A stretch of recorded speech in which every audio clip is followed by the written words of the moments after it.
In this world, the existence of magic gave rise to countless demonic caves and terrifying demons. But magic didn't only create monsters, it also awakened people blessed with special powers. Among these awakened, there existed a legendary squad known as the strongest awakened team. Each member commanded the power of the 5 elements and wielded an SSS-class demon king called Belphegor.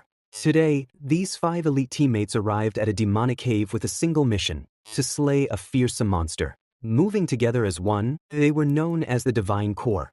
Leading them was Bai Yi, not just any leader, but the captain who had commanded the team for over 10 years. They were assigned an L-class mission: to slay the Demon King monster and cleanse the demonic cave under orders from the highest authority, known only as God.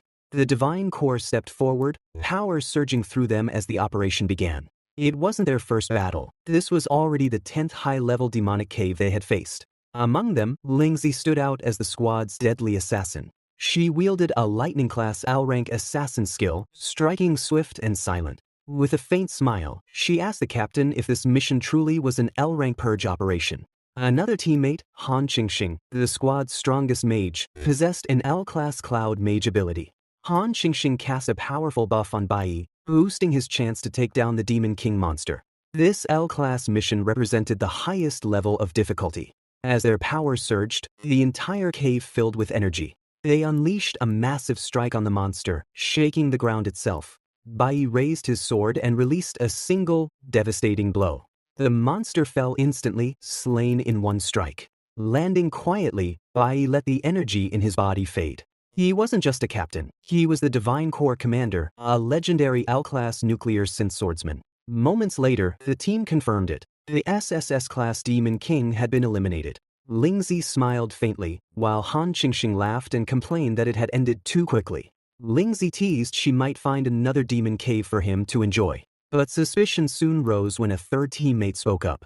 This mission had required their entire squad, yet they defeated the Demon King too easily. Bai Yi narrowed his eyes, staring at the drifting particles left behind. According to intel, this Demon King was supposed to have 5 elements and a hidden skill. Lingzi moved closer and softly wrapped her arms around Bai Yi, whispering near his ear. She teased about celebrating together, maybe just the 2 of them. But Bai Yi gently pushed her away, unmoved. He ordered everyone to gather at the usual spot in the Holy Captain's Hall. Lingzi sighed playfully, lamenting her failed attempt to catch his attention. Han Qingxing chuckled, teasing Bai Yi for still not understanding women. Yet Bai Yi's expression turned serious. He questioned whether their 5th teammate, Archiester, had even followed them. The one who was supposed to handle the cleanup had yet to appear. Lingzi shrugged, noting he was always the slowest one. Han Qingxing laughed, reminding everyone that Archiester was often best at slacking off. At that moment, Archiester finally arrived, just as the purge operation was officially declared complete. Without warning, he raised his weapon and fired a single shot. Han Qingxing barely had time to react before the attack pierced straight through his head. Shock froze everyone. Han Qingxing collapsed lifelessly to the ground. Rage twisted Bai Yi's face as he demanded answers. Was this the true mission? Did God order Archiester to assassinate them? But Bai Yi's body refused to move. Archiester's voice, cold and emotionless, revealed the truth. For a month, their breakfast had been laced with paralyzing powder. Now, none of them could move. Activating his divine skill, Archiester summoned dark, flower-like forbidden vines that wrapped around Bai Yi and the others, holding them in place. Bai Yi struggled, questioning what had driven Archiester mad. But Archiester calmly replied this was God's decree. The so-called L-class purge operation had always been meant to purge them. Clenching his fist, Archiester ordered the vines to tighten. Lingzi and Lucian coughed blood and suffocated to death before Bai Yi's eyes. Grief and fury burned through him. He demanded to know why God would do this. Divine Core had never crossed any line. Archiester stared at Bai Yi with pity, calling him naive. In a flash, he vanished from sight, reappearing with his hand piercing deep into Bai Yi's chest. When God decides to kill, Archiester whispered, he needs no reason. Blood spilled from Bai Yi's lips. Even as he lay dying, he forced out a final question, remembering their years as comrades and family. But Archiester sneered, revealing this had always been part of God's plan. From the very first meeting, he had been chosen. Pain and betrayal filled Bai Yi's eyes. But Archiester's gaze remained cold. He confessed that to earn Bai Yi's trust, he had played this role for so long that it sickened him too. Raising his hand, he unleashed a final surge of power that exploded Bai Yi's head, ending it all. In that moment, every member of the Divine Core lay dead. A cold narrator's voice echoed over the silent cave. May 22, 2125. All members confirmed eliminated. L-class purging operation complete. Archester exhaled slowly, stepping into the silent aftermath. Yet in the shadows, a suspicious voice softly offered a deal. Bai Yi's fading vision saw a figure appear. A man with a crooked smile who teased him, calling him handsome. Heart pounding, Bai Yi realized who stood before him. The man seemed amused at Bai Yi's reaction, asking if Bai Yi really thought an SS-class demon king would die so easily. Bai Yi, his voice shaking, questioned whether this was truly the demon king. The man smirked as 5 swirling elemental forces gathered at his fingertips. This, he declared, was his sole domain. The entire Night Kingdom itself was his life force. But then his playful tone vanished, replaced by cold resolve. The real business was yet to come. Dark energy formed in the Demon King's hand as he stepped closer. He sensed Bai Yi's hatred and claimed it as his own. With a hidden skill called life regression, he could send Bai Yi back to the distant past to rewrite fate. Memories of betrayal and blood surged in Bai Yi's mind. Number 5, the traitor who destroyed everything and the gods who ordered it all. Determination burned in his eyes as he vowed to kill them all. The Demon King's smile turned eerie, shadows swirling around him. Bai Yi's answer, the Demon King whispered, was just as expected. Sufficient. Summoning a dark, pulsating demon heart, he offered it as a welcome gift. Bai Yi, wary, asked why the Demon King would make such a deal. The Demon King only chuckled, offering no reply. His laughter echoed in the darkness. And then, in the next moment, Bai Yi awoke. His breath caught in his chest, eyes wide as he looked around. Before him stood old wooden desks, dusty chalkboards, and rows of students in uniform. The Holy Nation Sage Awaken Academy, Middle School Division. The year was 2105. At the front, the teacher scanned the roster, calling Bai Yi's name. Bai Yi stared at his younger hands, heart pounding, realization sinking in. He had really come back. Some moments later, Teacher Huang shouted at Bai Yi, scolding him for sleeping through regular classes, and now even napping before his awakening ceremony. Startled, Bai Yi looked up, shocked to see Teacher Huang before him. At that moment, he realized something incredible. He had returned to his middle school days. He was stunned. Had he actually been reborn? Could this be Belphegor's ability? It felt unbelievable. Looking around, Bai Yi thought how incredible it was. He hadn't seen these classmates in nearly 20 years. Teacher Huang continued the lesson, urging everyone to focus. She explained that in this world, there were 5 elemental powers. Each person could only contain one element. To demonstrate, she showed the students her own power, forming the rare cloud element on her fingertip. Depending on how the element bonded with the body, she explained, they were classified into 3 categories: combat, support, and special. The combination of these 5 elements with different roles had created numerous professions. At their school, the strongest guild team consisted of a stellar mage, a cloud warrior, a nuclear bard, and a lightning assassin. Teacher Huang reminded them that they had already surpassed ordinary people by awakening their potential among millions. Since childhood, they had been showered with praise, living in their prime. But today was their most important day. She explained that there were nearly 100 known Awaken professions. These professions were ranked from lowest to highest: Dust, Ember, Abyss, and Celestial. Each student only had one chance to awaken, and this afternoon, when their profession would be determined, it would decide their future status in the world. Bai Yi felt a deep nostalgia. Some time later, Bai Yi left the classroom and saw a group of bullies harassing a weaker boy. Narrowing his eyes, he watched as the boy, weak and frightened, begged them to let him go.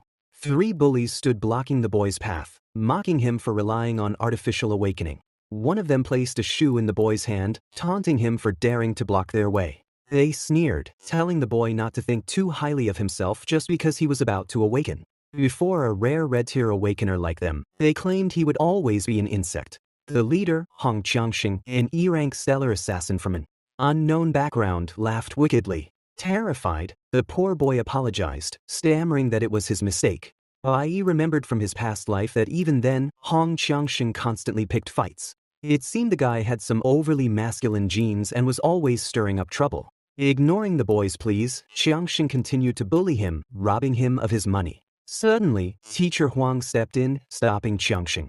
She confronted him, reminding him this was a school, not a robbery scene. Qiangxing shamelessly smiled back at her, claiming the boy had bumped into them. Stepping closer to Teacher Huang, he misbehaved further, suggesting it was only fair to compensate his boys with bubble tea. He even threatened that if she weren't attractive, he would have gotten her fired long ago.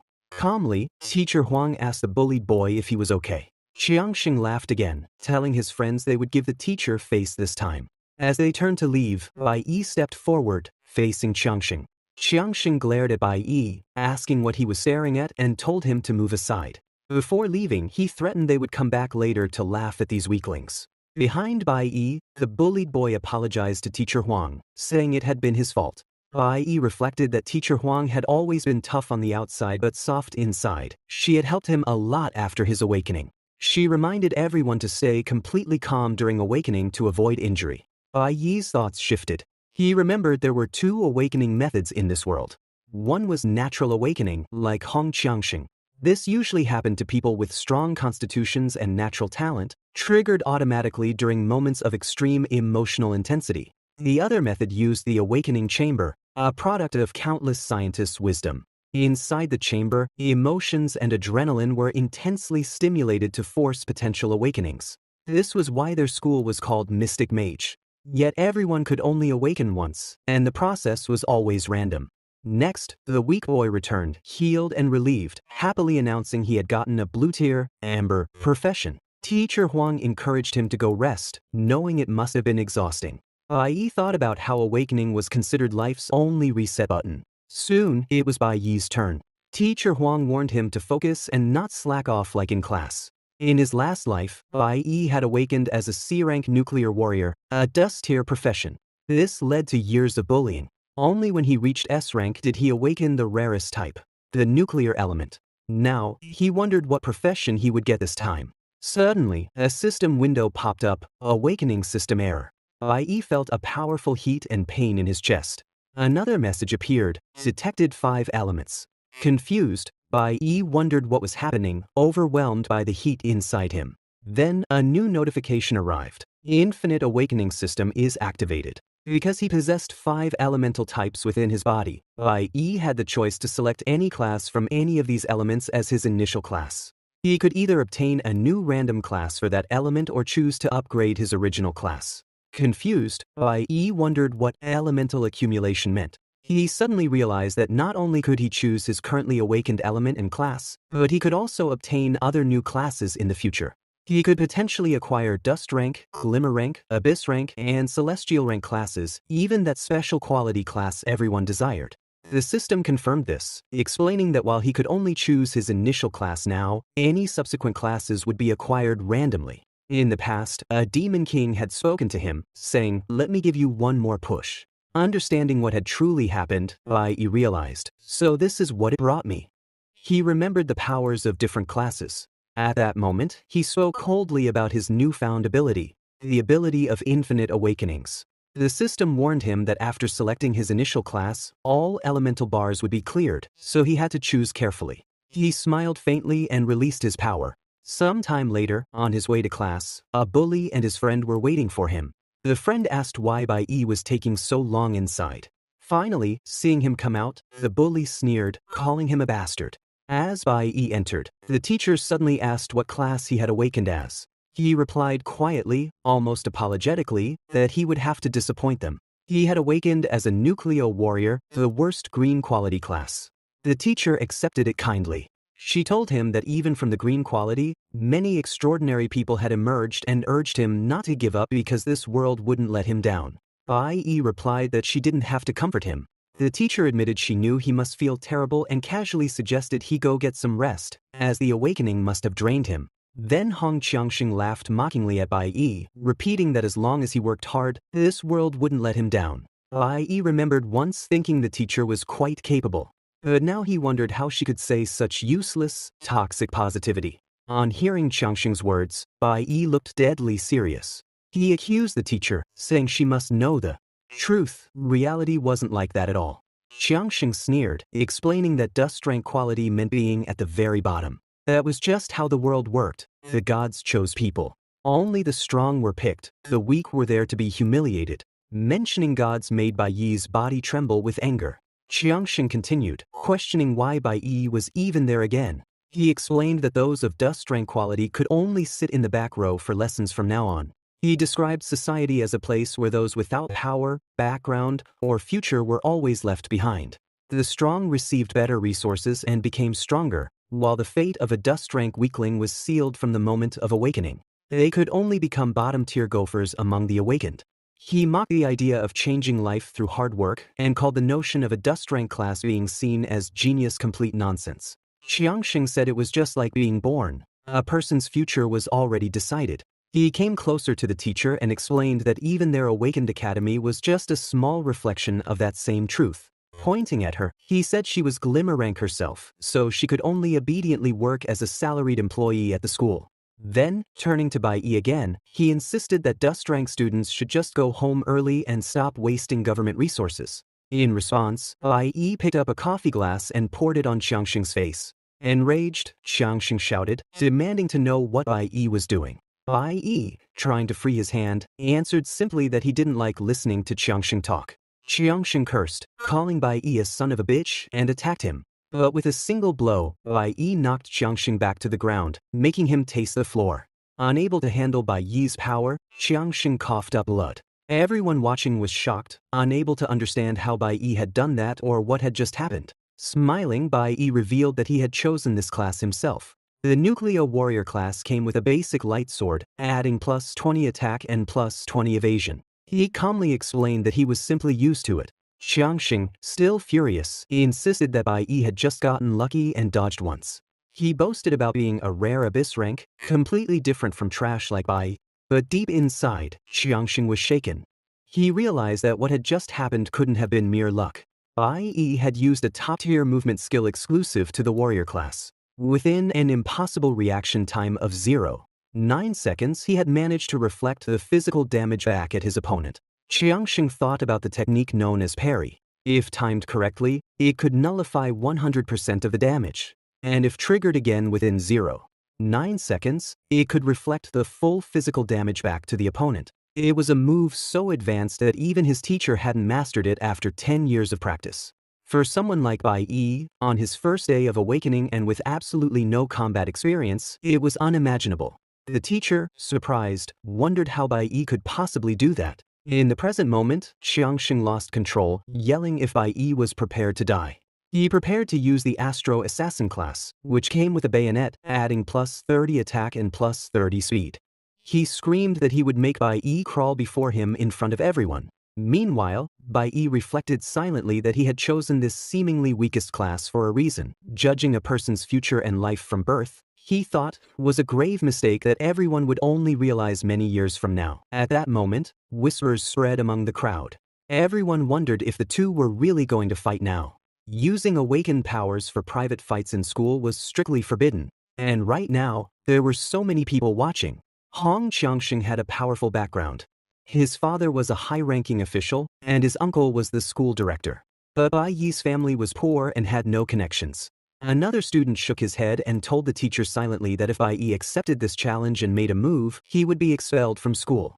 The teacher hesitated, wondering what to do. Then, with a small smile, she reminded everyone they had only awakened today and might become fighting partners in the future. She advised them not to act on impulse and suggested stopping here. Hong Qiangxing glared at her in disbelief. He refused to back down, claiming that Bai Yi had blatantly provoked him.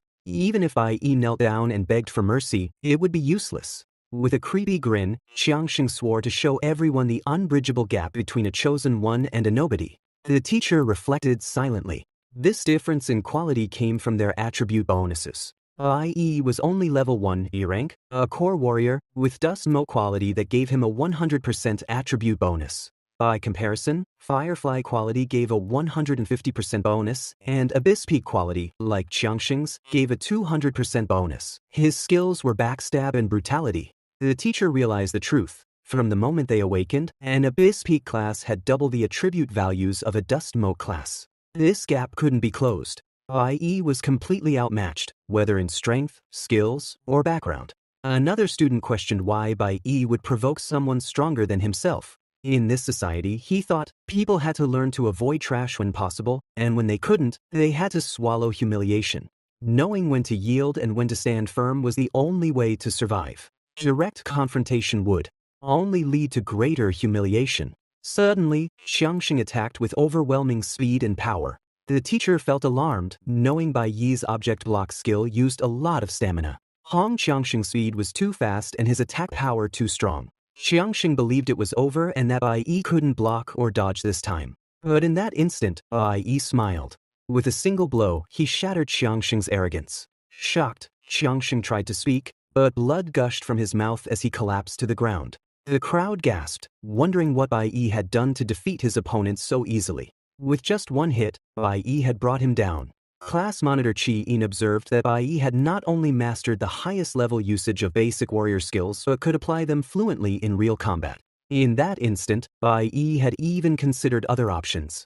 Xiangxing, furious, stood up and demanded what Bai Yi thought of himself. Refusing to let it end, he grabbed his sword and moved to attack Bai Yi from behind, swearing to kill him. But before he could strike, the director stepped in, stopping them both. This was the junior high director of Hong Liang Awakening Academy. The director scolded them, asking if they weren't already embarrassed enough. Xiangxing protested that it was all Bai Yi's fault, but the director turned to the other students. He told them they must all be tired from awakening today and ordered them to stop watching. Since it was the weekend, he told everyone to go home early, rest, and properly report their Awaken class to their families. The students left. Then, the director stared coldly at Bai Yi. He reminded Bai Yi that the school strictly forbade fighting. Bai Yi, lost in thought, suddenly remembered something important. He had just reincarnated and didn't react immediately. Now, 20 years earlier, everyone was still alive. On Awakening Day, May 22, 2105, something else had happened. Cursing himself for forgetting, Bai Yi ignored the director completely. The director called out angrily, but before he could say more, Bai Yi quickly left, claiming he had more important work to do. The director and teacher watched him in surprise. The director shouted after him, telling the teacher to control her student. For now, he decided to let it go and pretend nothing had happened. The teacher apologized to him. Later, in the director's office, Xiangxing complained that he would never have lost to Bai Yi otherwise. But the director slammed the table, ordering him to stop this nonsense. The director explained what Bai Yi had really done. The moment Xiangxing charged in, Bai Yi had used the advanced skill, Flash Step. But what was more impressive was that, in the instant before flashing, Bai Yi had spotted the weakest point on Xiangxing's body and struck it fiercely, leaving him completely defenseless. The director pointed out that Bai Yi had done all this using only basic warrior skills. Even the director himself, with 15 years of battlefield experience, might not use them so skillfully. He compared the fight to a professional gamer effortlessly toying with a max-level elementary schooler using only basic controls. The director warned Xiangxing that Bai Yi wasn't as simple as he looked. Meanwhile, Bai Yi was running, deep in thought. After reincarnation, besides seeking revenge, he had something else he had to do. He reached his home, terrified by the memory of his father's danger. Even if he died, he had to prevent what was about to happen. Bai Yi thought about Bai Zhou, his father. Bai Yi's stats were level 1 E rank core warrior with a 100% bonus. His skills were block and haste. Haste could greatly increase speed by over 50% for a short time, depending on reaction and proficiency. When haste reached 100%, it could trigger Flash Step, allowing him to pass through obstacles. Compared to Hong Qiangxing, who was level 1 E rank Starfall Assassin with a 200% bonus. In the evening of May 22, 2105, Bai Yi's father sat watching TV and laughing. His mother was home too. Bai Yi arrived home, and his father noticed, commenting on how early Bai Yi returned from school. Bai Yi clenched his fists as he looked at his mother, tears filling his eyes. He felt it was so great she was still alive. He told her he really wanted to eat pickled fish that day, and he insisted on going with her. But his father dismissed him coldly, saying it was enough for his mother to go alone. He questioned what was wrong with Bai Yi and reminded him he hadn't even greeted his father. His father asked if today was the day of the awakening and demanded Bai Yi share his good news. Holding 2 beer bottles and laughing like a madman, his father said he had come home early from work just to celebrate. Bai Yi, his tone cold, replied that he missed it and didn't awaken that day. He explained it wasn't convenient and that the awakening ceremony took too long, so they hadn't gotten a chance. His father grew suspicious and asked why Bai Yi came back so early, mentioning that Big Lei's son awakened as a firefly tier awakener. He sneered that father and son were both useless and boasted that his own son, Bai Lingxing, should at least be a deep mountain tier awakener. He recalled that back then, even without resources, he himself awakened as a deep mountain tier awakener. Now, after working so hard to earn money and pouring all his effort into Bai Yi, he demanded to know which class Bai Yi had awakened. Bai Yi admitted he hadn't awakened. His father, enraged, smashed both beer bottles on Bai Yi's head. Realizing the truth, his father shouted in anger that Bai Yi had awakened as a dust tier awakener. Furious, he scolded Bai Yi for pretending to study diligently all day only to awaken such a useless class, accusing him of trying to make his father lose face. Bai Yi thought to himself that this man, his father, was an awakener, one who couldn't control his violent emotions. His father started beating him mercilessly. In that moment, Bai Yi's mind returned to memories of the past. He realized too much time had passed, and he had almost forgotten what happened on this exact day of awakening in his previous life, on May 22, 2105. Back then, after discovering Bai Yi was a dust tier awakener, his father felt deeply disgraced and began beating him at home. His mother stepped in front of him to protect him, as she always did. Bai Yi remembered that back then he was too weak and too afraid. His father beat his mother for a full hour before finally calming down. That day, she suffered a broken leg, and her head was so badly struck she became disoriented ever since. Bai Yi cried, haunted by the memory that his mother later died. The scene shifted to the present time. Bai Yi thought about how, as he was now, he had only awakened as an E-tier nuclear warrior. Although he chose this class for its special characteristics, he still needed to wait before he could use its power. Meanwhile, his father, a C-tier deep mountain tier awakener, had ample combat experience unlike someone like Hong Qiangxing at school. Bai Yi admitted he truly couldn't defeat him right now. His father grabbed his hair tightly and struck him again, cursing that he shouldn't have let Bai Yi's mother give birth to someone so worthless. Bai Yi realized his father had come home early and wouldn't stop until he got an answer. Determined to protect his mother, Bai Yi knew he had to get her away from home. But just then, his mother returned sooner than he expected. Bai Yi wondered in shock why she had come back so quickly and feared she had hurried for his sake. His father, seeing her, shouted angrily for her to look at the useless child she had given birth to. Then character panel appeared. Bai Yi level 1, E-tier, nuclear warrior. Low stats, only beginner level skills block and haste. Just awakened, very weak. Bai Lingxing, father level 26, C-tier, electric warrior. High stats thanks to times 400% bonus. Experienced, powerful, and dangerous.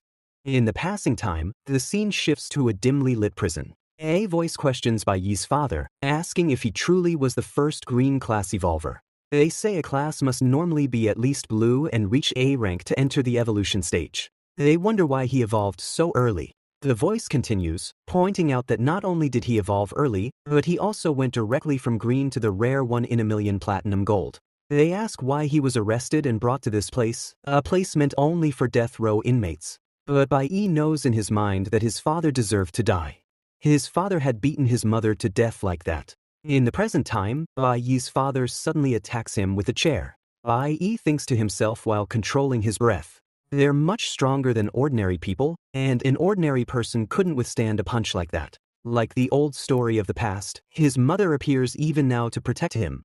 His father looks at her and recalls that on the day he found out she was pregnant with a son, he was truly happy. He thought it was his chance to turn things around in the Bai family. Those other two brats couldn't produce a son, but Bai Lingxing could. He blames his wife, insisting the Bai family still relies on him to bring glory to their ancestors. Yet he curses that Bai Yi awakened the most useless green class, calling him a good-for-nothing who couldn't even evolve. He shouts that it's all because of her trash genes and, in anger, moves to attack his wife. Before he can hurt her, Bai Yi steps forward and strikes his father, shouting in his heart that now he won't let him touch his mother.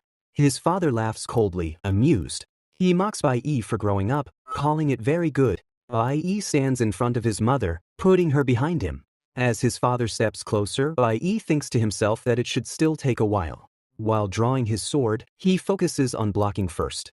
Bai Yi remembers that when the block timing is accurate, 100% of damage can be nullified.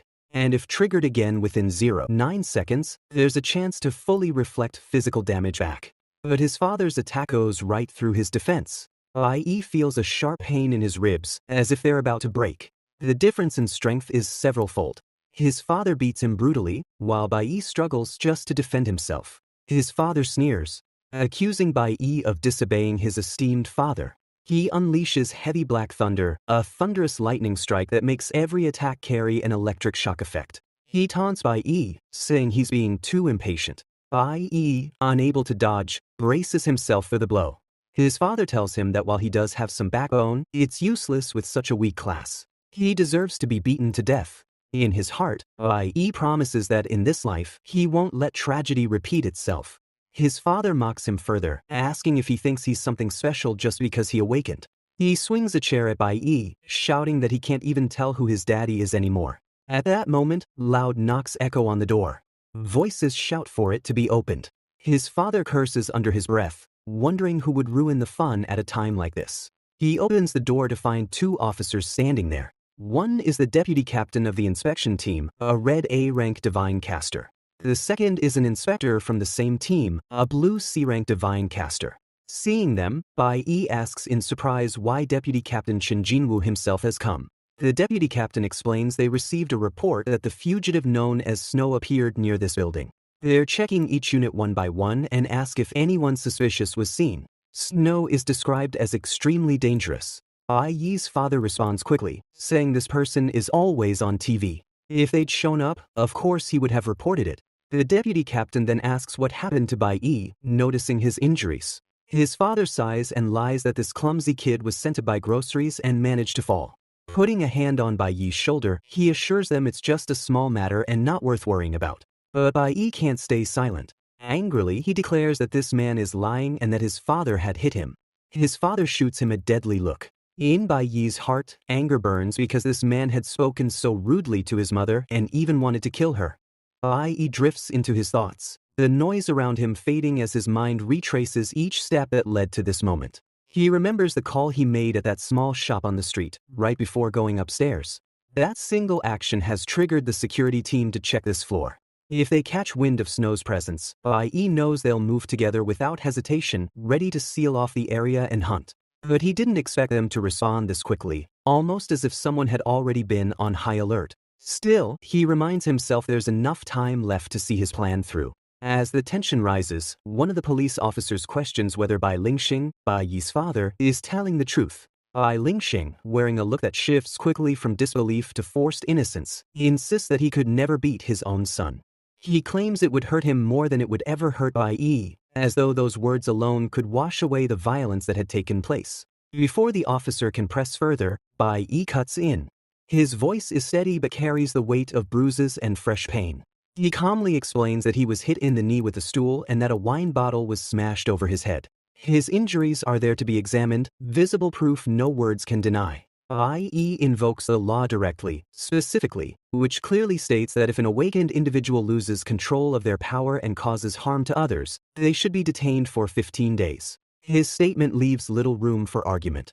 The officer, introducing himself as Liang from the officer team, turns to Bai Lingxing and formally places him under arrest. The moment feels final, like the closing of a door that has long remained ajar. Turning his gaze to his mother, Bai Yi's expression softens. Quietly, he reassures her that everything is okay now. For the first time, he's been able to protect her, standing between her and the violence that has shadowed their home. He promises her that this will be the last time she'll face this terror, silently vowing to never let anyone hurt her again. Inwardly, Bai Yi reflects that the beating he endured wasn't suffered in vain.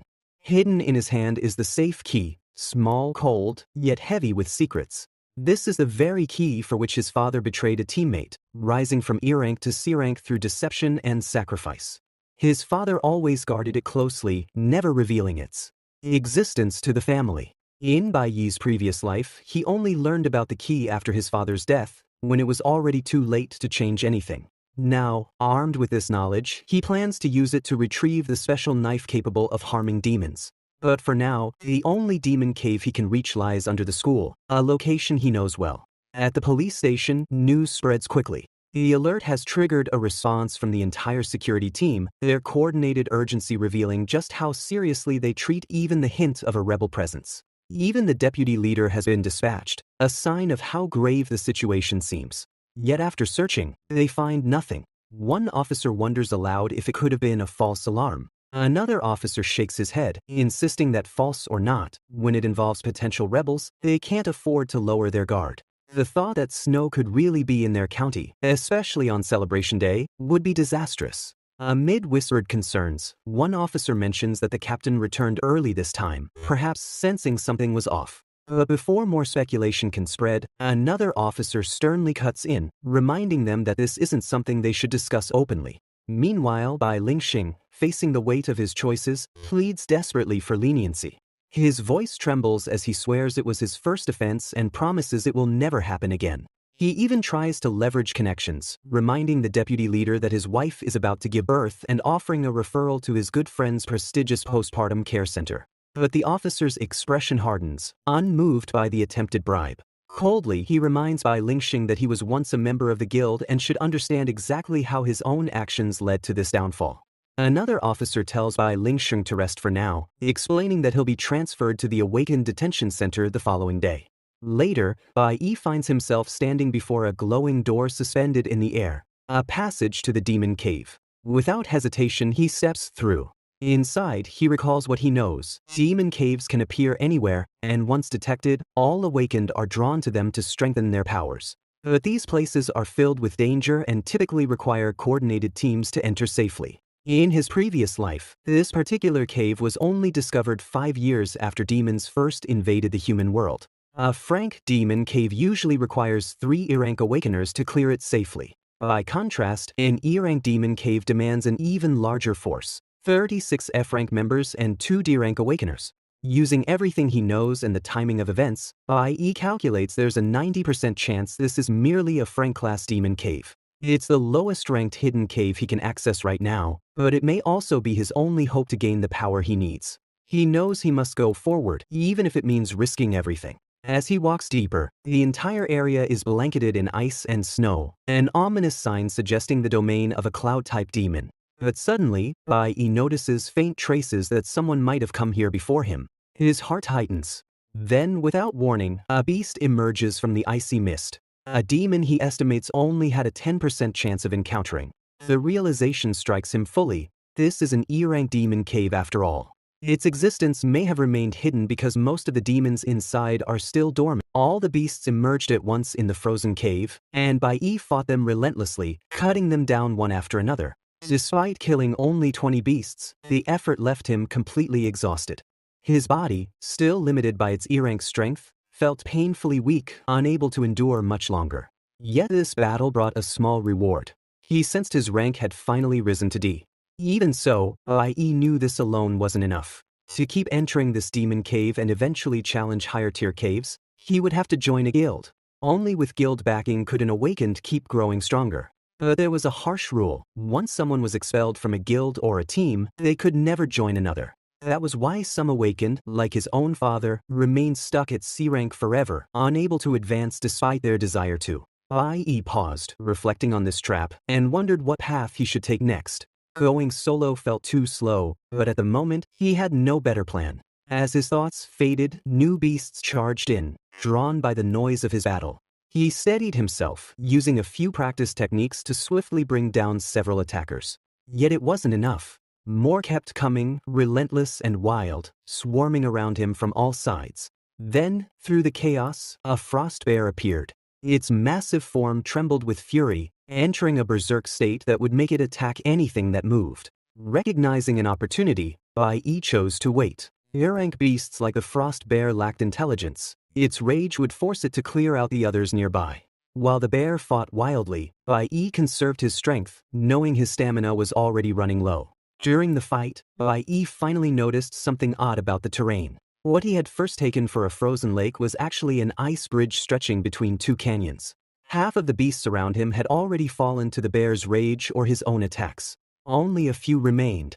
Gritting his teeth, Bai Yi prepared to finish them off. Yet even as he moved, unease prickled at the back of his mind. Every demon cave had a king, a powerful creature ruling over the rest. This cave's king should have appeared by now, and its absence made no sense. A low-level cave like this might have a lion or some other strong beast as its ruler. Where was it? Just as that question formed, Bai Yi felt a shift in the air. A faint, cold aura brushed against him. At first, he thought it was ice magic unleashed by some hidden beast. But then realization struck. This was no accident or random attack. The Cave King had been waiting, hiding in the shadows, watching everyone's stamina wear thin before stepping forward. This was a planned ambush, carefully timed to strike when its prey was weakest. In that instant, Bai Yi felt his body stiffen. The freezing power from the Cave King wrapped around him, trapping him in place. He could almost feel the heat drain from his limbs, the cold sinking into his bones. At this rate, he knew his body heat would vanish completely, leaving him helpless in the frozen darkness.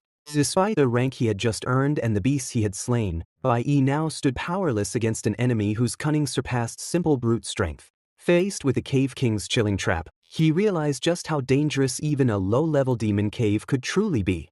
When Bai Yi found himself deep inside the F-rank hidden demon cave, cold air bit into Bai Yi's bones until his hands trembled, each breath clouding in the frozen cavern. Frost clung stubbornly to his eyelashes, and his lips had turned a lifeless pale.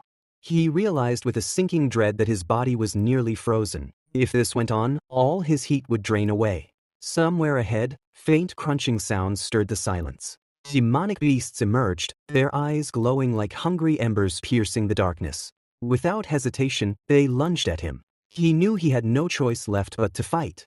After striking one beast, a faint glow appeared before him, a notification announcing a skill called parry. It explained that if his timing was perfect when blocking, he could completely negate the damage. There was even a chance to reflect it back. Every muscle screamed in protest, but he forced himself to keep moving. Breaking free from the ice had drained nearly all his stamina, leaving his arms heavy as iron. A worrying thought settled in his chest. If the Cave King cast that freezing spell again, he wouldn't survive. He had to finish this before the king could act. A sudden gesture rippled through the cavern. Shrouded in swirling mist, the Cave King let out a guttural command. In an instant, the surrounding beasts obeyed, rushing toward Bai Yi with murderous intent in their eyes. He weighed his own strength grimly. Even fighting two of those monkey-type beasts would be too much in his current state, and now, dozens were coming together. It was hopeless. His energy was nearly gone, and the cold made it impossible to gather more strength. Then came the king's ice storm. A violent wind roared through the cave, laced with razor-sharp shards of ice that sliced across the narrow bridge. Bai Yi's body trembled from the impact, but he clenched his jaw and forced himself to stand. He found himself silently cursing how quickly the Cave King could use its power. Yet this wasn't the first time he had been cornered by death itself. In his previous life, he had faced countless moments like this. Enough to learn that when danger closed in from all sides, there was always some hidden opportunity buried inside the chaos. He struggled to clear his mind despite the biting cold. Only two choices lay before him now. The first was to fight these high-level beasts directly and take the damage. But in this state, that meant certain death. His breath turned sharp in his lungs, each inhale burning from the cold. Then came the second option, but before the thought fully formed, a sharp crack split the silence. The ice ridge trembled beneath his feet. Fissures spread like lightning, and in the next moment, the ground gave way. He plunged into the darkness below. Scene shift to Bai Yi's house. Moonlight slipped quietly through the curtains, casting a gentle glow over the quiet room. Bai Yi's mother stepped inside, shaking her head at the thought that he was still asleep just because it was the weekend. She moved closer, but her heart stumbled in her chest when she saw the empty bed. A folded letter waited on the desk, and her hand trembled as she picked it up. Unease clawed at her chest. If Bai Yi had simply gone to a friend's house, he would have left a message, not a letter like this.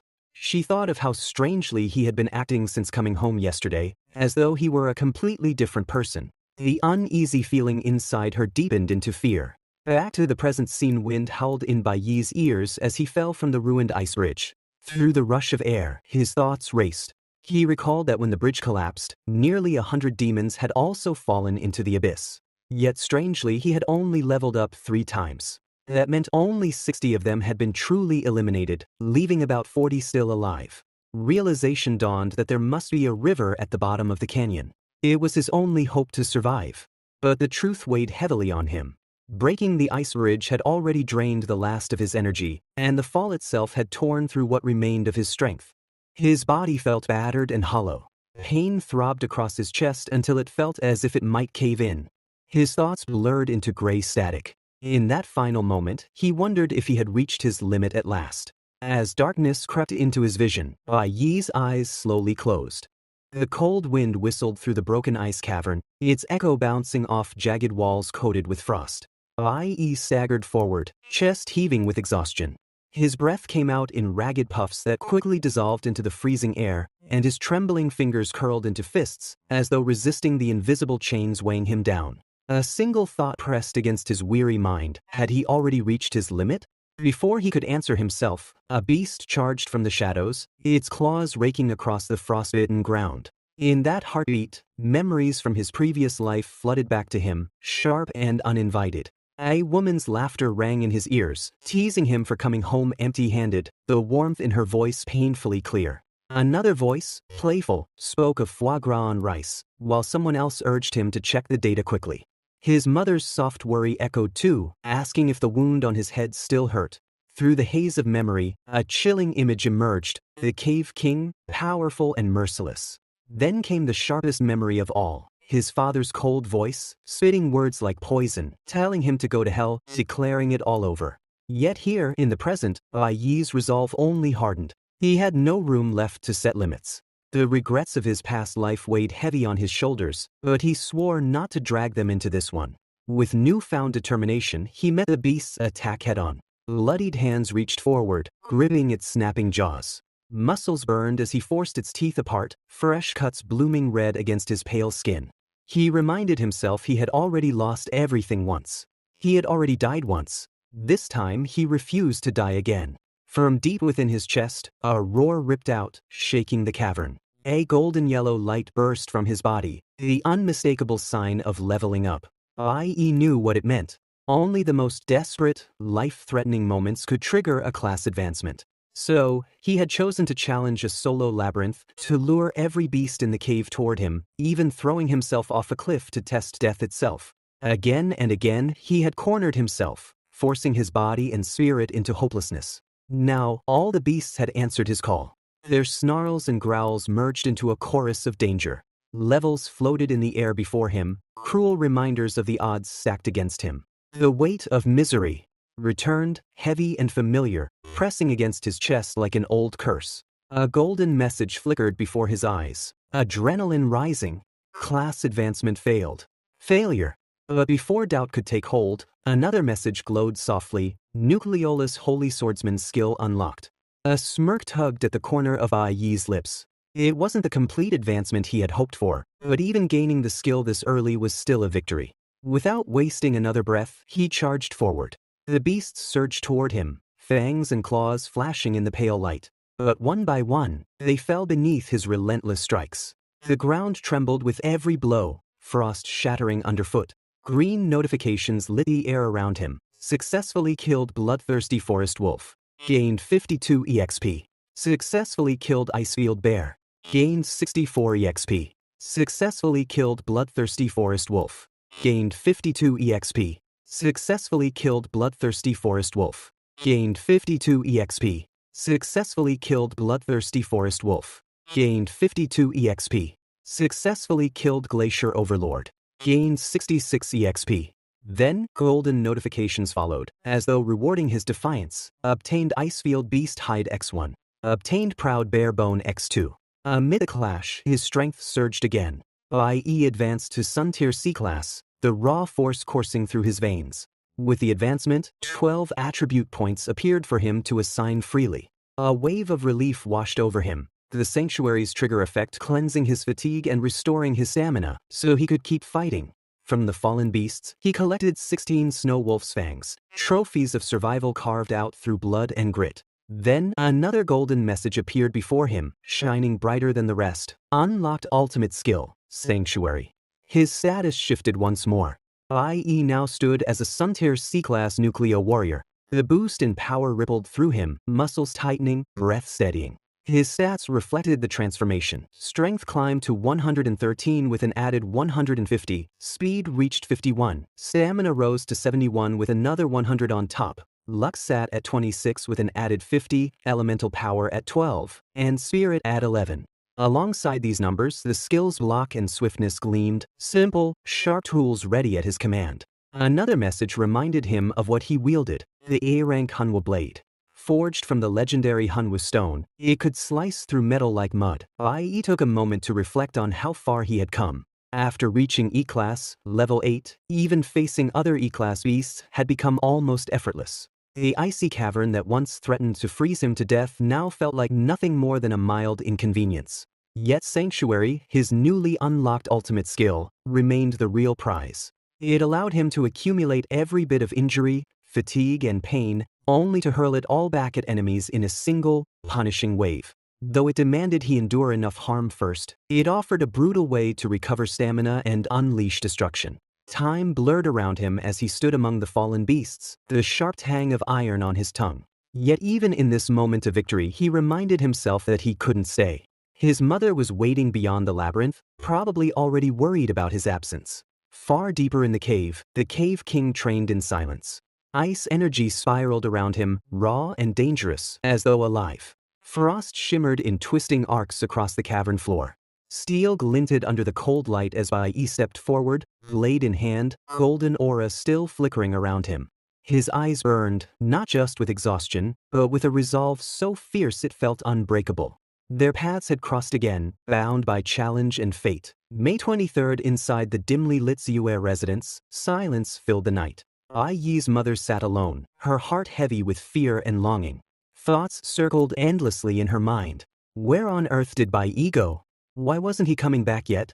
The worry etched deep lines on her face as she whispered silently into the darkness, begging for one thing only, for her son to be safe, wherever he might be. Far from home, deep inside a cave hidden within the icy wilderness, the king practiced in his chilling domain. Snowflakes swirled around him as his power resonated through the cavern. Beneath his feet, the lifeless body of a mighty beast collapsed onto the frozen ground. Standing atop it, Bai Yi caught his breath, sweat mixing with frost. Once again, he had come face to face with this fearsome enemy. "We meet again," he thought. A message in glowing green text flickered before him. Level 10 E-class, the highest level attainable within that rank. He had successfully killed an unsettled icefield bear and gained 64 EXP. The words felt like small milestones carved into his journey. Without warning, the king lifted a hand and pointed straight at Bai Yi. Shadows shifted and snarled. The air filled with feral roars as a wave of beasts surged forward, their claws and fangs glinting under the pale light. Another message appeared: successfully killed forest demon monkey. Gained 70 EXP. Bai Yi tightened his grip on his blade, his breath steady despite the chaos swirling around him. The king summoned his magic. Ice storm. A violent gale of frozen shards blasted through the cave, striking stone and beast alike. Yet Bai Yi held his ground. The cold bit at his skin, but his determination burned hotter. Messages continued flashing across his vision, each recording the beasts he cut down and the experience he gained. His mind was sharp, focused only on one goal. "Once I kill all these beasts and defeat you," he thought to himself, "I will finally reach D-class." Suddenly, golden text emerged like dawn breaking over darkness. Flash unlocked. When swiftness proficiency reached 100%, Bai Yi could trigger an instantaneous flash effect, allowing him to pass through obstacles directly in front of him. His heart pounded, not from fear, but from resolve. With that, Bai Yi raised his blade once more, charging ahead through snow and shadow alike. "Goodbye," echoed silently in his mind as he lunged. Then at last, the final golden message appeared. Bai Yi had successfully defeated level 11, D-class, Cloud Element Spellfiend Leader, the formidable king of the Azure Forest. Gained 1000 EXP. His efforts bore fruit.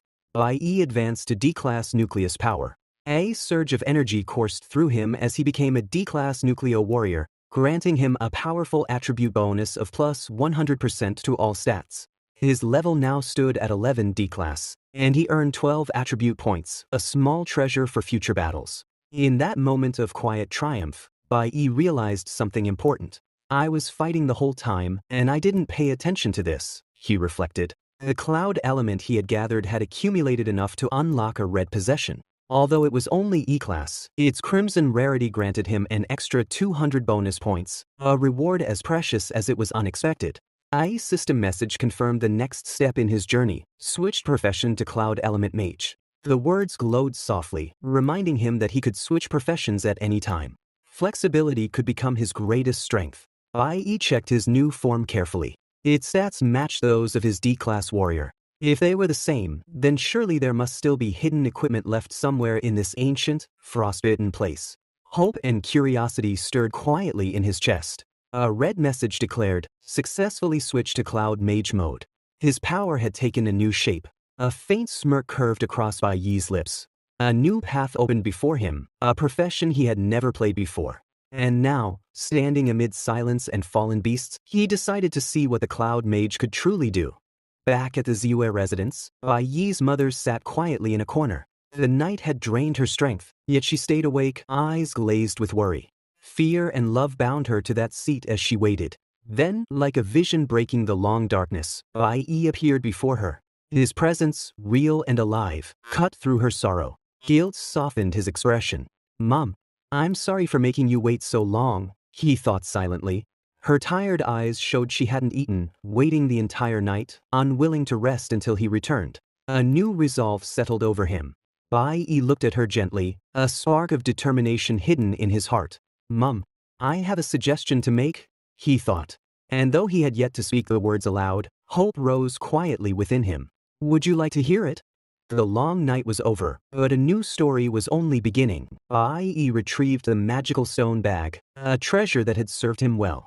He emptied it of everything except his original weapon and a dozen of the most valuable items. The rest he had no need to carry. With the bag in hand, he made his way to find a buyer. Approaching a man known for trading rare materials, Bai Yi produced one of the stones.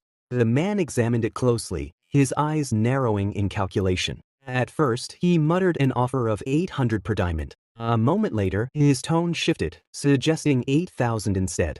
But Bai Yi's instincts were sharp, and he refused to be played for a fool. His voice turned cold, warning the man not to try and trick him. The man laughed with mock disbelief, questioning how Bai Yi could expect such a high price for a single diamond.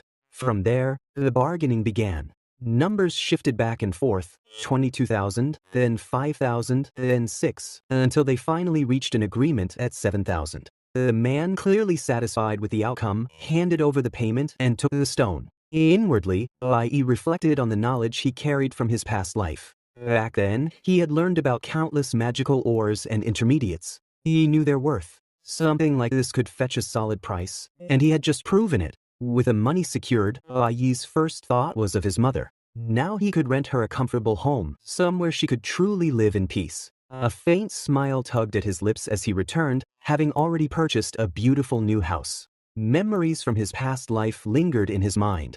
His mother had never enjoyed a single good day. This time, he was determined to change that. Her happiness would come first. When the deal for the house was finalized, his mother stood in shock. The price alone was something she had never imagined. That evening, she cooked a meal for them both. As they ate, Bai Yi realized how long it had been since he had seen her smile in such a calm, genuine way.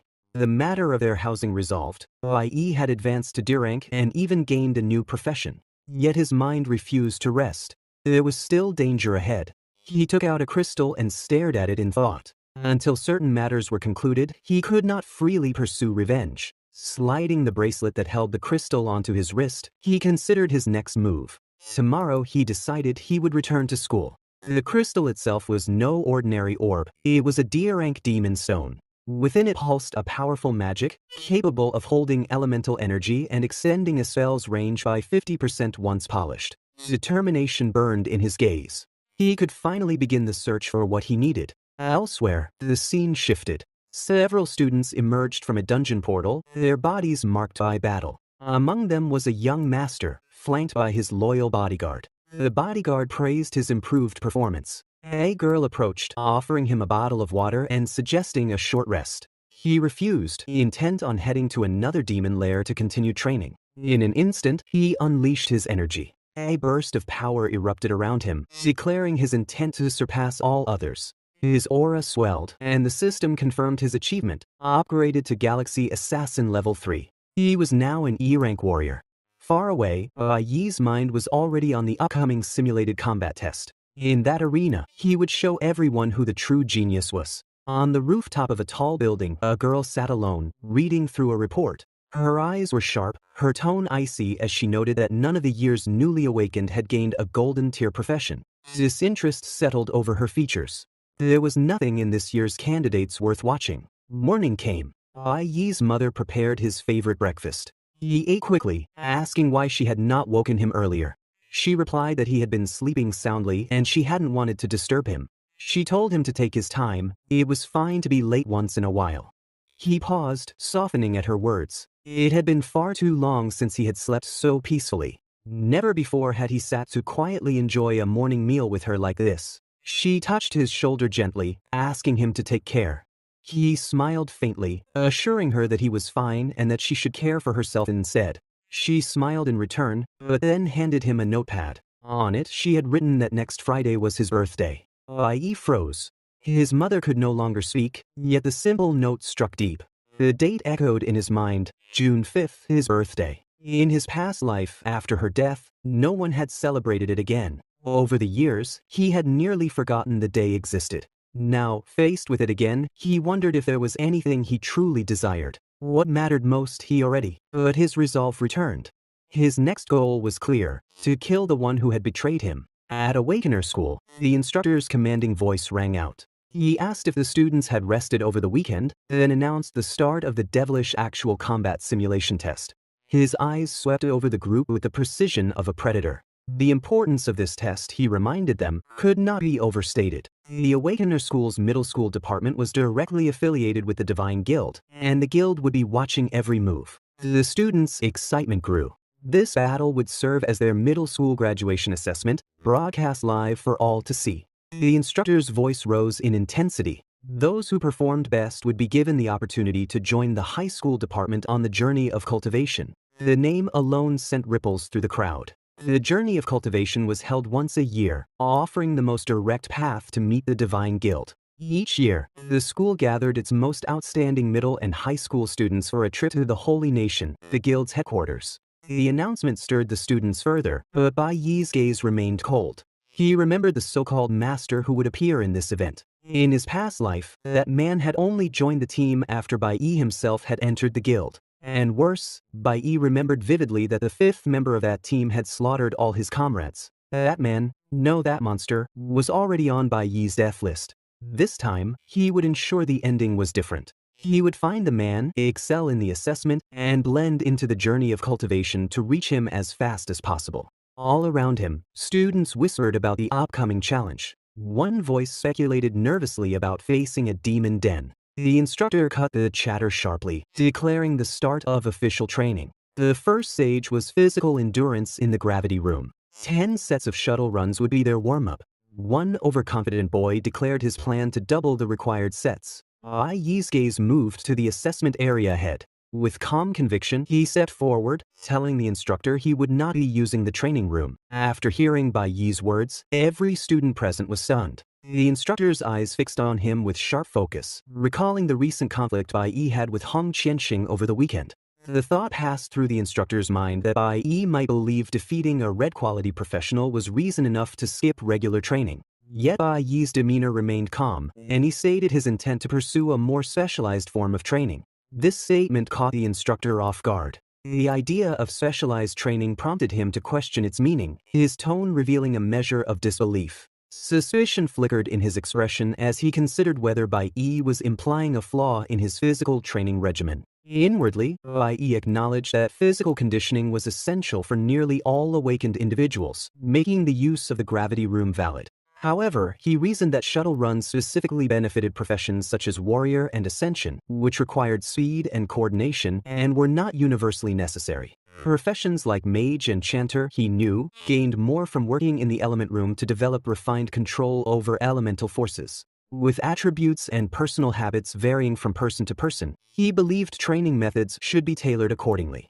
His composed explanation only intensified the instructor's reaction. The man released his aura, glaring coldly, remarking in a tone that carried the weight of warning that Bai Yi sounded as though he were instructing his own teacher on how to do his job. Nearby, the class president listened intently. In her thoughts, she recognized that Bai Yi's description matched precisely with a method recently proposed by Mr. Dongyang, a training officer from the Divine Group. That approach was still so new that she herself only knew of it because her father had brought home a videotape. For Bai Yi to independently arrive at the same conclusion astonished her. Another classmate broke the silence, commenting that even if Bai Yi's point held merit, he should be mindful of the teacher's pride, as this instructor was considered the school's most authoritative trainer. Yet before the conversation could escalate further, the instructor placed a hand on Bai Yi's shoulder. This unexpected gesture surprised the entire group, for the man's expression softened into a rare smile.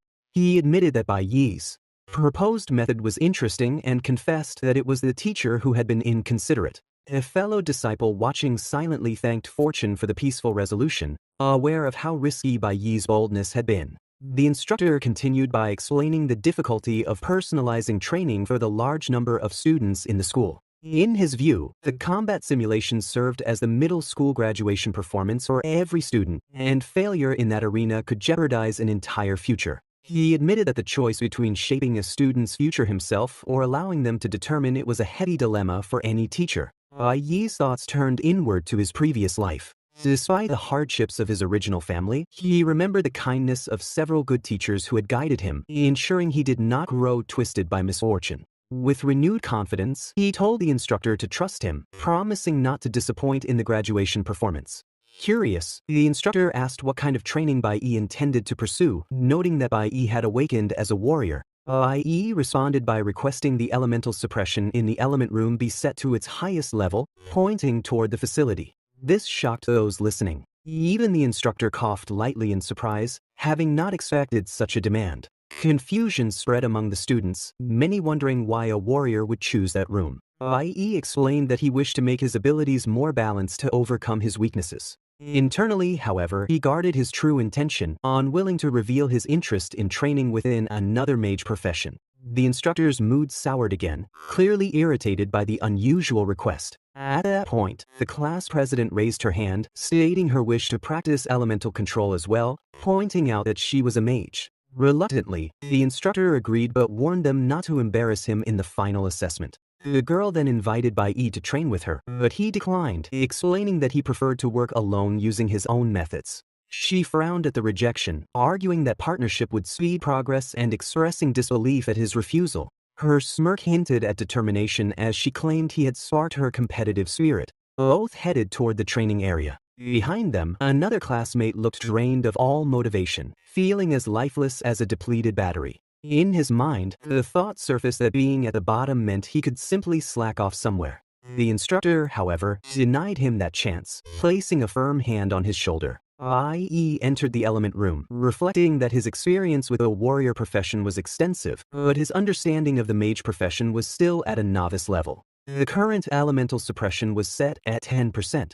His goal was to master the conditions quickly while concealing his secret ability to acquire other professions. A sudden notification flashed before him, indicating the suppression level had risen to 30%. His eyes narrowed, recognizing that such monitoring meant the god's jurisdiction extended here, tracking every move. Revealing his capabilities prematurely would make him a target for dangerous individuals. Nonetheless, he began releasing his icy power. His mind briefly drifted to thoughts of two classmates he preferred to avoid. After school, as he made his way home, familiar voices called for him to wait. He recognized the pair immediately. Memories from his previous life surfaced. During middle school, these two had been his closest friends, united by their shared position at the bottom of the class and the bullying they endured. Those moments had been among his few happy times back then. In this life, however, his gaze hardened. His pursuit of revenge left no room for idle friendships, especially with one of them arousing suspicion. The two continued to complain about his behavior, noting how he had run off alone, just as he had on Friday. They felt betrayed, believing they were supposed to be an inseparable trio. One remarked on his newfound strength and confidence since awakening, questioning why a cyclist should wait for someone on foot. They were left dispirited, sensing his cold indifference. Yet, to their surprise, they found him waiting further along the road. He remarked that they should get their lungs checked. One of them asked in disbelief whether he had actually been waiting, while the other assumed he had paused to go home together. Without acknowledging their guesses, he pedaled away, telling them they simply could not keep up and urging them to follow quickly if they wanted to keep pace.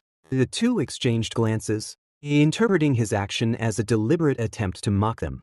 One complained that he could have caught up if not exhausted from the shuttle runs. The other retorted that he had only done 6 sets, prompting an embarrassed question about whether his friend had managed more. Meanwhile, Bai Yi rode ahead with a faint smile. A bittersweet memory arose from his previous life. During high school, one of these friends had been diagnosed with a lung disease, forcing a leave of absence. The illness worsened, and he passed away soon after.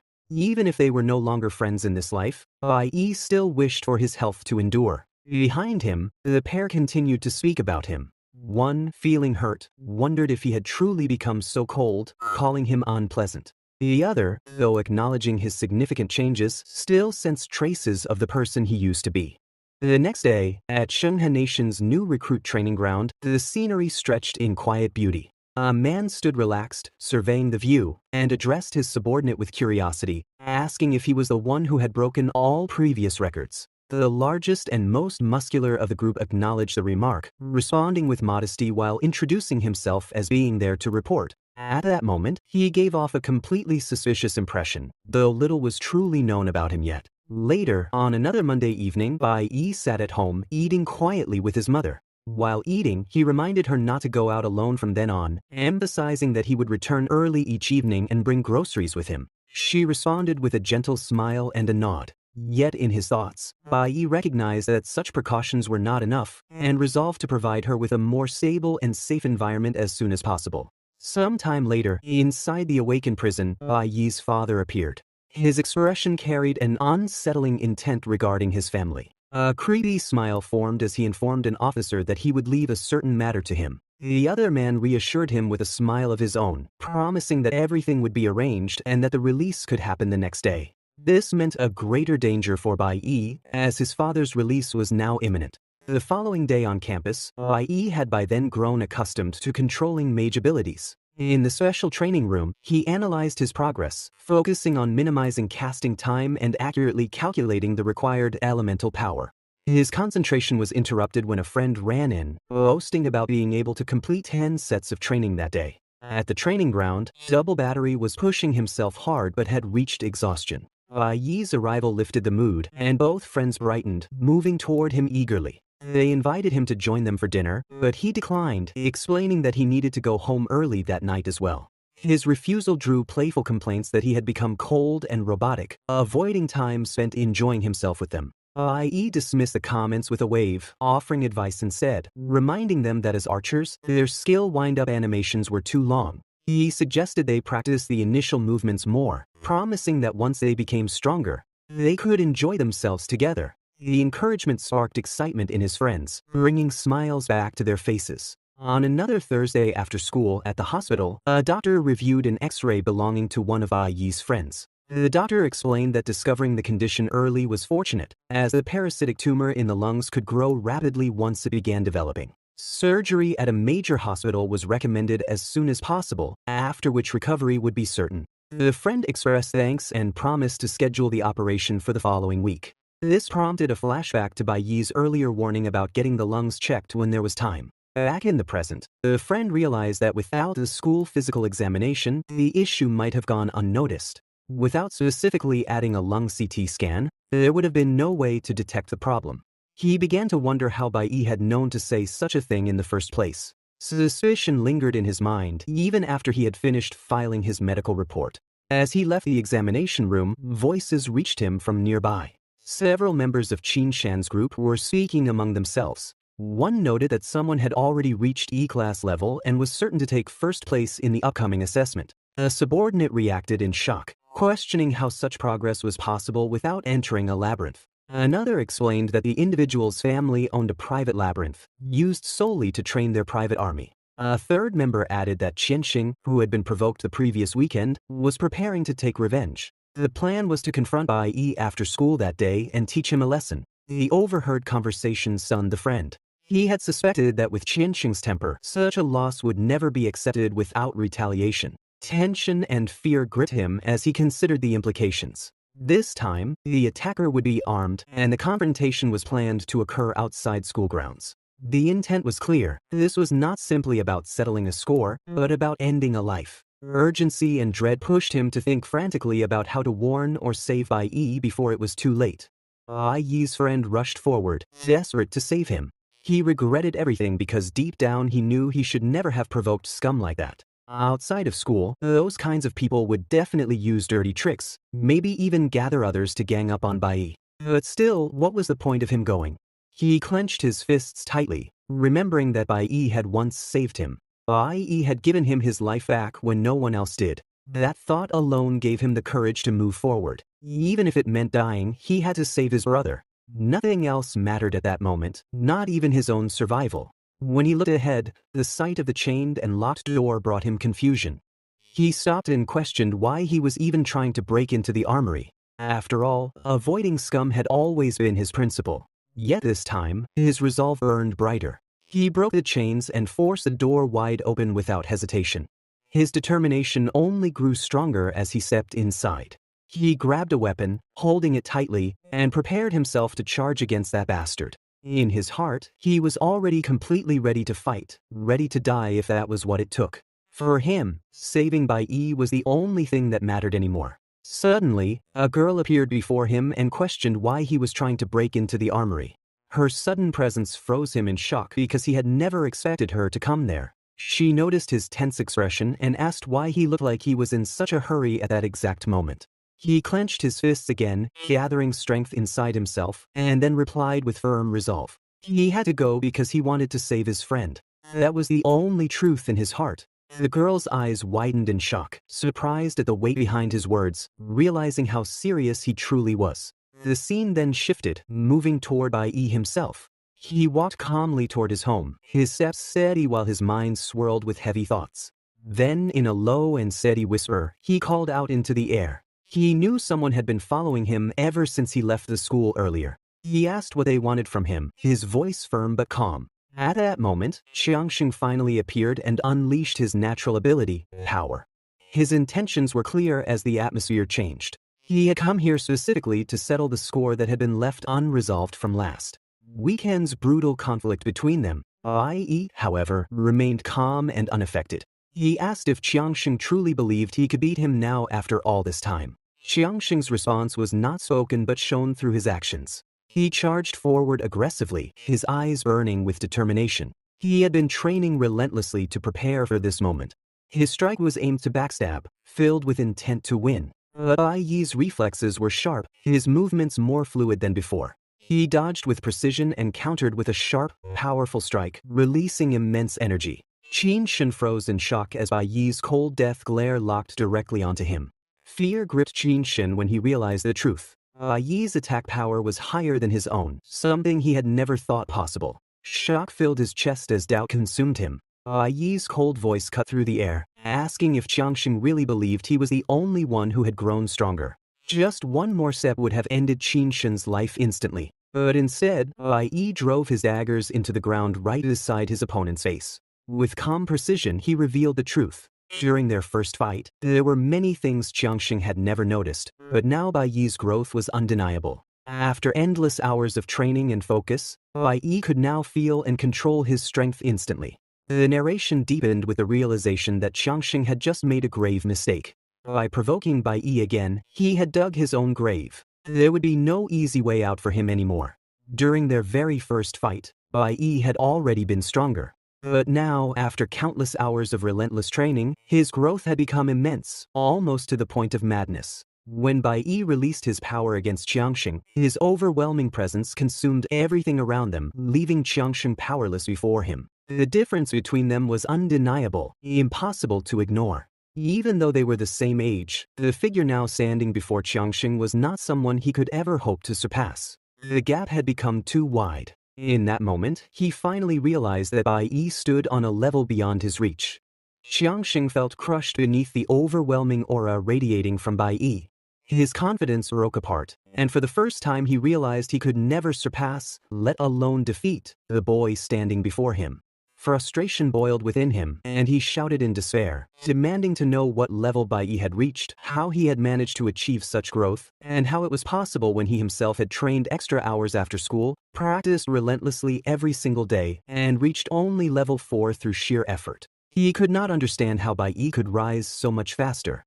His desperate voice echoed, but Bai Yi only smirked coldly. His eyes narrowed, and his deathly glare pierced straight through Qiangxing as he delivered a chilling reply. He asked if Qiangxing truly believed hard work alone was enough and demanded to know if he had ever experienced death. The words struck hard, and Qiangxing spat back harshly, his voice trembling with anger and frustration. He declared that he was already in Bai Yi's hands and told him to kill, torture, or do whatever he wished. Yet behind the facade of pain, he secretly gripped the hilt of his sword, hiding his intent. Pretending to act wounded, he sneered and accused Bai Yi of looking down on him for far too long. Bai Yi's expression remained unchanged, calm and sharp.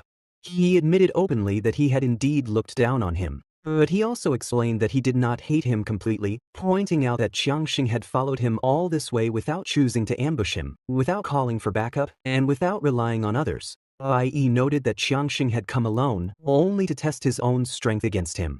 Qiangxing trembled with rage. His teeth ground together as his furious gaze locked tightly onto Bai Yi's face, burning with humiliation and anger. His frustration twisted his expression as he shouted that either Bai Yi should kill him today, or one day he would be the one to kill Bai Yi. He demanded that Bai Yi stop acting as if he could see right through him with such arrogance. But Bai Yi remained unmoved. He did not even look at Qiangxing, calmly turning his face aside as if the words were beneath him. The gesture cut deeper than any weapon, delivering an insult that was impossible to ignore. With a cold tone, Bai Yi announced that he was taking back what he had said earlier about not hating him too much. Meanwhile, not far away, class president and his friend crouched low, watching carefully from a corner. The friend clutched his hammer weapon tightly and whispered that they had found them, but it seemed there was nothing they could do at the moment. Bai Yi loosened his grip on Qiangxing's neck and stepped back, his gaze sharp and composed. He revealed that he had actually been waiting for him and proposed a deal. He offered to tell him a way to grow stronger and progress faster. Qiangxing froze, his eyes widening with disbelief, and he asked what Bai Yi meant.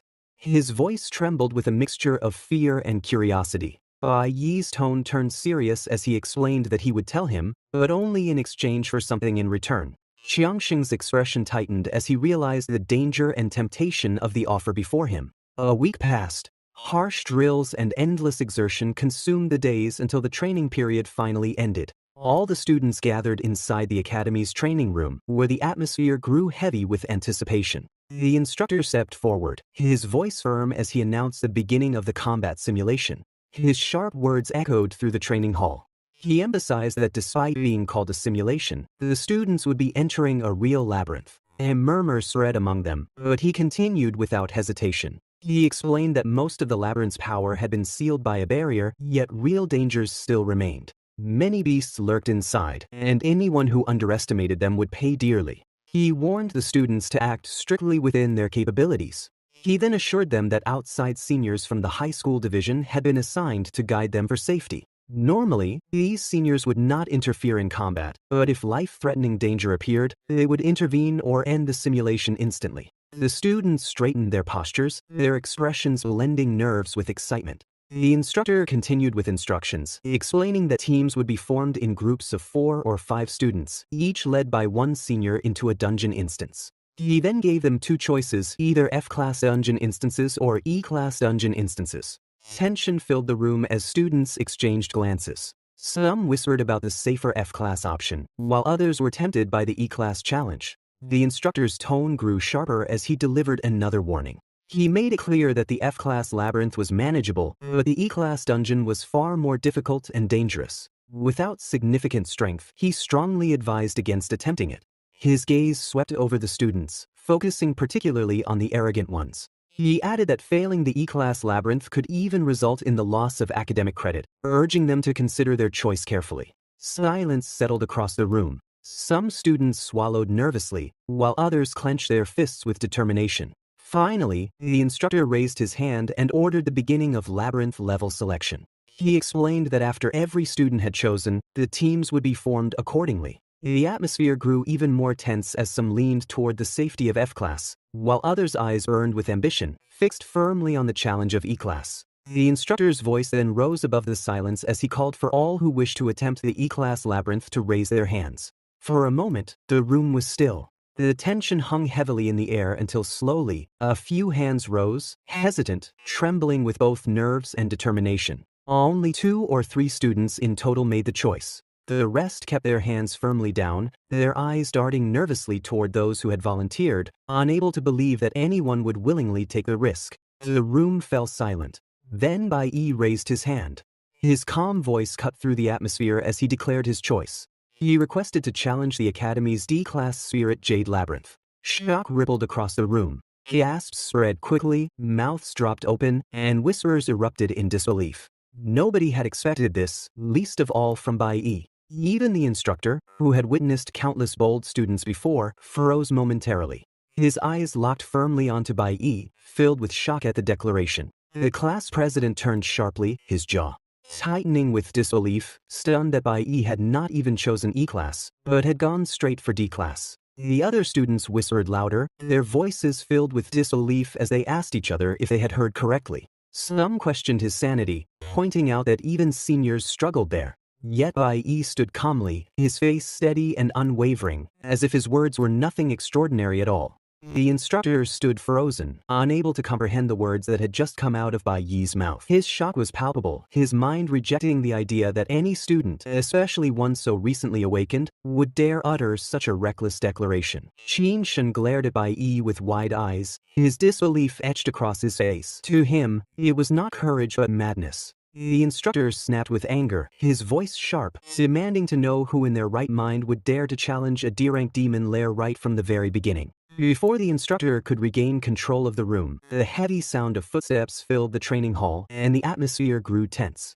The director entered, his presence carrying authority that silenced the murmurs immediately. His tone was sharp and uncompromising as he addressed the matter. He reminded the students that D-rank demon lairs were not training grounds for beginners. They were treacherous and deadly, places meant only for high scholars who had already attained D rank or higher. The danger was extreme, the survival rate for the unprepared painfully low. Yet Bai Yi did not falter. His stance remained unshaken, his voice steady as he countered the director's warning. He pointed out calmly that the school handbook contained no line forbidding students from challenging a D-rank demon lair. The rules of mock combat, written clearly for all to see, gave every student the right to choose their own rank. Bai Yi turned his gaze firmly toward the director, his determination blazing. He would not step back. For him, this was not recklessness but the very essence of why the academy existed. He reminded everyone that the school's sole purpose was to uncover outstanding talent for the Divinity Guild group. To achieve this goal, students needed to embody bravery, strength, and responsibility. These qualities defined true talent. Bai Yi's declaration was not made lightly. He had chosen this path because he believed in those principles. As he stepped forward, his eyes burned with conviction. An aura of sharp defiance erupted from him, locking his gaze with the director. He asked the question directly through his stance and presence. Was the chance to prove himself being denied before it even began?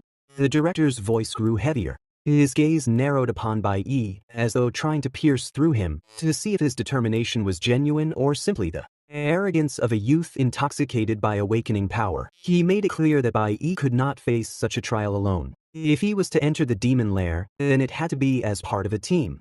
The school rules had been designed with safety in mind. No matter how determined Bai Yi was, the regulations existed to prevent pointless death. But Bai Yi remained unmoved. He stood firm, insisting that he could do it alone. His tone carried no hesitation, his posture no weakness. The director's expression darkened in frustration as he reminded Bai Yi again that solo entries were strictly prohibited. Rules were not made to be broken by ego. They were there to safeguard lives, and lives could not be thrown away so carelessly. The atmosphere within the hall grew tense, students watching the clash between director and challenger with breathless silence. It was at that precise moment the class president raised her hand. The announcement shocked the room as she boldly declared that she too would choose the D rank. Murmurs rippled through the students as they turned to stare at her. She stood tall, her confidence radiating in defiance of the danger. The director's face twisted in disbelief as he demanded to know if she had lost her mind. He reminded her of her father, of the consequences of failure. But she pressed forward without wavering, declaring her desire to achieve the highest score and admitting that she simply wanted to try. Her playful blink toward Bai Yi carried a spark of mischief, yet he coldly rejected her gesture. Without hesitation, he refused any partnership. He announced with unwavering resolve that he would not join any party, insisting again that he would go alone. The president's smile faltered instantly, her composure cracking as frustration and anger flared in her eyes.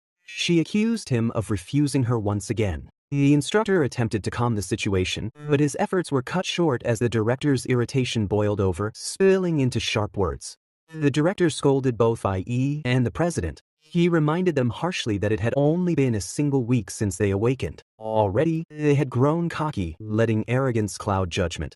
He clenched his jaw, his expression hardened by disappointment as he stared at the two stubborn students standing before him. Inwardly, he thought bitterly that if they were so insistent on this madness, then so be it. They would face the D-rank dungeon alone. No upperclassman in their right mind would accept such a reckless assignment and risk their lives leading them. With a sharp exhale, the director declared his decision. It would be only the two of them entering the dungeon, but they should abandon hope of a senior stepping forward to guide them. The risk was far too great. Yet just as his words settled over the room, a calm and confident voice rose. A senior stepped forward, casually waving his hand as though brushing away the tension. He remarked that the flower of the nation deserved someone to protect them. The instructor turned, and relief filled his expression. He smiled, recognizing the young man immediately. It was Zeeling. The instructor approved instantly, stating that with Zeeling present, he could finally rest assured. He assigned him to the team without hesitation. The president's eyes widened in shock at the revelation. She whispered in awe, recalling the rumors that Zeeling had nearly joined the ultimate school team, a feat reserved for only the most extraordinary talents. At that moment, Zeeling released his pressure, his aura heavy and suffocating as it blanketed the room. His glare locked directly on Bai Yi. But Bai Yi remained calm, his eyes narrowing slightly, his thoughts unshaken as he admitted silently he had never even heard of Zeeling. Zeeling's lips curled into a mocking smile, his disdain sharp. To him, Bai Yi was nothing more than an arrogant peacock, eager to display feathers without knowing the true measure of his own strength. His presence was condescending, a challenge laced with scorn. Yet Bai Yi's quiet calm spoke volumes. Their clash was not of words but of unspoken wills, each sizing the other with fire hidden beneath the surface. The tension in the hall thickened further as every student watched the unspoken battle unfold. The director raised his hand toward the shimmering portal. His declaration rang firm, final, and heavy with authority. The teams had been. The mock test would now officially begin. The portal pulsed with a blinding light as the director's tone grew heavier still. He explained that professional livestream equipment would track them within the demon lair.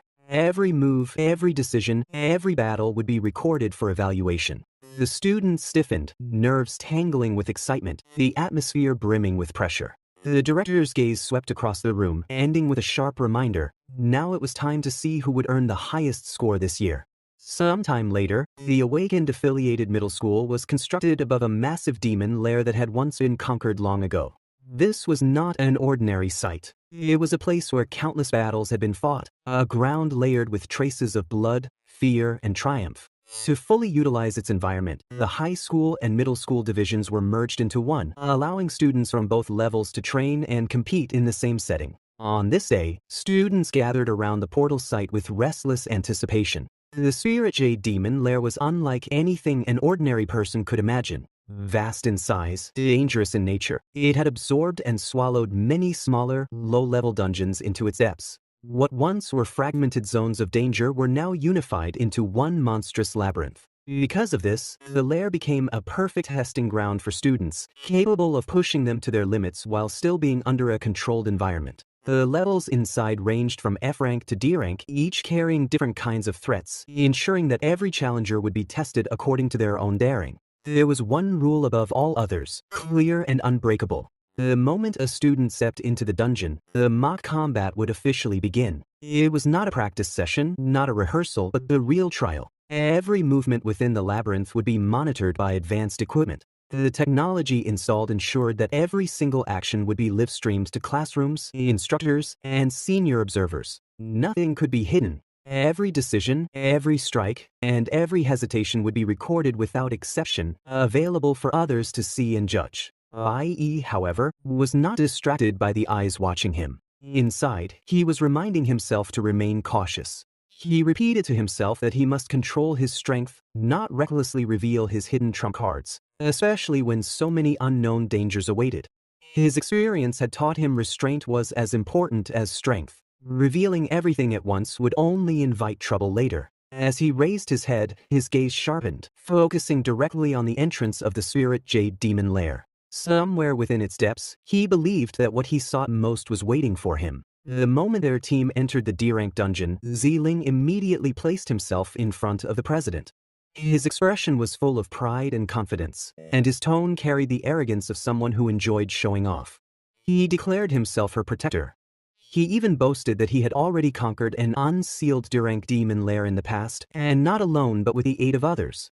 His words carried the weight of experience, but also the taint of exaggeration, as though he wanted everyone nearby to know of his accomplishments. The president, listening curiously, asked him how strong the demon beasts within their current D-rank dungeon really were.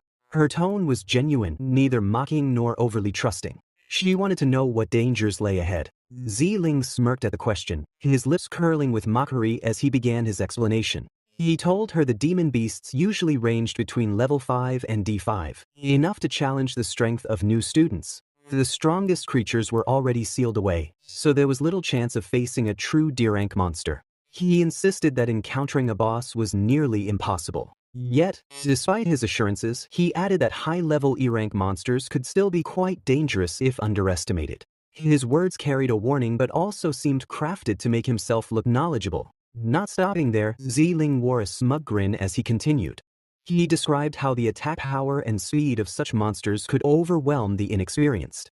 He turned to the president and reminded her she had only just awakened. Compared to the beasts they might face, she was still just a beginner, a small fry struggling to survive in dangerous waters. His eyes flicked toward Bai Yi as he spoke, and the sharpness in his tone made it clear the words were meant as an insult directed at him rather than at her. He went on to offer his assistance in helping the president farm low-level monsters for school credit.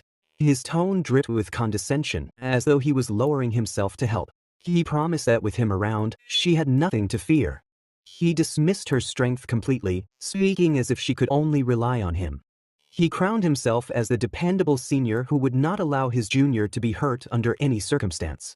But Bai Yi had no interest in his arrogance.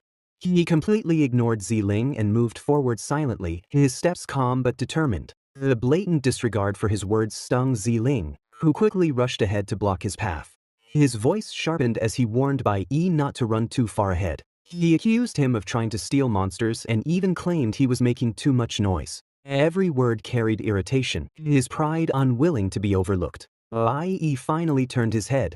His eyes were cold, his voice even colder. He told Ziling to remain silent and stand back. There was no need for him to interfere. His words were not loud, but the authority within them pressed down like a heavy weight. The impact was immediate. Ziling's body trembled, his face stiffened with anger, and his pride cracked under the pressure of Bai Yi's calm rejection. The president, who stood close enough to feel the moment, felt a trace of fear in her chest. The sheer confidence and strength carried within Bai Yi's presence was something undeniable, and even she could not help but feel its weight. At the same time, the mock combat had already started, and the rest of the students were glued to the live stream. Classrooms buzzed with excitement, their attention fixed on the battle unfolding inside the D-rank dungeon. Teachers and instructors, however, watched with more serious expressions, analyzing every action with care. Elsewhere, in another room reserved for the elite, the vice captain spoke to his captain. He urged him to watch the live stream, saying it was far more interesting than expected. He explained that their junior had actually chosen a D-rank dungeon, something remarkable and shocking for someone at his age. The captain soon arrived, his curiosity piqued. He asked the vice captain what profession their junior held. The answer came with intrigue. The vice captain explained that Bai Yi was only a green warrior, a trash-tier profession that no one regarded as powerful. He admitted openly that he wanted to see how Bai Yi could possibly survive in such a dangerous dungeon. The captain smirked when she heard this. His amusement was clear, and his voice carried curiosity. The captain smirked when she heard this. His amusement was clear, and his voice carried curiosity. Captain remarked that she wanted to see for himself where the boy's old confidence came from. The scene shifted to the other students, who were struggling desperately to protect themselves against a massive monster that appeared before them. Fear filled the group, and one of Bai Yi's classmates trembled in panic as he tried to understand how something so terrifying could exist here. This was supposed to be inside a sealed F-rank demon lair. The atmosphere grew tense, the sound of footsteps and growls echoing from the shadows around them with suffocating intensity. The class monitor, however, remained surprisingly calm in the face of danger. He reassured the frightened boy that he was only a chanter, someone who provided buffs from the backlands, and therefore had no reason to be nervous. Yet his words did little to ease the boy's fear. The trembling continued as his eyes remained fixed on the monster that stood ahead, recognizing it immediately as an F-rank flame bat. Another emerged beside it, an F-rank fiery cat. The boy stammered in horror, questioning aloud how an F-rank demon lair could be so frightening and why it was different from what he had expected. More monsters soon revealed themselves from the surrounding shadows, their growls resonating ominously. The overwhelming presence pressed down upon the students like an invisible weight. Then from the darkness, a serious F-rank Fong beast appeared, radiating deadly intent, making the group's fear and despair intensify further as the battle continued. Meanwhile, in another location inside the sealed E-rank demon lair, a different struggle unfolded. Some students there had already sustained injuries, and the situation was growing more dangerous with each passing moment. Healers within the group rushed forward urgently, pouring their energy into casting recovery spells. Their strength was focused on mending wounds, stabilizing the injured, and doing everything possible to keep the weakened students alive amidst the fierce assault of the monsters. The perspective then shifted again, this time to Qin Shin, who was locked in direct combat against two powerful monsters. The pressure on him was immense, and his subordinates around him were faltering. Their formation weakened, breaking apart under the relentless onslaught of the beasts. Anger surged through him, and his frustration boiled over as he declared that if they could not do it, he would handle the situation himself. His glare sharpened with intensity as he gripped his weapon tighter. His knife pierced deep into the monster's flesh, and his teeth clenched in determination. Inside his heart, Qin Shin swore with unwavering conviction that he would one day surpass Bai Yi. That burning determination seemed to ignite something within him at that very moment. His body surged with power, his strength and agility spiking sharply, and his life-self ability suddenly increased by 15%. With this new edge, he drove his weapon deeper, tearing into the monster's body until it collapsed lifelessly. The focus shifted once more, returning now to Bai Yi, who had already ventured much deeper inside the sealed D-rank demon lair. His blade moved swiftly and precisely, every strike executed with near perfection. With a flurry of slashes, he engaged the massive creature before him and brought it down with sheer skill. Its body split apart and collapsed onto the ground, marking another victory. Bai Yi's calm composure showed no cracks even as the beast fell. A glowing system window appeared in front of his eyes, announcing his success in slaying a dragging mana beast, a level 6 E-rank monster. More notifications followed one after another, informing him of his rising progress. Each successful kill granted him 30% more experience, and his agility had increased further. The messages confirmed his strength was rapidly climbing, and every monster he cut down fueled him with greater ability, sharpening both his blade and his instincts. Bai Yi's gaze hardened as he absorbed the growth. The more monsters he felled, the more unstoppable he became. His speed was increasing, his blade sharper, and his momentum surging higher with every victory. At that moment, one of the seniors watching nearby shouted in disbelief, unable to comprehend what he had just witnessed. The livestream audience captured every detail, and the astonishing display spread quickly. Bai Yi's rising power shocked everyone observing. Inside the viewing room, the class president's expression brightened as she followed Bai Yi's overwhelming performance. Her eyes lit with admiration, and she smiled brightly at his display of strength and skill. The atmosphere shifted with excitement, but before the students could react further, several grotesque creatures with glaring eyes emerged suddenly from the shadows. Their appearance turned the cave darker, their stares piercing into the group with threatening intensity as they stepped forward. Bai Yi advanced calmly, showing no hesitation. He explained to those nearby that the monsters here were sealed and could only exert half of their true strength. Because of this, they were not particularly difficult to deal with, despite their numbers. His gaze flickered toward the class president briefly as he said this. She looked back at him warmly, confessing her admiration for his composure and strength in the face of such overwhelming odds. The class president admitted she was still far behind him. She praised his ability, pointing out that even with the monsters limited to half power, it was still impressive that he could fight so many at once. Bai Yi ignored her words entirely. Turning away from her, his tone was cold as he reminded her that there was no need to compare herself to others. He told her firmly to simply be herself and focus on her own progress. Her smile softened, and she lightly teased that he always sounded cool whenever he spoke. Bai Yi's expression did not change as he responded without hesitation, declaring that he would continue to work hard. His determination remained steady and firm. Meanwhile, one of the seniors nearby grew increasingly annoyed as he watched. His jaw tightened as bitterness and resentment swelled inside him. His voice reflected his frustration as he complained about Bai Yi's actions. The senior glared at Bai Yi, accusing him of taking all the credit. His tone dripped with mockery as he reminded everyone present that this was still a D-rank dungeon and not to be underestimated. Bai Yi showed no reaction to his provocation, refusing to waste words on pointless disputes.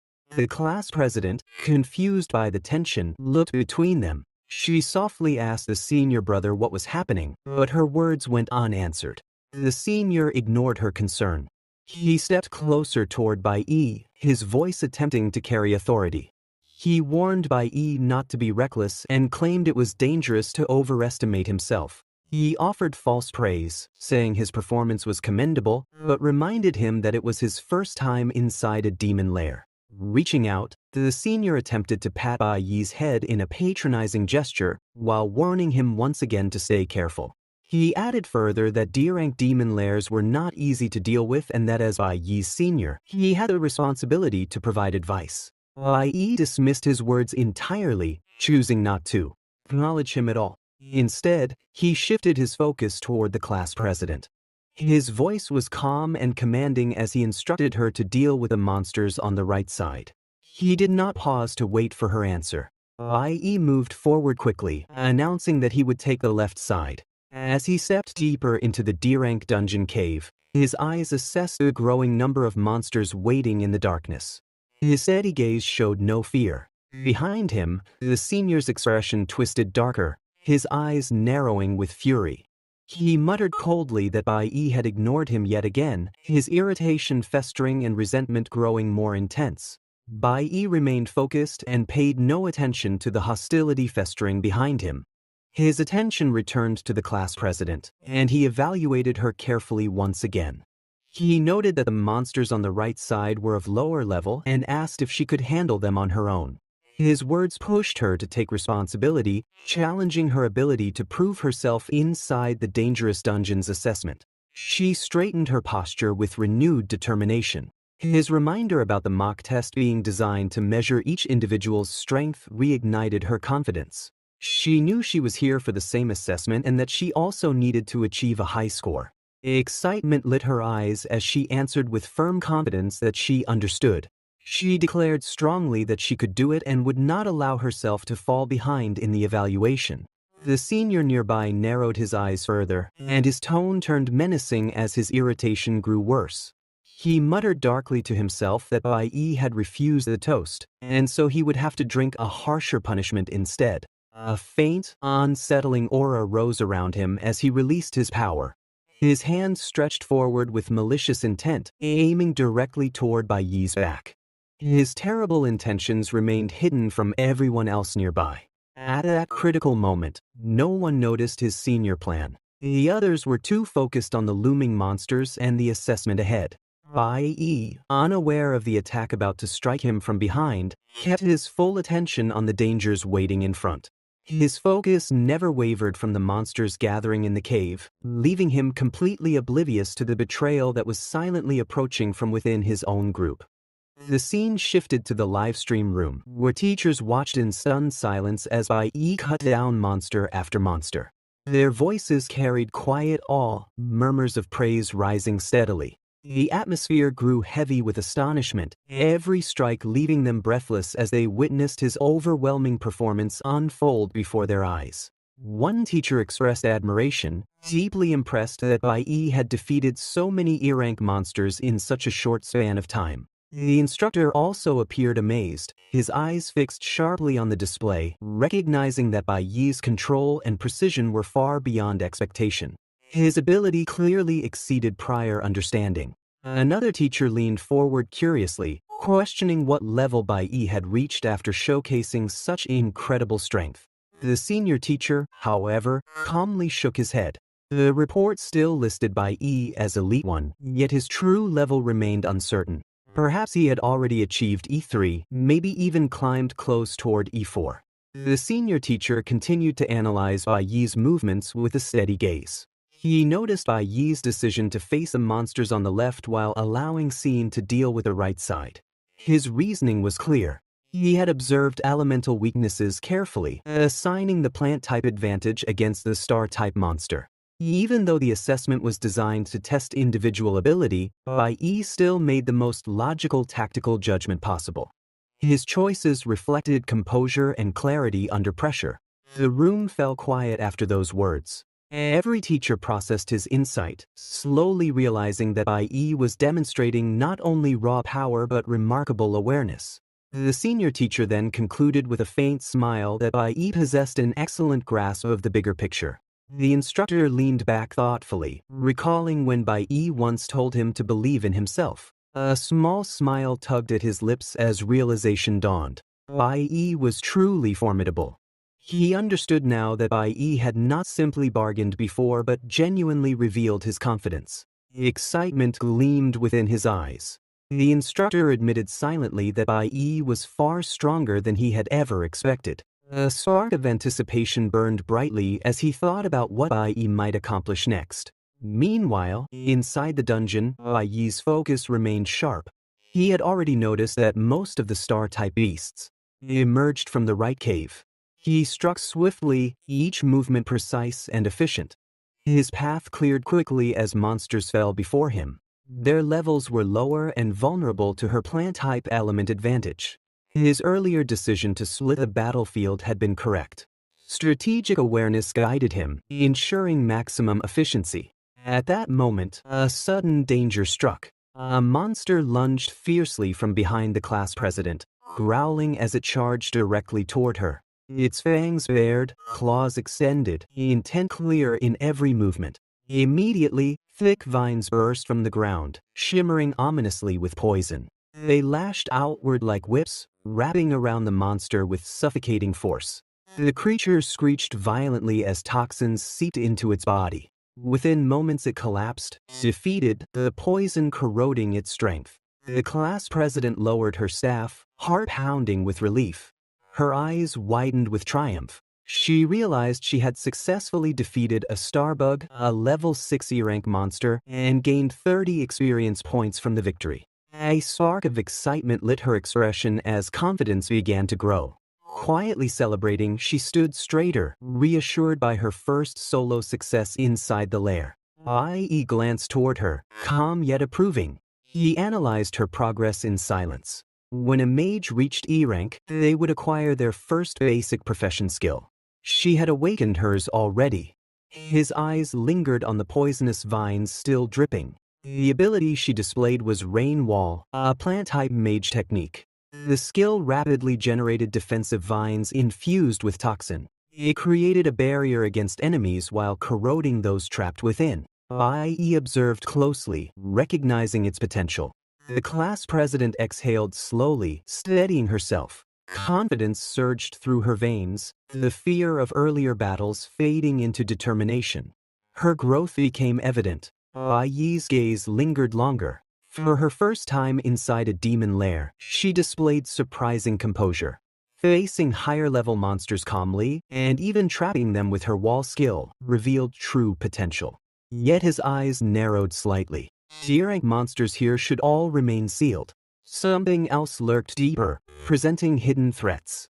His expression remained steady while his thoughts raced quickly. With a live stream active, concealing most of his strength remained essential. Even holding back, he could still secure a high score. However, countless viewers watching through the equipment meant every action risked exposure. Gaining too much attention might complicate his plans later. He exhaled slowly, eyes drifting toward the deeper shadows ahead. Quietly, he considered how to approach the next phase of his plan. At that same moment, the senior's eyes darkened dangerously. Rage burned fiercely in his chest as he fumed over Bai Yi ignoring him repeatedly. Arrogance consumed his twisted thoughts. Convinced that Bai Yi believed he could rely only on himself, hatred surged violently within the senior. He raised his hand, drawing an arrow wreathed in searing light. Malice tainted his muttering words as he unleashed the skill gate of light. Forbid. The air rippled as the arrow burst forward with speed. The fiery projectile sliced through the air with a sharp hiss.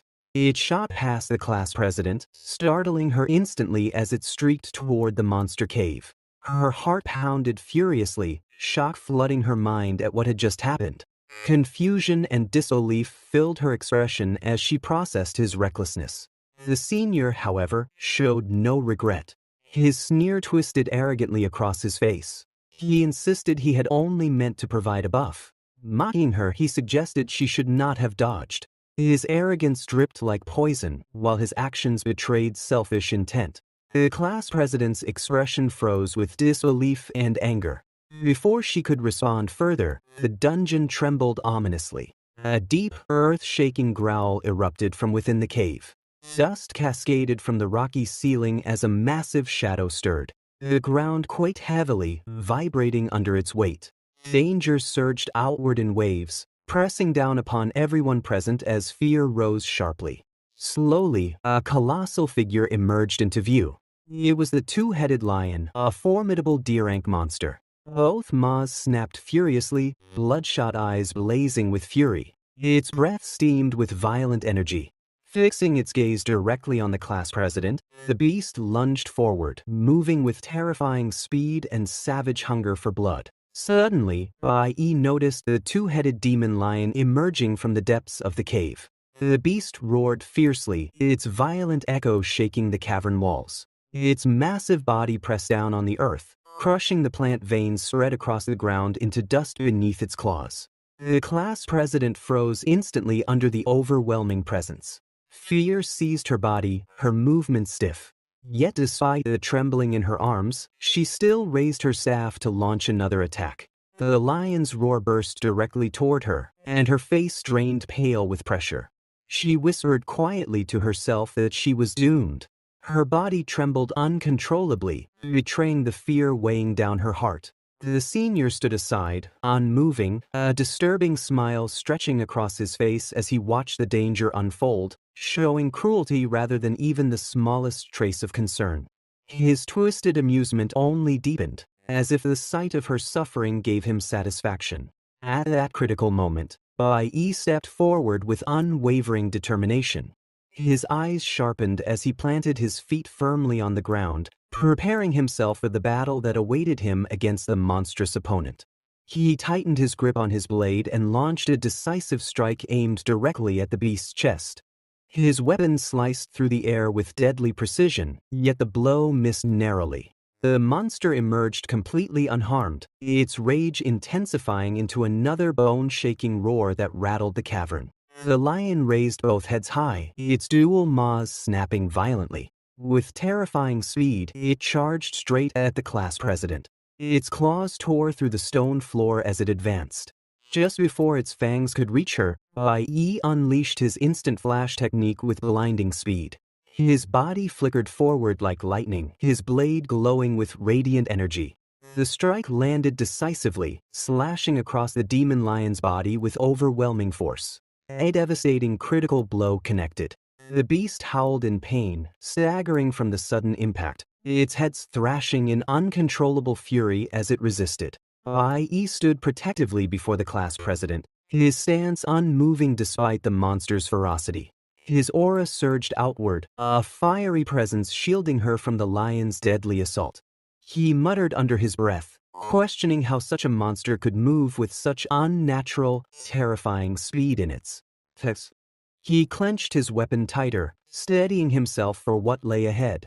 The protective energy around him flared further, wrapping the class president in a barrier of safety. Behind them, the senior narrowed his eyes. A twisted smile curled across his lips, revealing satisfaction in Bai Yi's struggle against danger. The senior revealed his intimate knowledge of the demon lair, speaking with cold certainty. He explained that most of the D-rank monsters had been carefully sealed long ago. Yet one terrifying exception remained overlooked: the two-headed lion demon. Its ability to constantly restore stamina made it far deadlier than expected. The class president's complexion turned ghostly pale at the horrifying revelation. Bai Yi, however, grew sharper and more focused, realizing that this opponent was far from ordinary. The senior sneered further, dripping with malice. He declared that Bai Yi was still just a newly awakened recruit against a true monster. The demon lion roared again, and its massive frame glowed faintly. The senior's arrow of light activated, flying into the beast. Yet instead of piercing its flesh, the arrow's effect lightened its body, increasing its agility and strength. The lion suddenly accelerated, becoming faster and more frightening than before. Bai Yi narrowed his eyes, quickly recognizing something was wrong. The sudden increase in speed made sense now. Behind him, his class senior stood smugly, smiling with cruel satisfaction. The senior mocked him further, boasting that the lion was now stronger than ever thanks to his manipulative intervention.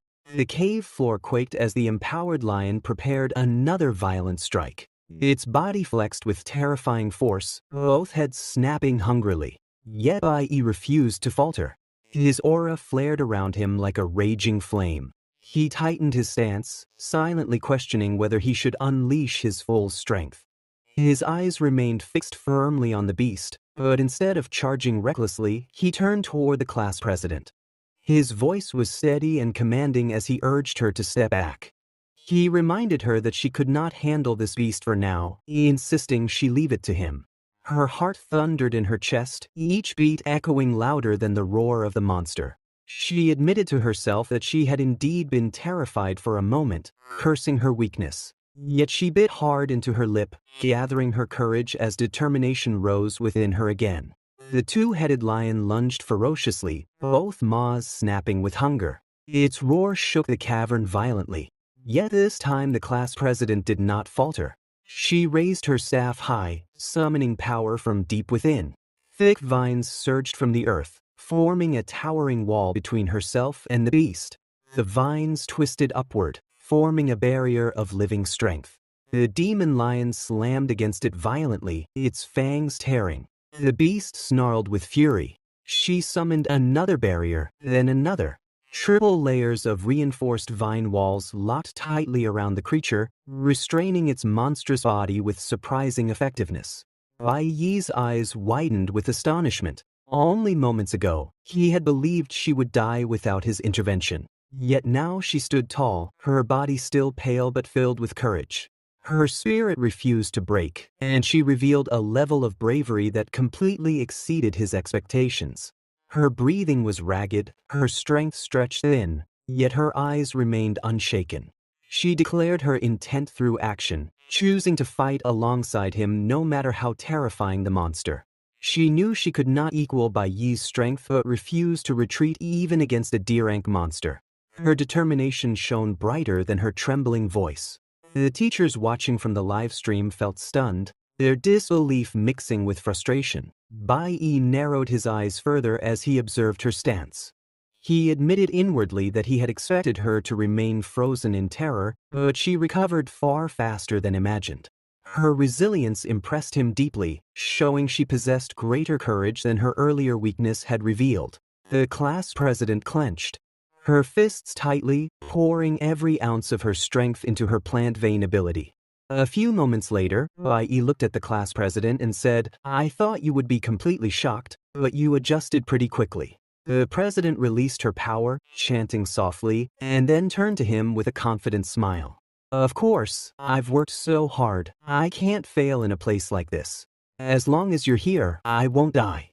Bai Yi warned her calmly, "You just used 3 levels of skill at once. Your elemental power is limited, don't waste it." She replied with the same confidence, "Of course, I know." But in his mind, Bai Yi thought back to his previous life. In junior high, Qi was already shining as the class president. A flicker of memory surfaced, her standing before everyone, introducing herself with bright determination. My dream is to join the God Guild and become a great player. Bai Yi reflected quietly. Even though I heard she came from a strong family background, she was always kind to everyone. She became the class monitor in junior high school, serious and responsible. But later, there was no news of her. Perhaps, in the end, she lived an ordinary life. But right now, she was someone Bai Yi could trust. At present, Bai Yi smiled faintly. As long as nothing else happens, I can hide my strength and still pass this level. Yet in the next moment, the senior standing behind him smirked coldly. Do you really think the two of you alone are enough? He let out a mocking laugh, his eyes fixed on the furious monster trapped ahead. That vine wall won't hold it for more than a few seconds. Grinding his teeth in frustration, the senior added, actual combat doesn't rely on confidence alone. With your strength, there's no way you can handle this enhanced D-rank monster. Then his expression twisted into something sinister. When you finally beg for mercy, when you have no choice but to turn to me for help, that's when you'll understand. As he spoke, he released another buff, his power surging into the two-headed lion. The beast roared violently, its strength multiplying as it broke free from Qi Ying's vines with a thunderous crack. In the next instant, the monster lunged aggressively at Bai Yi. Watching this unfold, the senior smirked once more. Let me teach you again what it means to respect your elders, Junior. The president was completely nervous, watching the furious two-headed lion charging forward. Her hands trembled, but she could still hear Bai Yi's calm voice guiding her. I'll lure the lion, Bai Yi said firmly. Its power is explosive, so you must grasp the timing. The lion roared and charged at both of them. At that moment, Bai Yi and the president quickly moved aside. I've already dealt damage to it, Bai Yi thought, his eyes sharp. That's why it's prioritizing me. I'll draw its full attention. He sprinted toward the water, forcing the lion to follow him. The monster growled fiercely, completely distracted as it chased after Bai Yi. He darted deeper, using the terrain to bait the beast into losing focus on the president. Seizing the moment, Bai Yi shouted, now. At his command, the class president released her plant vines. They shot out like whips, wrapping tightly around the lion's massive body. In an instant, the furious two-headed monster was completely trapped within the binding vines. The two-headed demon lion struggled violently, but the plant vines bound it tighter and tighter. The class president did not hesitate. She poured all her strength into the vines, releasing a poisonous aura through them. The venom spread quickly, weakening the monster's body and leaving it unable to move. With each layer of vines reinforced, the beast's furious roars grew weaker. No matter how hard it thrashed, it could not break free from the poisonous bindings. At that moment, Bai Yi appeared right beside the class president. His eyes locked on the restrained lion as he calmly said, now it can't break free. He gripped his dagger tightly, his aura sharpening like a blade. Next, we finish this test and take the highest score. The opportunity was perfect. With the two-headed demon completely restrained, Bai Yi prepared to deliver the decisive strike. The senior stared in disbelief, unable to accept what he was seeing. A wall of vines had completely trapped the two-headed lion. Even he could not subdue such a monster so easily, not even after strengthening it. His expression twisted with frustration as he muttered through clenched teeth, how did that bastard Bai Yi pull off something so monstrous? I won't let him go unchallenged. The scene shifted to the livestream room. One teacher explained calmly, if a nuclear lion is forced into water, its skills can't be used. Another added, however, the abilities of the underwater flower system are strengthened instead.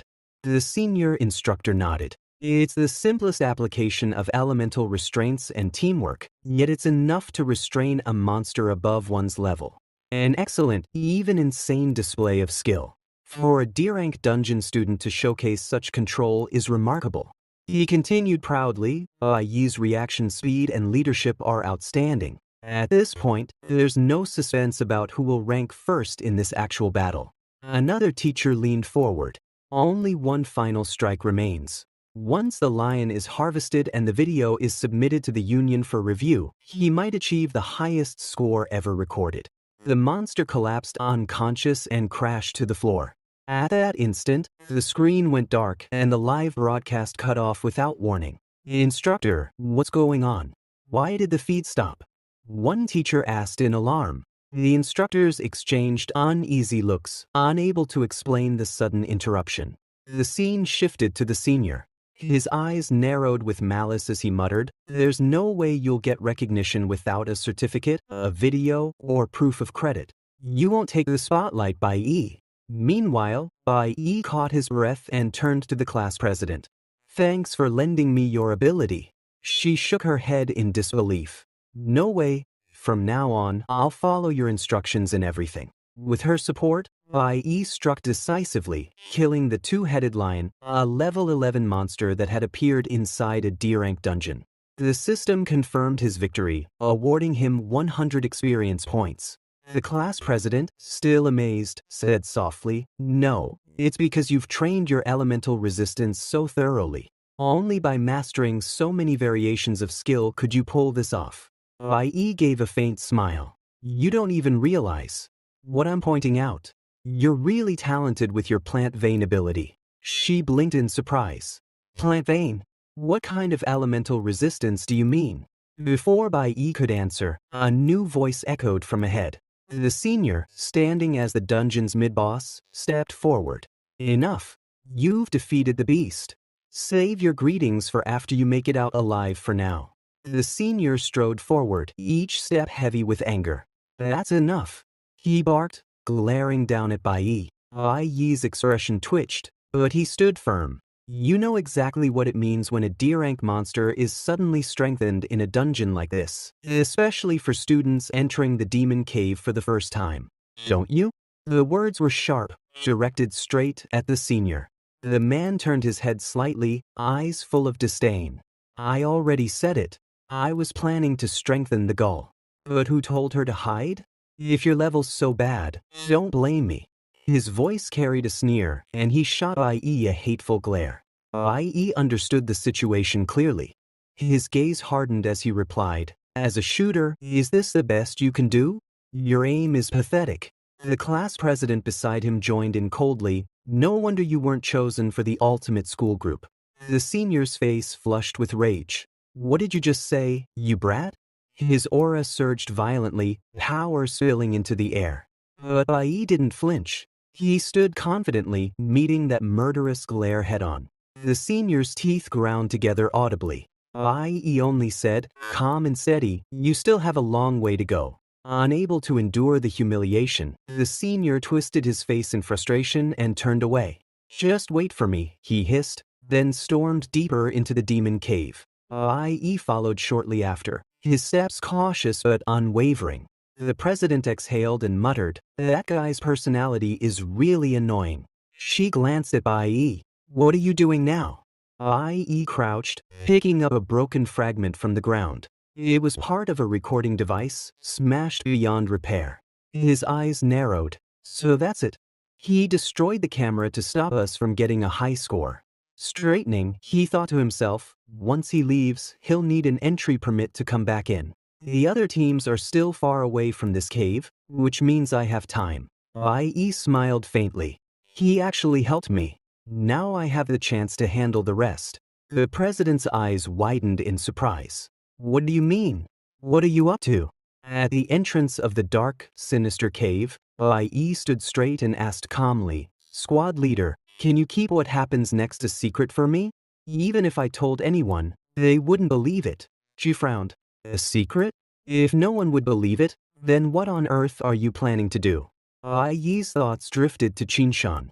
"I made a deal with that guy, and it definitely worked in my favor. The unlocking magic stone. Qinshan's uncle gave it to me, and Qinshan passed it along." He pulled out a dull, shimmering stone from his pocket, its surface etched with faint patterns. Holding it up, he murmured, "The unlocking magic stone. Qinshan gave it to me without hesitation." He placed the stone against the cave wall. A faint tremor spread through the ground as the stone released a strange flickering light. Waves of energy surged outward like ripples in water. Bai Yi's lips curved into a smile. Completely unlocked. The president's eyes widened as the stone pulsed with radiant light. "No way. This is a D-class demon cave. The glow intensified, spilling across the entrance like veins of fire. Bai Yi stood calmly and said, "Don't worry. Their power is still sealed. There's no need for two people." She stared at him in shock, her expression tightening with caution. For a moment, her face looked almost childish, as if she couldn't believe what she was seeing. "How could you do that?" Bai Yi exhaled slowly, his palm pressing against the cave's trembling surface. Energy surged through him, threads of power spreading outward in a controlled wave. "I am alone," he said quietly, determination in his eyes. Tell me, how else can I become a mage?" Bai Yi turned toward the president and told her to remain at the exit, assuring her not to worry about anything else. His tone carried firmness and left the president entirely surprised since she had never expected such direct instructions. Before she could fully respond, a sudden growl echoed through the arena. The monstrous sound rolled like thunder, shaking the ground beneath them. A chained beast stirred, and the iron links rattled as an ominous presence filled the chamber ominously. The two-headed lion monster finally broke free. Its enormous frame shuddered violently as its muscles strained against the restraints. In a terrifying instant, the chains snapped apart and clattered to the ground. The creature's blazing eyes reflected unbridled fury. Unleashed, the beast immediately launched a ferocious attack toward Buther. Its roars filled the room, shaking walls and floor with thunderous resonance. The president turned pale, realizing the situation had grown dire. Panic threatened her composure as the air grew dangerously unstable. Both of the creature's massive heads opened simultaneously, spewing scorching flames. Heat surged outward, scorching the atmosphere. Its aura flared violently, uncontrolled and wild, as though centuries of pent-up rage finally erupted. The terrifying presence forced everyone nearby into defensive positions. At that instant, Bai Yi stepped forward with steady determination. He lifted his staff and channeled power.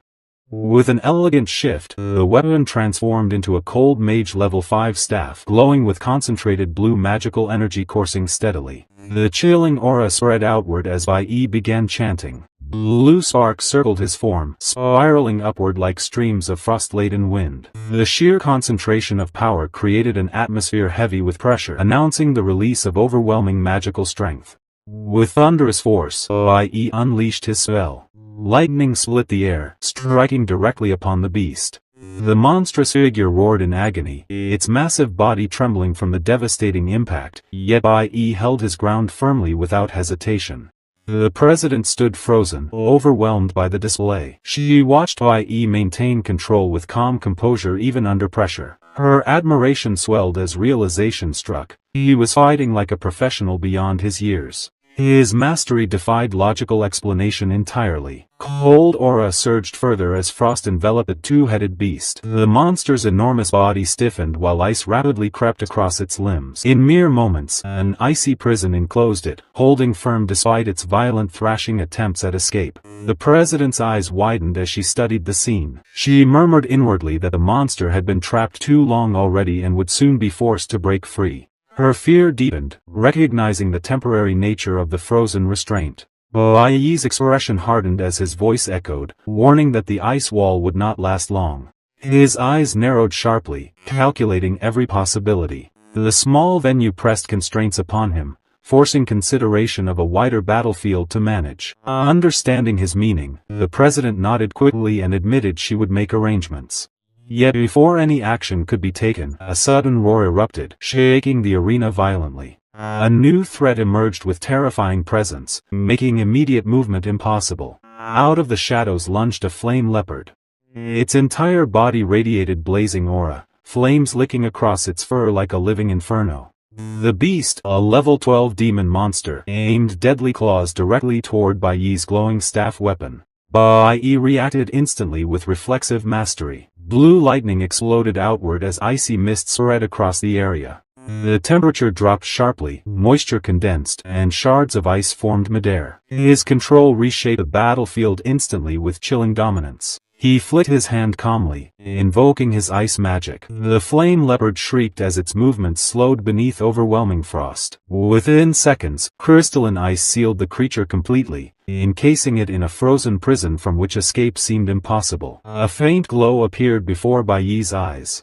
Notification text materialized, awarding him the title of Nuclear Warrior. Yet he barely had time to consider the achievement before a new tremor shattered the ground, shaking violently beneath his feet. From beneath cracked stone leapt another monster. This one, a level 13 fire sabertooth, emerged with terrifying force. Its glowing red fangs resembled molten blades forged from volcanic heat. Roaring furiously, it lunged toward Bai Yi with overwhelming aggression.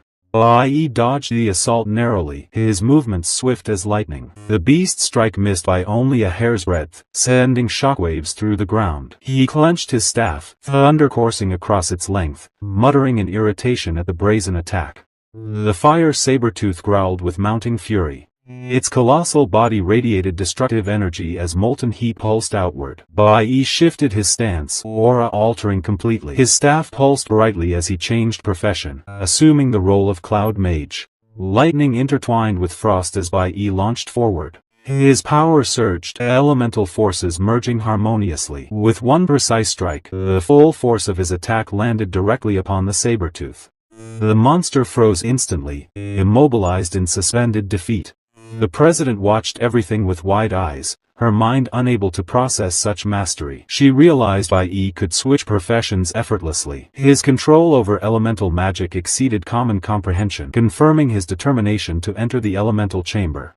Bai Yi's icy aura surged again as he advanced. Each strike carried unmatched precision, every movement seamless and deliberate. His control allowed absolute domination, resembling seasoned warriors. The president noted each detail with heightened respect, admiration, and astonished disbelief. Her thoughts drifted briefly to her own training. Back then, she had assumed that stronger magic required extended casting. But watching Bai Yi, she realized mastery lay not in power's size, but in precise, controlled release of natural elemental force. She understood elemental power stemmed directly from nature, raw and nearly uncontrollable. Yet Bai Yi harnessed and bent it effortlessly. Trembling, she acknowledged his unparalleled talent. Such mastery at his age was terrifying, bordering upon the realm of the impossible. Finally, Bai Yi stepped forward, unshaken before the leopard monster. His staff glowed brilliantly, icy aura spreading wide. He raised his weapon, preparing to strike again. The president recognized then, she stood before a prodigy, one destined to surpass imagination. The class president clenched her teeth tightly, her chest rising with conflicted emotions. Her disbelief weighed heavily upon her, yet a helpless smile formed faintly. She admitted inwardly that all of them had been left behind long ago, unable to compare. Her own words echoed painfully in her mind, pressing against her chest like a burden she could not discard. Her eyes lingered intently upon Bai Yi, his calm composure and overwhelming presence radiating an aura she could scarcely believe. The cold aura surrounding Bai Yi spread naturally, the staff in his hand pulsing with controlled power. His confidence stood unshakable, and she found herself unexpectedly moved. Her heart skipped slightly, cheeks coloring faintly as admiration unexpectedly overtook her. She blushed without realizing and whispered softly, acknowledging to herself his appearance and strength were undeniable. For that fleeting moment admiration overshadowed fear, though her realization left her conflicted. Yet before the warmth settled, the dungeon floor shook violently beneath them. Cracks spread outward like spiderwebs across the dungeon ground. A suffocating wave of energy burst suddenly forth, accompanied by an aura of destruction. A terrifying figure emerged slowly from the depths, wrapped completely in blazing red light, roaring thunderously upon arrival. The beast's immense size dwarfed everything else. Flames danced across its massive frame, aura suffocating in intensity. Its roar shook the dungeon walls as though threatening collapse. The class president's pupils shrank in horror as she recognized the creature's dreaded name. She exclaimed inwardly, stunned, for this monster was the Demon Cave Lord. The name alone carried terrifying weight across regions. Identified as a Tolkien Hellmount of level 15, its aura even sealed, overwhelmed everything they had faced thus far. Even restrained, its suffocating aura blanketed the battlefield. Behind it, the previously ferocious flame leopard remained frozen completely solid within Bai Yi's icy seal. Yet that victory suddenly felt meaningless in comparison, for the presence of the Demon Cave Lord dominated. Despite such suffocating terror, Bai Yi did not falter. His golden eyes locked intently upon the enormous demon. A crooked smile appeared across his lips, calm yet sharp, revealing anticipation.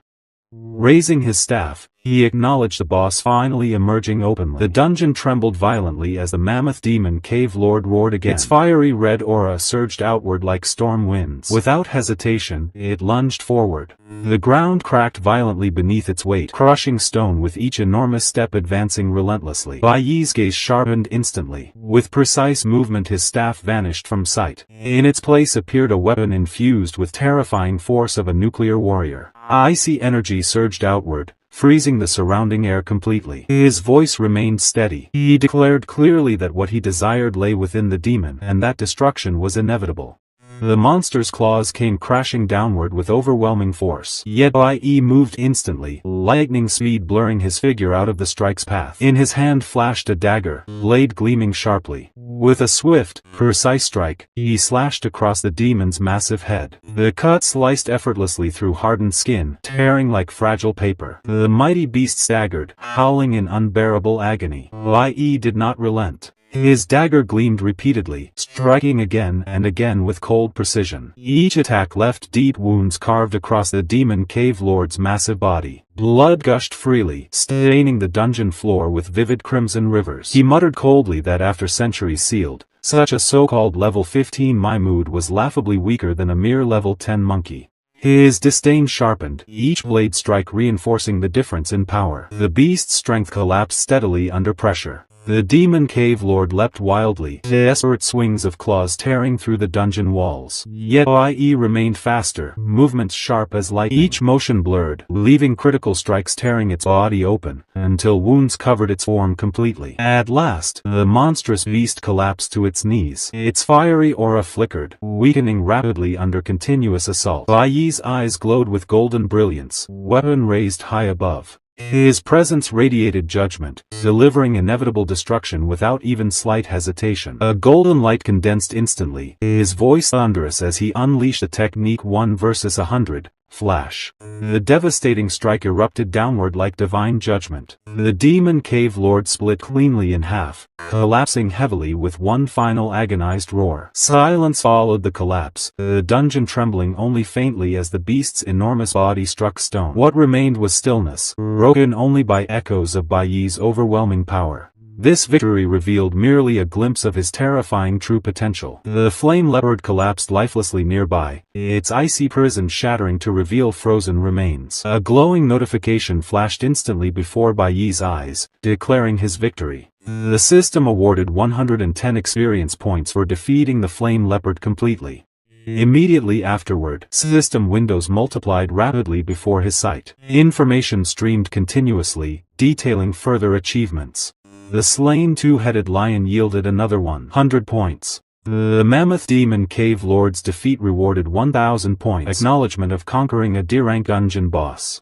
The reward stacked ceaselessly, windows illuminating the battlefield with radiant light. Bai Yi's grip tightened upon his weapon, lips curling into a cold yet satisfied smile. He whispered inwardly that defeating a D-rank dungeon boss marked his true personal celebration. Another notification resonated clearly, awarding items. 10 furious bones valued at 10,000 gold were added. Additionally, rare advanced material named Jedi flesh appeared, described as martial essence capable of strengthening both blood and physical body, priceless for cultivation advancement. Excitement flickered across Bai Yi's golden eyes as he examined loot. A weapon materialized in his grip, forged directly from dungeon essence. Its golden brilliance radiated destructive power, elemental energy pulsing across surface. Electricity arced dangerously along edges, humming fiercely. He whispered inwardly that this was a level 5 weapon infused with both elemental and electrical attributes. The power exceeded imagination. He marveled at its insane potential. With deliberate thought, weapon and materials disappeared smoothly into his organized inventory. Only the jade stone remained glowing faintly before him. Its mysterious aura resonated unnaturally with his body. Bai Yi reached out without hesitation, fingertips brushing its surface. Immediately, an electrifying shiver of power coursed strongly through his body, invigorating energy. His golden eyes gleamed brighter than before as his heart pounded. He acknowledged this was the jade stone, possessing extraordinary special functions surpassing imagination.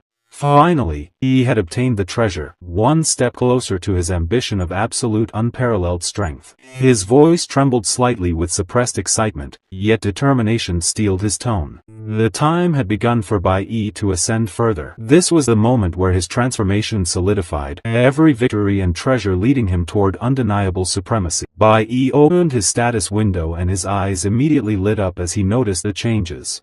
He had advanced as a nuclear warrior, reaching level 13, while his mage level had also upgraded to level 11, bringing with it a series of stat bonuses.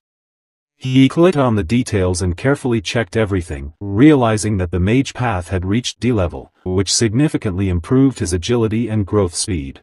Another notification appeared, showing 100 points gained, and his title upgraded to one man guarding the path, a recognition earned for facing the enemy alone.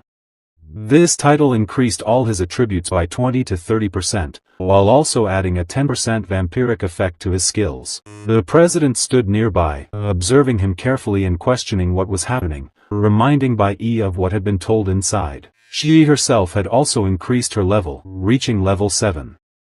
The scene shifted to the instructor, who shouted anxiously that it would be a disaster if the seal was truly broken. He rushed forward, his face pale as he observed the unprecedented energy fluctuation. Other teachers grew tense as well, worried about the students trapped inside the dangerous dungeon. A senior instructor muttered regretfully that they needed someone to watch over it, but before he could continue, the senior from the D-rank dungeon appeared before them. The instructor glared at him, demanding why he had come out so soon, insisting that he should still be inside protecting the younger students. The senior smirked coldly, clearly making trouble for Bai Yi, but the instructor ignored him, stating that he could not waste time arguing and had to get there immediately. The senior sneered inwardly, convinced that the seal was broken and that retribution had arrived quickly, laughing to himself at the thought of the chaos that would unfold. Moments later, the instructor and another teacher arrived at the dungeon entrance, calling out for Bai Yi and Qian, but froze in confusion when they saw the two standing unharmed. Shock and disbelief filled the instructor's voice as he demanded to know what was happening. Bai Yi calmly asked why the teacher was there, which only deepened the instructor's confusion as he glanced at the dungeon barrier and realized the seal had not been broken. A deep breath of relief escaped him as he muttered that the machine must have reported an error again. Another teacher sighed, wondering if the machine had truly malfunctioned, hoping that everyone was safe. The scene shifted back to the arrogant senior, who stood with his friend and confidently asked the deputy head whether the materials he submitted this time were sufficient. The deputy head, a boy with green hair, gave him only a faint glance, prompting the senior to insist that he had submitted all his details and that he was the last member to report. The deputy head smirked coldly, stating that they had already chosen a leader. Shock twisted the senior's face as he demanded to know who had been picked, anger rising in his chest as he clenched his fists, furious that the position was meant for the most worthy. He believed his strength and background should have been enough, but before he could argue further, a girl approached, her eyes gleaming as she revealed that the most valuable person they had found was Bai Yi, whose ability was Golden Electric Ascension and whose level was completely unknown. The word stunned the arrogant senior, but another voice soon intervened, a red-haired boy named Chang Jinhua, the supervisor, team investigator, and chairman at the Lawrence level. He stepped forward, asking the senior to stop causing trouble and reminding him that he had taken great pains to get him released early, emphasizing whether he understood the effort that had been made on his behalf. The scene then shifted to Bai Yi's father, who was calmly eating noodles, responding casually that he understood. Chang Jinhua narrowed his eyes, revealing troubling news from the capital and warning that something significant was happening, mentioning that Captain Hong would arrive next Friday and asking if he knew the implications. Bai Yi's father placed his chopsticks down calmly and reassured him to remain at ease. Suddenly, Chang Jinhua's phone rang, and he frowned, muttering that it was the old man again. He picked it up and answered coldly, stating that he was heading back to the team immediately and instructing Bai Yi's father to go home early as well. Bai Yi's father's expression darkened, responding icily that he would, but in that moment his eyes turned blood red, a sinister smile curving across his lips as he whispered that the fateful encounter was coming earlier than expected. The atmosphere thickened with foreboding, the weight of impending events pressing down as the consequences of the seal, the hidden threats, and the rising power of Bai Yi loomed over everyone. Tension filled the air, connecting the dungeon's danger, the reactions of the instructors, the arrogant senior's ambition, the dungeon's danger, the reactions of the instructors, the arrogant senior's ambition, the deputy head's indifference, and the quiet but menacing presence of Bai Yi's father. Every character's actions and intentions intertwined, building a sense of inevitability as Bai Yi's newfound strength and the mysterious golden electric ability promised to reshape the events ahead, setting the stage for confrontations that no one could fully anticipate or control. The story hung on the precipice of disaster, anticipation and dread mixing as the calm before the storm stretched across the academy, with Bai Yi at its center, his rise attracting attention, envy, and the watchful eyes of powerful figures both near and far. Bai Yi watched as his father returned home. The moment he stepped through the door, his jaw clenched at the sight of the empty rooms. Rage flared in his eyes. Where are the two of them? Where is that woman? Is she dead?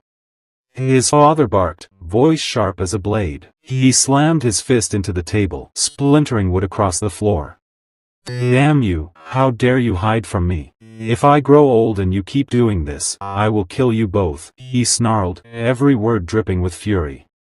Bai Yi felt the words like a cold gust, but the next instant the scene softened into a quieter moment between him and his mother. He took a small jade pendant from his pocket and placed it around her neck. This is a jade pendant, he said gently, showing her the matching jade he wore. Keep it with you always. If you're ever in danger, crush this pendant. My jade will sense it, and I'll come to you immediately. He clasped her hand and offered a calm smile he did not entirely feel. In his mind he admitted what he rarely said aloud, he never felt safe leaving her alone without some way to protect her. Looking at her, he thought of all the things she had never owned. She had never received a necklace or any proper jewelry, nothing that seemed hers in the way it should be for a woman. The pendant felt like a small, stubborn promise between them. Bai Yi's mother looked at him with a gentle worry. Don't spend all your weekends with me. At your age, you should be out with your friends more often. Bai Yi smiled faintly.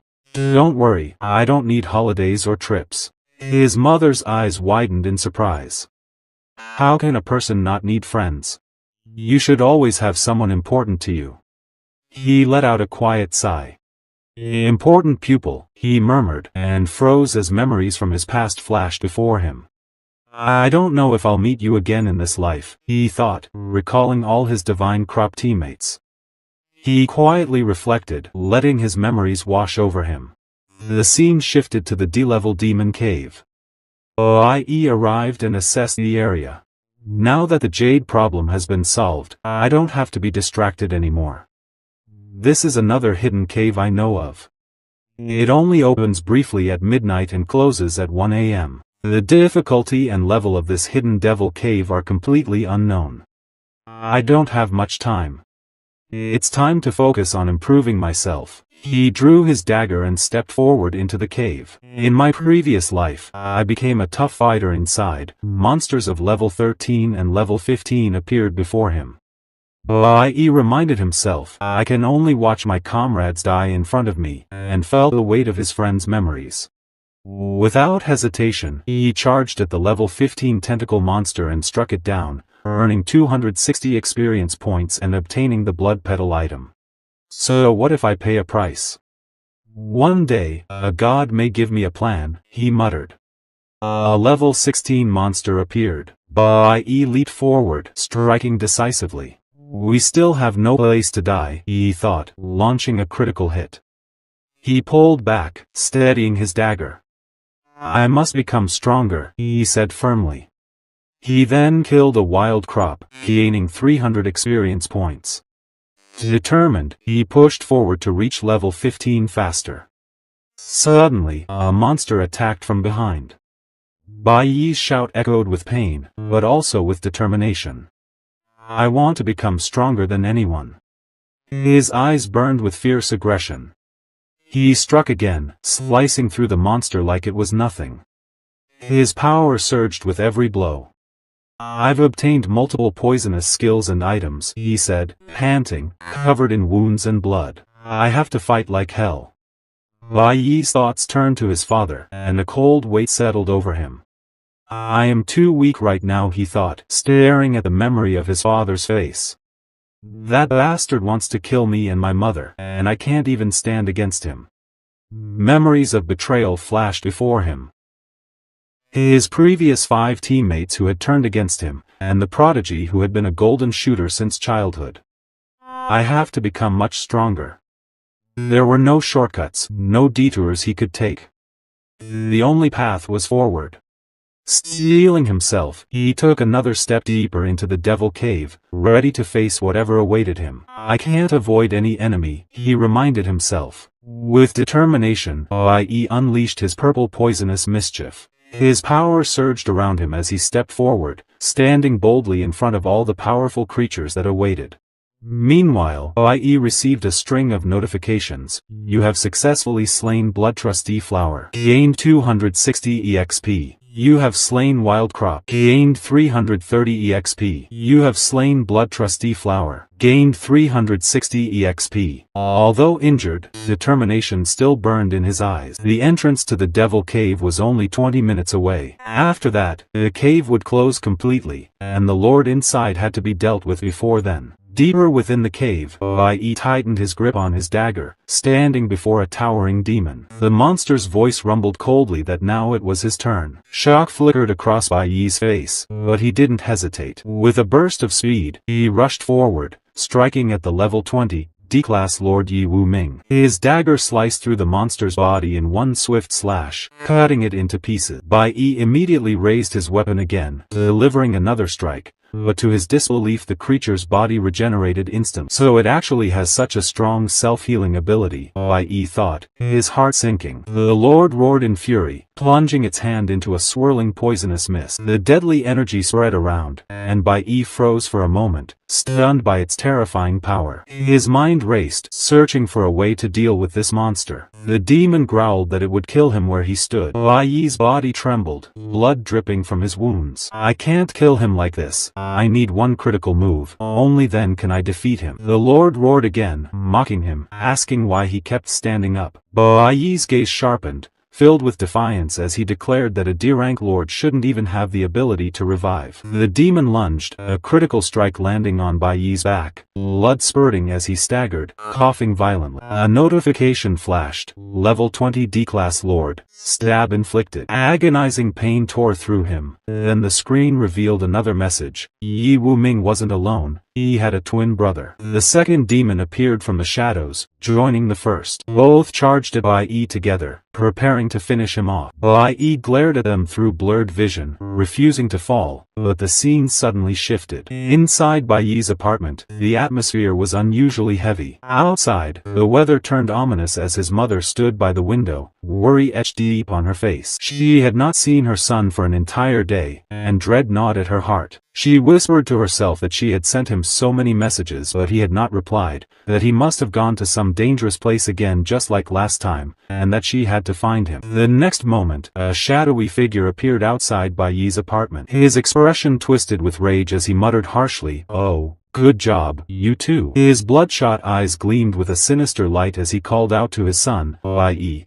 accusing him of daring to rent a house without telling him. This was none other than Bai Yi's estranged father, and his voice carried a chilling, mocking tone as he remarked that the place Bai Yi had found wasn't bad and that he really knew how to enjoy himself. A creepy smile spread across his face, his red eyes glinting with madness as he added that he would come inside and kill them both. Bastard. The scene shifted back inside, where Bai Yi's mother stood frozen by the window. Her eyes widened in horror as she saw the figure outside, shock overwhelming her and leaving her completely speechless. At the same time within the devil cave, Bai Yi fought desperately, clinging to survival despite the two demons pressing in on him. His breathing grew heavy, blood spilling from his wounds as he steadied himself with sheer willpower. Though his body trembled, his spirit refused to collapse. The twin lords closed in from either side, their aura pressing down with suffocating force. Bai Yi's mind whirled, struggling to find the single decisive moment to strike back, but the reality of his condition left him at a deadly disadvantage. Back inside the cave, Bai Yi gripped his dagger tightly, his breathing ragged, pain stabbing through his body as he clutched his wounded stomach. "It's already the fifth wave," he muttered, eyes narrowed, and despite his critical injuries he refused to fall. Another bloodthirsty flower lunged at him, releasing its poisonous mist, and Bai Yi struck swiftly, his blade slicing the creature into pieces. The system chimed, "You have gained EXP." One after another the monsters fell before him, yet the notifications repeated endlessly. No matter how many he killed, they resurrected again. Bai Yi's gaze darkened. Killing them over and over brings nothing. The source of their resurrection must be found. He stood firm in the middle of the battlefield, dagger clenched, surrounded by the regenerating swarm. A cold system alert echoed. Detected, D-rank creature with high-level recovery ability. Bai Yi's expression hardened as he realized it was not just these small ones. Even stronger monsters here possess healing powers. He had thought healing limits were capped by rank, but the cave's rules bent those expectations. The atmosphere thickened as a powerful Lord-class monster charged straight at him, its massive frame rushing forward, and Bai Yi's body flashed with golden light as he dashed ahead, closing the distance in an instant and landing a critical strike. The Lord howled in agony only to regenerate once more before his eyes. Bai Yi froze. A Lord level can heal instantly too. The realization struck harder when another figure stepped forward, channeling a potent healing ability, and the monsters around began recovering unnaturally fast. This was too abnormal, reviving the dead instantly, healing allies repeatedly. It looked like a bug in the system. His thoughts sharpened. No healer above F rank should have such power. So what was granting this strength? Is there some hidden source, a reservoir of healing energy stored somewhere in this cave? The monster charged again and Bai Yi dodged, then raised his weapon to block. The impact rang out and his defense skill absorbed more than half of the damage, timing proving everything. The system alert appeared in his vision. Successful block. Damage mitigated, 50%. Perfect timing detected. If executed again within 0.09 seconds, 100% of incoming damage can be nullified. Chance triggered. Physical damage may be reflected back to the attacker. Bai Yi's eyes narrowed at the possibility. So if he got the timing right he could completely eliminate the damage and maybe even reflect it back. His glare sharpened as he realized the monsters were learning. Interesting, you actually learned my move during this fight, he thought, recognizing that the enemy mirrored his stance and tactic. The creature rose to full height, eyes gleaming with hostility as it prepared for another clash, its oppressive aura surging forward, and in that instant Bai Yi's eyes lit up because he had found the opening he was waiting for. "This is the time to kill you," he muttered, determination sharpening his tone. With a sudden burst of speed he dashed past the monster, his gaze locking onto the heart of the cave where a massive, ominous tree pulsed with strange energy. The flower magic cave. That tree is the true energy core. He sprinted straight for it, dagger glowing with power, the idea forming that the boss healing ability only worked on such a large scale because of this tree's existence. His blade slashed down with all his strength and the strike connected, cutting deep into the trunk so the tree shuddered violently under the impact. Channeling every ounce of energy, Bai Yi unleashed his strongest slash, the force tearing through the magical roots as the tree groaned and the cave trembled. A faint smile curved his lips as he realized the path forward. So, all I have to do is cut down this big tree. A final heave, all his remaining strength focused into one decisive cut, and he felt the trunk give way, the magical core stuttering as if gasping for air. "And once this tree falls," he vowed, "he would kill you both, you twin brother monsters," envisioning the two lords now deprived of their unnatural recovery, their regeneration collapsing like a house of cards. Bai Yi narrowed his eyes and said the boss's healing power only worked on such a large scale because of its extension. He looked toward the massive tree-like monster, a golden gleam flashing across his blade, realizing that he just needed to cut down this big tree to end the battle. With a confident smirk, he muttered that he could kill them both in a single slash. Switching to his cloud mage form, Bai Yi raised his staff as blue energy flickered throughout the dungeon. In an instant, both level 20 Lord tier monsters were struck by an unknown force. Then he shifted to his nuclear warrior mode, leaping forward and freezing both monsters in place. His dagger glowed with golden energy, and with one decisive swing, both Lord-level monsters shattered into pieces. Bai Yi sheathed his weapon and said calmly that once the monsters and the tree fell, they would lose all healing and revival abilities. Standing amid the chaos, energy still radiating from his body, Bai Yi unleashed another powerful strike, completely annihilating the remaining enemies. A notification flashed before him stating that he had slain a level 20 D-rank lord, gaining 2,500 experience and obtaining an item called Large Grass, which restored physical strength and healed damage. He swung his blade again, cutting down a few remaining small monsters and stood tall amid the wreckage, declaring that only one was left. The last monster trembled before him as flames burst from its body, scorching the surroundings. Bai Yi's eyes widened slightly, noting that this was the first time he had seen such a lord. The creature seemed unwilling to live alone after its brother's death, and Bai Yi resolved to send it to join him. In the next moment, he sliced through the final monster, triggering another notification that confirmed the slaying of another D-rank monster with 2,500 experience gained. He rushed forward and collected the glowing treasure that dropped, acquiring an item called Advanced Martial Poison, an essential material for crafting poison-piercing weapons of level 5. As his nuclear warrior level rose by 15, another alert followed, showing that his cloud mage level had increased to 13 with a status bonus granted. Standing amidst the crimson-lit chaos, Bai Yi examined his stats and realized that after killing the boss, the cave entrance had reopened. Enough flower element had been accumulated, and a new profession was about to awaken. The flower department was finally full, and he opened his system window to see what his new career would be.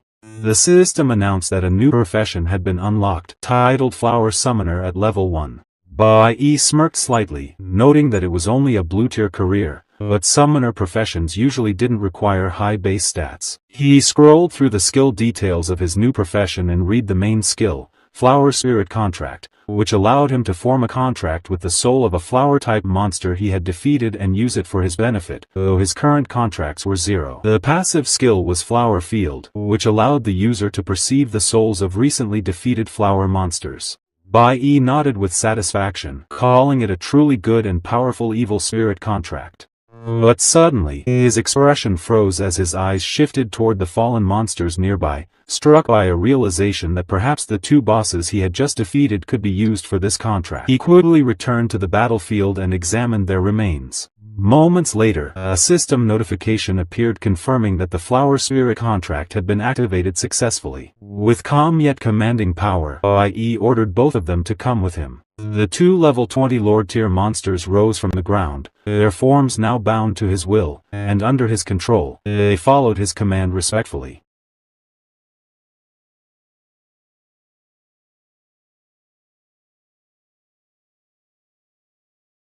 Bai Yi's house stood silent under the gloomy sky as his father lingered outside, irritation twisting his face. "What the hell is calling me at this hour?" he muttered, but the ringing phone forced him to answer. It was Officer Chang, informing him about the capital Hong banquet. Bai Yi's father smirked with satisfaction and replied confidently that he would definitely fight for it this time and prepare a luxurious gift for him. Officer Chang chuckled faintly and said he knew Bai Yi's father wouldn't waste such a great opportunity to erase his guilt. When the call ended, Bai Yi's father stared at the phone screen, a sinister smile curling across his face before muttering that today was really a good day. He turned away from the house, pulling out a small knife and twisting it between his fingers as he sneered that he had better go see his dear sister just like old times. Inside, Bai Yi's mother appeared at the doorway, confusion spreading across her face. "What's happening here?" she wondered silently, but her thoughts froze when she saw Bai Yi standing in the rain, drenched from head to toe. Bai Yi quickly stepped forward, worry evident in his voice as he asked his mother why she came downstairs. She smiled softly, unable to speak, but her eyes showed concern for him. Bai Yi gently opened an umbrella and covered them both from the downpour, whispering that they should go home. Back inside, he handed her a delicate bracelet and said it was for her.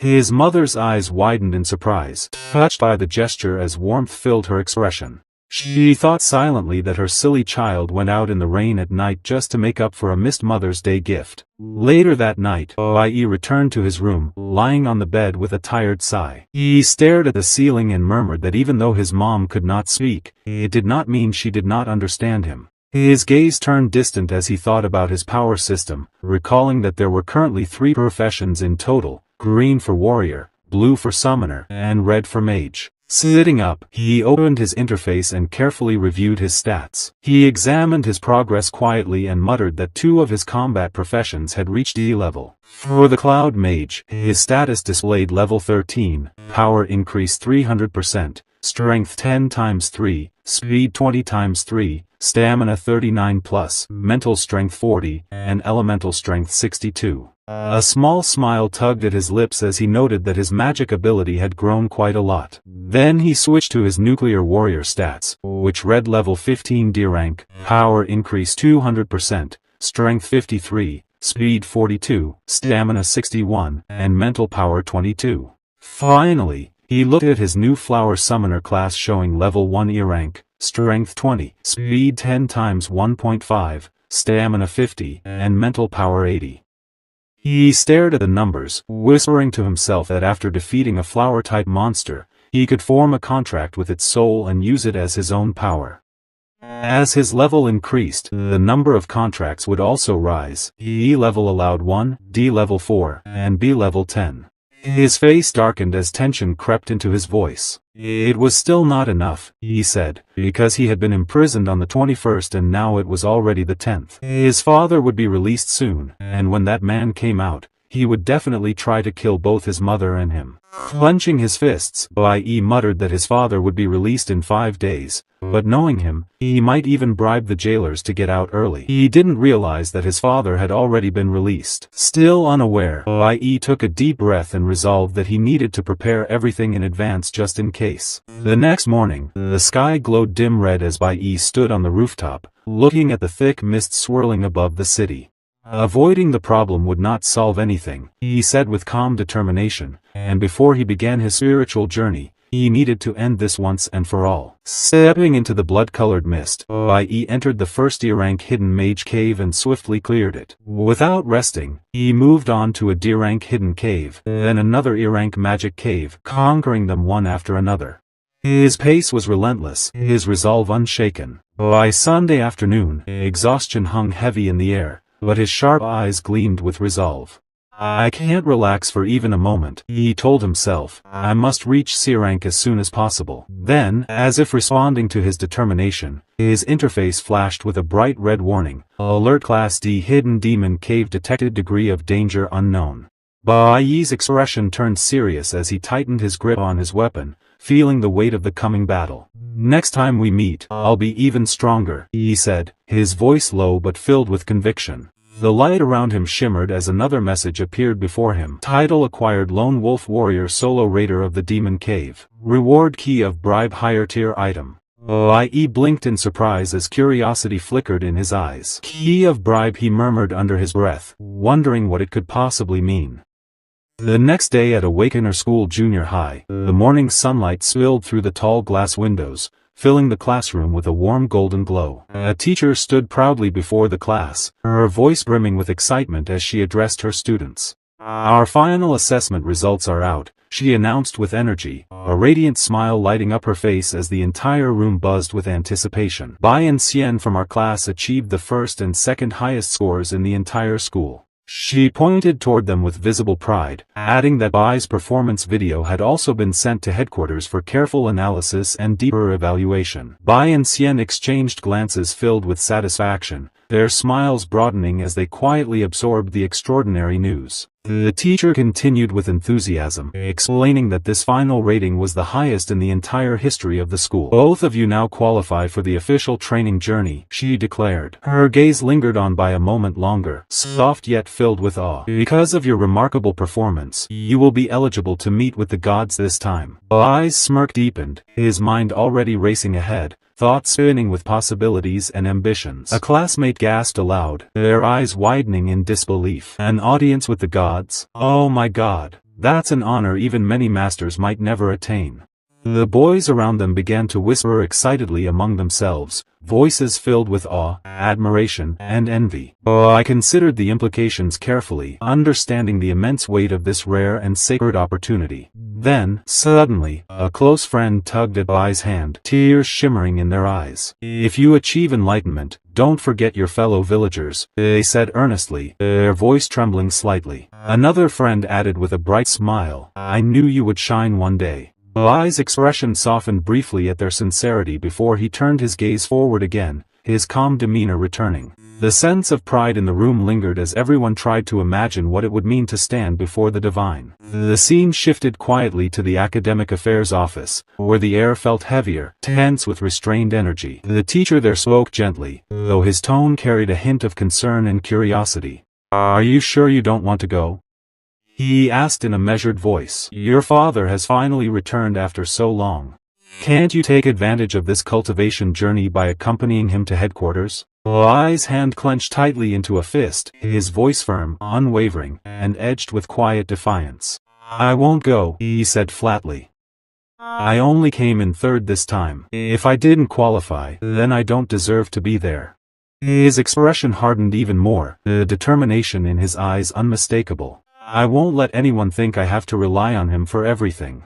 The director chuckled softly, shaking his head with a faint smile. "You are quite strong-willed," he said. "I hope your father can truly see your growth for himself." Bai's eyes narrowed slightly, his voice steady yet commanding. "I have a request," he said with confidence. "Please help me open the permission to enter the D-level magic cave sealed in the back mountain." The teacher's eyebrows lifted in surprise, his eyes narrowing thoughtfully as he studied the young man's face. Bai Yi looked steadily at the director and repeated without hesitation, "I want to become stronger myself." The director's gaze sharpened, assessing him carefully. For a long moment, silence filled the office, broken only by the faint hum of the overhead lights. But Bai Yi's resolve did not waver. The story then shifted once more, this time to the principal's office, a space tense and suffocating with authority. A senior student, known throughout the school for his arrogance and temper, slammed his palm onto the desk, making the papers scatter. His voice was sharp and demanding, full of frustration and entitlement. "I must go on this training journey. I am the only descendant of the Z family." Principal Z leaned back slightly in his chair, his posture calm but his gaze piercing and cold. "You know you are the only bloodline of the Z family, yet you act so impulsively," he said in a controlled tone. "Tell me, how did you manage to make such a serious mistake during the practice test that day?" His eyes bore into the senior with unrelenting scrutiny, leaving no room for excuses. The senior trembled, beads of sweat glistening on his forehead. It's the strength of the backstep of the witchcraft junior student," he stammered, his voice faltering into a nervous whisper. Principal Z seized on the admission instantly, his authority filling the room like a storm. "Do you think all the pupils above you are fools? That they wouldn't see through your clumsy trick?" His voice grew cold, tight, and utterly unyielding. He leaned forward slightly, eyes glinting with silent fury. "If I hadn't suppressed this matter, do you think you could have remained in school?" The senior's composure crumbled. Fear overtook him completely, his legs shaking so violently that he collapsed onto his knees. Gasping for breath, half sobbing, he pleaded desperately, "Please, I am sorry, uncle. Please forgive me. I know I was wrong. Please forgive me." His words came out broken, almost incoherent. Even as he cried, Principal Z remained unmoved, his expression cold and unreadable. Yet after a pause, his tone shifted slightly, still stern but tinged with something more deliberate. "However, because of your actions, the pupils above discovered a special individual known as Bai Yi. They sensed something unusual about him, something they could not yet understand." The senior's face drained of color as he realized the full consequences of his recklessness. Principal Z's words hung in the air like a shadow, a chilling reminder that even one careless mistake could expose far more than anyone intended. The scene shifted to Principal Z's office, where the air carried an unmistakable weight of authority. The faint hum of the ceiling lamp filled the silence as Principal Z continued speaking, his sharp eyes narrowing with a stern gaze. "His growth curve is far too abnormal," he said gravely, his voice steady yet heavy with meaning. "This time, someone from the God Guild wants to meet him in person. His words hung in the air like a commandment. Turning slowly to face the senior student standing before him, he added in a cold, deliberate tone, "You may accompany me on this spiritual journey, but you must put away your arrogance and temper. If you cause any more trouble, I will not be able to protect you again." The senior student swallowed hard, then forced a nervous laugh and replied obediently, "Of course, I will follow your instructions." He lowered his head in submission, but behind his eyes, a flicker of scheming appeared, faint but unmistakable. In his mind, he muttered silently, "Bai Yi, just wait for the cultivation journey. I will get you sooner or later." A malicious smile crept across his lips as his hand clenched tightly by his side. His thoughts already twisted with plans of revenge and ambition, plotting how to exploit the journey for his own gain. By Monday night, the entire school buzzed with rumors and excitement. News spread like wildfire across the hallways, classrooms, and dormitories. Students gathered in clusters, whispering with disbelief as the most astonishing announcement yet circulated among them. A student gasped, his eyes widening as he unfolded a golden letter embossed with the school's insignia. It was an invitation addressed personally to Bai Yi. "Mr. Bai Yi," the letter began formally, "the Ultimate School League Senior Invitation invites you to join. If interested, please come to the School League office to register." Within seconds, the classroom erupted into chaos. "OMG! This is the strongest group in our school," one boy shouted. Another chimed in excitedly, "Joining them means you can enter the God Guild directly without even taking the test." The crowd leaned closer, listening intently as more whispers followed. Someone added, "It was built by our only golden ascension in recent years." One student, almost moved to tears, turned toward Bai Yi, clutching the letter. "Bai Yi, you're incredible. I can't believe this. I'm going to cry," he stammered, his voice trembling with admiration. Bai Yi's sharp eyes scanned the group quietly, his face calm and unreadable. Without a single word, he took the invitation, glanced at it once, and then crumpled the golden letter in his hand. The sound of paper crunching silenced the room. He walked to the dustbin and dropped it inside without hesitation. Gasps filled the classroom like a wave. Did he just refuse the invitation? One student shouted in shock. Another echoed, "Is he crazy? Why would anyone reject the Ultimate School League?" Bai Yi ignored every exclamation and murmur. His expression didn't waver. He simply said in a low, steady tone, "I'm leaving first."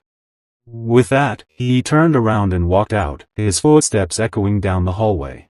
The stunned students stared after him in disbelief. "What an opportunity he just missed," one whispered helplessly. Another cautiously stepped forward, retrieving the crumpled letter from the bin, holding it with awe. "Wow, this invitation is the biggest chance any student could dream of." From the back of the room, one of Bai Yi's closest friends muttered softly, "They don't understand Bai Yi. He probably won't join anyone. He's not meant to follow. He's meant to lead." His words lingered, defining Bai Yi's quiet independence, his resolve to forge his own path built on strength, pride, and unshakable determination rather than relying on titles or prestige. The scene then transitioned to the mountain behind the school, bathed in the silver glow of moonlight. The night air was cold, carrying the sound of rustling leaves and distant water. Bai Yi walked steadily up the rocky path, his steps light but deliberate, his focus unwavering. "We've obtained the D-level magic cave permission," he murmured under his breath, surveying the shadowed cliffs ahead. "No one will come here at night." He stopped at the entrance of the cave, staring into the darkness, his expression calm yet filled with silent anticipation. Suddenly, a familiar voice echoed from within the cave. Hong Qiangsheng appeared from the shadows unexpectedly, his presence abrupt and fierce. "What are you doing here?" he demanded, his tone a mix of surprise and frustration. "This D-level cave is far too difficult for you." Bai Yi's eyes met his, steady and unflinching. But Hong Qiangsheng's temper flared instantly. "Stop talking nonsense," he shouted. "I won't hold back this time." Bai Yi's mind worked quickly. He remembered the promise he had made to Hong Qiangsheng, to demonstrate practical combat skills and show him a faster path to strength, in exchange for access to the school's magic cave. Without hesitation, Bai Yi released his power. The ground trembled slightly as his energy surged. In an instant, he analyzed the structure of the D-level cave, understanding its flow and danger. His movement was so fast it blurred. A massive dragon-like beast erupted from the shadows, roaring, but Bai Yi struck it down in a single swift motion. The impact shook the cavern walls. Hong Qiangsheng fell to the floor, stunned, anger flashing in his eyes. He struggled to rise, his pride crushed. Bai Yi advanced, his sword resting casually on his shoulder, his calm gaze turning cold. "Do you want my help?" he asked, his tone calm yet commanding. Hong Qiangsheng, still fuming with humiliation, spat back, "Get lost. I can do it myself." Bai Yi watched as Hong rushed toward the monster and quickly checked his stats, his mind racing. The unlocking conditions for the warrior tower still haven't been met, he thought as his eyes moved to his newly obtained title. Conquer a magic cave of a level not lower than your own 10 times to unlock the warrior tower. The shimmering key floated faintly in the air. Turning back to the monster, Bai Yi muttered that he had almost cleared all the wild demon caves he could find so far. In the next moment, he summoned the giant demon, preparing to eliminate the creature before him. The following day dawned cool. A pile of invitation letters sat forgotten in the dustbin, and Bai Yi reflected on his progress. Once a profession reached level D, it demanded far more experience to upgrade. Back in the present, Hong struggled fiercely against the monster. Despite his efforts, he couldn't defeat it. Suddenly, Bai Yi appeared and spoke calmly that if Hong didn't sell anything and truly wanted it, he would have to fight for it. Hong clenched his teeth and told him not to interfere, insisting he didn't need help. Bai Yi only replied lightly that fortunately, the quantity was large enough and the experience sufficient. At last, Hong's body trembled with excitement as he shouted that he had finally been promoted to D rank. His eyes shone as he left the devil cave, realizing he had truly gained some abilities. It's definitely more fun to go into the devil cave alone than being followed by those useless bodyguards at home, he said aloud. Bai Yi looked at him and smirked, stating that he had also upgraded to warrior at C rank. He glanced at his system interface where his nuclear warrior profession had advanced to an even higher level. Thinking briefly of his father, Bai Yi's expression hardened as he realized his current stats were enough to deal with him. He checked his nuclear warrior panel, level 21, power amplified by 300%, and several new skills glimmered on the screen. The next evening, Bai Yi returned home. His mother greeted him with a teasing smile, calling him her cute son and asking if he had been dating any pretty girls lately. Bai Yi frowned, embarrassed, replying that he was just a junior high school student and such a thing wasn't possible. She laughed softly and said that coming home late every day might mean hanging out with friends and that it was normal to like someone. Her words surprised him as Bai Yi's eyes dimmed slightly and memories surfaced of one girl he truly cared about. She was incredible. He whispered under his breath. Qin Li, the past warrior girl, an L-level golden electric ascension user. She had liked him and taken care of him even when he constantly ignored her out of nervousness. She had wanted to be with him, but he had never dared to respond, and then she died right in front of him. In that moment, Bai Yi had felt as though he had lost everyone in the world. Back in the present, Bai Yi stood silently, lost in thought. In his previous life, he had met Qin Li after being rescued from death row by his master. It was in the capital of the Saint He Kingdom. His gaze softened as he thought that he didn't even know where she might be now and that meeting her again in this life would be nearly impossible. He clenched his fist slightly, realizing that in this world, he was the only one who still remembered everything from that previous life and that even if they were to meet again, there would be no connection between them.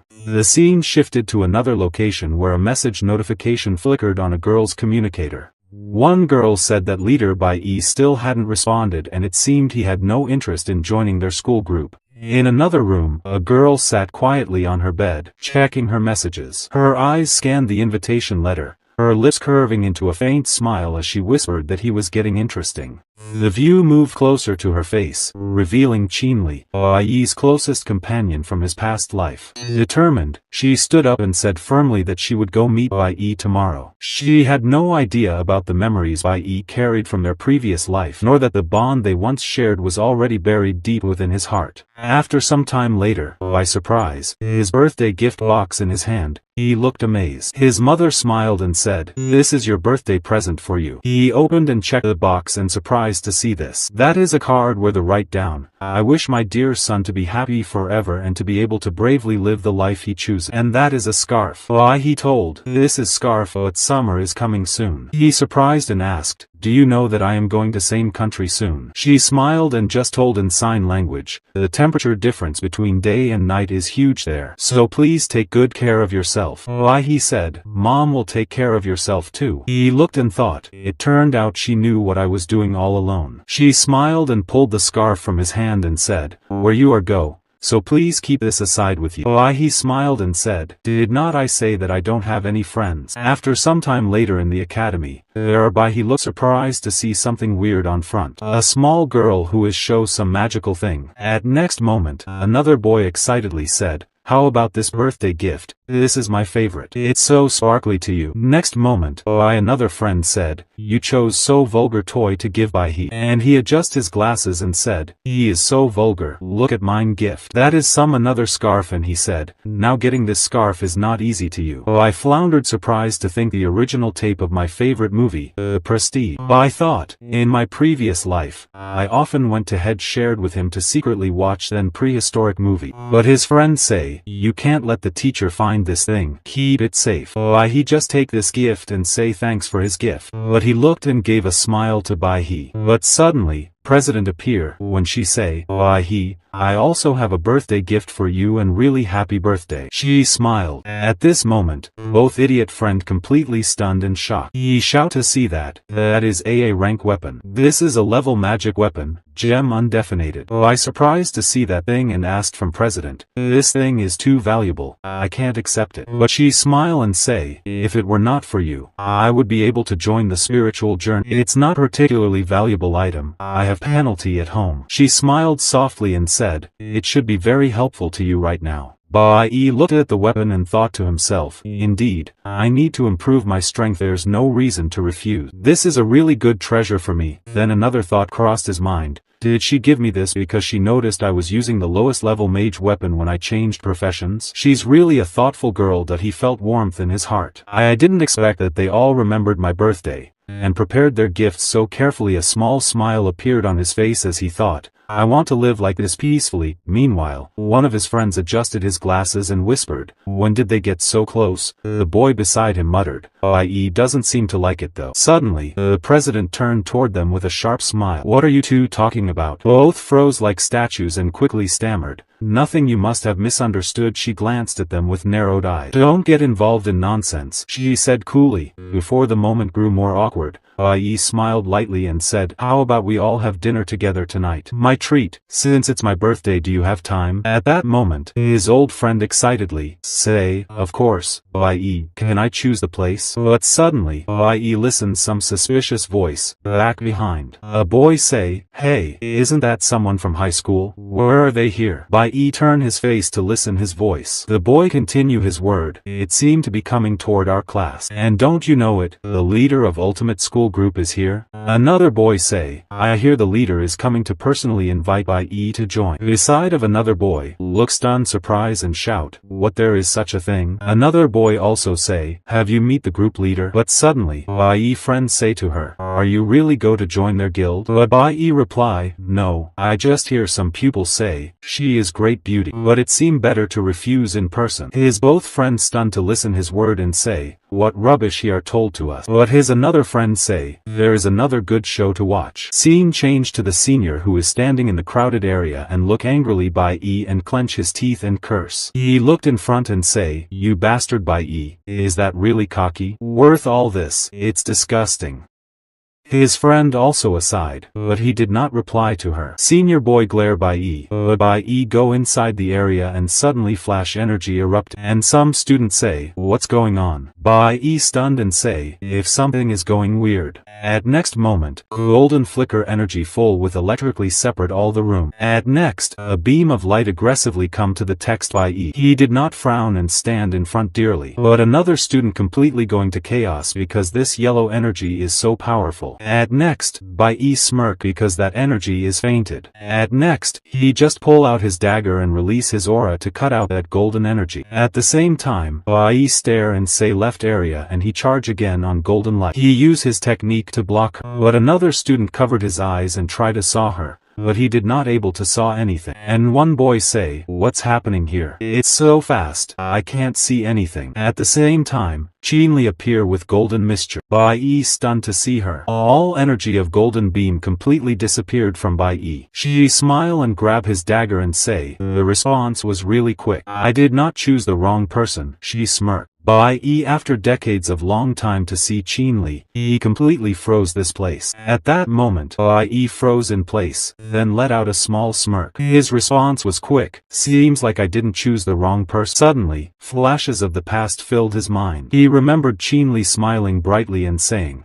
"Can I hug you, Captain? I really want to." Another memory followed. Qinli sitting beside him, cheerful as ever. She had always been affectionate and carefree, always asking for hugs or attention. But back then, I would get nervous and brush her off, pretending not to care. Now, those memories felt strangely precious. Back in the present, Qinli smiled warmly. "We sent you so many invitations, but you never responded. So, I decided to come myself." Her words shocked everyone around them. The powerful guild leader of the ultimate school group personally asking Bai to talk with her. The students murmured in disbelief, and one of Bai's friends whispered, "He's actually going to reject her in person." Qinli extended her hand politely. "Let me formally introduce myself." But before anyone could react, Bai suddenly stepped forward and hugged her tightly. Qinli froze, her eyes widening in surprise. She hadn't expected such a warm, sudden embrace. Gasps echoed around the hall. Even the president and senior bullies stood with their mouths open in shock. No one moved. It was as if time had stopped. Qinli blinked, still stunned as Bai calmly said, "It's been a long time, Qinli." The crowd went wild with confusion. Bai's friend clutched his hair and shouted, "Holy crap, he actually hugged her in public." Another whispered, "Is this some kind of real-life cross-class romance?" A boy wearing glasses corrected, "Not exactly. They were actually classmates once." Qinli awakened her powers early and skipped a grade. That's why she entered high school ahead of us. The student president frowned, unable to comprehend what I was doing. But before she could speak, a wave of golden energy suddenly erupted from Bai, pushing everyone slightly back. Qinli pointed at him, half smiling. "So you give me a hug?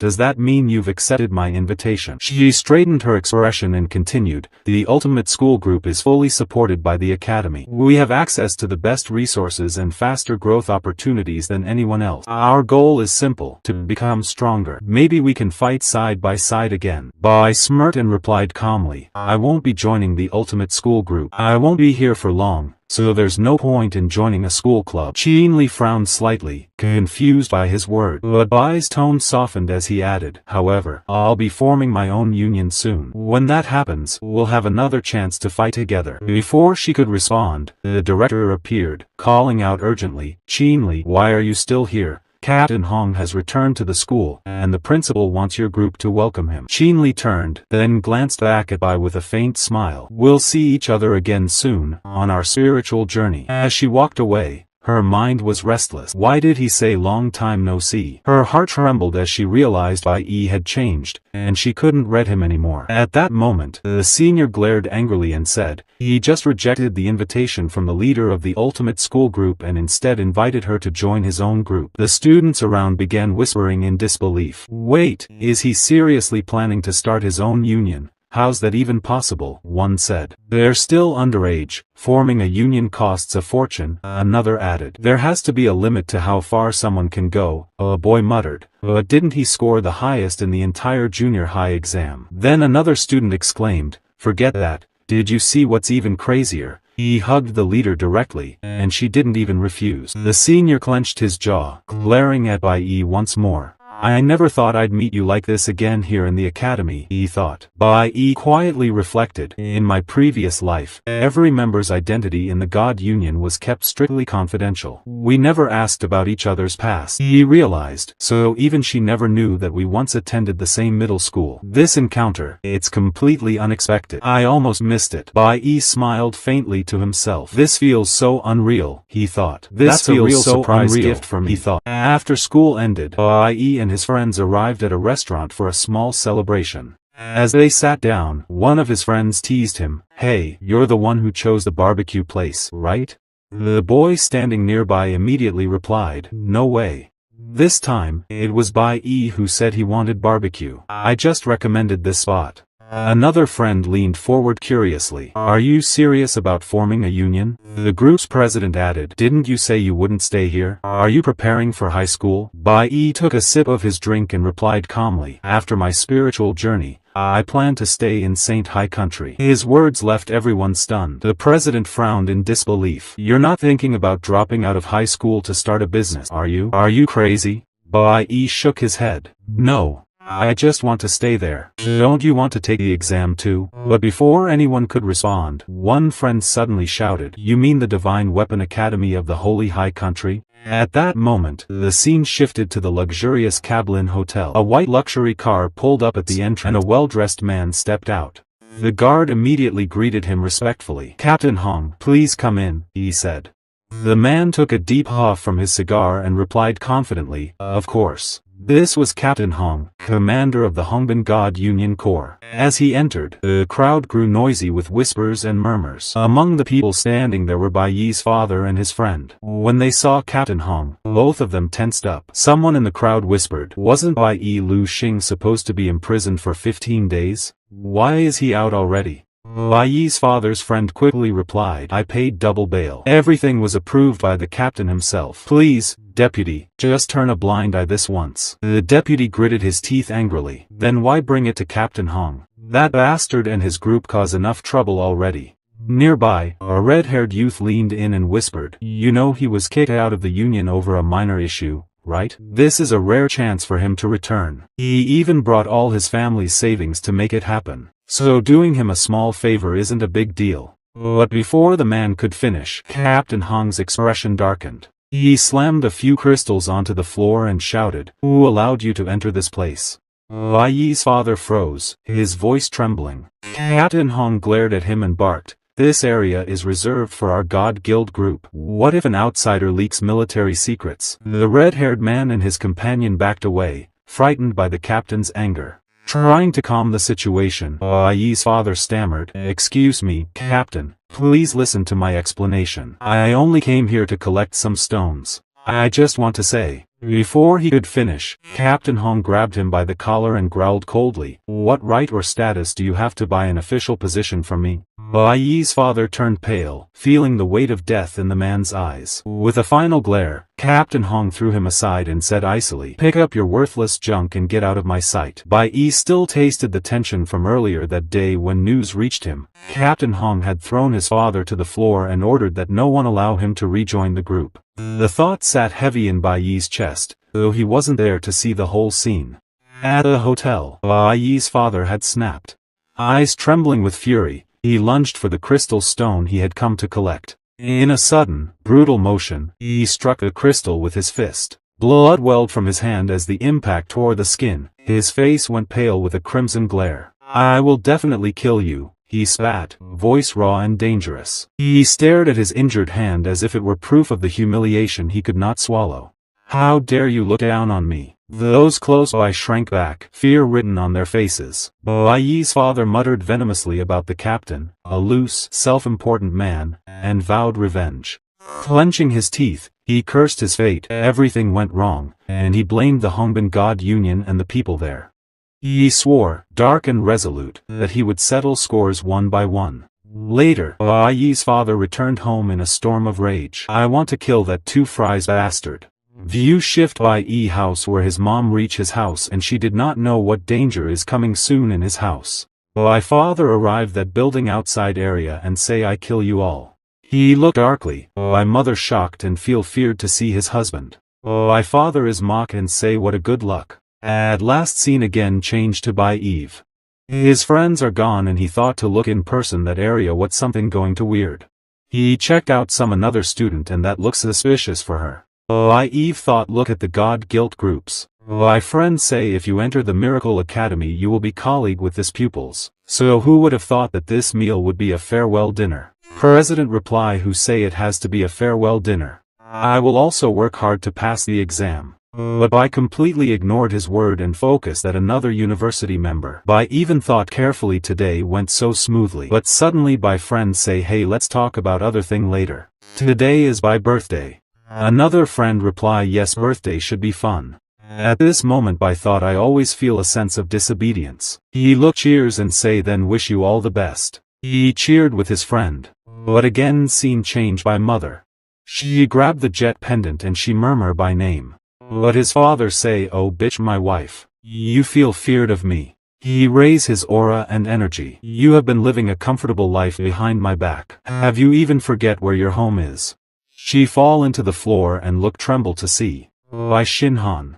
But by father say which bastard did you rely on this? I will let you today take care of the memories. He just make a fist for kill his wife. Bai Yi's father clenched his fist in anger, his voice trembling with fury. Where did this thing come from? He shouted, glaring at his wife. His mother froze, fear flashing in her eyes. That strange object, she knew it was something Bai Yi had given her to protect herself. She could still remember the warmth in her son's eyes when he'd handed it over. But now, faced with her husband's rage, her hands trembled uncontrollably. The man sneered cruelly, his face twisted with jealousy and madness. No wonder you can afford to rent such a nice place, he said darkly. Then, without warning, he swung his fist toward her, his voice dripping with venom. You still have such charm after all these years. Terrified, she raised her arms to shield her face, tears spilling down her cheeks. She thought this would be the end, that death had finally come for her. But before the blow could land, a violent surge of red and purple mist exploded in front of her. From that swirling darkness, a glowing figure emerged, a shadow monster, its body rippling with violent energy. The creature let out a low growl and blocked the attack effortlessly. Purple energy crackled around its arms as it seized the man's wrist in midair. The force stopped him cold. It was the guardian beast Bai Yi had obtained from a high-level dungeon, the Vase Light, AD-11, ranked summon. It had been left behind to protect his mother whenever danger approached. The father stared wide-eyed, sweat running down his temple. AD-11 flower summon beast, he muttered in disbelief. Why is something like this here? The monster's gaze glowed like molten amethyst as it tightened its grip, warning him to back away. His wife stood trembling behind the creature, the shadow beast towering over her like a shield, silent, fierce, and loyal. At that moment, the once terrifying husband found himself paralyzed, not by fear of his wife, but by the overwhelming power of his own son's creation. Bai Yi's father's grin turned into a crazed laugh. The sight of his mother trembling behind the vase light summoned tightened something inside him. He remembered, with sudden, bitter clarity, telling her to never take the bracelet off, the Mother's Day gift he'd insisted she wear whenever he was away. Now the pendant flashed at her throat like a small, stubborn promise, and Bai Yi understood why he had been so serious when he handed it to her. It was meant to protect her when he could not. The fight escalated in an instant. The shadow beast intercepted another strike from Bai Lingqing, locking the blow with a thunderous impact that sent pain flaring across the older man's face. Blood welled at his mouth, but he only laughed, dark and satisfied, wiping the blood away as if it were a badge. Good, he mouthed through clenched teeth. This lets me vent. His knife gleamed, his madness sharpened into a threat. He stared down at the protective summons as though daring it to move again. Shock and a cold, furious clarity collided in Bai Yi. He watched his mother recoil, watched the monster take another hit meant for her, felt the helpless knot in his chest loosen into motion. He fumbled for his phone with trembling hands, dialing the one person he trusted to move fast, Hong Quan. The line connected and Hong's voice came through, clear and urgent. Listen carefully, Hong said. Your father, Bai Lingqing, was released early. I was at his party. He left the Kim Pin Hotel after they kicked him out. I don't know where he went after that. The words landed on Bai Yi like ice. He tried to call his mother but the line cut out, her number dead in the handset. Panic flared. The thought of her alone in that building with his father loose left no room for hesitation. Mom's phone isn't responding, he told Hong. She's near the complex where we rent. I have to get there now. He grabbed his bicycle in one motion, shoved past stunned neighbors and the restaurant's frozen customer, and pedaled toward home with every ounce of speed he could summon. Fear was a motor, determination set his jaw. Whatever his father intended, Bai Yi would not let it happen. While he stood idly by, Bai Yi's heart raced. He had hoped the summon would be enough to protect his mother, but watching the struggle at the doorway he realized it might not hold. I thought I had more time, he muttered to himself. Furious and helpless, he slammed his foot down, launching toward the scene. His father, Bai Lingqing, was a fury made human. The man had already lashed out at the flower summon, striking it again and again with a crazed grin. "You can't stand against me," Bai Yi hissed, every word a threat. The summon fought back desperately, trying to shield Bai Yi's mother, but its strength was no match for the older man's brutality. Blood and ragged breaths marked each blow. The protector staggered, but kept rising. "No, stay back," Bai Yi shouted as he closed the last few meters, but his voice barely cut through the chaos. His father's knife flashed, the air tightened with menace. For a moment Bai Yi felt the old, ridiculous certainty he'd once had. He could protect them. He drove forward, kicking at the monster that had been blocking him, forcing it aside with everything he had. The creature fell, dazed, yet still lunged to intercept another strike aimed at his mother. Bai Yi's mother, eyes wide with terror, stumbled backward. The second guardian stepped between her and Bai Yi, roaring a challenge. The man answered with a brutal, vindictive strike. The guardian crumpled, claws scraping the floor, and Bai Yi saw the look on his mother's face, disbelief, then a raw, animal fear.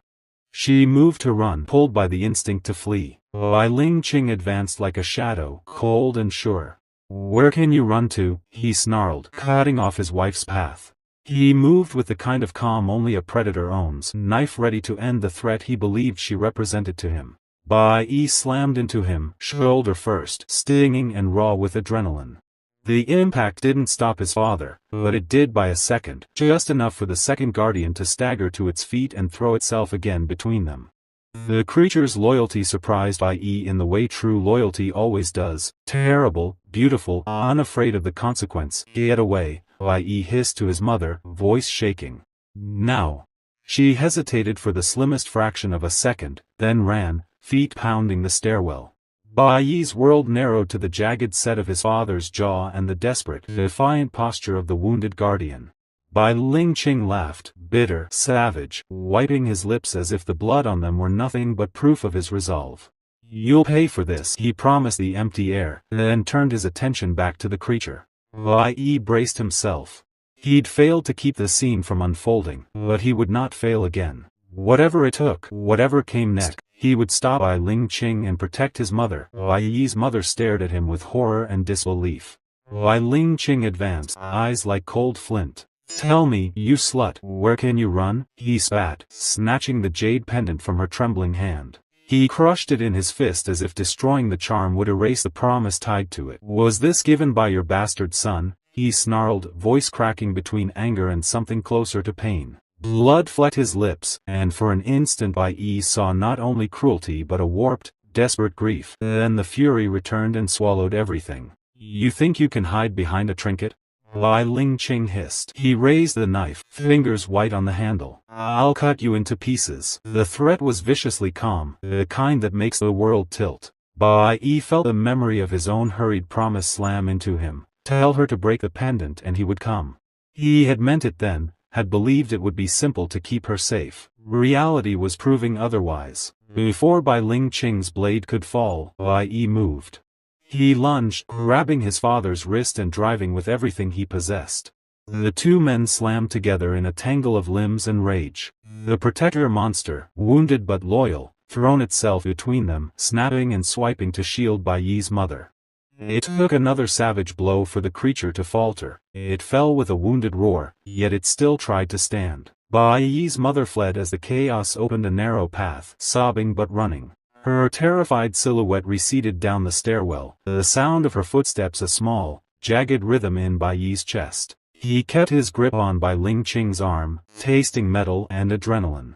"Enough," Bai Yi said, voice low and raw. "Stop this." He could feel the man's pulse under his hand, fast, dangerously bright. Yet beneath the fury there was that other thing, a father who had once been someone else. Bai Yi laughed, a wet, ugly sound, and tried to wrench free.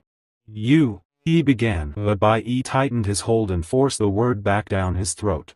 The apartment reeked of fear and the copper tang of blood. It felt impossible and immediate at once. Bai Yi's resolve did not tremble. Whatever had brought his father to this cruelty, he would not let it take his mother. He braced, planting his feet, and prepared for whatever move Bai Ling Qing made next, knowing that this fight would decide everything between them. The past flooded Bai Yi's mind like a storm he could never escape, a tempest of screams, tears, and the sound of shattering hearts. Within that storm, a much younger version of himself trembled in a corner, eyes swollen with fear. "Please stop fighting. Leave my mother alone," he cried, his small voice breaking as his wrists strained against the cold iron chains that bound him. His father's face twisted into something inhuman, rage boiling in his eyes, veins bulging in his temples. He struck again and again, each blow landing with a sickening thud. His mother lay crumpled on the floor, tears mixing with blood, her trembling hands raised in a futile attempt to protect herself. The man towering above them was no longer her husband, nor Bai Yi's father. He was a monster wearing a familiar face. "I work myself to the bone out there," his father shouted, his voice slurred by drink and madness. "And this is what I come home to? Father, please," Bai Yi screamed, his voice shaking as he struggled against his restraints. "Stop hitting Mom, please." But his words vanished beneath the sound of fists and agony. His desperate pleas were powerless against the storm that had consumed his father's soul. The more his mother cried, the more violently his father struck her. And something deep inside Bai Yi began to crack, like a glass vessel filling too fast with grief. The chains binding him rattled violently as his tears fell.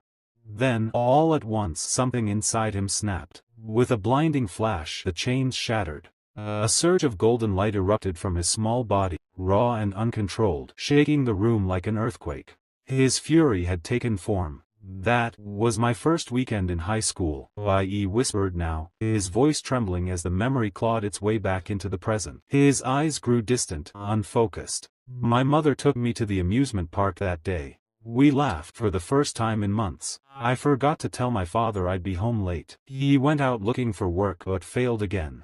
When he came back..." His words faltered, his throat tight. He took it all out on her. The image replayed in his mind, his mother's body collapsing, blood staining the floor, the hollow sound of her cries fading. His father's cold, furious eyes turned on him, reflecting the madness of a man who had lost all reason.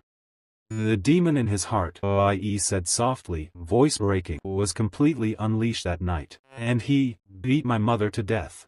I saw it all. Every second of it." The child he once was screamed into the void, clutching his mother's lifeless body, his own power spiraling out of control. His grief, his horror, his helplessness, everything condensed into a single burst of golden energy that consumed the room. Golden light wrapped around him like divine fire. The air trembled. His sorrow turned into something new, something fierce. Under that pain, Bai Yi whispered, "I awakened," and advanced to the second level. The glow of that awakening had been blinding, radiant yet terrifying. His energy surged outward, burning so bright it illuminated even the shadows in his heart. "In that moment," Bai Yi said, his tone heavy with pain and memory, "the green profession within me evolved into a platinum nuclear holy sword master." The true power of his elemental awakening had ignited that day, unstoppable, untamed, and born from the ashes of grief. His father, blinded by rage, lunged at him, still roaring threats and curses. But Bai Yi was no longer a helpless child. He had crossed a threshold that could never be undone. "I lost control," Bai Yi admitted, his voice low and hollow.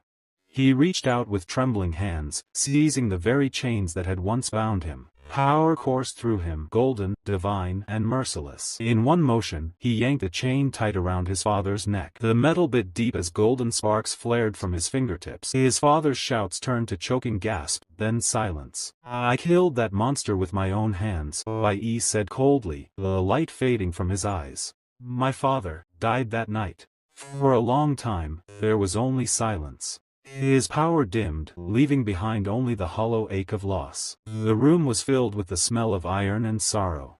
"The rage that consumed me still echoes in my heart," he murmured. "But behind it, there's only emptiness. Because no matter how much I hated him, my mother will never come back." Tears slid down his face, slow, silent, endless. "That pain," he whispered, "it never left me."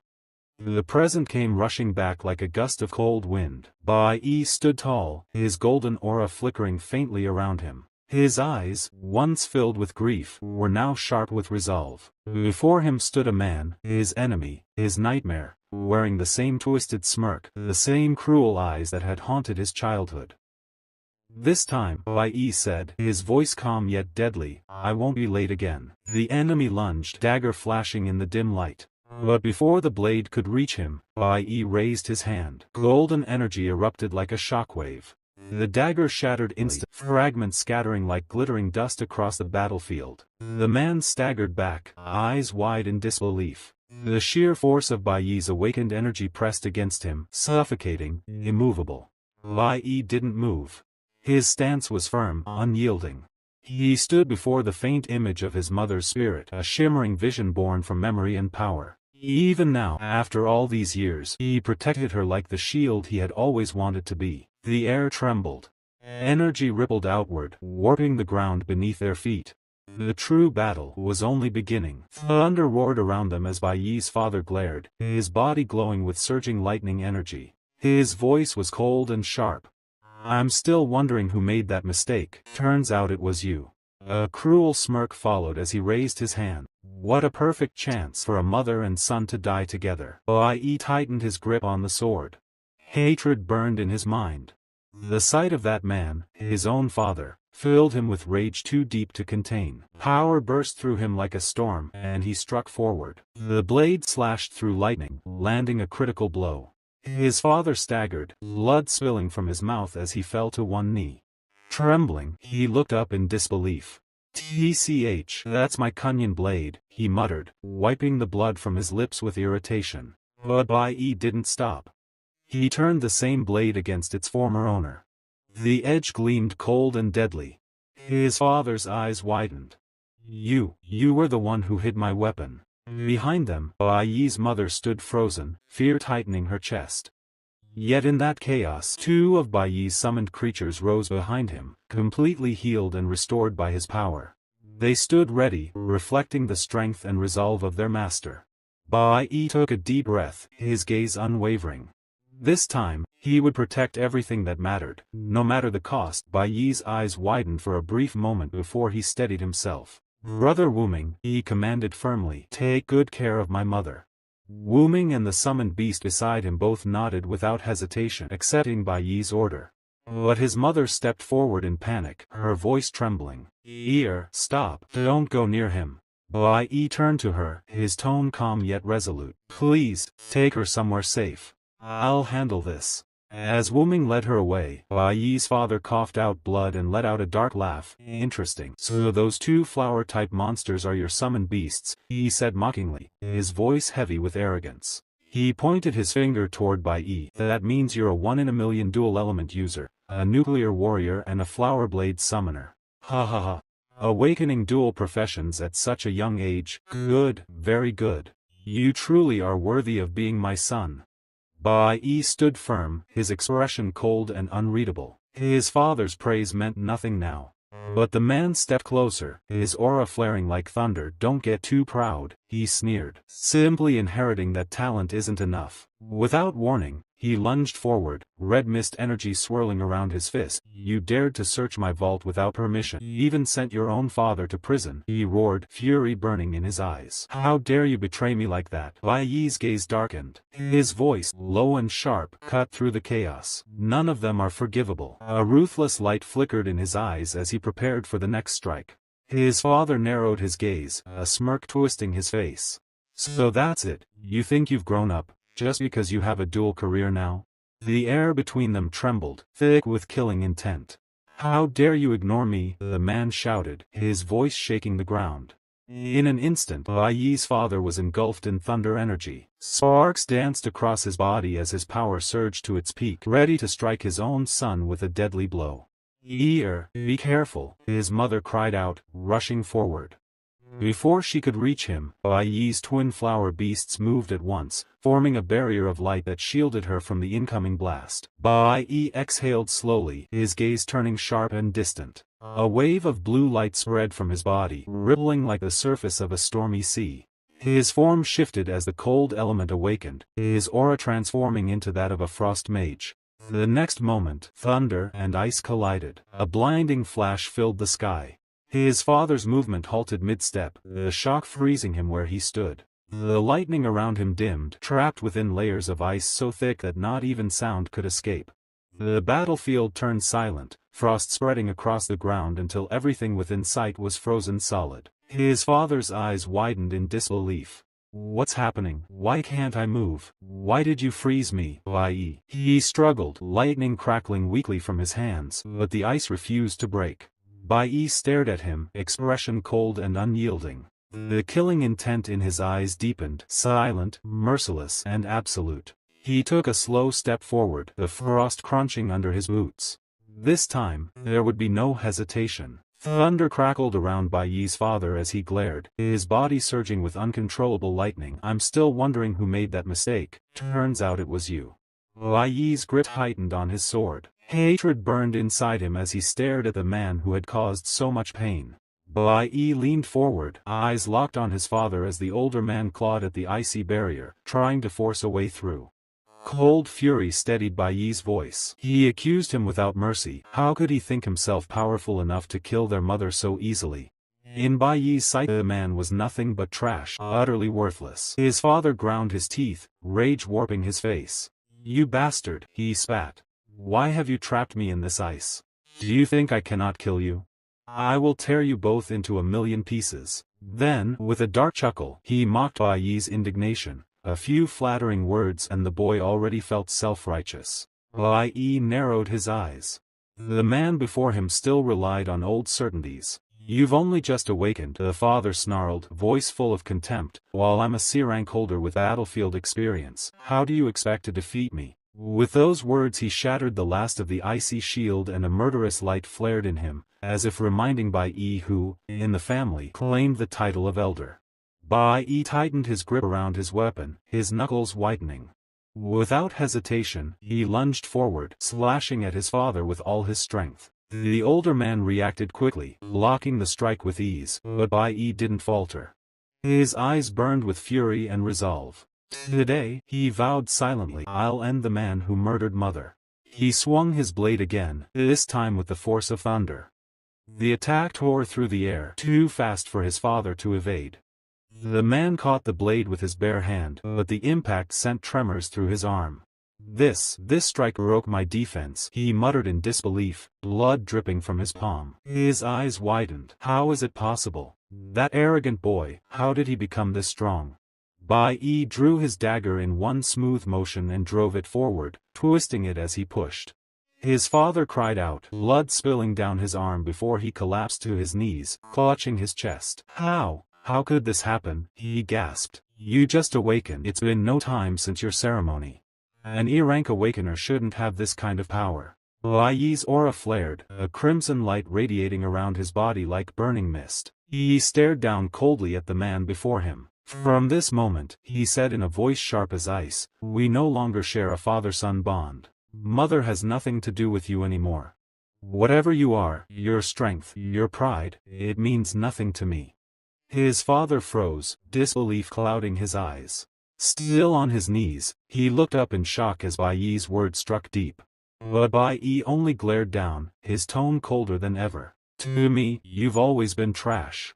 The man suddenly burst into a mad, broken laugh, the sound echoing through the icy air, a cruel reminder of what he truly was. Bai Yi's father gritted his teeth, his voice trembling with anger and wounded pride. Coldly, "Do you even know who works outside day and night to earn money?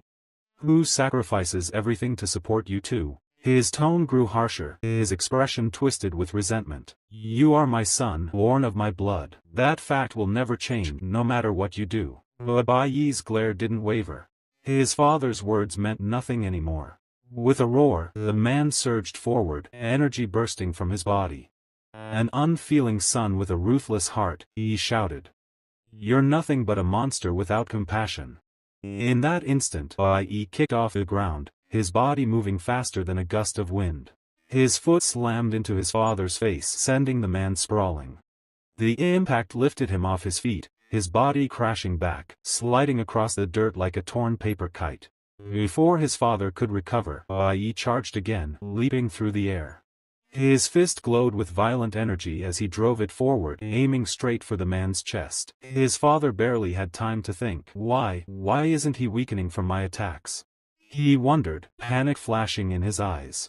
But his thoughts ended there. Bai Yi's fist smashed into his face, once, twice, again and again. Each strike heavier, faster, merciless.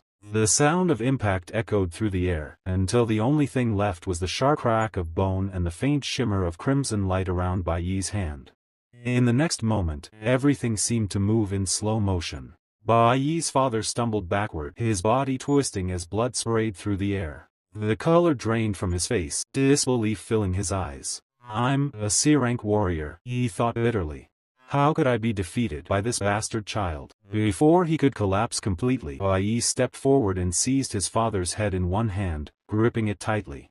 His voice dropped into a dark, furious growl. Didn't you hear me? You're no match for me anymore. Rage burned in his eyes, his face cold and merciless. This wasn't just a battle, it was vengeance. The image of his mother's suffering flashed in his mind, every scream, every wound seared into his heart.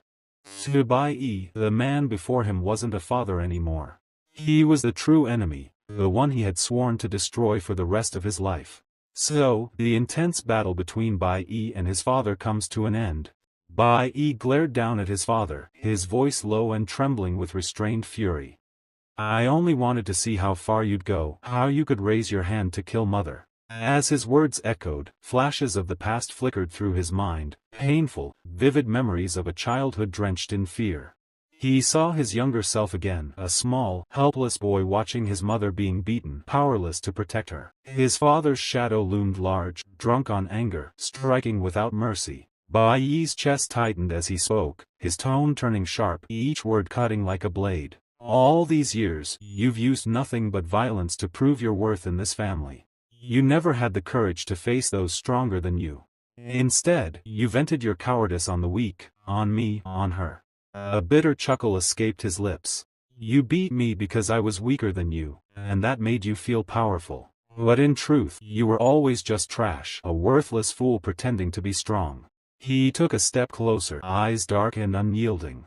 You were never a father, just a piece of filth we were forced to live with. Back in the present, Bai Yi's grip tightened around his father's head, his voice sharp with disgust. You're nothing but useless garbage, he said coldly. His father's expression remained blank, untouched by guilt or remorse. He had spent years abusing his wife and son, yet not a hint of regret crossed his face now. Bai Yi's fury flared. You don't even deserve to be called a man, he shouted, his voice echoing through the air. Not far away, his mother stood frozen, her eyes wide in disbelief. Seeing her son and husband locked in such a brutal confrontation filled her heart with both sorrow and helplessness. Bai Yi's hand clenched even tighter as he snarled, Are you even worthy of being my father? Suddenly, the man beneath his grip croaked out, Wait a moment. No matter what happens, I'm still the one who gave you life and raised you. His tone was shameless, his words dripping with hypocrisy. No matter what, you should remember our family ties, right? Bai Yi's eyes burned with rage, the crimson glow in them deepening. He stared down coldly, his voice turning dark and venomous. Family love, he repeated. You dare talk about family affection? Did you ever think of that when you beat us? When you tore this family apart with your own hands? His fingers pressed harder against his father's neck, every word a release of years of pain and hate. Bai Yi's voice trembled as fragments of his past broke through the present, his anger now carrying the weight of old wounds. When I was 7, he said slowly, eyes clouded with pain, you used to drag me by the ears and slam my head against the wall. His grip on his father tightened as the memories played vividly before him. You never stopped, not once. You didn't deserve this family. You weren't a father, you were a monster. His breath hitched, fury and sorrow twisting together. You'd hit my head again and again against that wall, he continued, voice shaking. Mother tried to stop you, begging you to let me go. And I kept crying, saying, Dad, I know I was wrong. Please forgive me. But no matter how much I begged, you never listened. He looked down, his voice cracking as his rage boiled over. You beat me until my body bled, until I couldn't even cry anymore. My ear was torn, my head split open, and you still didn't stop. Every word carried years of suffocated pain, a lifetime of fear finally erupting into raw defiance. Bai Yi's darkest memories flickered through his mind, one after another like shuttered frames thrown open. He saw every time his father struck his mother, the months when she needed hospital care because of bruises and broken bones, the nights when a single wrong dish or an imperfect chore earned a blow. If a meal displeased him, if a task wasn't done to his liking, he punished them. If he returned home in a foul mood, the house became a battlefield. As long as that man lived under their roof, peace was impossible. Anger rose in Bai Yi like a physical heat. He remembered the brutality that had carved itself into their lives, the way his father's violence dug deep into the family's bones. The memory swelled until it overwhelmed him, and his body trembled with a furious, terrible light. Bai Yi stared down at the man trembling before him, his voice cutting like ice. "You dare talk about family ties with me now? You garbage. Do you really think you deserve affection after everything you've done?" His father didn't move. No guilt, no true remorse showed on his face as he muttered weakly, "Sorry, please, let me live." His words were hollow, empty, spoken not from regret, but from fear. Bai Yi's eyes darkened. He's only saying this because death is right in front of him, he thought. The man wasn't apologizing for the past, nor for what he had done to Bai Yi's mother. He was just begging to survive. "Pathetic," Bai Yi said quietly. Yet his father continued, voice shaking. "I know I was wrong, it won't happen again. Please, just let me live." Then, in desperation, the man collapsed completely, pressing his head to the ground at Bai Yi's feet. "I'm sorry," he cried. "Please forgive me." His forehead struck the dirt again and again, the sound dull and pitiful. But Bai Yi didn't move. He only stared, remembering another moment years ago, almost identical. His father had knelt before him once before, begging for mercy after yet another violent outburst. "You did the same thing back then," Bai Yi thought bitterly. "You begged, cried, promised to change, and still, you never stopped." The image overlapped with the present, the same posture, the same trembling voice, the same false remorse. His father bowed 90 degrees, forehead touching the ground, repeating the same words of apology that had long since lost their meaning. Bai Yi's gaze was cold and distant. "You realize it again," he said softly, "you're no match for me." In the present moment, Bai Yi's father lifted his head, a strange calm settling in his cold gaze. "So, you really intend to make me repent?" he said slowly, his tone empty yet defiant. Bai Yi's expression didn't change. The man before him was showing his true face again. No guilt, no redemption, only deceit. Without hesitation, Bai Yi drew his dagger, his movement steady and effortless. "You're rushing at me with a knife," his father hissed, trying to mask his fear. Bai Yi's aura surged, power flaring around him like a blazing storm. "Those who raise a butcher's blade," he said coldly, "can never put it down." He gripped the dagger tightly, every muscle in his body coiled with determination. This time, there was no hesitation, no mercy. His father's eyes widened in terror as he realized his plan had failed completely. Bai Yi's sword gleamed with a golden light, energy coursing through it like divine fire. His killing intent was absolute. He was ready to sever the man's head, to end the nightmare once and for all. At that moment, the system's voice echoed in his mind. Judgmental decision, conflict between two parties. The air trembled. Would Bai Yi truly deliver the final strike, or would something stop him before he could? The scene opened with Bai Yi's father, his breath shallow, realizing that death was standing right before him, in the form of his own son. For the first time, genuine fear filled his eyes. Bai Yi stood unmoving, his gaze cold and merciless. His grip on the dagger didn't waver. There was no hesitation, no regret in his heart. He had already decided what needed to be done. Then, a voice broke through the silence, trembling yet clear. "Bai Yi, please stop." For the first time in the entire series, his mother spoke. She had been silent for so long, her voice lost to years of suffering. But now, she forced out those words to stop her son, not for the man who had hurt her, but for Bai Yi himself. She knew that if he crossed this line, if he killed his own father, his path would only lead to darkness and prison. But Bai Yi didn't respond. His mother's plea fell unheard. "Please, listen to me," she cried again. Bai Yi's eyes flashed. He lifted his dagger, its golden aura bursting to life, radiant and fierce. "Let the sinner truly repent," he said coldly. In the next instant, he swung the blade twice, releasing two devastating slashes filled with divine energy. The attack struck his father squarely, the sound echoing through the air like thunder. His father screamed in agony, blood sprang from his mouth as he stumbled backward. Bai Yi stepped forward, his voice cutting through the chaos. "You'll never have another chance to harm anyone again. Consider this the punishment you've earned for a lifetime of sin." The old man's body trembled violently, deep wounds glowing with golden light. Blood soaked through his clothes as he collapsed to his knees. He lifted his head weakly, his voice shaking. "Bai," he gasped, tears mixing with blood. "Please, my son, calm down.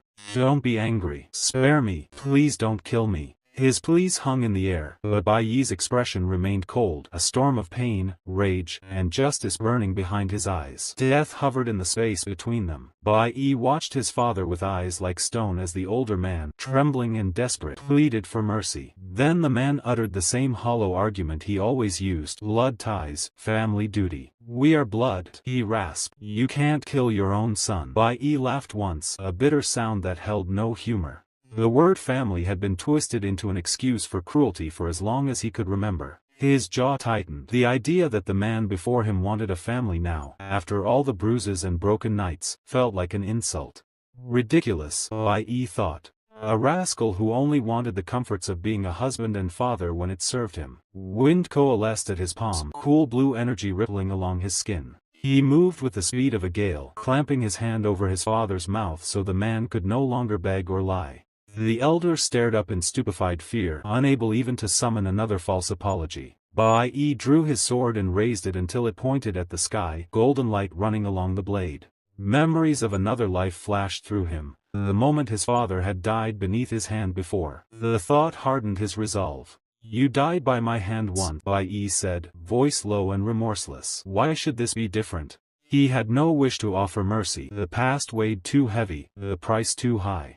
Then a sharp voice cut through the charged air, shouting his name.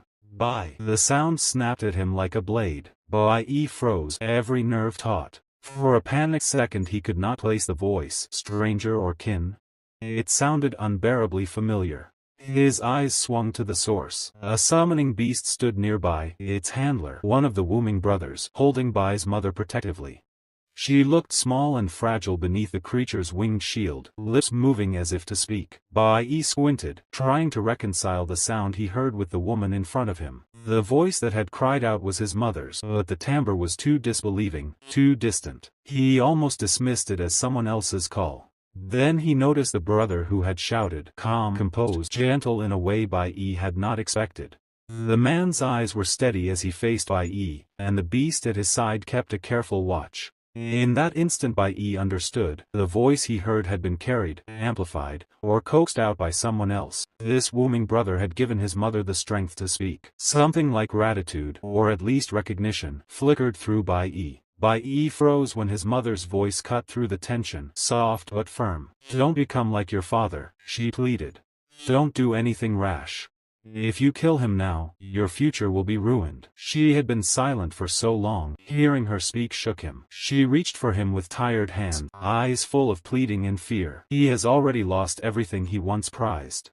Let humiliation and regret be his punishment. Your mercy is the only chance you have to keep your life from darkness. I cannot bear to see you dragged into prison, to see you become what he is." Her words trembled but did not waver. She glanced at the Wooming brother standing nearby, the man whose summoned beast sheltered her, and, using the strength she could borrow from that presence, forced herself to speak louder.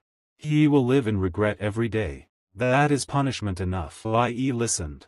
Memory after memory crowded his mind, the bruises, the nights of terror, the false apologies. He felt the old hunger for retribution rise again, but beneath it something else took hold, his mother's fear for him, her desperate wish that he not follow the same ruined path. He tightened his grip on the dagger until golden energy flared along the blade. For a heartbeat he still considered ending it. The thought of his father's death tasted like thunder. Then he breathed out and made his choice. He said, voice low, "I won't kill you." The decision did not mean mercy in the way the man imagined. Bai Yi stepped back, eyes cold. "But you will never be allowed near us again." The old man's face contorted with equal parts relief and dread. He had expected death or mercy, not this sentence. Bai Yi's hand moved with the precision of someone who had trained in another life. He released the dagger's energy into two crossed slashes, a technique he recognized from memories that were not entirely his. The strikes hung in the air like thunderclaps and then struck true. They were meant not to take a life but to judge, to cripple, to sever the wellspring of power the man had relied on for so long. His father screamed as the golden blades tore through him. Pain racked the older man, wounds blossomed along his body and a cold dread filled his eyes. The world narrowed to the sound of his voice and the heaving of his chest. A system notification rang inside Bai Yi's mind, clinical and final, awakening status. The revelation hit like a physical blow. The man who had once held a C-rank's pride now slumped, empty of the power that had made him dangerous. He lay there trembling, no longer a threat of awakened strength, only a frightened, broken figure left to suffer the consequences of his life and his humiliation. Bai Yi kept his dagger poised until the last shudder passed. He did not celebrate. He only looked at his mother, at the wounding brother who had come to their aid, and finally felt a small, bitter relief that the worst path had been avoided. Outside, the air felt colder, as if the house itself had been judged and found wanting. Bai Yi sheathed his blade and stepped away, the decision heavy on his shoulders but his course clear: keep his mother safe, and never let that man near them again. Bai Yi raised his sword, its golden edge gleaming inches from his father's terrified face. His voice cut through the air, calm yet deadly cold. "Wai Lin Shang," he said, each word like ice. "I've destroyed your awakening power. From now on, you're nothing but a cripple. So don't ever try to hurt my mother again for the rest of your miserable life." His father's lips trembled, his face pale as death. The man tried to speak, but only a weak cough came out, mixed with blood. Bai Yi turned away, the light of his blade fading as he lowered it. Without looking back, he said coldly, "Tomorrow I'll leave this city with my mother, forever." He paused, his gaze shifting briefly toward wounding brother. "Remember this man's scent," he commanded. "If he comes within 3 kilometers of my mother, you don't hesitate. Even if I have to spend my whole life in an awakened prison, you must kill him." The air trembled with his killing intent. Even without striking, Bai Yi's presence felt suffocating, a warning to never cross that line again. Then, turning his back completely, he gave his final words like a sentence of fate: "If you ever dare to touch her again, I'll come for you. And next time, I won't stop." His father lay collapsed on the ground, his body trembling, eyes wide in horror. Blood soaked through his torn clothes. The injuries from Bai Yi's cross-slash still glowed faintly with golden traces, signs of an attack that crippled not just the flesh, but the spirit. It looked as if the man could die at any moment. And thus, the first revenge of Bai Yi's life was complete. But this was only the beginning. From that moment onward, a new era began, a path filled with vengeance, awakening, and truth. The next chapter will reveal the appearance of Bai Yi's Divine Core 5th team member, the one who betrayed him in his past life, the hidden villain behind everything. What will happen next? Will Bai Yi face his greatest betrayer, or uncover an even darker secret? Meanwhile, after the chaos finally ended inside the apartment, the wounding brothers carefully tended to Bai Yi's mother. Bai Yi knelt beside her, his eyes filled with worry. "Please, help my mom get well soon." Both wounding brothers nodded with gentle determination. "Rest assured, master, we'll take care of her. She's our mother too." Their words carried a warmth that even Bai Yi could feel. Watching them, he sensed something deeper: family. Despite being summoned creatures, they showed genuine affection, as if they shared his blood. His mother smiled faintly and placed her trembling hand on Bai Yi's head. "Fortunately, you came in time, my child." Bai Yi's expression darkened with guilt. "That's not enough, mother. I'll protect you, always." She smiled again, this time with tears glistening in her eyes. "My child, I'm fine now." But Bai Yi shook his head. "No, that won't work either. I'll need to find another piece of jade later." Then suddenly, he froze. His mother's lips had moved, naturally. A faint sound escaped her mouth. Bai Yi blinked in disbelief, his voice trembling. "Mother, did you just speak?" She looked equally stunned. "Did I really speak?" Bai Yi's heart swelled with joy. A smile broke through his usually cold face. "Yes, this time it wasn't just in my heart. I heard it, your voice. It came from your mouth." His mother touched her throat in shock, her eyes wide. "But, how is that possible?" The wounding brother stepped forward and explained calmly. "Her language system malfunction was caused by a minor nerve injury from an old incident. I've repaired it completely. She can speak again." Bai Yi stared at him, speechless. Gratitude filled his chest as he lowered his head. "Thank you, truly."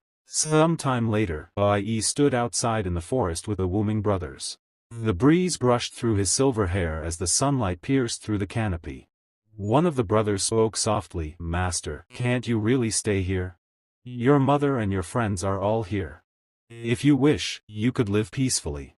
Bai Yi looked toward the sky, his gaze calm yet distant. "I've already paid the rent for the apartment in advance. Once I've saved enough, I'll buy it outright." He paused, then continued quietly, "I'll also prepare a new jade pendant for my mother. If any danger appears, I can reach her instantly. But for now, I'll leave her in your care." The Wuming brothers bowed deeply, tears welling in their eyes. "Master, don't worry. We'll protect her. She's our mother too." Bai Yi smiled faintly, the kind of smile that carried both peace and pain. "Good, then I'll be at ease." Sometime later in the kitchen, the Wuming brothers moved with careful, practiced gestures as they cooked. Their gentle presence filled the small apartment. Their attention to every pot and pan made Bai Yi's mother laugh softly, as if she suddenly had 2 more children. The sound warmed Bai Yi in a way he had not felt for years. He kept watching them from the doorway, thinking of the path ahead. "Mother knows I'm leaving on a spiritual journey," he told himself, the words quiet. She did not know, though, that he was no longer the person she remembered. A darker life had shaped him, one carved by blood and survival. He let his gaze sweep over the scene, his mother smiling, the summoned brothers fussing over the stove, the small home they had managed to keep together. Memories of his past life flashed unbidden, the chaos, the red-stained nights. The hatred he carried was no simple anger, it was a vow. He had a debt to settle. Clutching the invitation to the Godwind headquarters, Bai Yi felt a weight of possibility in his hand. This ticket to St. Joseph was more than passage, it was the chance he had been waiting for. If fate offered him another opportunity, he would seize it and become stronger than before. That evening, as twilight bled into the sky, Bai Yi stood beneath the pale moon. He tightened his grip on the invitation and spoke into the night, voice steady despite the uncertainty. "I don't know if I'll succeed. I don't know if I'll return." The moonlight washed over him, calm and indifferent. "Still," he finished with certainty, "perhaps it's a one-way ticket. If so, then I will walk it without regret." He tucked the invitation close and turned back toward the apartment, toward the fragile warmth that had become his anchor. Tomorrow he would leave for St. Joseph. Today he would protect what remained of his family. Bai Yi looked at the ticket in his hand, his voice low but resolute. "I have to get on this train, no matter what." Before he could take another step, his mother called out from the kitchen, her tone suddenly cheerful. "Ah, I almost forgot the time." He turned to her, puzzled. "What time?" She smiled, her eyes gentle and bright. "Today is the 25th of June. It's time to pray for blessings." Every year, during the first full moon on the 15th day of the summer lunar calendar, the high priest of the flower goddess temple returns to Chaoshur country. It's a sacred day. Her voice carried warmth and peace, something so ordinary, yet it struck deeply inside him. Bai Yi raised a hand and tapped his forehead, half laughing at himself. "Ah, I almost forgot. Mother is a devoted follower of the flower cult." She never asked about his path, and he never told her the truth. Their silence was a quiet agreement, one that protected both of them. "Tomorrow I'll leave," Bai Yi thought, his gaze lingering on her bright, innocent smile. "She's happy now, that's enough. I'll leave quietly." He turned toward the window, the moon casting silver light across his face. "After all, what I'm worst at, is saying goodbye in person." Meanwhile, sometime later, the scene smoothly shifted to Bai Yi's friend, who was lying in a hospital bed. The doctor said calmly, "The surgery went smoothly. It was a minimally invasive procedure, but you'll need to rest for a few days. It's all thanks to your child discovering the problem in time." His parents grabbed the doctor's hand gratefully. "Thank you so much, doctor. You saved our son." His mother leaned close and said firmly, "You stay lying down and don't move around." The boy frowned. "Didn't the doctor say it was just a minor surgery?" She cupped his cheek inside.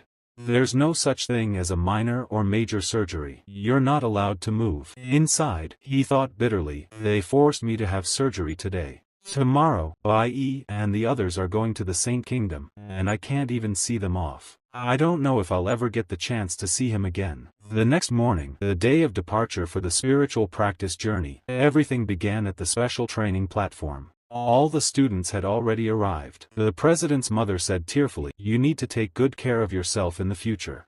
Remember to call mom. And tell dad to get some rest, he always stays up too late." She wiped her eyes and kissed her child gently. "I just want to kiss my precious daughter one more time." The president blushed with embarrassment. "Mom, I'll definitely take care of myself." Her father sighed. "Oh dear, you should all head back now. It's just a short visit, I'll be back in 2 weeks." He turned to his wife and whispered awkwardly, "Don't make it sound like a life or death farewell." The couple waved and left, still calling out their goodbyes. They were such sweet, caring parents. Around them, all the students were saying their farewells, parents hugging children, laughter and tears everywhere. But Bai Yi stood alone behind them, quietly, surrounded by the noise of others yet feeling nothing but silence. He felt a deep ache inside his chest. Just then, his instructor appeared beside him. "Why did you come alone? Didn't your parents come to see you off?" she asked. Bai Yi avoided her gaze. "The car should be arriving soon," he said flatly. The girl tilted her head. "You've always been this independent?" Even the student president glanced his way with mild surprise. Inside, Bai Yi thought, independent? Maybe, but I've never been good at expressing feelings. I'm not the type to say goodbye easily. My mother always worries too much, and if she realized I was leaving for a long time, she would cry. I don't want to make her sad. I've never had a family as warm as the others here. Maybe that's why I got used to being alone." As the train approached, the crowd's voices faded into the background. Bai Yi stood by the metro gate silent, surrounded by the dim light of early morning, darkness and solitude. "I've long been accustomed to them." As the train's whistle echoed in the distance, Bai Yi's eyes dimmed. Memories he had buried deep began to surface, dark, painful fragments of a past he could never erase. He saw himself as a child again, crying, trembling, his hands stained with blood. His mother's voice fading, his father collapsing before him. That day, at only 13, he lost everything. He was no longer a son, no longer a child, just an orphan consumed by despair. Tears blurred his vision as another flash of memory struck him, the news of Lin Lu's death. Lung cancer, she never even finished the surgery. He remembered her faint smile, her voice saying, "It's just a small problem, don't worry." And now, lying in that hospital bed, she was slipping away. Bai Yi clenched his fists. "Lin Lu, my childhood friend. I have to go back. I can't stay in Dongyun anymore." But the next moment, another memory clawed its way into his mind, a memory of betrayal. He saw his old team surrounding him, faces once filled with trust now twisted with deceit. His own brothers, his comrades, the ones who had sworn to protect each other. And yet, they were the ones who turned on him. He had been captured, broken not by enemies, but by those he loved most. At that moment, in the present, Bai Yi whispered under his breath, "I've gotten used to it. They all leave me, one by one." He stood in the shadow of the departing train, eyes empty but calm. "My teammates, my parents, everyone I tried to protect, they all disappeared." The sound of the world around him faded, leaving only the whisper of his own thoughts. "My whole life has been a series of partings." The cold wind brushed against his face as he lifted his gaze toward the dark mist beyond the horizon. "I've long been used to it," he thought. "I've learned to accept losing everything I ever loved." He stood there, surrounded by the echoes of chaos and memory, his heart heavy, yet eerily still.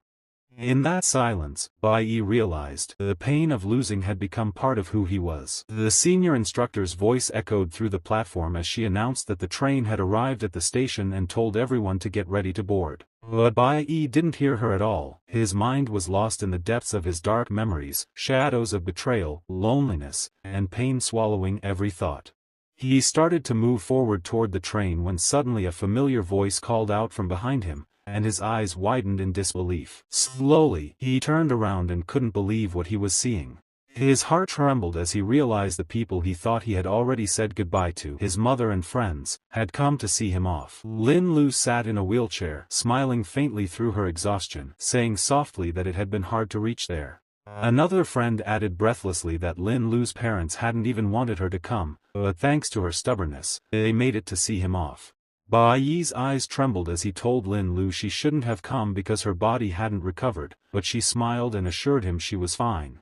Bai Yi quietly asked her to promise to take good care of herself after this. Another friend stepped forward, handing him a small bag, explaining that there wasn't enough time to buy a proper gift, so they prepared some clothes and food. Bai Yi looked startled and hesitated, saying they had already given him a birthday gift, while President Qinli watched with an amused smile. Lin Lu pouted and told him to just take it. Then, Bai Yi heard his mother's trembling voice calling his name. She took his hand gently, placing a small bracelet into his palm and fastening it around his wrist, saying it was from the flower goddess temple and was meant to bring protection and blessings. Her voice quivered as she smiled, saying she just hoped something out there could protect him even when she couldn't. Bai Yi's chest tightened as he recognized the faint spiritual energy flowing through the bracelet, realizing she had gone to the temple to pray for his safety and perhaps already knew he was leaving. Before he could say more, the senior instructor's urgent voice commanded all students to board the train as the spiritual journey was about to begin. Bai Yi looked at his mother one last time, forced a calm smile, and bowed slightly, telling her to take care. She nodded with tears in her eyes and told him to go make his own path. Bai Yi stepped onto the train as the doors closed, taking a deep breath as he watched his mother and friends fade into the distance. It had been a month since he came back, and though things had changed, he could finally smile again despite the lingering shadows of his past. As the train moved steadily along the glowing rails, he leaned against the window, remembering his mother's warm voice telling him to eat well and have a safe journey. He smiled faintly, recalling their last moments at the platform, his mother waving, his friends calling out, and Lin Lu smiling despite her condition. He whispered to himself that his closest friends and family's lives had all changed and promised to return after finishing everything. Determination flickered in his eyes as he clenched his fist. Far behind the departing train, a tall man with short green hair stood near the tracks, reporting calmly that Bai Yi had boarded safely and would arrive in St. Joseph on schedule, with the goods already transferred. Beside him stood Ling Jiang, a robed high-ranking master from the flower goddess temple. The green-haired man asked if there was anything else to do, and a deep voice over the communicator told him to proceed with the next move. The two disappeared into the night mist. Inside the train, Bai Yi sat quietly, listening to the rhythmic sound of the wheels and watching the blurred landscapes outside. He recalled that the Ultimate School Corps' main team and captain had departed a day earlier to complete border crossing procedures. The instructor stood in the aisle with a large map, explaining that they were about to reach the border of the Jiang Kingdom, with the Kingdom of Saint Yi just beyond, marking the beginning of their spiritual journey.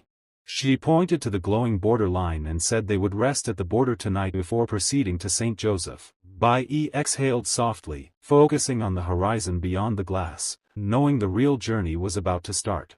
But at that moment, at the back of the train, a senior student sat quietly with his face hidden in shadow, a twisted smile creeping across his lips. Leaning forward, his eyes glinted with malice as he whispered that today's border training would be quite a show and promised to give Bai Yi the perfect birthday gift written in pain. His dark chuckle echoed faintly through the cabin as the air grew colder, hinting at something dangerous brewing in secret. Unaware of the threat lurking behind him, Bai Yi continued to gaze at the moonlit scenery, lost in thoughts of his mother and the journey ahead, while the senior's strategic plan quietly unfolded. Inside the train, the atmosphere grew tense as the instructor stood at the center aisle, holding a map in her hand. "We are almost at the Seventh Kingdom," she announced with a bright tone. "Everyone knows that God created our world, and it is also God who continues to protect us." Her words echoed through the carriage, but Bai Yi's expression remained unreadable. Beneath that calm face, his anger quietly burned. In his past life, that so-called God had slaughtered him and the entire divine core. Every time he heard those words, his blood seemed to boil. The instructor continued, "The family of God possesses supreme power. The kingdom of Saint Joseph is currently inhabited by two deities and their households. Therefore, once we enter their borders, you must strictly obey the divine laws. Never cause any trouble. Do you understand?" Everyone nodded in unison. The instructor then pointed at the map again. "To enter the kingdom of Xiangji from our Jiang kingdom, we must pass through 3 checkpoints." She smiled faintly. "We've just cleared the first one." Bai Yi silently unfolded the invitation letter he had received from the Guild of God. His grip tightened around the parchment. This letter letter, carrying the divine seal, was his only ticket into St. Joseph, an essential pass for all who sought spiritual cultivation within that sacred land. Meanwhile, the instructor's voice carried on. The second checkpoint lies at the border ahead. We'll reach it soon. The scene shifted beyond the window. Mountains and rocky cliffs stretched endlessly under the cold morning light. Once they arrived at the checkpoint, the instructor ordered everyone to disembark. All cadets must log in and undergo a full security check. This process usually takes an entire day, she explained. Only after the inspection can we proceed to enter the country tomorrow. Bai Yi nodded silently, his gaze fixed on the towering gates ahead. The following morning marked the first official stop of their spiritual journey, a live fire training exercise deep in the frosted forests beyond the border. The wind there was sharp, the air heavy with frost. As the team assembled at the training grounds, the chilling atmosphere hinted that something greater was waiting ahead. The scene shifted to the coastal border of the Jiangji Kingdom, a dislocated area surrounded by mist and sea breeze. The president of the team looked around excitedly and smiled at Bai Yi. "You look much more mature in this new outfit," she said warmly. Bai Yi stood quietly, the wind brushing against his uniform. His calm aura and sharp features made him look strikingly handsome. Suddenly, two girls walked over, whispering among themselves. "Isn't that the boy who rejected the ultimate school corps?" one said with a teasing smile. The other giggled softly. "But he's actually really cute and handsome." The first girl laughed and approached him. "Your name is Bai Yi, right? I heard you got the highest score ever in the junior high practical assessment." The president froze, surprised and a bit stunned by how easily the girl was trying to talk to him. Is she actually flirting with him? She thought in disbelief. The girl smiled brightly. "Maybe I can bring my sister along next time," she said, chuckling playfully. Both girls were seniors from Bai Yi's division. Bai Yi simply waved his hand and turned away, uninterested. His expression was calm, almost cold. "Who cares about girls?" he thought. "All I want is power." Behind him, the two girls exchanged confused looks. "What's with him?" one whispered. "He's acting like he doesn't even notice us." They had no idea that Bai Yi had just rejected them outright. To them, he seemed like a cold, quiet, and serious guy, but that only made them like him more. "Oh my, he looks even cuter when he refused," one of them whispered again, both giggling like fools. Meanwhile, Bai Yi ignored the noise behind him, his gaze scanning the rocky border.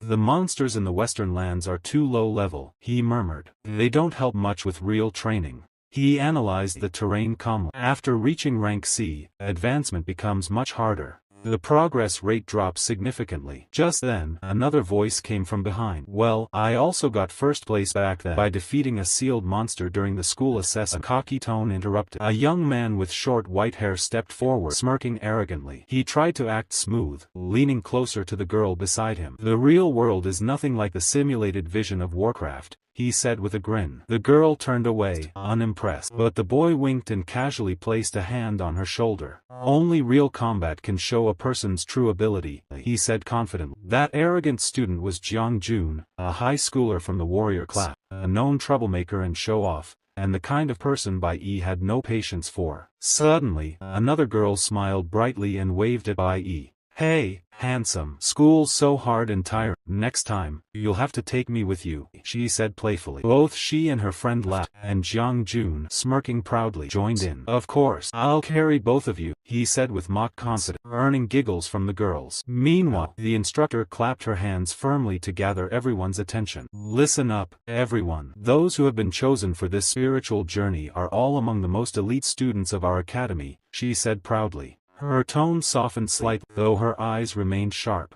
"Although I've emphasized this many times during training, I still want to repeat it again, because this time, it's real combat." She raised her hand and began outlining the instructions. "First, training must be conducted only within the designated area. Never stray too far. Second, do not act alone. Always move in pairs or groups, and act according to your ability when encountering monsters. And third, everyone must assemble at the camp by 8 p.m. Currently, it's 4 p.m., so use your time wisely." She scanned the group. "Understood?"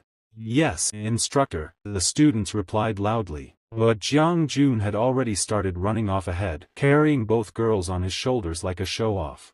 "I told you, nothing's going to happen. This is a rare opportunity. Let's go do some jungle riding," he shouted excitedly, ignoring the rules entirely. At the same time, somewhere behind them, another man watched with a twisted smile. He was a senior from the Devil's Cave Division, someone with a deep grudge against Bai Yi. "I'll make you regret ever crossing me," he muttered coldly, his grin curling into something dangerous. He chuckled quietly to himself, already planning something sinister for the border training. The scene then shifted smoothly to another location, the Xiangji Kingdom's territory. There, a guild of soldiers stood in formation. Their captain had just returned, and several guards bowed respectfully. "Captain, you're finally back. The hunting competition is about to begin," one of them reported. "Captain Shingen has been waiting for you." The leader gave a short nod, his expression unreadable. These were no ordinary warriors, they belonged to the God Cult, one of the most powerful and mysterious organizations in the Xiangji Kingdom.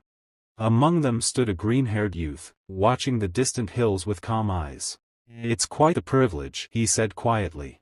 "The ultimate school corps from Jiang Kingdom are taking part in the same training as Captain Shingen, without even needing to pass a checkpoint." He turned to Lin, who stood beside him, but Lin didn't reply. His focus was locked on the horizon, on something far beyond what the others could see. The scene shifted to a shadowed room where a tall man lit a cigar, the glow briefly illuminating his sharp eyes. Smoke curled upward as he spoke coldly. "Command Hong, go directly to the team and wait for me," he ordered. The subordinate bowed and hurried off, while the man exhaled slowly, his expression twisting into something dark and unreadable. The view then smoothly transitioned back to the mountainous wilderness. There, Jiang Jun slashed cleanly through a low-level beast, his sword glowing faintly as the creature collapsed. "The monsters in this desert area aren't that strong," he muttered, brushing off the dust from his armor. Behind him, the two girls clapped and cheered. As expected of a red C-rank professional, "You're so cool, Jiang Jun," one of them squealed. He grinned smugly and flexed his arm. "It was just okay," he said casually. "A normal performance for someone like me." Not far away, Bai Yi stood quietly, observing from a distance. He checked his personal stats and thought to himself, "I need to upgrade all three of my professions to C level soon." His cold-type magic had already reached level 21, his nuclear warrior level was 22, and his flower-type summoning skill had recently advanced to level 23. After defeating the latest floral beast, he had successfully formed a soul contract with it, his first in this region. "As the number of contracts increases, the strength of my summoned beasts grows as well," Bai Yi noted silently. "If I continue this pace, I'll soon be able to command even stronger creatures." He exhaled softly. "But we've been stuck here for over 10 days now. To gain more experience, I must defeat monsters at or above my own level. Unfortunately, the highest-ranking magical beasts in the Jiang Kingdom's Demon Cave are only D rank." He looked out across the desolate wilderness. "Creatures here are so weak even the guides ignore them.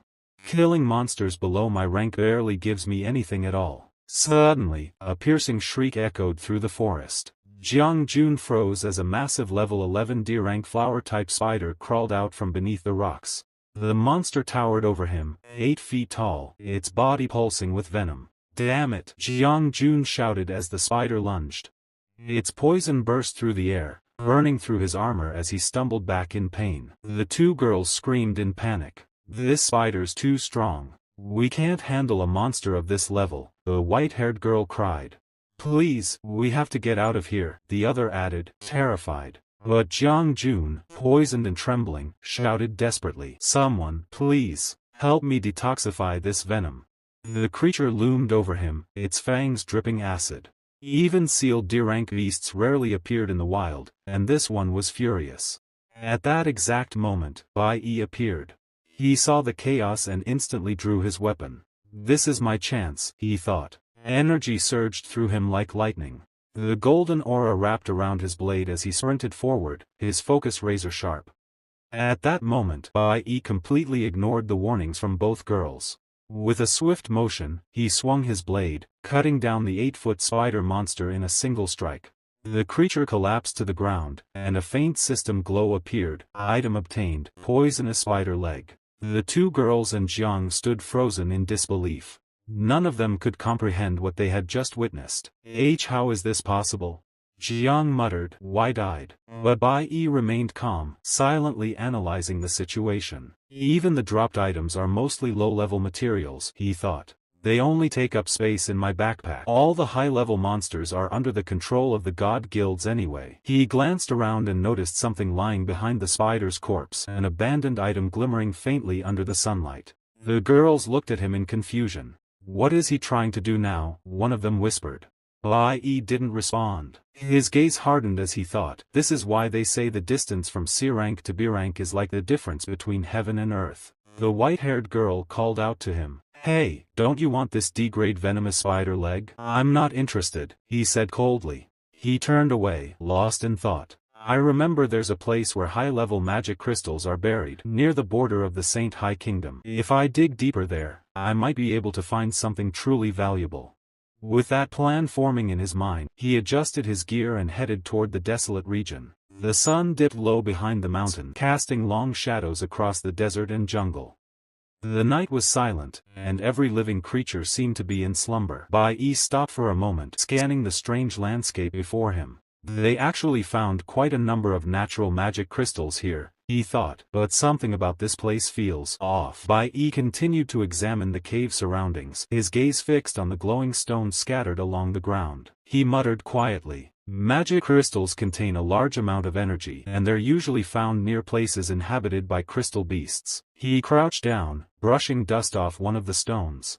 The faint pulse of energy within it shimmered softly under his hand. These are important, he said to himself. The logic of power crystals here means they must be absorbed carefully. Bai Yi gathered a few pieces and placed them inside his spatial ring. A moment later, he noticed a cluster of trees standing nearby. He frowned, realizing something unusual. The trees in front of this area are new, he whispered, scanning the roots closely. Bai Yi looked around the dim cave and suddenly noticed something lying near a broken crate, a small bottle filled with a thick, purple liquid. He frowned, picking it up carefully. What's this? He murmured, tilting it under the faint light. The strange poison shimmered like living smoke inside the glass. He couldn't tell what kind of toxin it was, but something about it felt dangerous, unnaturally so. That night the students gathered at the camp. The bonfire crackled brightly in the middle as everyone set up their tents. Laughter and chatter filled the quiet wilderness. One of the boys grinned. Finally, time for dinner and some rest. The instructor smiled softly while tending the fire, helping prepare food with a few students. Remember, she said, stirring a pot, real-world training isn't just about fighting monsters. Wilderness survival means learning to find good food, too. You've all been fighting all day, and not many of you thought about what comes next. A student chuckled. Yeah, those in the cultivation department didn't even bring food. Stingy people. Another boy, sitting near the edge, gripped something strange in his hand, a dark, twisted object. His expression was unsettling, eyes flickering with a cold glint. The instructor glanced his way, her brows knitting slightly. Only Bai Yi and the young one haven't returned yet, she said under her breath, sounding tense. As the food cooked, she smiled again, trying to lighten the mood. All right, let's eat. I'll leave some extra for them. The student president leaned closer, smiling.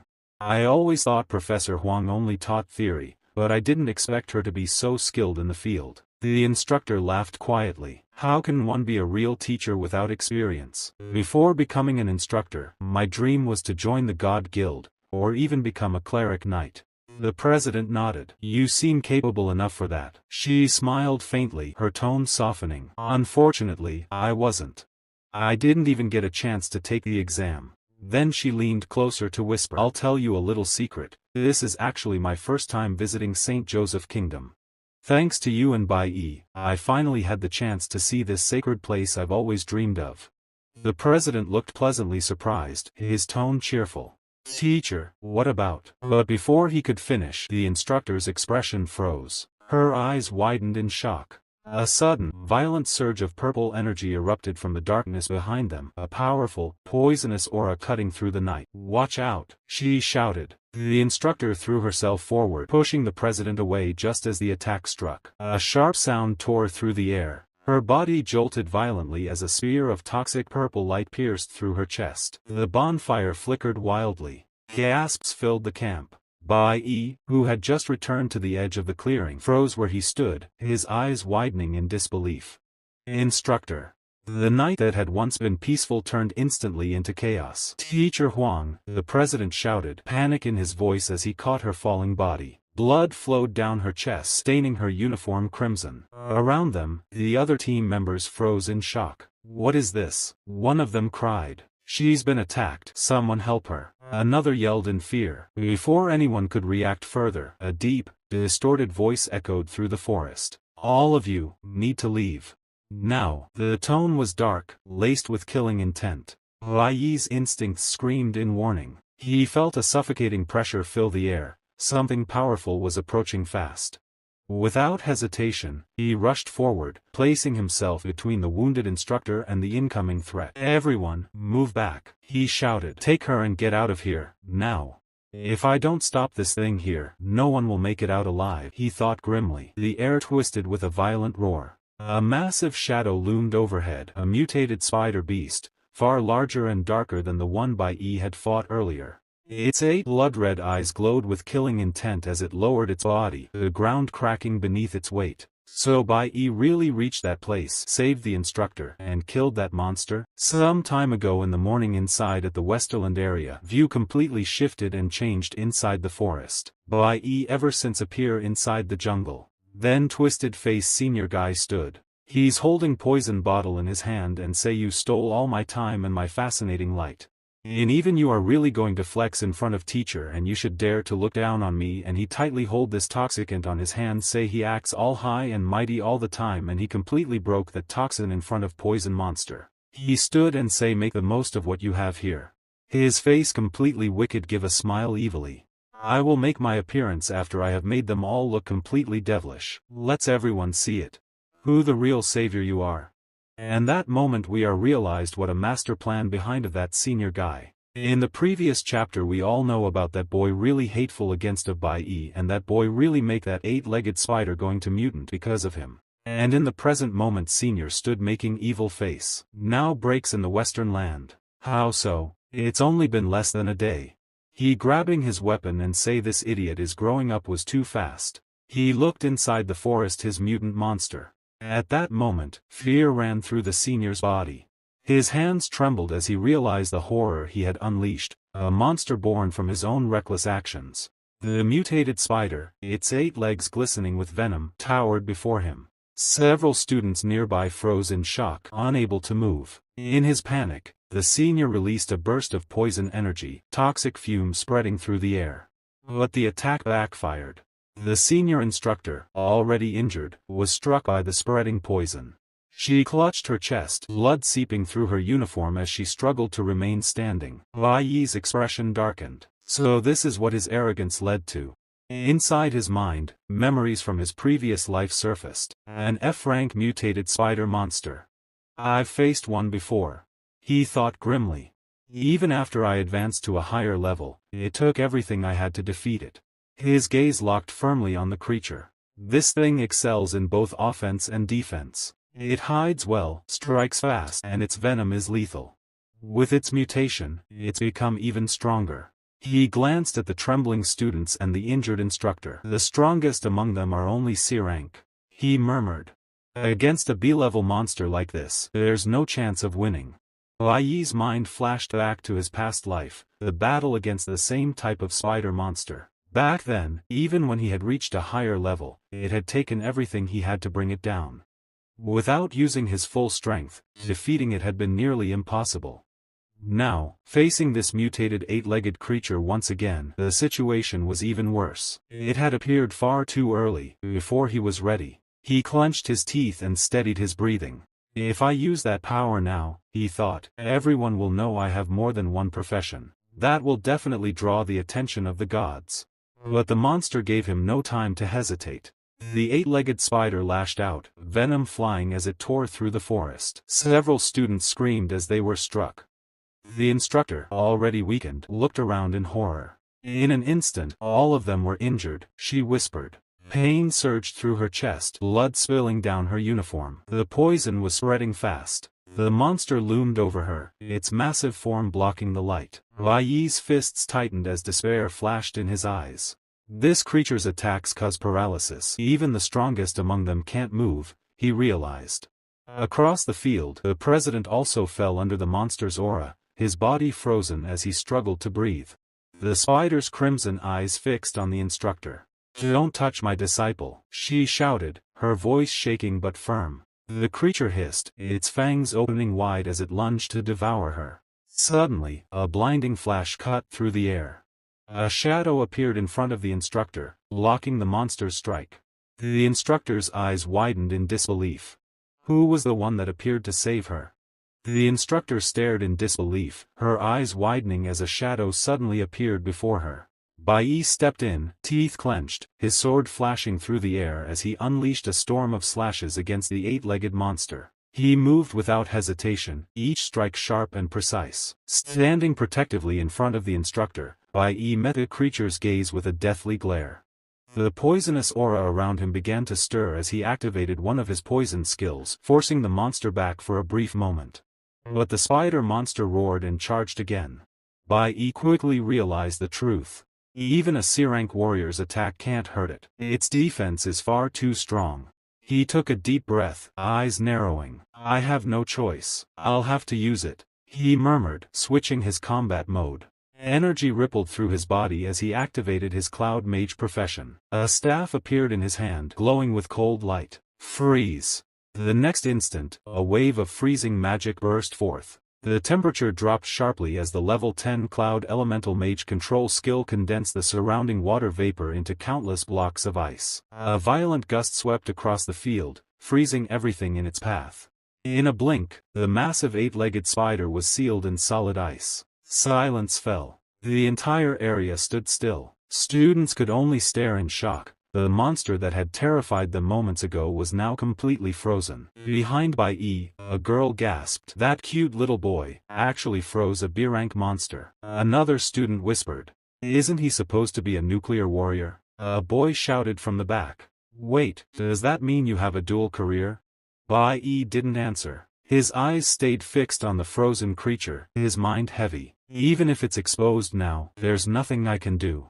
I can't just stand by and watch my entire team suffer." The instructor stared at Bai Yi in shock, her voice trembling. "Bai Yi, do you really have a dual-class skill?" She could hardly believe what she was seeing.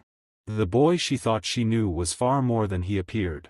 But before Bai Yi could respond, a faint cracking sound echoed through the air. The ice around the eight-legged spider began to fracture. The monster's eyes glowed through the frost, its deathly glare locked on Bai Yi.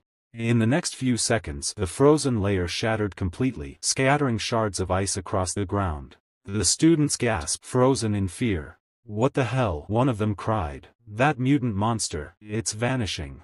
Is it really dead? Where did it go?" Bai Yi didn't move. His eyes followed the faint trail of energy left behind by the creature. "It's not over yet," he said quietly. "I only managed to injure it. It's hiding now, but it will reappear soon." His voice carried the weight of experience and tension. The students looked at him, uncertain and afraid.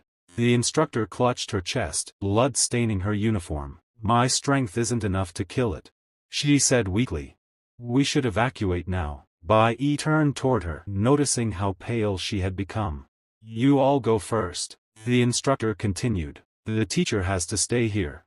The president shook his head in disbelief. "Why would you stay, teacher? It's too dangerous." She pressed her hand against her wound, her breath heavy. "Jingling hasn't arrived yet," she said firmly. At that name, Bai Yi's eyes darkened. He let out a quiet sigh and muttered, "Jingling, that bastard. He's the one behind this mess." The instructor struggled to stay on her feet, her voice shaking. "We agreed to meet here again at 8 o'clock. She said, "If he comes and I'm not here, make sure you bring back as many students as you can." Bai Yi nodded, then turned to the remaining students. He raised a small glass vial, its surface stained with a strange, poisonous glow. "He's the one who released this monster," Bai Yi said coldly. "This is the toxin he used." Everyone fell silent, the truth settling in like a heavy shadow. A flash of memory struck Bai Yi as he stood among the ruined trees. It was an ordinary morning from not long ago, a breakfast scene that should have been warm and trivial, but which now felt poisoned by recollection. The fifth member had been there, grinning as he shoved a spoonful into his mouth. "This breakfast is spicy today." Bai Yi had laughed, genuinely pleased. "I like it. Is it extra spicy?" "Perfect." He glanced at Ling and added with a smirk, "Get me another bowl." Ling smiled, teasing him gently. "Captain, you eat too fast." The fifth member mocked him playfully. "Control your appetite, Captain. If you get fat, Qinli will stop looking at you." Ling snapped at the remark, scolding the fifth member, and Bai Yi's face twisted into a smile that did not reach his eyes. The moment had been small, domestic, until everything changed. Later, in the heat of battle against the demon god creature, his limbs had gone numb. The paralysis came like ice through his veins. He could not move, could not call for help. It had been sudden, inexplicable. He remembered the panic, the helplessness as the world narrowed to a bright, stinging pressure. Now, the memory completed itself with a single, terrible realization. That same fifth member had been at the breakfast table a month ago, laughing as he mixed something into Bai Yi's food. A laugh that, in hindsight, tasted like malice. Bai Yi's jaw tightened as the memory replayed, the fifth member's voice low and satisfied. "I spiced your breakfast with a little paralyzing powder. Handy, isn't it?" Anger flared inside Bai Yi, cold and bright. The betrayal settled like lead. The fifth member had not only sabotaged him once, he had prepared a trap tailored to make the strongest among them helpless. The man's last words echoed in Bai Yi's mind, a promise and a threat both. "I will kill all of you, starting with the strongest." Bai Yi stood very still. The forest around him seemed to hold its breath. He tasted betrayal and knew, with the clarity of someone who had been cheated by a friend, that this treachery ran deeper than a single poisoned meal. That man's face from Bai Yi's memory twisted into a cruel grin. His voice still echoed in Bai Yi's mind. "You can't do anything without being fully prepared. You couldn't even block my attack. I'll cut you into 2 pieces myself." The memory faded, dragging Bai Yi back to the present. The jungle air felt heavier now, thick with tension.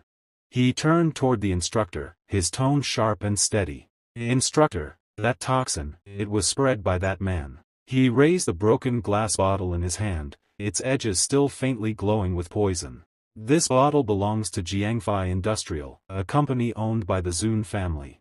Right now, it's being managed by Jing Ling's father." The president stared at the bottle in disbelief. "Wait. Jing Ling's father gave her this?" Bai Yi nodded grimly. "Yes, their family's library specializes in magical beast research. They keep shrunken versions of monsters sealed in special containers like this one." He looked down at the shattered fragments he had gathered earlier. "In the depths of the jungle, I found pieces of a broken containment bottle, the same kind used to store those creatures." The instructor's face paled as realization struck. The students behind her exchanged terrified glances, unable to comprehend the depth of what they'd just heard. The truth was undeniable now, the monster's release hadn't been an accident. It was planned, carefully, deliberately, and Bai Yi knew exactly who was behind it. Bai Yi's voice turned cold as he warned them. Except for the Jingfeng industrial family, no one else could have handled these bottles. This whole thing points to Jingfeng, that senior. Hearing his words, the senior's face went pale with realization. Rage bloomed across his features. He slammed his fist into a nearby tree, bark cracking beneath the impact, and spat through clenched teeth. "I should have thrown every bottle into the river." How did Bai Yi find out? Students around them muttered in shock. "Jingfeng is insane. Why would he do this to all of us?" one whispered.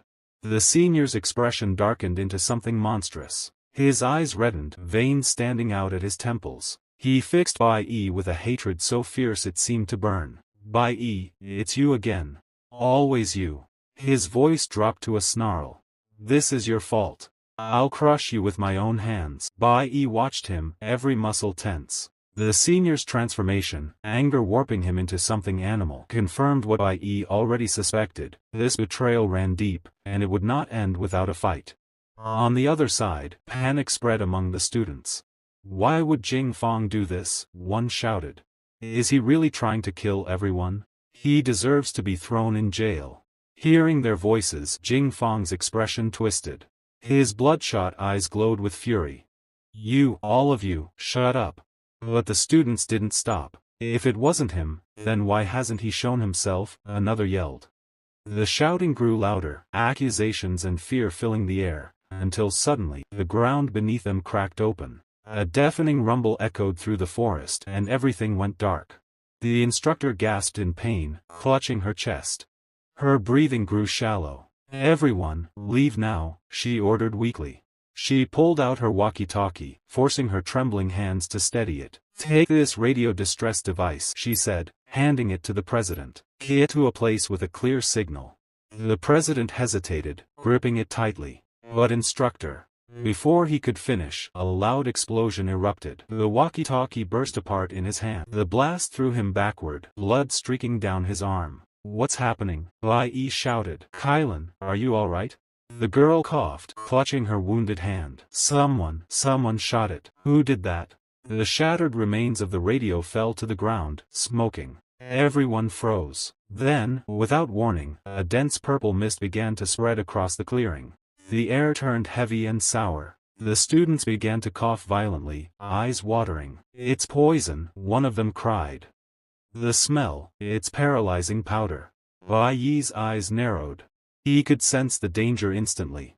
Golden light flared around him as he released his inner energy, forming a protective aura to block the spreading toxin. But through the fog, a figure appeared, tall, calm, and covered completely by a black mask. Who's that? A student screamed. The masked man stepped forward, his voice cold and distorted through the mist. The forest fell into silence as his presence grew heavier. Bai Yi's grip tightened on his weapon. He could already feel it, the next fight was unavoidable. The true battle was about to begin. The clash between Bai Yi and Jing Fong will decide everything. Will he be able to save his poisoned instructor? Or will the eight-legged monster and Jing Fong's fury consume them all? Meanwhile, Bai Yi's gaze turned dark and cold. Golden energy surged from his body, filling the air with a heavy pressure. Across from him, the senior, his expression twisted and deranged, laughed mockingly. You bastard, it's all your fault, he shouted.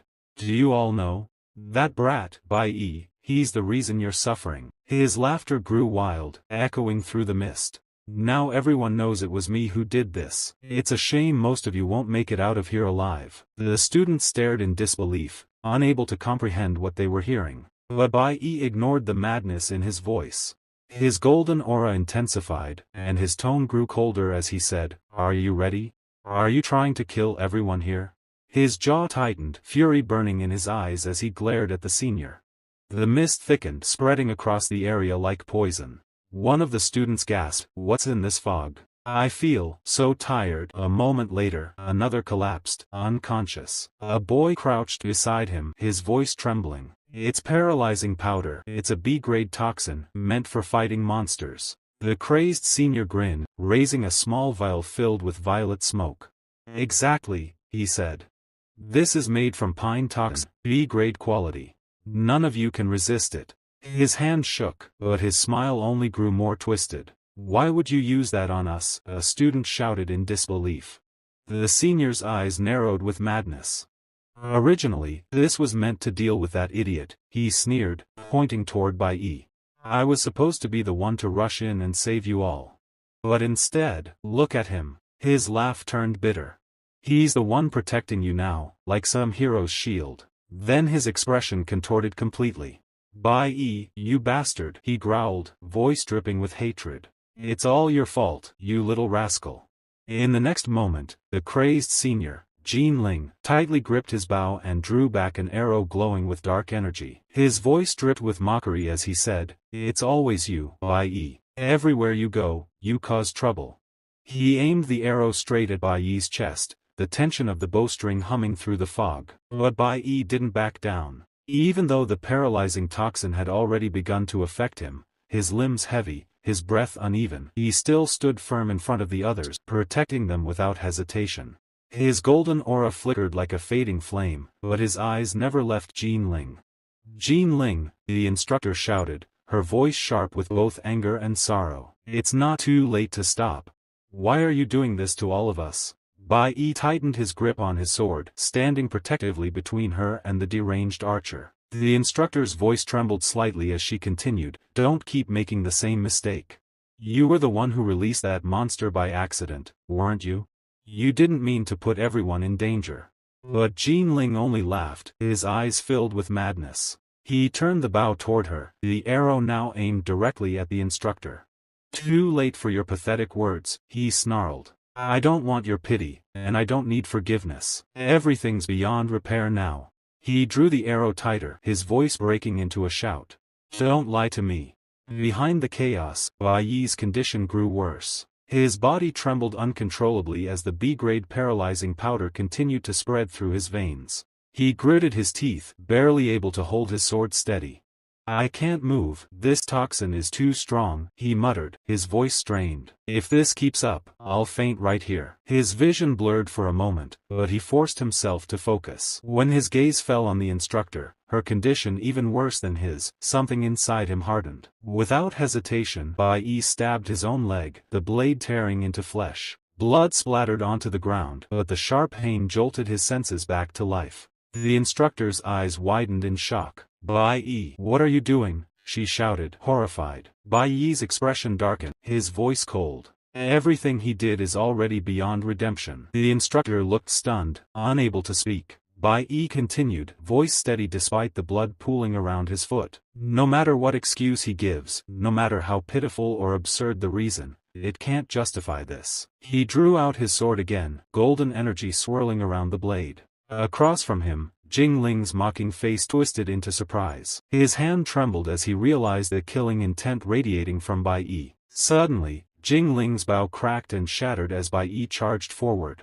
At that instant, an image flashed in Bai Yi's mind, of his fifth teammate from his past life, the traitor who slaughtered his own comrades. That memory snapped something inside him. His aura flared violently as he shouted, "How dare you point your weapon at your own people?" Then, like a storm breaking loose, Bai Yi lunged. His sword sliced clean through Jing Ling's arm, blood spraying through the mist. The senior screamed in agony, staring in disbelief at his severed limb.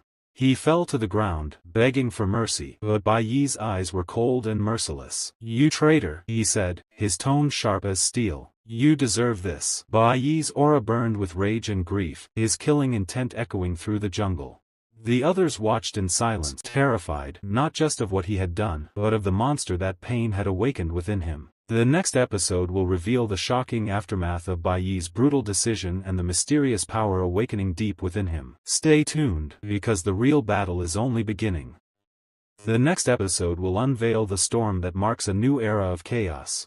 Stay tuned for the next episode of Full-Time Awakening. Hey guys, I've just started a brand new amazing series. Make sure to go check it out and share your thoughts in the comments. Don't forget to subscribe to my second channel for more updates and upcoming episodes. Thanks a lot for watching, and see you in the next one.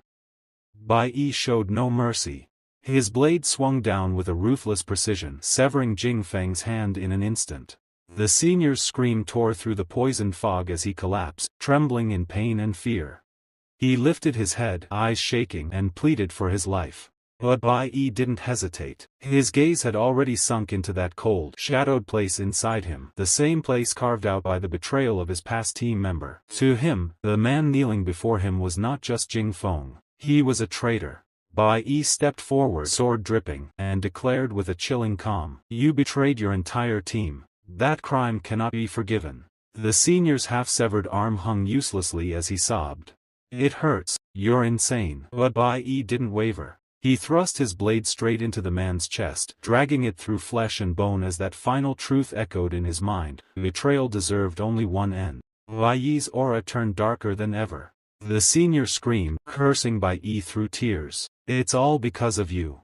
It's your fault. That's why I betrayed my own team." Blood dripped from Bai Yi's sword, the crimson glow reflecting off his tightening expression. A cold, violent aura rose around him, filling the air with pressure that made even the poisoned mist tremble. His gaze darkened as he stepped closer.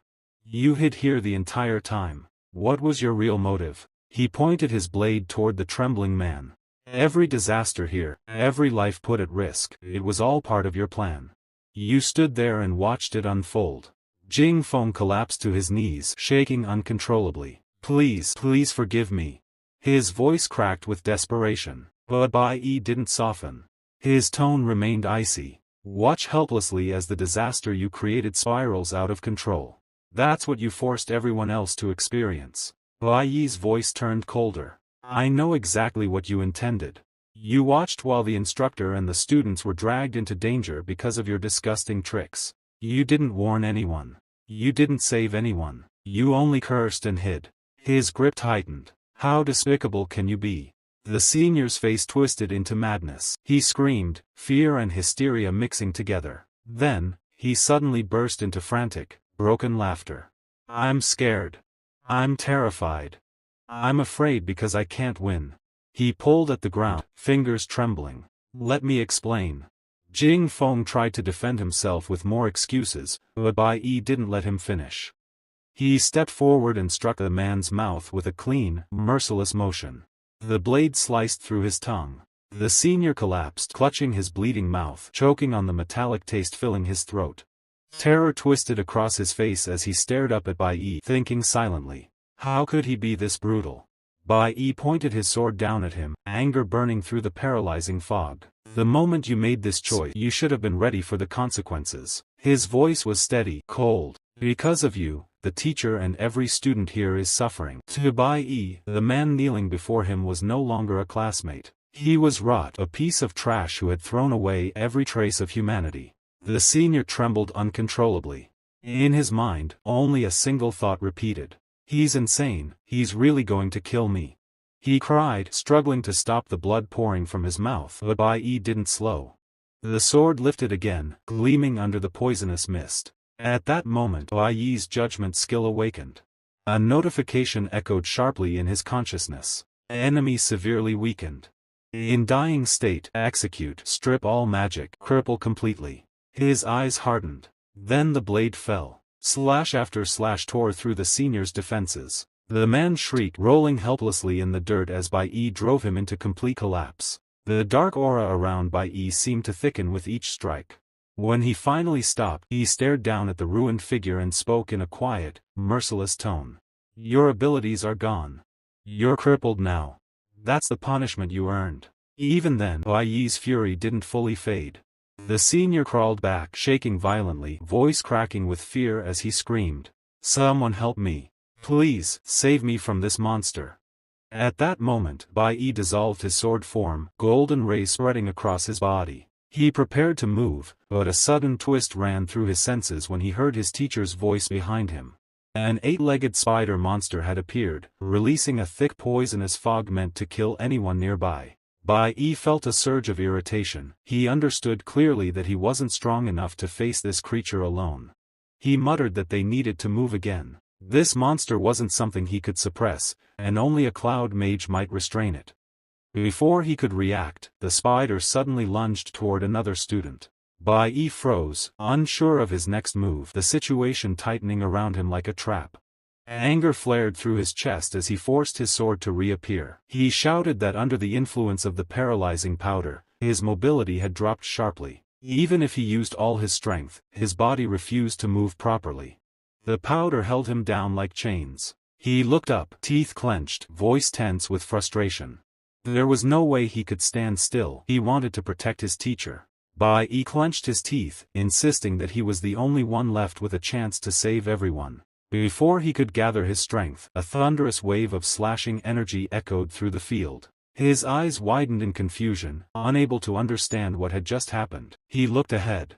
The spider monster had rushed toward the president, but its body was suddenly cut open by a swift strike.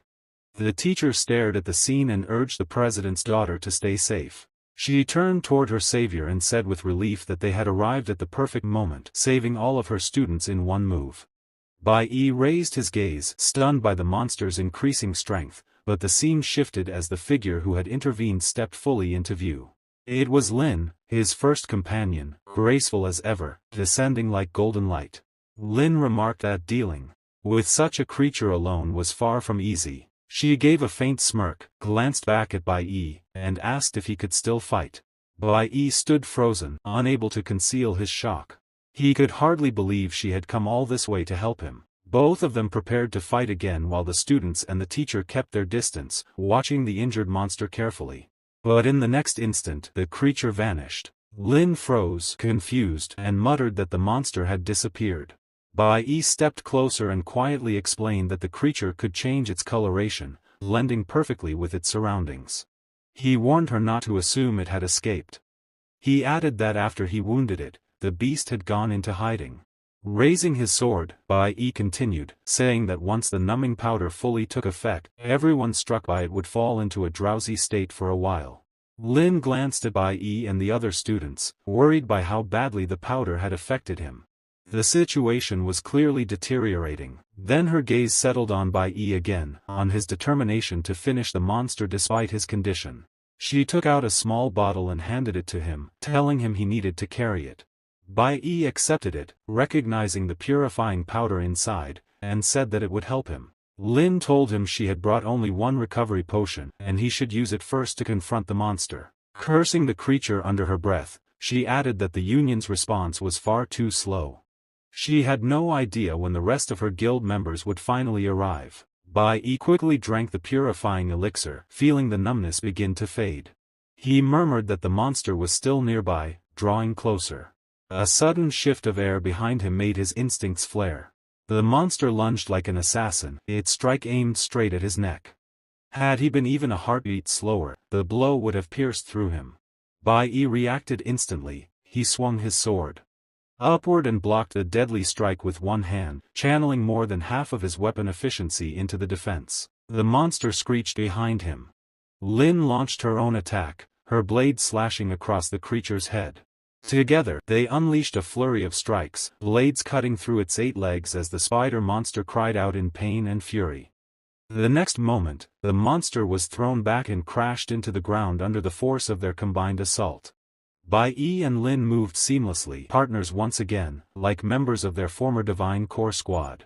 Lin wiped the blood from her blade and breathed out, still surprised. She admitted she hadn't expected him to recover so fast, then asked how he could still fight so fiercely, and how he had regained so much strength at his age. It shouldn't have been possible for anyone injured like that to stand up, let alone battle. Bai Yi clenched his jaw and let a calm confidence rise within him. His aura surged, steady and sharp. He replied that with teamwork, they could handle anything, and if needed, he could crush single-handedly this monster. The battle haze settled for a brief moment, and Bai Yi felt the familiar rush of determination. Whatever came next, he would face it head-on. Bai Yi stood beside Qinli, raising his aura as the 8-legged spider monster released a furious fog. He glanced at Qinli and reminded him that the student's safety had to remain the priority. Qinli shifted his gaze and mocked him, acting as though Bai Yi were not a student himself. Without waiting, Qinli dashed forward to face the monster. The monster growled in rage when it saw Bai Yi, remembering the injury it had suffered earlier. Bai Yi steadied himself, tightened his grip on his sword, and released his aura before striking the creature. Qinli attacked from the opposite side, delivering a brutal blow. Suddenly, Bai Yi was startled when the monster leapt, landing dangerously close to him. He narrowly dodged the attack as the creature released a wave of poisonous fog meant to kill them both. Bai Yi moved quickly, pushing himself backward to avoid the toxin, while behind him Qinli unleashed a surge of golden-purple energy, declaring that he would finish the creature. The spider twisted toward Qinli. She raised her aura and launched another attack, but her strike failed to break through the layer of poison coating its legs. As the creature continued releasing toxin, Qinli tried again, energy flaring. Bai Yi tensed and warned her to protect herself because the monster had become even more violent. In the next instant, the spider lunged forward and struck Qinli directly in the chest. The impact sent her crashing across the ground. Blood dripped from the wound as she struggled to endure the pain, staring at the monster in shock. The status window appeared, showing that Qinli had been poisoned. She covered her mouth as blood spilled between her fingers, realizing the monster's attack carried a deadly toxin. She questioned how she was supposed to endure something so severe. Before she could recover, one of the spider's legs shot toward her again. Bai Yi flashed forward with sudden speed, placing himself between her and the strike. He raised his sword and used his teleportation skill to block the blow. His teeth clenched as he struggled to withstand the force, knowing that even with weapon blocking, he could only reduce a portion of the damage. He understood he could not hold it for long. Behind him, Qinli watched through the pain, shocked that his defensive capability had reached the level of a top-tier B-grade warrior. She couldn't understand how he continued dodging, protecting her, and fighting the creature with such determination. Bai Yi glanced back at her for a brief moment. His thoughts tightened. He knew his skills were limited, and he wasn't sure how much more he could handle from the monster. But he also knew that Qin Li's burst damage, no matter how powerful, wouldn't matter if she took another hit. He refused to let that happen. The furious eight-legged spider released another surge of poisonous aura, thick enough to kill both Bai Yi and Qin Li in a single blow. The creature let out a grotesque, mocking laugh as its voice trembled with distorted excitement. It claimed it had been absorbing nourishment from the forest and devouring poison to grow stronger. Bai Yi stared at the fog-covered surroundings, realizing the creature's strength continued to increase. Their current abilities were nowhere near enough to handle it.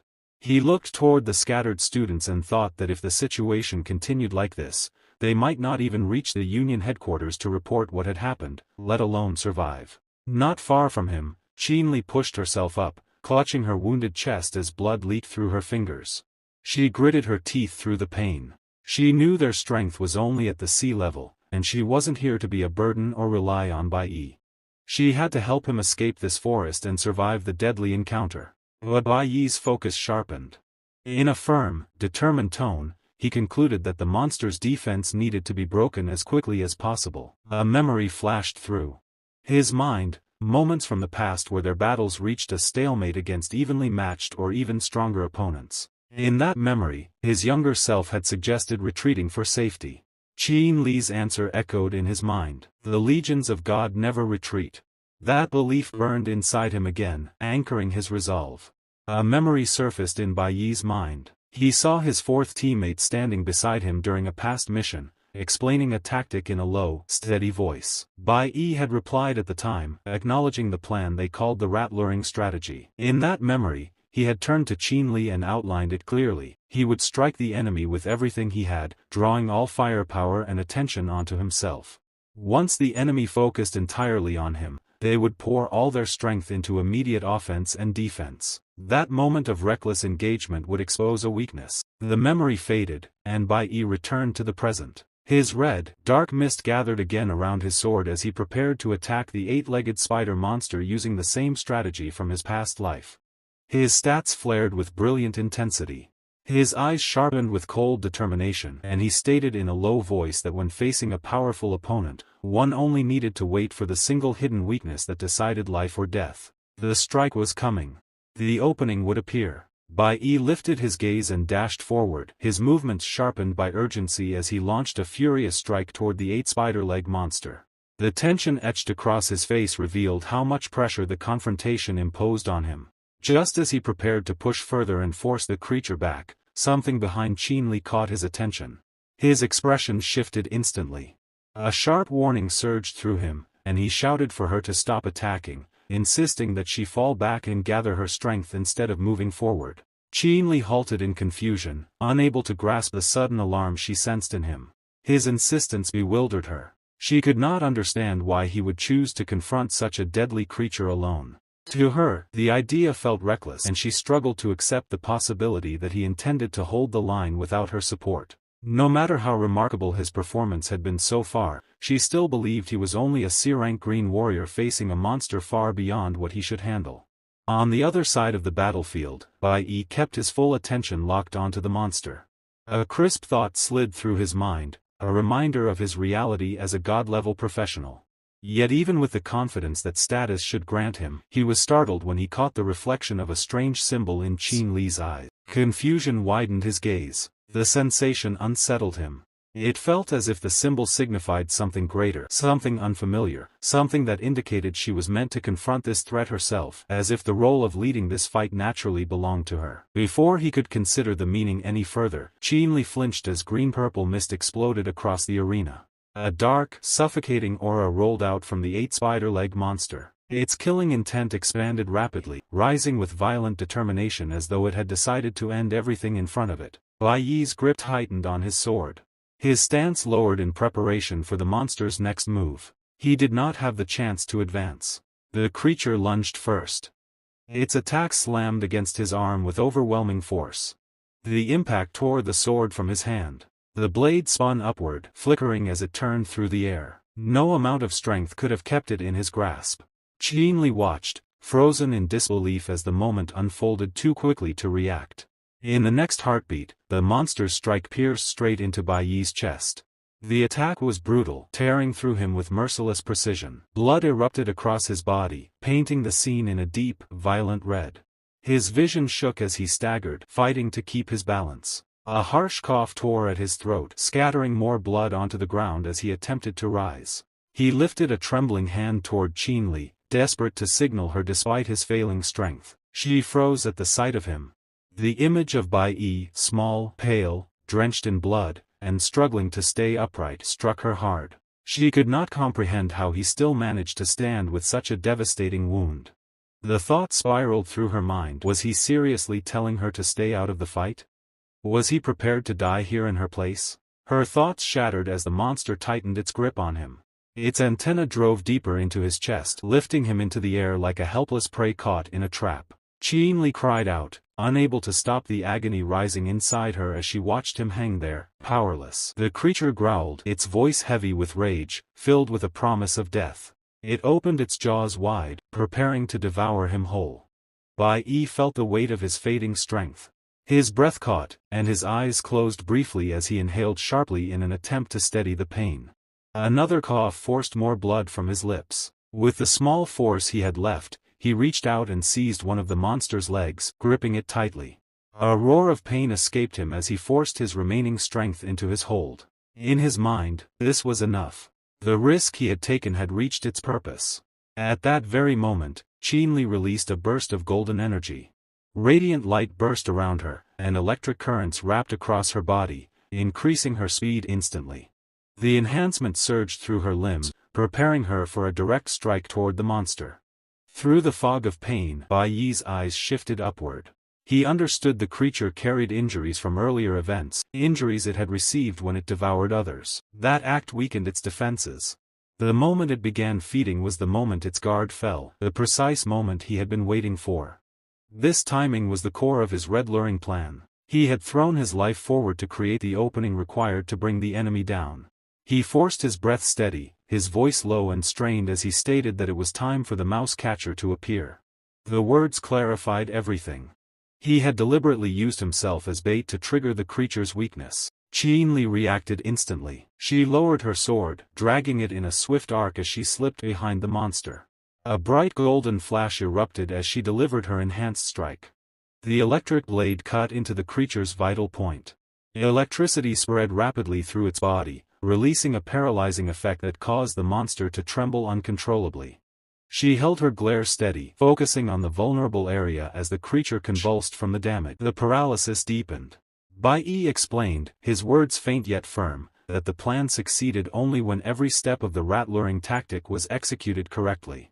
Once the monster was forced into that exact state of vulnerability, its defeat became inevitable. The creature's eyes filled with disbelief as its body stiffened. Its heart began to freeze under the electric surge, revealing the paralysis creeping through its core. Bai Yi's hand clenched weakly but with clear excitement. He had reached the final moment, the culmination of the risk he had taken. His voice sharpened as he declared that the last step had arrived. Bai Yi stood before the eighth spider-leg monster, struggling to remain upright. Across from him, Qinli watched with tension rising in her chest. She knew her control skill would only hold for a short moment, and she wondered how she was supposed to help in a situation this critical. If Bai Yi activated that ability again, it might give them a chance to defeat the creature, especially since the monster remained paralyzed from his earlier attack. Bai Yi's body trembled from his injuries as he forced himself to stand. Blood stained his clothes, yet he steadied his breath and decided he would not let the monster escape this time. His determination sharpened, and in the next moment he shifted into his cloud mage profession. He tightened his grip on the weapon, eyes locked on his target. A cold wave surged across the battlefield, freezing the monster completely. A golden glow spread from Bai Yi's staff as he prepared to melt the ice and strike. Qinli froze in shock when she realized what she was witnessing. The truth struck her. Bai Yi possessed two professions. Before she could gather her thoughts, Bai Yi switched again, returning to his nuclear warrior form. Green mist swirled around him as he clenched his teeth. The strength he had built through previous wounds and exhaustion surged through his body, more than enough for the next strike. Bai Yi steadied his breath and tightened his grip on the sword, determination burning in his eyes. In the next instant he unleashed a fierce strike, his blade flashing through the air. Multiple slashes cut across the monster in rapid succession, each one precise and powerful. The creature's body split apart, falling into several pieces as the battlefield went silent. A system notification appeared before Qinli, informing her that Bai Yi had successfully defeated the corpse spider. He had earned 10,000 experience points, gained a floral elemental worth 300 points, and obtained a material that qualified as B-grade armor. Bai Yi exhaled slowly and thought that, as expected, defeating higher-level monsters remained the fastest way to grow stronger. His wounds began to heal, and the fatigue that weighed on him faded. Qinli stared at him in disbelief. Very few individuals in the world possessed dual elemental abilities, and awakening two professions at such a young age was nearly unheard of. She struggled to comprehend the scale of his talent. Then Bai Yi shifted again, this time into the flower summoner class. A soft blue light flickered around his hand, and Qinli felt as if a bolt of lightning had struck her mind. She could not believe what she was seeing.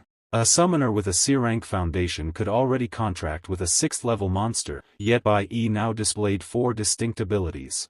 Her thoughts raced as she looked at him, overwhelmed by the truth. Bai Yi was far beyond ordinary limits. The moment the battlefield settled, Bai Yi lifted his gaze toward the fallen creature. The 8-legged spider monster, now subdued and motionless, began to glow with a faint spiritual light. He reached out with calm focus, initiating the flower spirit contract process. After defeating a monster of this level, forming a soul contract with it became possible. A soft pulse of energy emerged from his palm, connecting with the creature's core. The contract sealed smoothly, and the system confirmed that Bai Yi had successfully obtained the corpse spider as his summoned beast. He studied the creature for a moment and felt the name was far too troublesome to remember. With quiet decisiveness, he decided to rename it. From now on, it would be called Quan Chi. The newly contracted monster lowered its body in acknowledgement, its 8 eyes reflecting loyalty. Bai Yi sensed its submission and recognized its acceptance of him as its master. Quan Chi's gaze softened with gratitude, expressing silent thanks for being granted a second life under his command. After completing the contract, Bai Yi gave a quiet command and Quan Chi vanished into his summoning inventory. The forest finally fell silent. Qinli watched him closely, unable to hide her curiosity. She asked whether he had switched professions again. She wondered if he truly possessed 3 professions at once, and seeing it with her own eyes still felt unreal. He had a way of constantly surprising people.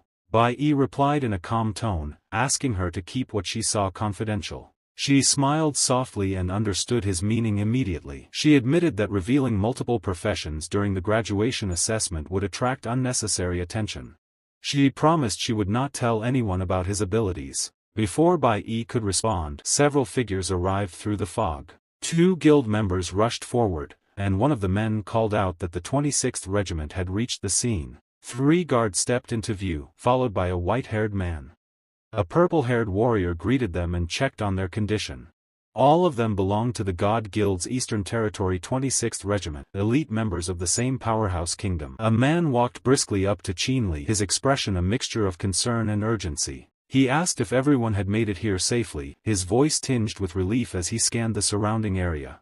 Nearby, another member of the regiment had come to a sudden halt, his eyes widening in shock as they fell upon the corpse of the monster. It was a terrifying sight, a massive 8-legged creature. The man's disbelief was palpable as he muttered, almost to himself, that the students had somehow managed to defeat it. How could that be possible? This was no ordinary beast, it was a level A spider-leg monster, a creature far beyond what most trained professionals could handle. As he spoke, his comrades were busy attending to the students who had been injured during the fight. They moved with precision and urgency, distributing medicinal supplies and carefully monitoring those who had been knocked unconscious. One of the regiment members explained that after administering the medicine, those who had fallen into comas had finally regained consciousness. Not far from the center of the commotion, the teacher and the president leaned against each other for support, their bodies trembling from exhaustion. The teacher's face was pale, her breathing heavy as she tried to regain her composure. The president's eyes were wide with concern as she asked quietly if the teacher had truly been moments away from being swallowed by the monstrous creature. The teacher nodded, a faint, weary smile crossing her lip. Meanwhile, the enforcement team approached the 8-legged monster's corpse with extreme caution. Each step was deliberate, each movement calculated, as if they expected the creature to rise again at any moment. One of the team members whispered in disbelief, shaking his head at the sight before him. A member of the God Guild regiment looked toward Bai Yi, admiration evident in his eyes. Even a seasoned sea-level team might not have managed this, he murmured.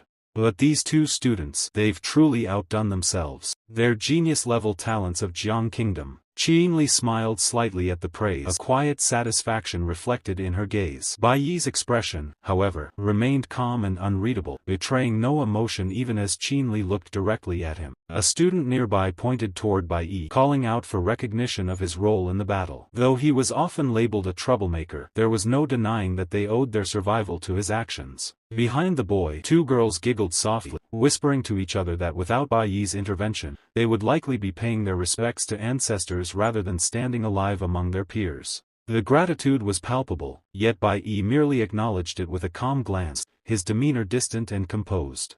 Bai Yi accepted the handshake, his eyes meeting the boy's briefly, but he offered no words, letting the gesture speak for itself. Not far away, another man approached Qin Li, his voice tinged with both concern and reprimand. He questioned why she had rushed back alone, reminding her of the dangers she had faced and scolding her for her recklessness. This was the same regiment member who had healed her wounds earlier, and his protective tone carried an unspoken weight. Beside him, the healer, small, soft-spoken, and gentle, chimed in, noting that Qin Li had acted recklessly. Qin Li's response was calm and collected. "It's all resolved now," she said, as though the danger had never truly threatened her. A boy standing nearby chuckled, clearly impressed by Qin Li's abilities. He commented on her status as a golden-level professional, a rare genius whose talents only appeared once in several years. The healer nodded in agreement, adding that there was nothing Qin Li could not handle. Yet despite these accolades, Qin Li's gaze shifted almost instinctively toward Bai Yi.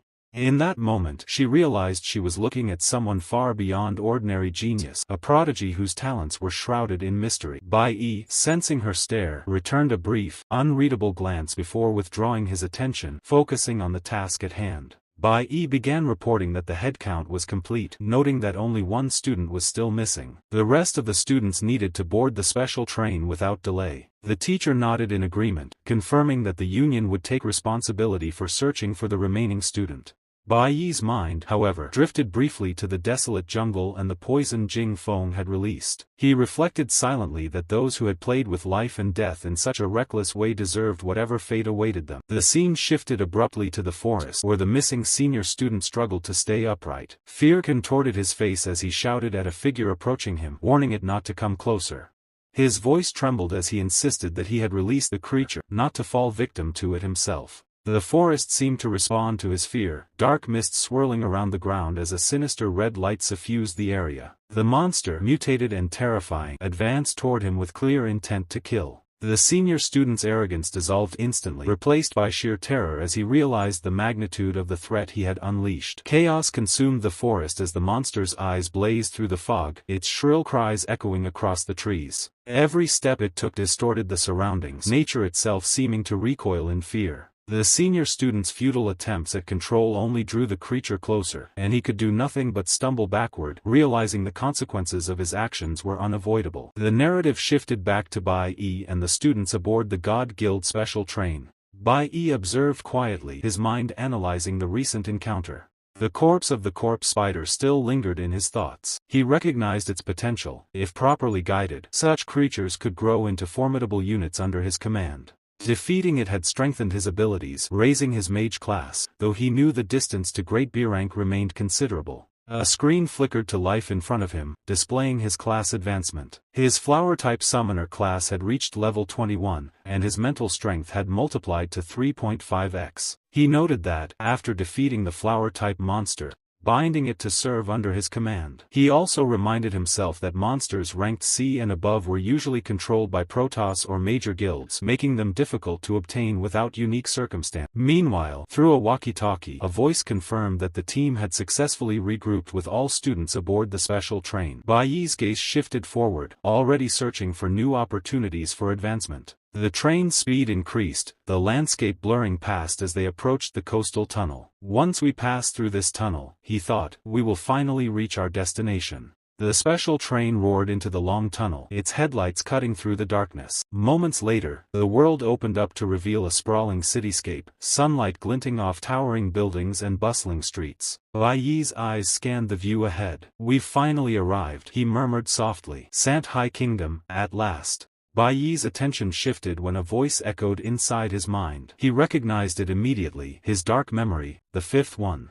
There was no doubt. He was the traitor, his enemy, and the most suspicious person among them. Outside, the landscape changed as the train crossed the eastern border of St. Joseph.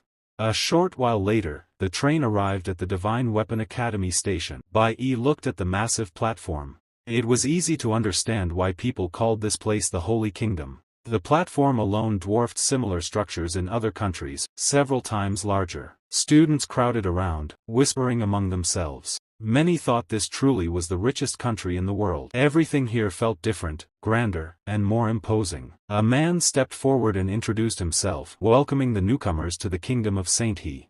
He was the director of the eastern region of the Divine Weapon Academy. With a friendly smile, he said he would guide them on a tour of the world's highest institution for awakened individuals. Someone nearby commented on the academy's prosperity, impressed by its scale. Bai Yi glanced at the director and realized he belonged to the academy he had heard about earlier. His thoughts drifted toward the fifth member. Based on the timeline, that person should also be studying here now. A shadow passed over Bai Yi's expression as he thought silently, "Chris, we should definitely meet again." The group stopped before a massive warrior statue.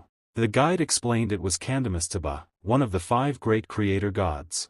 Its presence was overwhelming, carved in such detail it almost felt alive. The guide continued, saying the statue represented the pride of the Holy Kingdom. Several students stared at it in awe. One said he had finally seen his idol, noting that the Taba family had become the kingdom's most powerful. He wished he could meet them in person. Someone nearby scoffed, telling him to keep dreaming. Gods were untouchable. Another wondered if the Protoss might appear during the reception. A third admitted he was looking forward to it as well. The director stepped forward, smiling. He explained that when dragons first appeared, slaughtering humans and devouring land, it was Candamus who rose to stop them, slaying the dragons and saving humanity. To unite mankind's strongest forces, Candamus founded the Guild of Gods and created the Divine Weapon Academy. Raising his voice with pride, the director declared that the Divine Weapon Academy was the world's top institution for awakened individuals, undisputed and unmatched. Each year, only 100 students between the ages of 12 and 18 were admitted from across the globe. Excitement rippled through the students. The idea of seeing the academy firsthand thrilled them. The guide explained that to be admitted into St. John and Binding, applicants had to reach at least B level and pass an extremely demanding entrance test. A student looked shocked. "Is that even possible?" he asked. "I barely managed to reach the lowest passing grade during junior and senior high. How could I dream of such an exam?" A calm voice came from behind. Chinli explained that B-rank awakened individuals were extremely rare, and those who reached the level before 18 even rarer. She said entering the Divine Weapon Academy was extremely difficult but advised everyone not to feel discouraged. Bai Yi listened quietly. Despite the impossible requirements, someone had still graduated from the Divine Weapon Academy, his 5th team member. He imagined the pressure and danger that person must have faced just to pass the entrance exam. Someone beside him whispered about the 5th member, repeating praises others had spread. Bai Yi replied softly that they could admire his past accomplishments, but one truth remained: the 5th member was the most outstanding graduate the Divine Weapon Academy had ever produced. His mind snapped back to the present. Clenching his fist, Bai Yi thought that based on the timeline, that person should already be inside the academy now. He told himself he needed to reach Great B rank as soon as possible. He had to surpass him.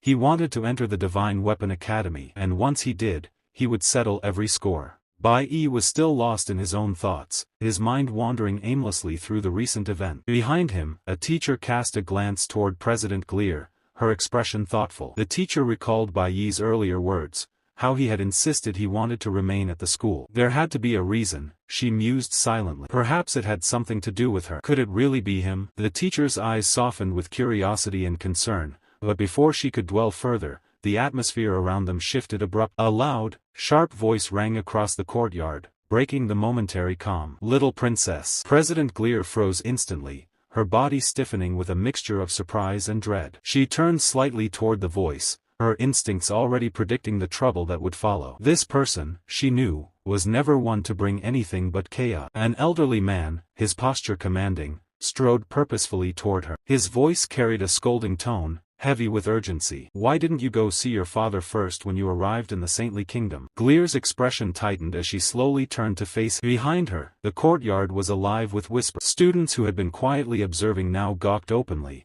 their faces a mixture of shock and confusion. What was happening here? They had no idea. As the elderly man continued his approach, another man hurried forward and offered a respectful bow. "Secretary General Chen, hello," he greeted formally. "Hello, Director," the old man replied casually, barely acknowledging the bow, his attention fully on Glear. Secretary General Chen's eyes fixed on Glear, his expression growing tense. Raising his voice, he spoke again, his concern unmistakable. "Your father has been pushing himself to the point of collapse. He's fallen ill these past few days, and he didn't want me to tell you." Glear's eyes widened, disbelief and panic mingling in equal measure. "What?" she exclaimed. Without another word, she sprang forward, panic overtaking all other thought. She hurried toward the waiting car, her urgency palpable as she instructed the driver to take her to her father immediately. Behind her, the students exchanged confused glances, murmuring among themselves. A boy whispered under his breath, "Who is that young lady? What kind of family does she come from that even the director treats their secretary with such respect?" Another student shook his head, equally baffled. "I have no idea." Before they could continue their speculation, a sudden roar of an engine cut sharply through the murmur. A sleek, luxurious car sped forward,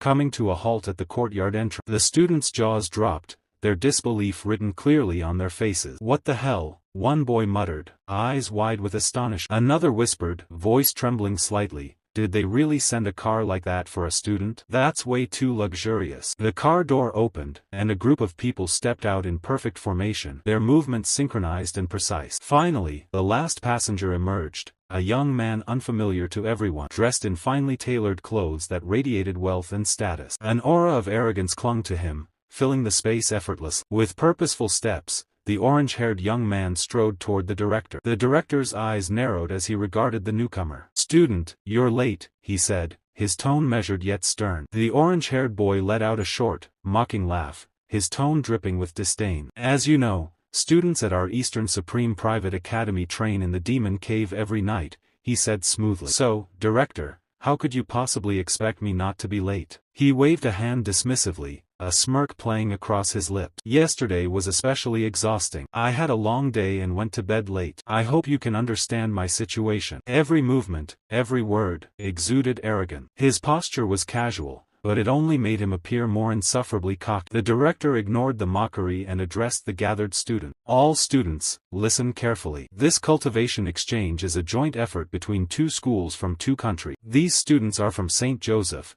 the highest private academy in the East. It is the most prestigious private school in the entire Eastern region." Whispers rippled through the crowd, excitement and disbelief blending in equal measure. "They really are from St. Joseph Academy. They even dress so stylishly." The director cast a weary glance at the orange-haired young man inside, resigning himself to introducing the group. "Fine, just introduce yourselves," he said. The orange-haired boy stepped forward, his voice loud and dripping with mockery. "Director, why waste time introducing us to these losers? Forget it. There's no need. They'll figure everything out soon enough." He spoke with an air of superiority, each word carefully chosen to belittle the other. "It's just a vassal state," he scoffed, his tone carrying clear contempt. "They must all come from ordinary family." His words struck the students like a blow. One boy's hands curled into fists, his anger rising like a flame. He felt personally insulted by this arrogant display. A teacher, caught off guard by their behavior, muttered quietly, "Only 5 of them came, and yet they all behave like this?" The orange-haired young man chuckled softly, as if confirming the teacher's observation. "Let's just say they come from the countryside," he said casually, a smirk tugging at his lip. Another boy from his group laughed, his amusement loud and unrestrained. "It's no wonder they've never even heard of our private school," he added, joining in the mockery. All 5 of them erupted in laughter, their voices echoing across the courtyard, carrying scorn and superiority. The orange-haired boy raised his voice, almost shouting now. We come from the noble and prestigious families of the St. Joseph Kingdom. He lifted his chin, every inch the image of arrogance and entitlement. Therefore, the educational resources we enjoy are naturally different from yours, he said, each word deliberately dripping with disdain. And it's not that only 5 of us came. Our school sent only us because all the school's resources are dedicated to serving us. His arrogance was overwhelming, filling the air like a tangible force. He paused for effect, then continued, his tone cutting like a blade. Of course, you country folk who attend public schools wouldn't understand. The sentence struck deep. One boy's jaw tightened, anger shaking through him. You're being incredibly disrespectful. How dare you call us country bumpkins, you? The orange-haired boy leaned in, his face dangerously close. Oh really? He sneered, his voice cold and mocking. A piece of trash like you dares to talk back. Ridiculous. He jabbed a finger into the boy's chest, his arrogance unabated. We're going to study at the Divine Weapon Academy. I'm only a junior in high school, and I'm already level 30, just 1 level away from B level, he boasted, his grin widening, chillingly cold. We're familiar with this academy, and you? You're just trash, he finished, his disdainful eyes scanning the stunned students as though they were nothing more than ants beneath his gaze. The student's eyes blazed with fury as he stared directly at the orange-haired boy. The arrogance, the mockery, it was more than he could tolerate. A fire of determination ignited within him, and before he could hesitate, he shouted loudly, his voice carrying across the courtyard. Our ultimate school team will definitely be able to compete with you. We have strong opponents in our team. He didn't just speak for himself. He gestured toward Qin Li and her guild members, signaling them as proof of their strength. Qin Li's brow furrowed slightly, her mind whirling. What the hell is this brat trying to do? Stirring trouble here? She thought, a mixture of annoyance and caution flickering across her face. Her teammates exchanged uneasy glances, sensing the tension but unsure of how to respond. The orange-haired boy let out a cold, derisive chuckle. You overestimate yourselves, he said, his voice smooth but dripping with disdain. The 5 of us have already achieved optimal teamwork. Yesterday, we even successfully and perfectly cleared a D-level dungeon. That was a breakthrough. A record unmatched by any high school in Senthihai Academy. Beside him, a white-haired girl tilted her head slightly, her expression smug as a sly smile curved her lip. What's the point of even talking? That group is complete trash. They probably haven't even seen a D-level demon cave in their entire life. How could ordinary people from working-class neighborhoods ever understand the refined lifestyle of nobility like ours? The words hit hard. Faces in the courtyard reddened, anger surging through the veins of the student. One boy, in particular, felt his teeth clench tightly as his hands curled into fists. His mind raced with determination. Our goal is to become the strongest, he thought, a sense of resolute focus settling over him. He observed the noble student, their arrogance, and the disdainful smiles they wore so casually. The realization struck him clearly, these people, born into wealth and privilege, would never understand the hardships of ordinary life. Their highest aim might be limited to the luxuries handed down by status and bloodline. But for him, life was different. He knew the struggles of the common folk, the grind of training, and the relentless pursuit of skill without entitlement. The highest social status an ordinary person without divine blood can achieve is the divine blessing, he reflected silently, his thoughts sharpening with clarity. That is the goal everyone pursues. The pinnacle I ultimately reached in my previous life. Memories of his past life flashed unbidden across his mind. He remembered the endless suffering, the servitude, the feeling of being nothing more than a dog of God. He had given his life tirelessly, only to be discarded in the end. That chapter was closed now. Never again would he allow himself to fall under such control. The blessings of that so-called God, all that meaningless grandeur, held no appeal for him. He had his own path to carve. Suddenly, the distant roar of an engine cut through his thought. A wave of rumbling sound grew steadily louder, catching him off guard. An airplane soared across the sky, majestic and imposing. This is the exclusive vehicle of the gods, he exclaimed under his breath, awe mixing with surprise. A fellow student whispered, eyes wide, why does it appear here? It's incredible. From the shadows and smoke nearby, a calm, steady voice spoke, cutting through the murmurs of awe. It seems the students are all alert. Every head turned instinctively, the sudden appearance commanding attention. The smoke began to dissipate, revealing a figure standing tall, exuding a sense of authority that made everyone fall silent. It was Ling Fong, the blessed one of the Bane family, carrying the blessing of the wind god. His presence was imposing yet composed, and as he scanned the courtyard, his gaze settled thoughtfully. So, Bai should be here too, he asked calmly, his tone carrying a quiet authority that seemed to ripple across the gathered students. The purple-haired boy froze, eyes widening in disbelief. "Who the hell is Bai? Who's that?" he shouted, confusion and shock coloring his voice. Behind him, another noble family member whispered softly, doubt and curiosity mingling in their tone. "What does Ling Fong want with him? Is he insane?" Bai Yi narrowed his eyes, scanning the noble students with a sharp, calculating glare. "Who is trying to challenge me?" he thought, a hint of curiosity mixing with his usual calm demeanor. He could feel the tension, the subtle shifts in power and challenge swirling around him. Ling Fong adjusted his glasses slightly, a faint smile on his lips, radiating composure. "It was you, wasn't it? The one who single-handedly and perfectly conquered the D-level demon cave in the mock test. Am I correct, Bai Yi?" The crowd murmured, astonished by the revelation, and Bai Yi's attention sharpened as Ling Fong continued. "The Taba family is very interested in your performance. We are currently hosting a family hunting tournament, and we would like to extend a special invitation for you to attend." Bai Yi's eyes glinted as he listened carefully. His mind raced through possibilities, strategies, and the thrill of competition. This tournament would test his skills, and he understood clearly the impact his performance could have on the perception of the noble. Meanwhile, the orange-haired boy seemed struck by a thunderbolt. His jaw dropped as disbelief overtook his arrogance. One-handedly, conquer a D-rank demon cave with perfect strategy? Impossible, he shouted, his voice rising in shock and incredulity. He turned to his peers, shouting in disbelief, "A divine invitation, here? What the hell is happening?" Ling Fong, however, remained perfectly calm, radiating authority and confidence. He gestured toward Bai Yi with a small, respectful nod. "Please, come with me. I want you to join this special investigation and participate in the hunting tournament." Bai Yi's eyes glinted as he considered the invitation. He knew the next challenge would be thrilling. The hunting tournament would test his skill, and his performance would certainly. A deep narration echoed through the air. 100 years ago, the world had fallen into unprecedented chaos. Countless monsters wielding terrifying magic descended upon the human realm, and at that time, humanity possessed no strength capable of resisting them. Just when everything was on the verge of collapse, 5 powerful gods appeared. They descended upon the mortal world, protecting humans and slaying the monstrous threats that ravaged the land. The voice continued steadily. Those beings were unimaginably strong, and the bloodlines they left behind became humanity's greatest anchor. Their direct descendants awakened special energies, abilities strong enough to fight back against the monsters and preserve the survival of humankind. Under the divine protection of the gods, the human world endured. From that day on, the gods became the objects of human reverence. People worshipped them, trusted them, and prayed to them for safety. And to ensure humanity's lasting protection, the gods chose to remain on Earth. Then came the era of revelation, an age where humans, strengthened by vast knowledge and guided by the teachings of the gods, constructed powerful armies and established new laws to govern the land. The narration did not pause.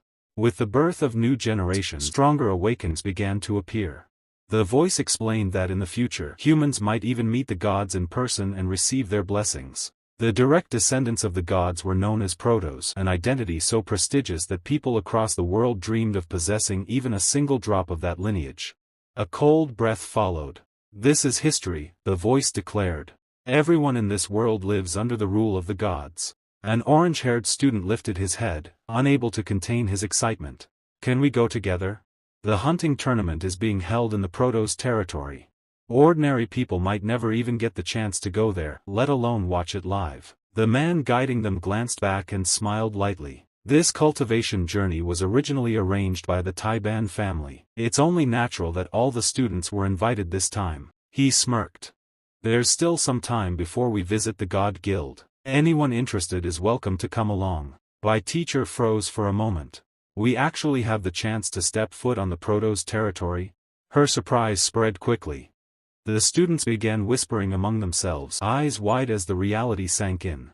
Qin Li let out a small laugh. Behind him, one of his subordinates muttered quietly, noting that only nobles were usually allowed to enter that sacred land. Qin Li smirked. "What luck?" The man leading them simply responded with calm composure. "Then let's all go together." The scene shifted. The Taiban family's territory, Sky City, appeared in full view. It was breathtaking, a city suspended high above, glowing with overwhelming brilliance. Only nobles ever had the privilege to visit such a place. Every corner of the sky shimmered with luxury, and within different regions rested the 5 godly families. The nation of Saint Joseph, in particular, was primarily inhabited by the Taiban family. While walking, the man's thoughts deepened as the explanation continued. They are all descendants of Kalamanda, the Taiban family. They command the world's strongest force, the God Guild. His eyes narrowed. They even oversee the Divine Weapon Academy. That means the selection and management of the entire army lie in the hands of the Taiban family. Every awakened academy in every country operates under their jurisdiction. The students finally entered the vast mansion. Bai Yi lifted his gaze, his thoughts turning sharp. They seem very interested in me this time, probably because of my performance during the graduation exam. A faint sneer crossed his mind. But why choose to meet me during the hunting tournament? Suspicion lingered as he studied the luxurious estate. A row of butlers stood in perfect formation, welcoming each student with unwavering discipline. When everyone gathered, the students stared around in disbelief. This is where the gods reside, the Taiban family's glorious domain, someone whispered in awe. Security teams stood everywhere, further emphasizing the importance of the place. Bai Yi's expression hardened. He raised his eyes toward a distant figure. Protoss, we meet again. Meanwhile, Bai Yi stood still, his gaze shifting backward. The man behind him spoke calmly. My grandfather once told me that art is one of the traps of human existence in this world. His eyes moved toward the mysterious ruins ahead. They've arrived. He suddenly turned around and continued. But my father said ruins reveal the truth of history. Still, I believe that creating ruins is an art in itself. The students were completely stunned. They never expected such words from a man whose aura felt uneven and unfathomable. At that moment, the orange-haired young man leaned toward the girl beside him and whispered coldly, "Have you forgotten what your parents taught you?" The girl immediately lowered her head and bowed in respect. The orange-haired man sneered. How dare you look a god in the eyes? You're no different from those arrogant fools from inferior nations. Bai Yi ignored the childish drama on the surface, but his thoughts darkened. Sin Taiba, the eldest son of a god, ruler of the 10th divine kingdom. He had heard that the mysterious man truly belonged to that family, a being standing above ordinary gods, one of the pinnacles of power in the world. Sin Taiba's eyes sharpened as he stared at the man, but before anything else could happen, the security personnel spoke firmly. Students, please follow us. The scene shifted to the Sky City Central District. A massive barrier surrounded the area.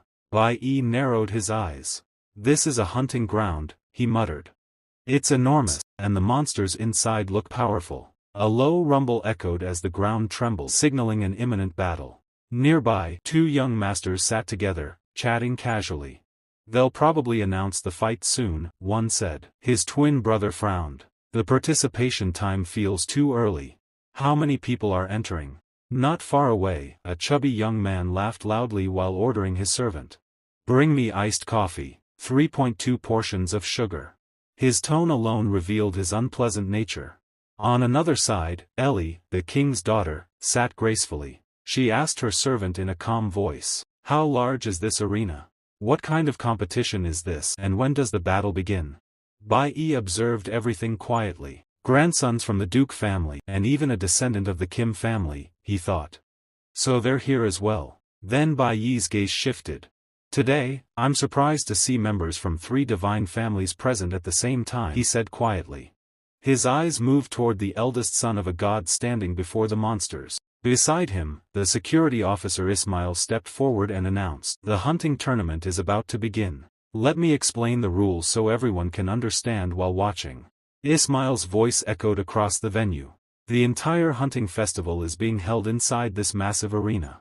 The core of the tournament is simple, awakened ones versus monsters within the hunting grounds. He continued calmly. All monsters here are C-rank, captured from various regions across the world and sealed by god guilds. The awakened participants are volunteers who signed up from different factions worldwide. Ismail paused before adding, "To increase the difficulty, all participants must possess at least B-level qualifications. Each participant will fight independently under their respective faction. Every successful kill of a C-rank monster earns 10 points. The final ranking will be determined by total accumulated points." A wave of shock spread through the students. A C-rank demon, someone whispered in disbelief. That means their strength is almost the same as ours. Another student lowered his voice. Monsters of the same rank usually require a team to defeat. Fighting one alone is extremely dangerous. Anyone who signed up must be incredibly confident, another muttered. Even at the same level, monsters are far more brutal. While the crowd murmured, Lin K and his team stood quietly on the other side, observing every detail of the rules and introductions with focused expressions. At that moment, the man spoke again. This year's hunting festival will conclude with a grand celebration. As his words fell, a radiant box appeared in midair, shimmering with dazzling light. Therefore, the Taiwan family has prepared extremely generous rewards for the final win. He raised his hand and announced, "Now, please welcome this year's contestants to the stage." The ground slowly split apart, revealing the arena below. A massive projected scene unfolded before everyone's eyes: dense forests, uneven terrain, and clearly marked zone. There are 12 participants this year, the man continued. The students gasped. Those are elites from the Holy Land, someone whispered. Another student murmured in shock. That's Linquan from the known country. Incredible. Others exchanged uneasy glances. These contestants must be highly experienced. One boy frowned and said quietly, "Fighting monsters of the same rank is already dangerous. Killing them one by one is the limit. And there could be hundreds, even thousands of monsters inside," another added. Yet there are only 12 participants. A chill ran through the crowd. "This is extremely dangerous," someone muttered. "But the rewards are insane," another whispered. "Rumor says you could even obtain S-rank equipment." A boy beside him lowered his voice further. "And if you perform exceptionally well, you might receive a personal reward from the Protoss." Amid the tension, Bai Yi silently observed everything. "If the monster stands before me," he thought, "I won't hold back."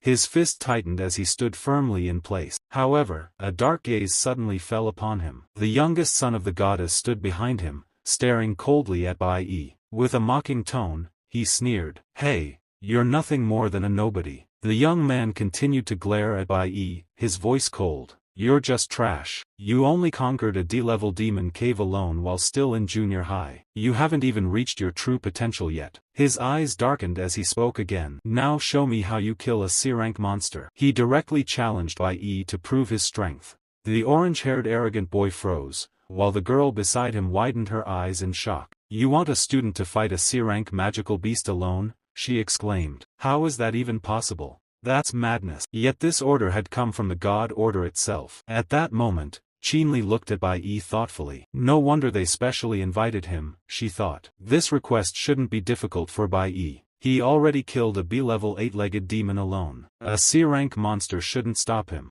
But suddenly, she froze. Bai Yi calmly spoke. "No." The crowd stiffened. "How could one be enough?" Bai Yi continued. A faint smile appeared on his face as he added, "Since I'm already here, I'll participate in the hunting tournament as well." He accepted the challenge, on his own terms. The youngest son of the goddess inhaled sharply, unable to hide his surprise. Nearby, the orange-haired boy and the girl stood completely stunned. "I didn't hear that wrong, did I?" the boy muttered. On another side, the twin brothers exchanged glances before smiling lightly. "He wants to participate too," one of them said. "Is he serious?" Their smiles carried mockery rather than amusement. Meanwhile, the chubby young man looked at Bai Yi with growing interest. Bai Yi's lips curved slightly as he whispered inwardly, "There are no longer any C-rank monsters in my eye." He lifted his gaze toward the barrier surrounding the arena. "Promotion to B-level, this is the fastest path. A battle between life and death. Moreover, all 3 Protoss races are present today. This is my chance." Excitement surged through him as his aura quietly awakened. "Let me give you the most thrilling performance of your lives." His eyes rose to the 3 divine descendants standing before him.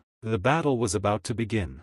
The next episode will be even more intense. Stay tuned, and thank you for watching. Observing every detail of the rules and introductions with focused expressions. At that moment, the man spoke again. "This year's hunting festival will conclude with a grand celebration." As his words fell, a radiant box appeared in midair, shimmering with dazzling light. Therefore, the Taiwan family has prepared extremely generous rewards for the final win. He raised his hand and announced, "Now, please welcome this year's contestants to the stage." The ground slowly split apart, revealing the arena below. A massive projected scene unfolded before everyone's eyes: dense forests, uneven terrain, and clearly marked zone. There are 12 participants this year, the man continued. The students gasped. Those are elites from the Holy Land, someone whispered. Another student murmured in shock. That's Linquan from the known country. Incredible. Others exchanged uneasy glances. These contestants must be highly experienced. One boy frowned and said quietly, fighting monsters of the same rank is already dangerous. Killing them one by one is the limit. And there could be hundreds, even thousands of monsters inside, another added. Yet there are only 12 participants. A chill ran through the crowd. This is extremely dangerous, someone muttered. But the rewards are insane, another whispered. Rumor says you could even obtain S-rank equipment. A boy beside him lowered his voice further. And if you perform exceptionally well, you might receive a personal reward from the Protoss. Amid the tension, Bai Yi silently observed everything. If the monster stands before me, he thought, I won't hold back. His fist tightened as he stood firmly in place. However, a dark gaze suddenly fell upon him. The youngest son of the goddess stood behind him, staring coldly at Bai Yi. With a mocking tone, he sneered, Hey!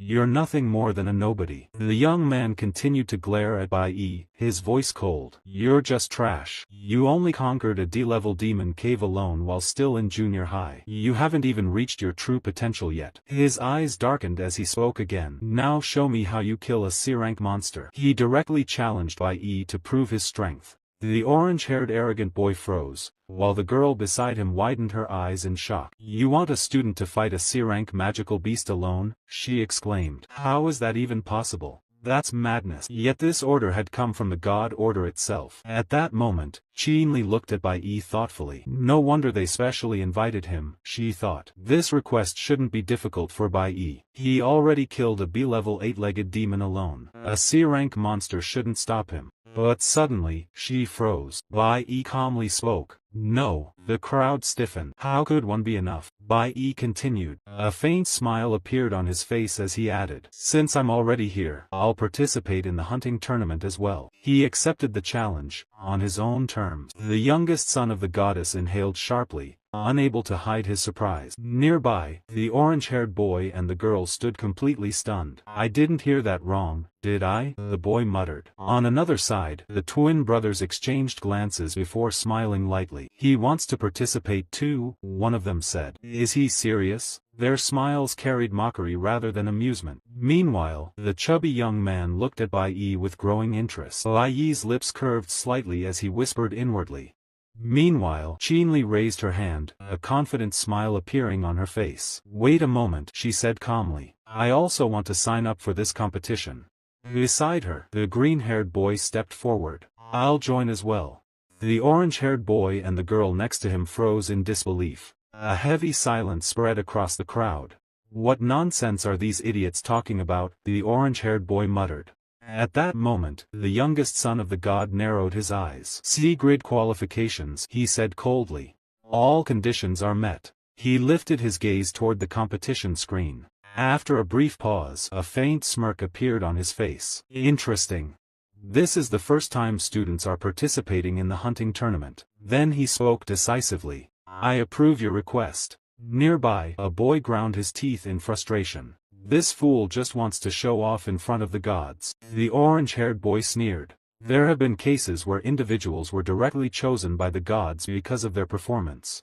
But you're all rushing in too recklessly. Suddenly, a sharp thought flashed through his mind. I'll join this competition as well, he declared. Before anyone could respond, the security leader stepped forward, his expression stern. Have you all thought this through? There are no teleportation devices inside the hunting arena. If you encounter danger, no one will come to save you. He paused. Is this truly what you want? The orange-haired boy inhaled deeply and replied without hesitation. Of course.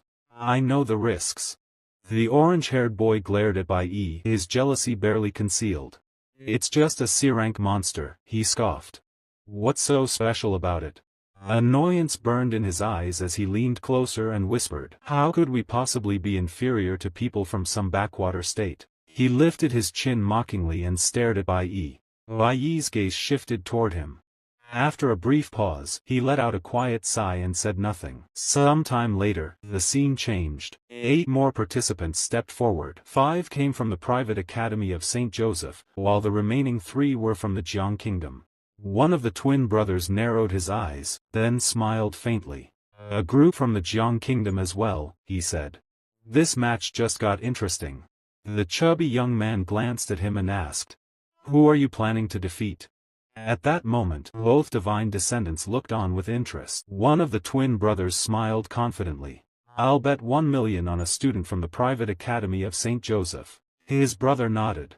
"I'm betting 1 million as well. They've received elite allied training, second only to ours," he added coldly. "How could they be compared to those nobodies who appeared from nowhere?" His mocking gaze swept over the Jiang Kingdom students, and briefly over Bai Yi. From above, the youngest son of the god watched quietly before speaking. "Interesting. I won't place a bet," he continued calmly. "But I am curious about what that one can truly do." The twin brothers froze for a moment before turning sharply. "Are you talking about that white-haired loser?" one of them asked in disbelief. Both burst into laughter. "Then you'd better be ready to throw your money away," one of them said with a grin. The chubby young man scratched his head, eyes shining with interest. "Then who should I bet on?" Nearby, the security officer in charge sighed softly. "I forgot to warn them," he thought. Under no circumstances should anyone approach the central dark forest. The scene shifted to the dark forest area. Bai Yi did not plan to enter this place with Qin Li and the green-haired boy. He moved forward alone, ready to begin the hunt. Meanwhile, the orange-haired boy's team, brimming with confidence, scanned the forest intensely. The girl beside him trembled slightly. "We still haven't found a C-rank monster," she whispered. The orange-haired boy glared at her. "Why are you panicking? I've even defeated a D-rank boss in actual combat," he said coldly. He exhaled sharply.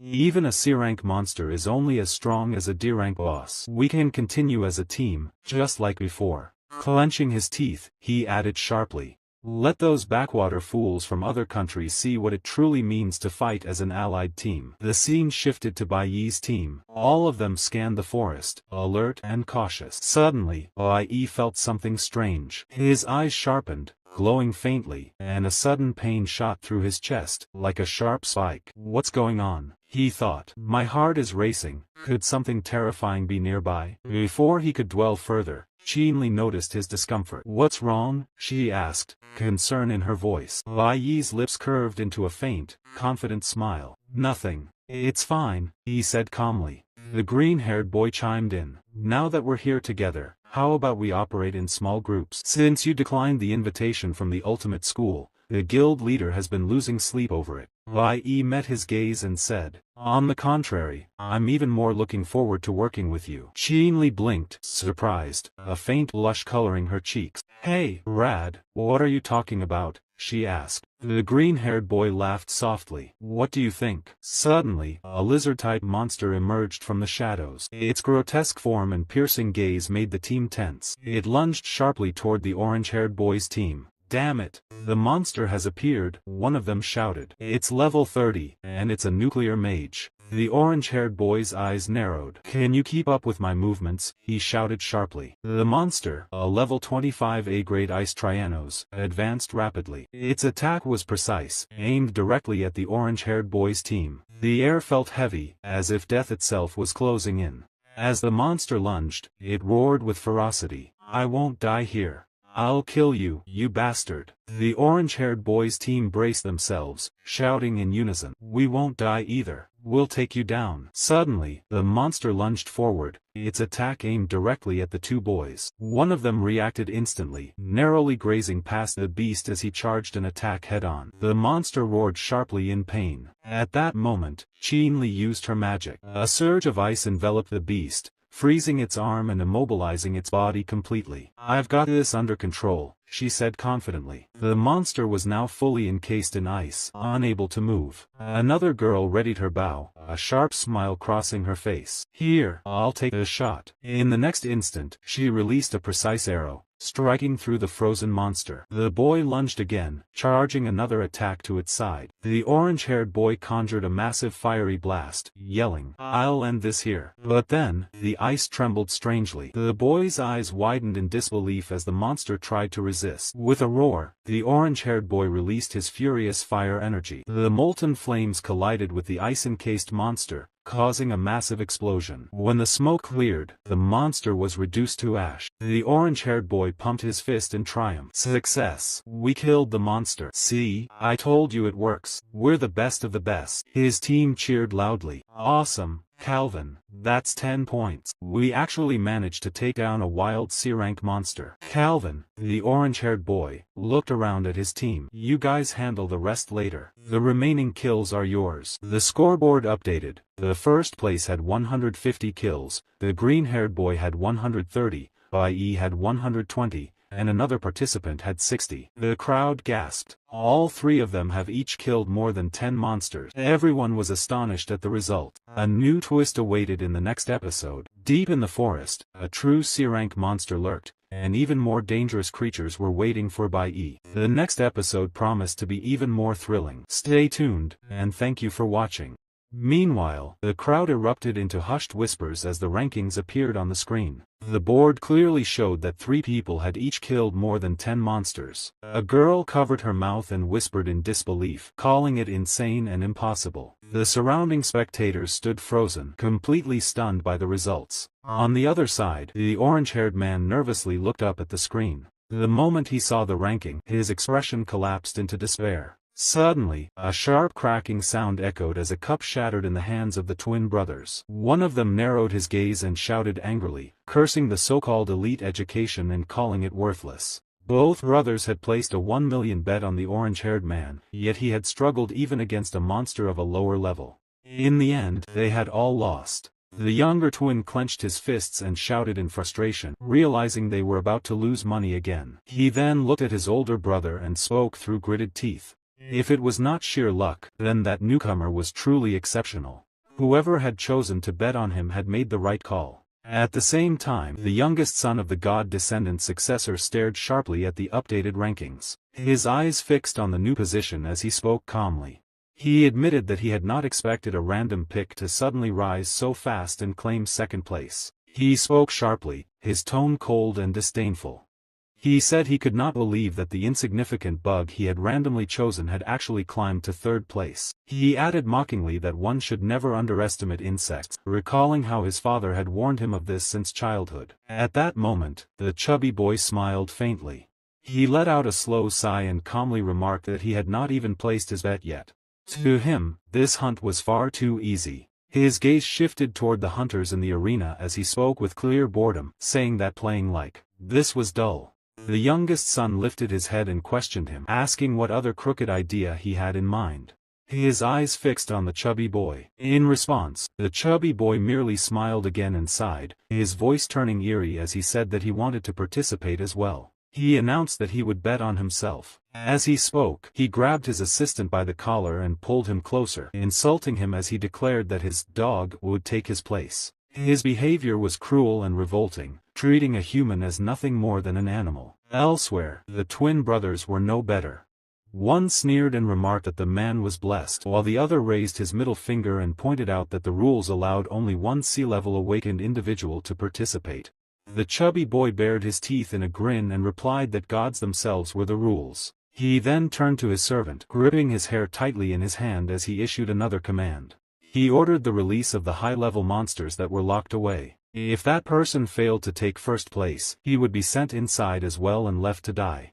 The servant could only look at the arena screen, his eyes filled with despair and helplessness. Meanwhile, the scene shifted deep inside the forest. A gigantic level 29 behemoth let out a deafening growl as it emerged from the shadows. Its massive body radiated oppressive pressure. Sharp light streaks flashed as hunters rushed forward, desperately struggling to face the monster head-on. One boy shouted in panic, questioning why so many high-level monsters had suddenly appeared. Chaos spread instantly. A hunter cried out helplessly, begging for his life, but before he could escape, the behemoth's enormous hand descended. His voice broke as he pleaded to be let out. At that moment, a ring emitted a sharp beep. The hunter's body vanished completely as the elimination was confirmed. On the screens, scenes of students falling one after another appeared. Pupils watching from outside whispered in shock as another awakened individual was declared eliminated. Someone trembled and muttered that they had clearly abandoned the competition. Outside the arena, Bai Yi's teacher stared anxiously at her screen. Her expression was tight with worry, her hands clenched as she searched for his signal. Despite the growing fear in her heart, she forced herself to believe that he was still safe. Nearby, the illegitimate son laughed loudly while watching the students perish. He openly mocked the scene, calling it entertaining. The teacher turned toward him in anger, her voice filled with disgust. She could not understand how someone could take pleasure in watching students die inside the arena. Meanwhile, the twin brothers laughed darkly, calling the situation satisfying and claiming that the bastard deserved to die. The youngest son shot them a sharp glare and questioned what other hidden monsters they were keeping in reserve, telling them to release everything they had. At the same time, his attention returned to the screen. His eyes narrowed as he watched Bai Yi, a clear personal grudge flickering in his gaze. Inside the forest, a stone ape behemoth roared violently. The ground cracked as it slammed down, releasing tremendous force. A stone ape behemoth roared violently. The ground cracked as it slammed down, releasing tremendous force. Xin Li surged forward, golden energy erupting around him as she confronted the monster head-on. The stone behemoth attacked again, causing the terrain to tremble. Xin Li dodged swiftly, forcing himself to move despite the strain on his injured leg. She wondered how someone with such an injury could still maintain this level of speed. Suddenly, her gaze shifted. A burst of green energy exploded from the side. Bai Yi appeared in a flash, landing a clean kick that sent the massive body of the stone ape crashing backward. The monster was not completely defeated. It steadied itself, crimson eyes blazing as it let out a furious roar. A crushing pressure filled the air. The source was a green-haired boy, a Yanshi whose occupation was Galaxy Mage. A grim smile formed on his face as he activated a single-target suppression skill, concentrating immense pressure on the monster. Gripping his dagger tightly, he stepped forward and struck with precision. The attack was swift and merciless. In an instant, the stone ape collapsed. A system notification followed immediately, confirming the successful kill of the level 28 stone ape, and the points were awarded. At that moment, Xin Li and the green-haired boy turned their gaze toward Bai Yi. He stood calmly ahead, his posture composed after killing the monster. The system notification appeared, showing that he had gained over 10 experience points. Xin Li let out a quiet sigh, her eyes filled with admiration. She admitted that he was incredible. This was already the third time he had helped her. Although they were fighting as a team, she clearly understood the truth. Bai Yi had been the one controlling the entire battle from start to finish. What astonished her even more was that he had only used the warrior profession. His control, timing, and judgment were far beyond normal standards. Bai Yi glanced at his own screen and spoke calmly. He acknowledged the experience gain, but it was still not enough. He needed to grow stronger. There was someone he truly wanted to face. Xin Li looked at him and spoke with confidence. In such a short period of time, a warrior reaching this level was already proof of extraordinary talent. His growth rate was undeniable. Suddenly, Bai Yi sensed something unusual. His expression shifted slightly as he realized that he was gaining experience from every class he used in battle. He quickly suppressed the thought. Exposing that fact now would be dangerous. At that moment, a drone hovered above, silently recording every movement. Bai Yi's gaze darkened. He understood that he could not reveal his full capabilities under constant surveillance. His eyes shifted toward a nearby dark forest. He exhaled slowly and murmured that he needed a place where he could act freely. Without hesitation, he dashed forward. Standing at the entrance, he looked toward the depths ahead and spoke decisively. They would head toward the deep center of the black mist forest. Meanwhile, the green-haired man spoke with a confident tone, saying that their teamwork was working extremely well. He then looked up at the screen and remarked that it seemed the fight for first place would be decided among them. After that, he added that the team in fourth place was already far behind in points. Xin Li focused on the scoreboard and let out a soft sigh. At that moment, a sudden rumble echoed through the area. The numbers on the screen shifted, and a new boy's ranking began to rise at an astonishing speed. In an instant, he jumped from 10th place to 8th. Bai Yi narrowed his eyes and said calmly that there was someone whose ranking was increasing rapidly. At that moment, the boy whose ranking had surged so suddenly appeared on the screen. He was a chubby servant, and the sight shocked many. Bai Yi's thoughts stirred with surprise. Who is he? I've never heard of him before. He wondered how such a person had suddenly become involved in the competition. On the battlefield, the chubby boy spoke smugly, saying that he was merely killing monsters. He was revealed to be a Class B cloud warrior, his body completely covered in sharp, heavy armor that radiated strength. The armor fit him like a shell, and his gaze looked almost crazed as he raised his head. One of his hands shimmered with the power of a cold-type mage ability.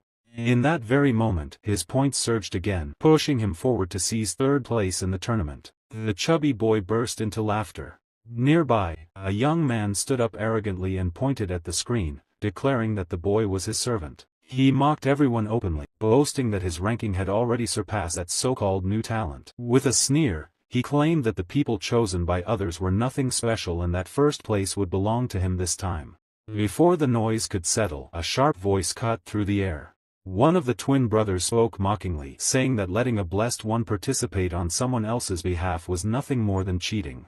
The other twin chuckled and replied that it made things more interesting, then casually asked whether anyone had ever lost a bet because of it. At this moment, the youngest successor narrowed his eyes and let out a quiet sigh. He said calmly that if everyone wanted to raise the stakes, they were free to do so and could even change their representatives. His words drew all attention to him.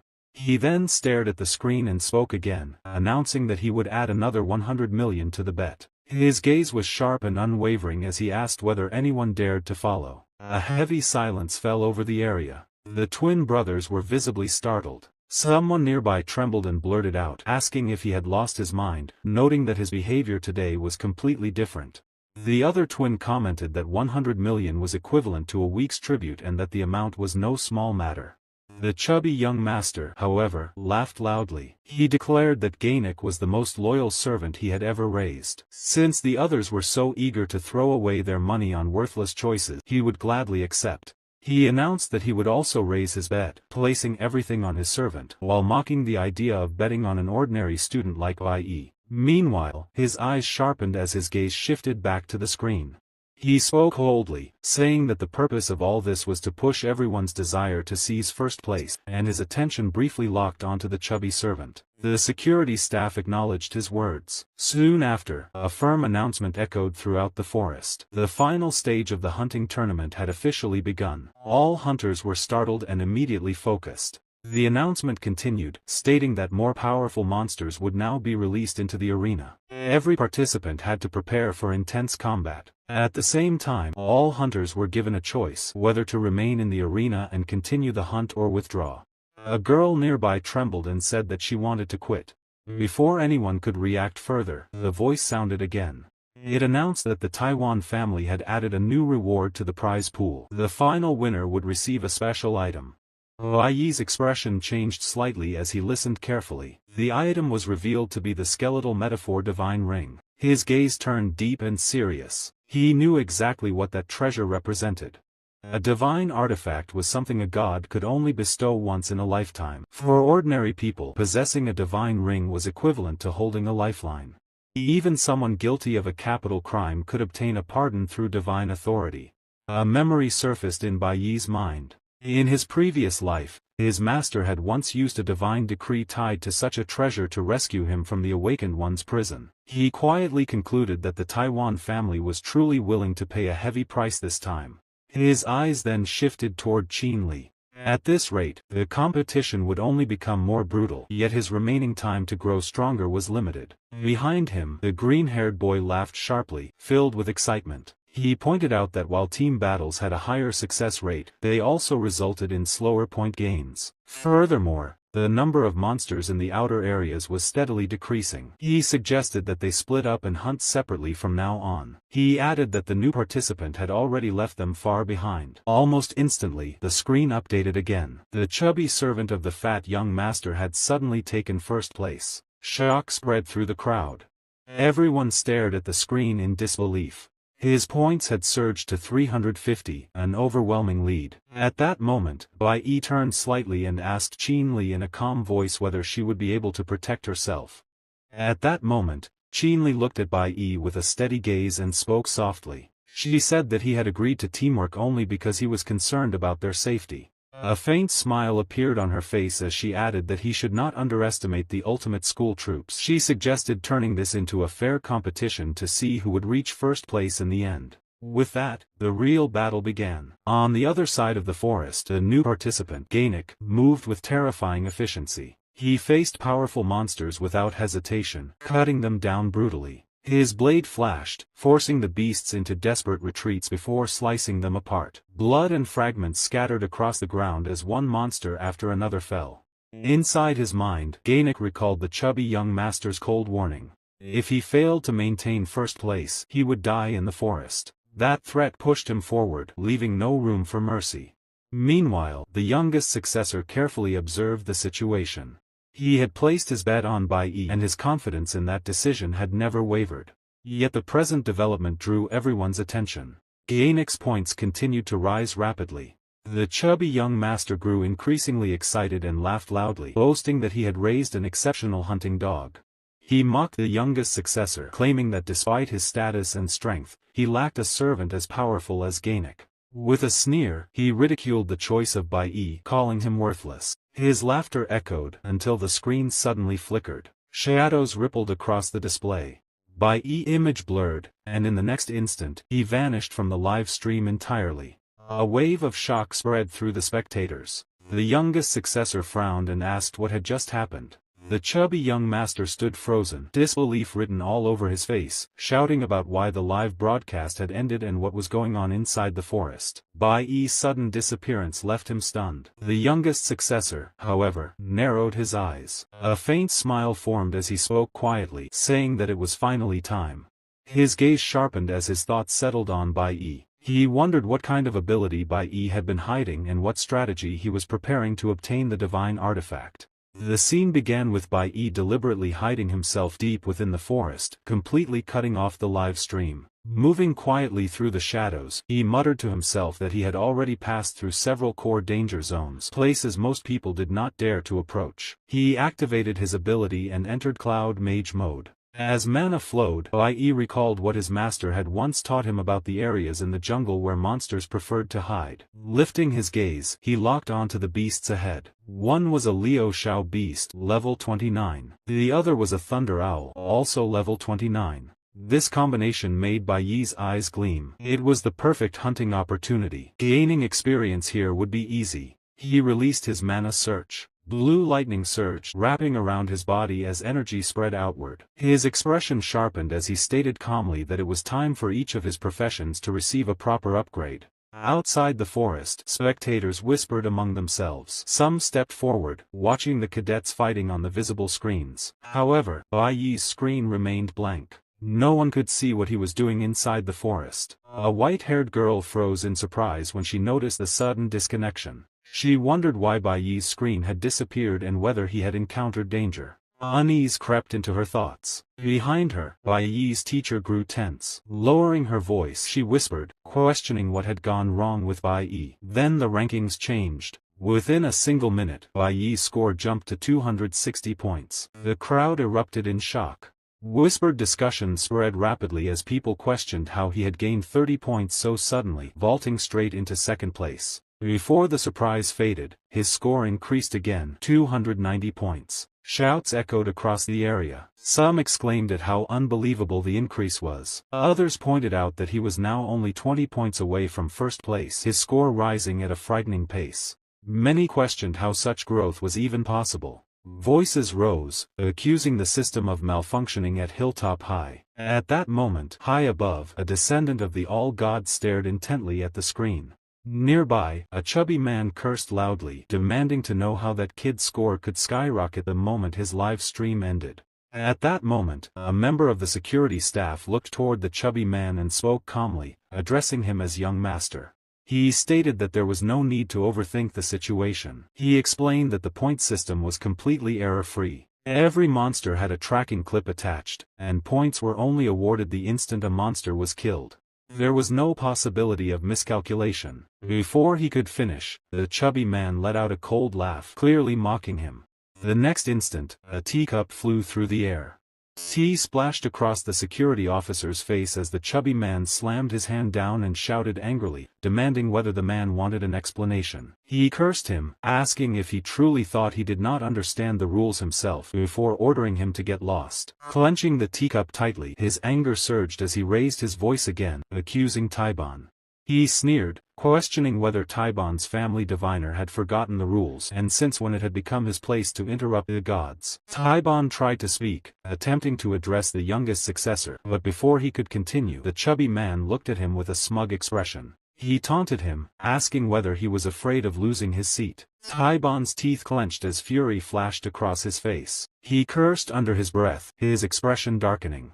At that very moment, the rankings updated again. Bai Yi surged into first place, his points stopping at 460. The youngest successor lifted his gaze to the screen, a faint smile forming as he remarked that Bai Yi was more interesting than he had expected. Elsewhere, Qinli was also watching the rankings. She whispered softly that she had known Bai Yi would catch up once he began fighting alone, but she had not expected it to happen so fast or so brutally. A smile curved her lips as she added that if he maintained this pace, taking first place would be effortless. Suddenly, the ground rumbled. Bai Yi's score leaped again, soaring to 620 points in mere seconds. A green-haired boy shouted in shock, his face filled with disbelief as he questioned how such a thing was possible. He muttered whether this level of power was even believable for a human.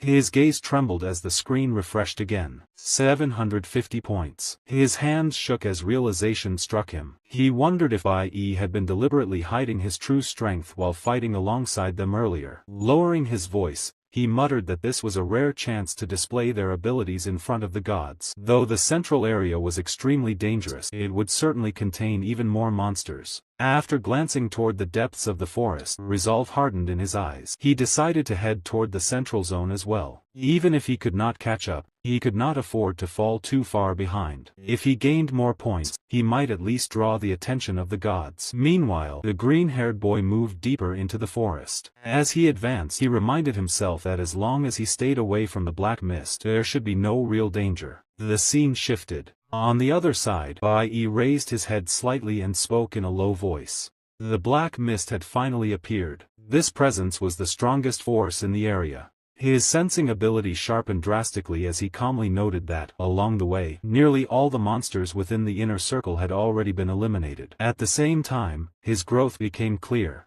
His cloud magic rose to level 25. His nuclear warrior advanced to level 27. His flower summoning increased to level 24. Bai Yi checked his status panel and confirmed that all his professions had undergone major upgrades. Looking at the screen, he murmured that today, his warriors might be able to reach B rank. Suddenly, a new system notification appeared. 2 additional summoned beasts had been registered after defeating flower-type monsters. A flower spirit contract was formed. The screen informed Bai Yi that he could bind their souls and command them freely. The contract duration was set for 5 to 6 years. Bai Yi calmly acknowledged the result. Kobayashi would assist him in locating enemies and determining the surrounding environment. One summon was an ape-type demonic beast, while the other was an owl-type demon. Both possessed flower-type mage attributes. The throne ape also carried a unique suppression-based ability. Bai Yi designated the ape as King Kong, assigning it to fight alongside him on the front line. He finalized contracts with both summoned beasts, making them the core support of his combat formation. Turning his gaze toward the owl, Bai Yi gave a quiet command. He asked Shaoling to scout the area once more and confirm whether any other demons were nearby. Before the order could be completed, a sudden rumble echoed through the forest. A sharp pain pierced Bai Yi's chest. His body staggered as his legs gave way, and he collapsed to the ground. He clutched his chest tightly, his breathing unstable. He muttered that the familiar sensation had returned once again. In a low whisper, Bai Yi acknowledged the presence calling out to him from within the darkness. The figure was Balfagor, the demon god who stood at the very beginning of everything. The one who had granted Bai Yi his life. Bai Yi's thoughts drifted into his memories. He recalled the moment when the demon had revealed its heart to him. Back then, the demon had spoken calmly, telling Bai Yi to treat that heart as a gift. Bai Yi had questioned him without hesitation, asking why a demon would choose to make a deal with him and what price he would have to pay in exchange for being brought back from death. Balfagor had narrowed his eyes, a sharp smile forming on his face. In a low voice, he told Bai Yi to wait until the day he returned to the past. As those words faded, the demon's heart merged into Bai Yi's chest.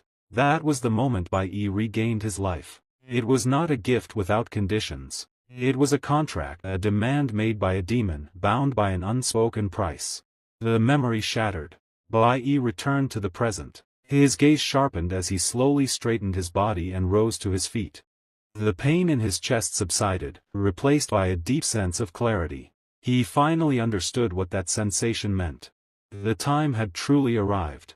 In a steady voice, Bai Yi spoke into the surrounding darkness, stating that it was finally time for him to fulfill the promise he had made.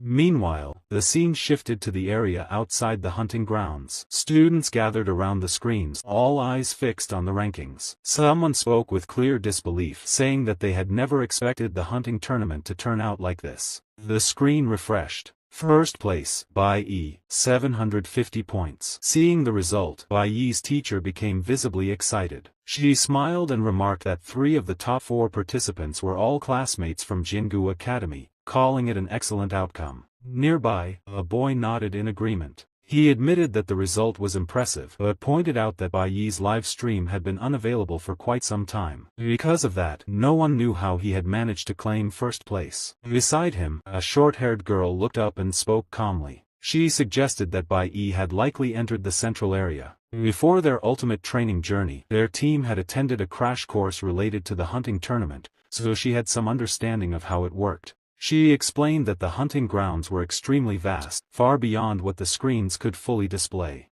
It was impossible to observe everything directly, which was why spectators relied on live tracking and follow-up recordings. She then outlined the structure of the hunting grounds. The first zone was the green zone, also known as the basic hunting area. The second zone was the B-level difficulty hunting area. The third, and most dangerous, was the Black Mist Forest, located deep in the center. According to the tournament rules, the entire hunting ground was divided into these 3 areas. The Black Mist Forest was especially dangerous because powerful monsters resided there. Finally, she pointed toward the section currently displayed on the screen. She explained that the area in front of them right now was the basic hunting zone, where monsters were lower in level and appeared in smaller numbers. The short-haired girl continued watching the screen and spoke again. She explained that as one ventured deeper into the hunting grounds, the monsters became stronger and appeared in greater numbers. Because of that, she concluded that Bai Yi had been able to rapidly accumulate such a high score only because he had entered the Black Mist Forest. The boy beside her nodded, agreeing that her explanation made sense. However, he added with a serious tone that the Black Mist Forest at the very center was a place that should never be entered under any circumstances. Someone else joined the discussion, mentioning an old rumor. It was said that the Black Mist Forest was cursed, and anyone who entered it would never return. Suddenly, the girl's gaze shifted. She noticed a green-haired figure on one of the screens moving toward the depths. Her expression changed as she spoke in surprise, questioning why the deputy commander was heading toward such a dangerous area. Inside the forest, the green-haired boy slowed his steps as dark mist surrounded him. He glanced around uneasily. Originally, he had planned to hunt more monsters within the inner circle, but without realizing it, he had already reached the edge of the Black Mist Forest. A strange sensation washed over him. His gaze shifted instinctively. At that moment, he spotted Bai Yi advancing into the black mist, accompanied by his owl-type summoned beast. Shock flashed through the green-haired boy's eyes. He questioned why Bai Yi was there as well. Did Bai Yi truly intend to enter the Black Mist Forest? Did he not understand how dangerous this place was? He instinctively raised his hand, wanting to stop Bai Yi. Then his hand began to tremble. An overwhelming pressure descended upon him, causing his body to stiffen. His thoughts halted completely as he stood frozen in place, unable to move. The green-haired boy lowered his gaze, sensing the disturbance within his core. A dark smirk slowly formed on his face. He realized that Bai Yi's disappearance from the live stream had made it far easier for the gods to notice him instead. His eyes flickered with calculation as he glanced toward Bai Yi's direction, silently forming his own scheme deep within the forest. Inside the Black Mist Forest, Bai Yi advanced steadily and soon reached the middle zone. He paused briefly and scanned his surroundings. In a low voice, he remarked that he had returned to this place once again. He bent down and left a faint mark on the ground, embedding detection traces to ensure he could retrace his path. He noted calmly that once the mark was placed, continuing forward without turning back would inevitably lead him here again. As his gaze shifted, he noticed scattered skeletons half buried in the soil. His expression darkened. It felt like being trapped inside a massive maze. Bai Yi murmured that many hunters in the past had likely lost their way here forever. The atmosphere grew heavier with every step. The surroundings were dark, oppressive, and filled with a chilling aura. Bai Yi sensed lingering fragments of powerful magic and narrowed his eyes, questioning who could have cast such a spell. Even after all this time, traces of that power still remained. He found it strange that magic of this level existed within the Luan forest. As the black mist swirled quietly around him, Bai Yi's thoughts deepened. He wondered what secrets the black mist forest truly concealed at its core. Meanwhile, on the other side, Qinli looked up at the scoreboard. A frown slowly formed on her face. "What's going on?" she muttered softly. "Why hasn't Bai Yi's score changed after reaching 750? Her gaze remained fixed on his name, genuine concern evident in her eyes. At that moment, a green-haired boy noticed Qinli. He raised his hand and loudly called out her name. Qinli turned around and looked at him. "Have you seen Bai Yi?" she asked immediately. "His score hasn't changed for a long time. It feels strange." The green-haired boy made an awkward expression before nodding. "Yes, I saw him earlier in the high-difficulty hunting area," he replied. "He seemed to be heading toward the central zone." Qinli's body stiffened. She turned back toward the screen, her breath catching. "Don't tell me," she whispered.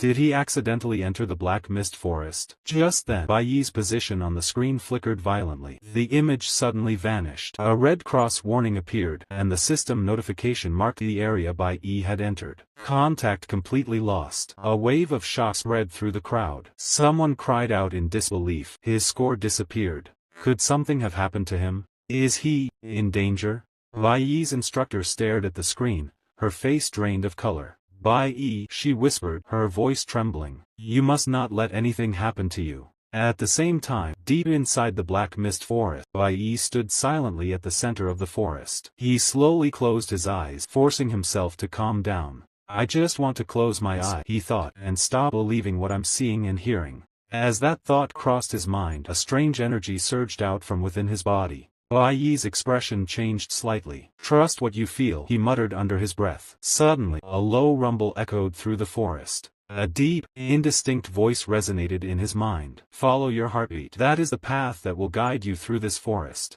The moment the voice faded, a sharp tremor shook the ground. In front of Bai Yi, a zigzag pathway slowly appeared, cutting through the thick black mist. His eyes widened in surprise. Bai Yi closed his eyes once more. The voice sounded again, steady and calm. "You're getting closer. Try once more." The energy within his body rumbled again, stronger than before. "Here," the voice declared. "This is the place you are looking for." Bai Yi opened his eyes. Before him the black mist parted, revealing a massive dark abyss. His pupils shrank as shock washed over his face. "I never imagined there would be such a huge abyss in the middle of the hunting grounds," he said quietly. "Even in my previous life, I've never seen anything like this recorded." Bai Yi lifted his gaze toward the abyss, his eyes narrowing slightly. "This sky city is definitely hiding something," he said in a low voice. After a brief pause, he checked his status and made a decision. "I need to switch to the flower summoner." Bai Yi then turned toward his contracted beast. Zowling, "Let's go take a look." The two figures rose into the air and descended straight toward the abyss. What kind of life could be hidden beneath this place? Bai Yi muttered. A burst of shimmering energy surged around him as he landed steadily within the abyssal region. The surrounding darkness pressed in from all sides. "What exactly is this place?" he said, scanning the area carefully. "Was this once the site of a major war?" Suddenly, the ground trembled. A violent eruption of dark purple energy burst forth, and a threatening voice echoed through the abyss. Bai Yi's gaze shifted sharply. His pupils contracted as shock flashed across his face. Before him stood multiple terrifying entities, level 8 and level 4 mutant variant, along with different types of emperor-rank spirit monsters. He could hardly believe what he was seeing. Then, a massive figure slowly stepped forward. A cold, hoarse voice rang out, filled with killing intent. Daring to trespass. It was a Death Soul warrior, B-rank galaxy level, possessing intelligence, with an extremely high danger rating and abilities that were completely unknown. The creature released a surge of dense purple-black energy, its gaze locking onto Bai Yi. Meanwhile, Qinli went deeper along the path, where a beast lay collapsed on the ground, its knees shattered and body motionless. She crouched and carefully examined the corpse. Her eyes narrowed. The wound was frozen solid, yet traces of scorching heat still lingered around it. There was no doubt about it. Bai Yi had killed this monster by himself. At the same time, the green-haired boy arrived beside her. Qinli straightened and spoke calmly, stating that the surrounding area had already been fully searched. The only trace of Bai Yi left behind was this road, and the remains of this monster. She added that the monsters in this area were not dangerous enough to truly threaten him. If that was the case, then Bai Yi must have already entered the deeper region of the mist forest. The green-haired boy's expression changed dramatically. He urged them to hurry and search for Bai Yi, hoping that he was still alive somewhere within the forest. Qinli let out a soft sigh and prepared herself. "I'll go in and find him," she said. The green-haired boy froze in shock. He questioned her immediately, trying to stop her, but Qinli ignored him completely and continued walking forward. She spoke in a low voice, blaming herself. She had failed to warn Bai Yi about the dangers hidden deep within the black mist forest. The boy rushed after her and shouted desperately, calling her commander and begging her not to enter. He warned her again that this was the black mist forest, a place far too dangerous for anyone. Suddenly, his face twisted unnaturally, darkening as his true nature surfaced. With a cruel smile, he spoke coldly, saying that if she entered, she would experience true hell. A smug grin spread across his lips. Qinli stopped and replied calmly that this only meant she had one less competitor, something that worked perfectly in her favor. A low rumble echoed through the area as the scene blurred. Moments later, Qinli's figure vanished completely from the screen. With a sudden snap, the fat man shouted loudly. On another side, he looked up at the screen and burst into laughter. "Hey, everyone, look at this," he said mockingly. "She's actually stupid enough to run straight into the black mist forest by herself." He laughed even harder, his voice filled with ridicule. He claimed that what was supposed to be an interesting competition had turned into a joke, calling it a foolish act that made for cheap entertainment. Then he turned his gaze toward the young master and sneered. He declared that his hunting dog was clearly going to take first place now and told him to prepare himself to accept defeat. The youngest son did not respond. Behind him, his twin brother let out a quiet chuckle and asked calmly what truly existed inside that dark, gloomy forest. He wondered aloud why no one who entered ever came back. His brother replied indifferently, saying it did not matter. The final stage was already close. A pupil whispered softly, announcing that it would be 12 o'clock in just a few minutes. The atmosphere grew strangely heavy. The youngest son sighed and continued staring at the screen. The scene shifted. At 11:58 a.m., inside the Sky City hunting grounds, several hunters hid cautiously. A girl sat on the ground, injured and trembling in pain. She cried that it hurt too much. The boy beside her told her to hold on. He reminded her that the game would end at 12 o'clock. She shook her head weakly and insisted that the pain was unbearable. Nearby, an orange-haired boy cursed under his breath. He complained that they had been told they could quit, yet no real path to withdraw had been given. He scanned the surroundings and sighed with relief. They had at least found a place with fewer monsters where they could hide temporarily. Despite his words, his body trembled, cold sweat forming on his face. He whispered to himself that it did not matter anymore. Even if they died here, there was nothing else they could do. He instructed his two subordinates to endure until midnight. One of them quietly agreed. The orange-haired boy then glanced at the injured couple and spoke with cold mockery. He said their lives were not as cheap as those of the poor and declared that he intended to leave this place alive. Suddenly, a deep rumble echoed. "Time's up." A clear announcement rang out. "Attention, hunters. The normal stage has now ended." The orange-haired boy shouted in shock. He could not believe the time had ended so suddenly. Elsewhere, a boy cheered excitedly, relieved that the hellish competition was finally over. Another bell rang. A new announcement followed. "Now, let us begin the final surprise." Silence spread across every hunter's face as the cave grew unbearably tense. "The final boss battle will now begin." A boy shouted in disbelief, questioning what kind of situation this was. The bell rang again, announcing that the final boss was about to arrive at the hunting grounds. A violent tremor shook the entire cave. The echoing voice declared that this was the hunter's last chance to turn the tide. The ground quaked violently. A girl screamed in fear, asking why it still was not over. She clutched her husband's arm tightly. The announcement continued coldly. "The hunter who defeats the boss will receive 1,000 points. The grand prize awaits." At this moment, the orange-haired man completely lost control. He roared in fury, demanding to know what kind of boss battle this was. He clenched his fists and shouted that the hunting competition was supposed to end at 12 o'clock. Glowering, he yelled for them to be released immediately, declaring that he no longer wanted the grand prize. Pointing at himself, he claimed arrogantly that he was a noble and had no need for such rewards. Before his words even finished, a violent rumble erupted. A massive attack pierced straight through his chest. He screamed in agony, but in the next instant, his body twisted grotesquely.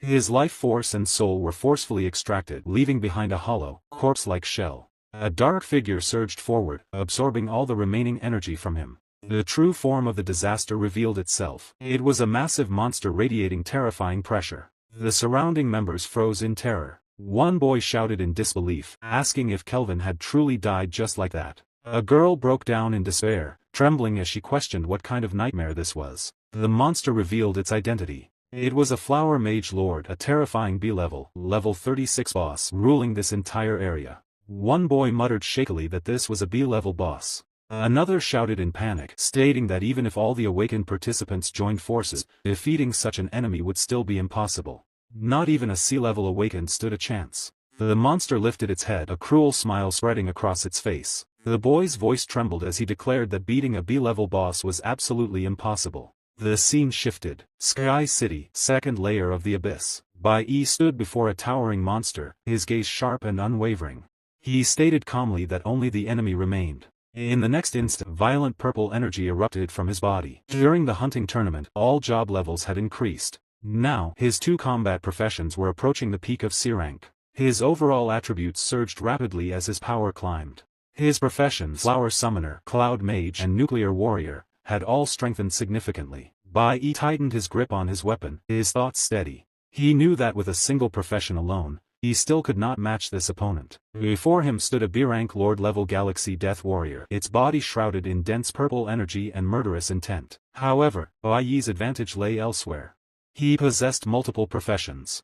He charged forward without hesitation. The monster reacted instantly, releasing its own power as both sides clashed violently. Bai Yi shifted tactics mid-battle, activating his Cloud Mage ability. A powerful strike crashed down through his staff, slamming directly into the Lord-level monster. The impact thundered through the area, yet the ice remained unmelted. His cloud magic alone was not enough. Without pause, Bai Yi switched again. Activating his Nuclear Warrior skill, he surged forward and delivered a clean, decisive sword strike toward the monster. His breathing grew heavy as he locked his eyes on the enemy and muttered hoarsely that the core was located in its chest. At the same time, his summoned beast had grown rapidly during this period. The massive summon, King Kong, advanced with overwhelming presence. Its aura alone rivaled that of a C-level Awakened, its strength no longer inferior to elite combatants. Bai Yi fixed his gaze on the monster and charged forward. As he closed the distance, he spoke coldly, stating that this alone was still not enough to bridge the gap between them. In the next instant he unleashed a rapid sequence of strikes. His blade flashed repeatedly as blood-red energy burst from the monster's body. At the same time, his summoned beast launched a powerful assault, striking in perfect coordinate. Moments later, a familiar glow appeared before Bai Yi's eyes. The system notification rang out. B-level boss defeated, Dead Soul Warrior. His attributes surged instantly. Nuclear Warrior advanced to level 30. Cloud Mage rose to level 28. Flower Summoning increased to level 27. Bai Yi stood silently, his expression solemn. He gripped his sword tightly, then wiped the blood from the corner of his mouth. He exhaled slowly and acknowledged that defeating a higher-level monster was far more difficult than expected. His gaze swept across the cave as he spoke again, calmly instructing that the gate could now be opened. As the notification screen faded, a deep rumble echoed through the area. A strange change began within Bai Yi. Massive galactic elements that he had accumulated surged toward him. Blue energy wrapped around his body, intertwining with radiant golden light that shimmered before his eyes. Bai Yi felt the transformation clearly. He realized that the galactic elements had reached full saturation. A new profession was on the verge of awakening. The scene shifted to a bustling city district. A man suddenly snapped and shouted, asking whether anyone had heard the secret of Sky City. He was a member of the 8th Squad of the God Guild. Speaking firmly to his companion, he said that he had heard rumors about a mysterious space hidden within the tower, a place where many powerful monsters were imprisoned. The man beside him frowned and questioned the claim, asking whether such a place could truly exist, even mentioning gods in disbelief. He dismissed it as nothing more than exaggerated urban legends. The first man replied casually, saying that disbelief was fine, since it was not as if the other had ever been inside Sky City himself. Before the conversation could continue, a sharp voice rang out. The captain of the 8th Squad stepped forward and demanded to know who had given them permission to chat during working hours. Both men froze in shock and quickly stood at attention, saluting nervously and insisting that they meant no disrespect. The captain scolded them harshly. Their duty was to safeguard the eastern region of the Protoss territory, and today was the hunting competition. He emphasized that they could not afford even the slightest mistake. Pointing at them coldly, he reminded them that they had been in the squad for 3 years, yet their discipline was still worse than that of a new recruit. He ordered them to look behind and learn what proper conduct looked like. Not far away stood a man who radiated an entirely different presence. He was a member of the 5th team of the God cult.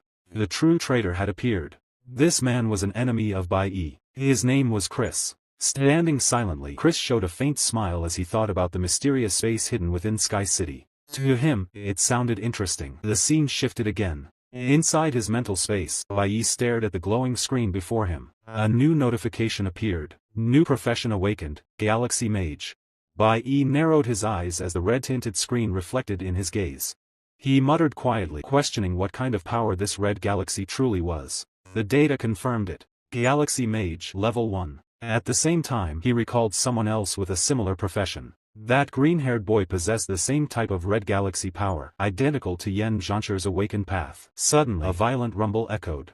Bai Yi's expression changed as an intense sensation surged through his chest. His heartbeat accelerated uncontrollably. Pain shot through his body, forcing him to clench his teeth and press a hand tightly against his chest. The feeling grew stronger with every second. He lifted his head and looked toward a massive gate ahead. Thick chains wrapped around it, sealing it completely. Bai Yi understood instinctively. Whatever he was searching for lay behind that gate. Switching to his nuclear warrior state, he raised his weapon and poured energy into the chains. The force surged outward, and with a deafening crash, the chains shattered and fell to the ground.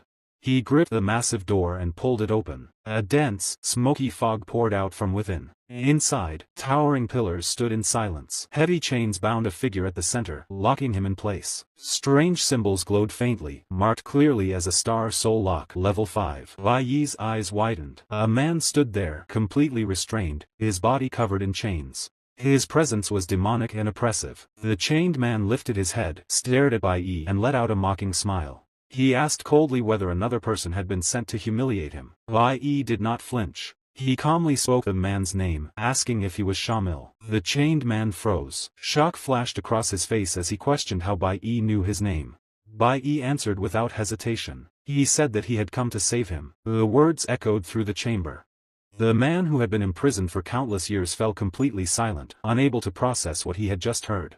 Meanwhile, Bai Yi paused and let out a deep breath. Just as he relaxed slightly, his expression changed. He raised his head sharply and said in a low voice, "Superior Master, where did you suddenly disappear?" A violent rumble followed. In front of him appeared a figure radiating overwhelming pressure. Galaxy Warrior Lord, Level 36, Grade B, Dead Soul Warrior. The monster released its aura, surging straight toward Bai Yi.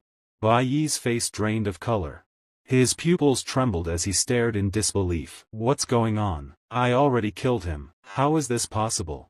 He instinctively looked past the monster. To his horror, the number of monsters began to increase rapidly. 1 became 2. 2 became 3. Bai Yi froze where he stood. His eyes widened as shock overtook him. How could something like this happen right in front of me? Is this an illusion, or reality? Confusion locked his body in place. At that moment, the monsters unleashed their power together. One of them raised its weapon, its killing intent overflowing. A cold voice echoed through the forbidden area. Entering this place means certain death. The speaker was the Galactic Warrior Chief Lord, a being far superior even to a soul general. His aura was icy and merciless, pressing down like a mountain. Bai Yi's legs trembled. Staying still was no longer an option. He forced himself forward, his gaze sharp but unsteady. "This won't be easy," he muttered. "They're far too strong." At the same time, from the shadows behind him, an unknown figure emerged. His appearance was strange and sinister, carrying a demonic presence. Watching the scene unfold, he suddenly laughed. "So you really managed to break in, little brat." His voice echoed with mockery. "They've all been drawn out." Bai Yi frowned and snapped back. "Stop talking nonsense. How am I supposed to free you like this?" The man looked down at Bai Yi with disdain and sneered. "Well, he couldn't even find the key, yet they claim they're here to rescue me? How ridiculous." At the same time, Bai Yi completely ignored the meaningless words behind him. His gaze locked onto the Chief Lord monster and the weapon in its hand. "That weapon," he said calmly, his eyes narrowing. "It's the perfect size." The Chief General released his energy, the pressure spreading through the forbidden area. Bai Yi continued, his voice steady. "All of them possess powerful galactic force. And the sword in his hand is the real key to freeing that man." His pupils widened slightly as realization struck. Behind him, the imprisoned man smiled darkly. "Their reaction was faster than I expected." After a brief pause, the man continued coldly. "But you should understand how arrogant it is to think you can rescue me. With your current strength, you'll only become another corpse." The Soul General's presence grew heavier, stained with killing intent. Bai Yi's expression hardened. His eyes remained fixed on the monster as he spoke. "No wonder the Protoss organization's hunting tournament doesn't allow awakened beings above level C. They want to cover everything here, to hide something even more dangerous." He exhaled slowly, understanding the truth. They know that even if a B-level awakened discovers this place, death is the only outcome. No burial. No trace. From behind, the suspicious man laughed softly. "Looks like you already know your fate." Bai Yi did not hesitate. "I won't give up," he said firmly. In the next instant, he activated his nuclear warrior skill. Energy surged through his body as he raised his sword and stood tall like a true warrior. "Accept death?" Bai Yi scoffed. "That won't be me." His eyes turned cold as he declared. "Do you dare gamble with me?" A violent rumble echoed. The deadly soul monster lord lunged forward, launching a direct assault. "How about you listen to me instead?" it roared. Behind Bai Yi, the truth was finally revealed. The imprisoned figure was none other than Demon King Shamil, the very being Bai Yi intended to free.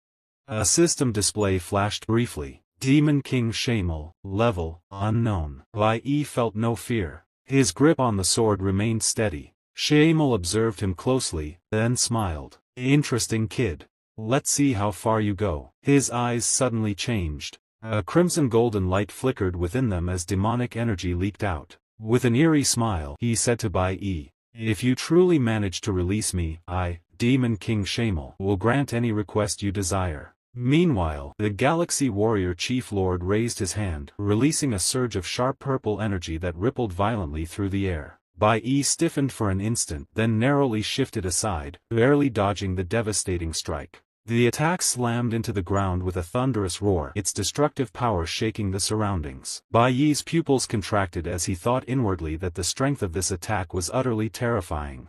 This Lord Soul monster was far more powerful than he had expected. The monster glared coldly and immediately launched another assault. Enduring the pain, Bai Yi clenched his teeth and struggled to evade the relentless pressure. Another strike descended vertically in front of him, splitting the air apart.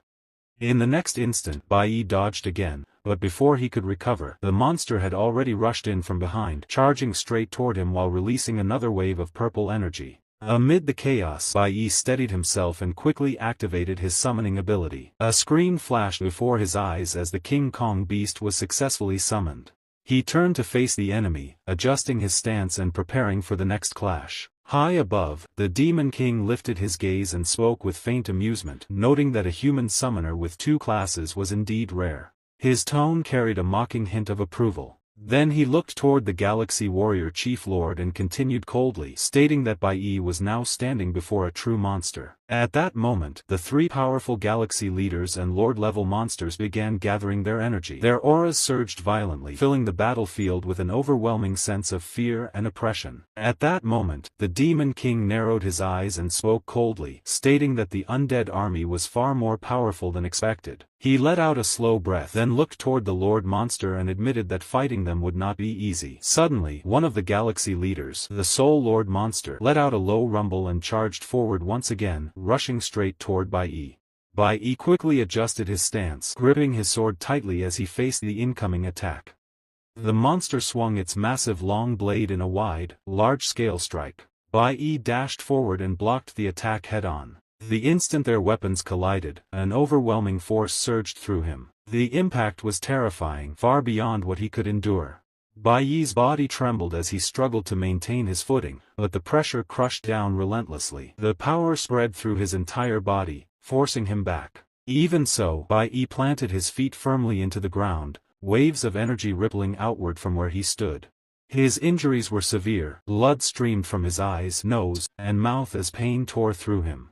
Enduring the agony, Bai Yi spoke through clenched teeth, thinking that even if he used a high-level healing skill on himself, the damage was too extreme. His recovery ability could not restore him quickly in such a short moment. But suddenly, Bai Yi forced himself to activate his healing ability, trying to suppress the damage and endure the pain. Before he could stabilize himself, the undead Lord Leader locked onto him once again and charged forward, raising its enormous blade. Bai Yi struggled to block the strike with his sword. His teeth clenched tightly as he muttered inwardly that even without fully breaking through, this opponent had already reached the peak of C-rank strength. That alone made it terrifying. Blood spilled from his mouth as the pressure overwhelmed him.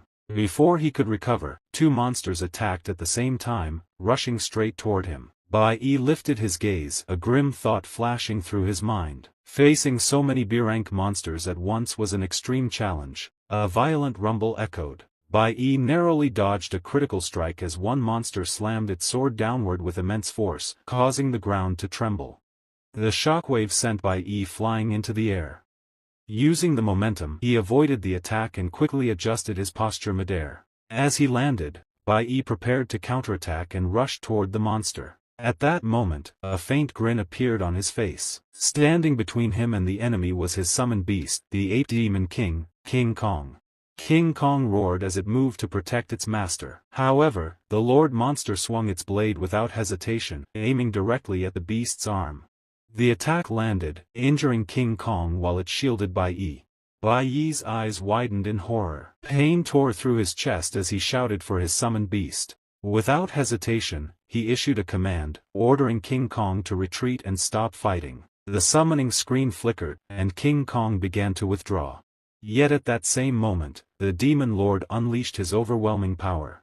The atmosphere grew unbearably intense and Bai Yi stood frozen in place, his body stiff under the crushing pressure. At that moment, Bai Yi's condition was critical. Blood stained his clothes as he looked at the monsters before him.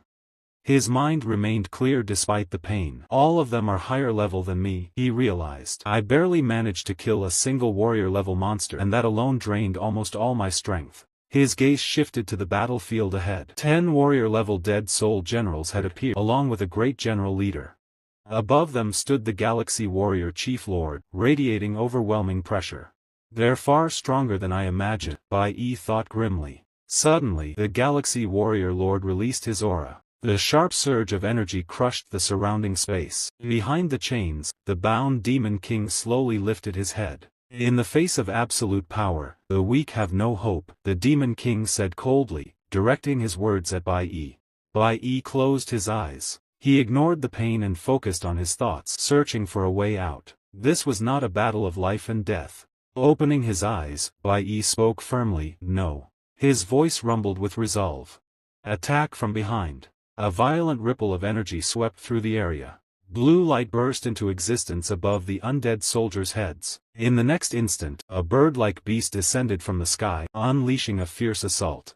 It was another of Bai Yi's summoned beasts. Sharp, rain-like attacks poured down, striking the undead monsters relentless. Several were smashed apart under the barrage. "That's enough," Bai Yi said calmly. A flash of light cut through the battlefield as a monster raised its sword and charged. Bai Yi instantly switched to his Cloud Mage ability. He lifted his magic staff and struck at the perfect moment. Cold energy surged outward. He cast Melting Ice, targeting the strongest general. Frost spread rapidly, freezing its movements. "Find the moment of hesitation," Bai Yi muttered. His focus sharpened. As the ice began to crack, Bai Yi stepped forward. He raised his blade and swung with everything he had. "Take this," he said, eyes blazing. "With all my might." The moment Bai Yi's sword collided with the monster's blade, sparks flew. He pressed forward without hesitation, launching one strike after another. Each swing carried the weight of his remaining strength. The undead soldier suddenly counterattacked. Its massive blade descended with terrifying force. As it moved, its eyes glowed with a chilling green-crimson light. Bai Yi clenched his teeth. The essence of this battle, he thought, is to release the Demon King. He continued struggling against the undead soldier, steadying his breathing. This is not a fight of life and death, Bai Yi reminded himself. A violent surge of energy erupted. A beam of light tore through the battlefield, followed by a burst of purple energy that pierced the undead soul monster's body. This is the decisive point, Bai Yi said calmly. With a low rumble, he suddenly dashed forward. His timing was perfect. His strike knocked the undead soldier's sword completely out of its grip. The blade flew through the air, passing directly in front of the bound Demon King. Bai Yi's eyes sharpened. That sword is the key. The key point is what matters, Bai Yi said. Without delay, he summoned his beast. King Kong, he commanded, take the sword. The massive summon charged forward. Bai Yi's thoughts were clear. Victory belongs to the one who has will. Those who lose hope have no right to stand. Just as the sword was about to reach its target, the situation changed. The undead soul monster suddenly appeared in its path. It grabbed the blade midair, tearing it from King Kong's grasp, and released a terrifying wave of energy. Bai Yi froze. His plan had been simple. Once the sword reached the core point, the Demon King would be freed. But now, everything had collapsed. His eyes widened in shock. With a thunderous impact, the undead soul monster struck King Kong brutally. The summoned beast roared in pain, its massive body trembling. Bai Yi's heart sank. He looked up. The monster stood tall, its sword stained with the blood of Bai Yi's summon. Its presence was terrifying, cold, and merciless. Its gaze locked onto Bai Yi, devoid of emotion. Meanwhile, the dark soul undead monster released an overwhelming aura of terror, while a King Kong-type monster retreated into the ground to take shelter. The battlefield was filled with pressure. Bai Yi was already exhausted, his breathing uneven, yet his gaze never left the enemy. At that moment, the Demon King observed the situation and spoke coldly, saying that the brat had underestimated the strength of these undead monsters and the power of the Galaxy Warrior Chief. He added that these undead were completely different from the monsters Bai Yi had faced during his journey. The massive undead lord monsters surrounded Bai Yi from all directions. The Demon King continued, stating that they had once been his subordinates in the past. Bai Yi's strength was nearly depleted, his body heavy with fatigue. Still, he forced himself to stand firm. Gritting his teeth, he raised his sword, his determination unwavering. Suddenly, undead monsters charged forward at the same time. A long, vertical strike filled with devastating power descended toward Bai Yi like a flash of destruction. He narrowly dodged the attack, but before he could regain balance, another launched a strike from above. Bai Yi stiffened instantly. He lifted his head and saw the descending shadow of the attack. In the next instant, the blow landed directly toward him. The strike was extremely difficult to evade or block. Without hesitation, Bai Yi released a swift counterattack, forcing the enemy back. When he looked up again, two powerful undead lords were already closing in. His expression darkened as he instantly shifted his sword technique, tightening his grip before charging forward. The swords collided violently. The undead lord's power was terrifying, sending shockwaves through Bai Yi's arms. Watching this, the Demon King spoke again, acknowledging that the boy's skills were indeed impressive. He noted that Bai Yi had clearly attempted to block the attack and that his combat development had already reached its peak. He narrowed his eyes and spoke coldly. As a fragile human, Bai Yi was indeed among the best. However, he was alone while his enemies fought as a team. How could he possibly survive, clear his path, and release him from this dungeon? At that moment, Bai Yi was completely surrounded.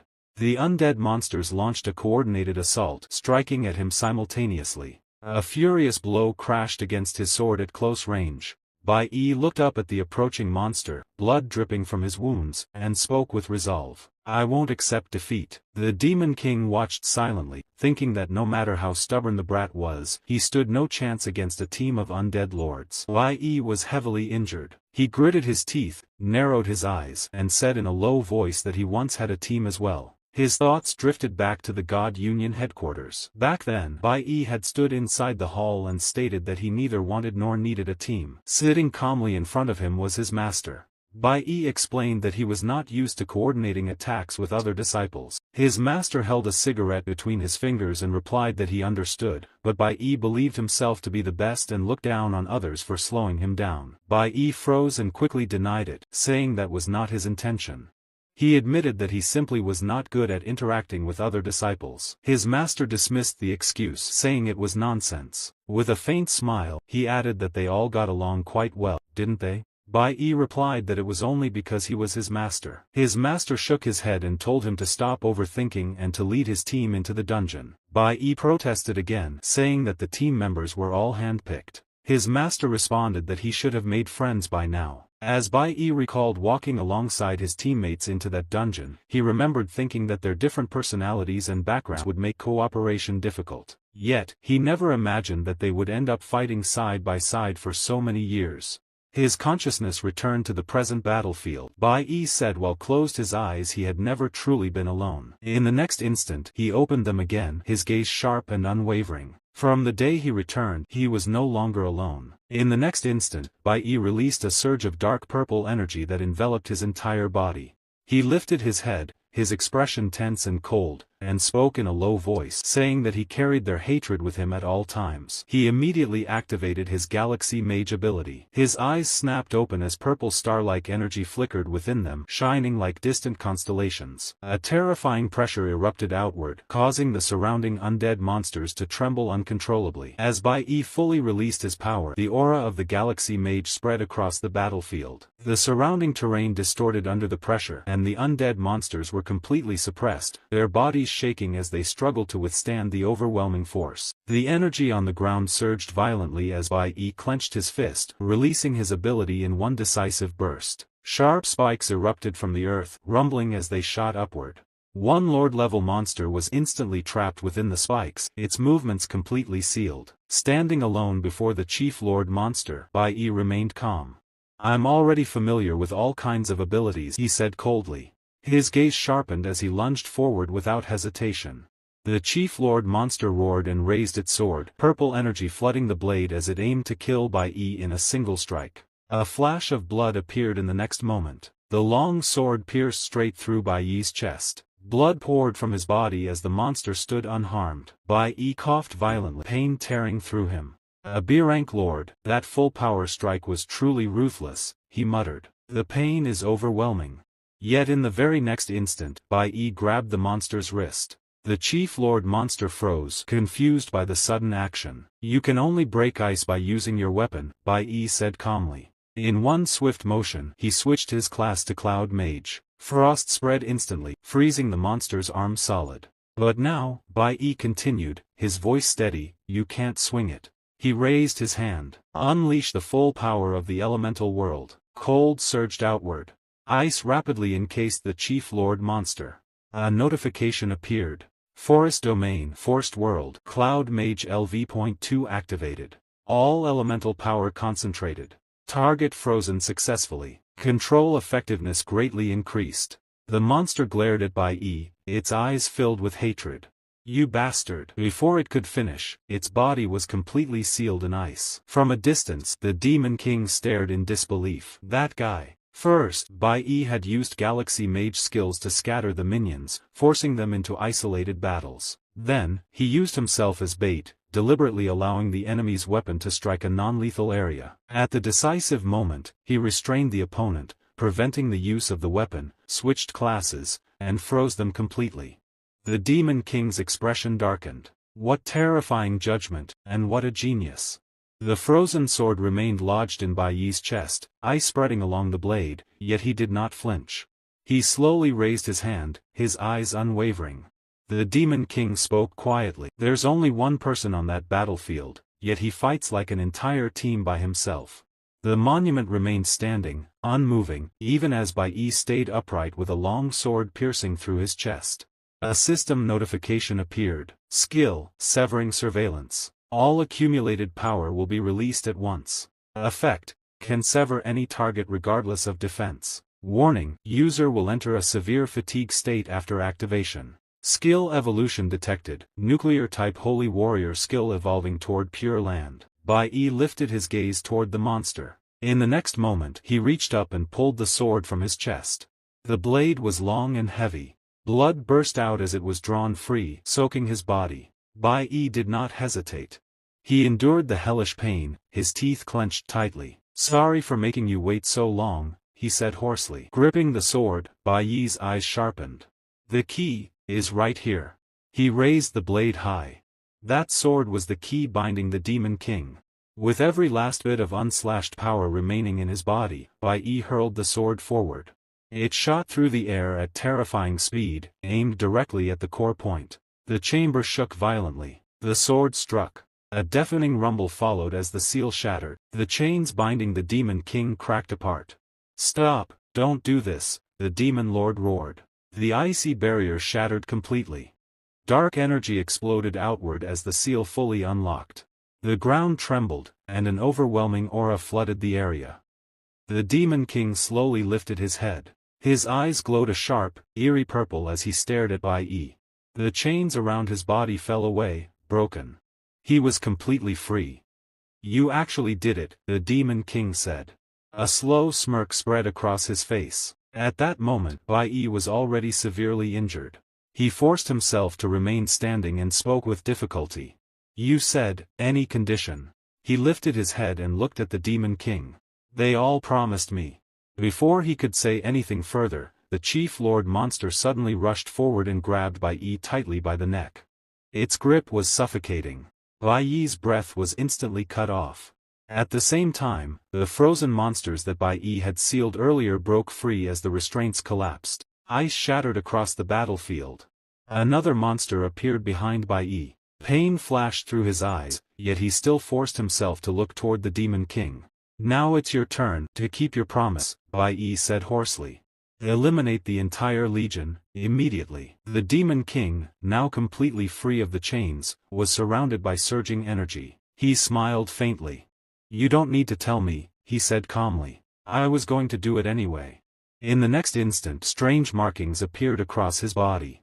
Dark horns emerged from his head, and his presence transformed completely.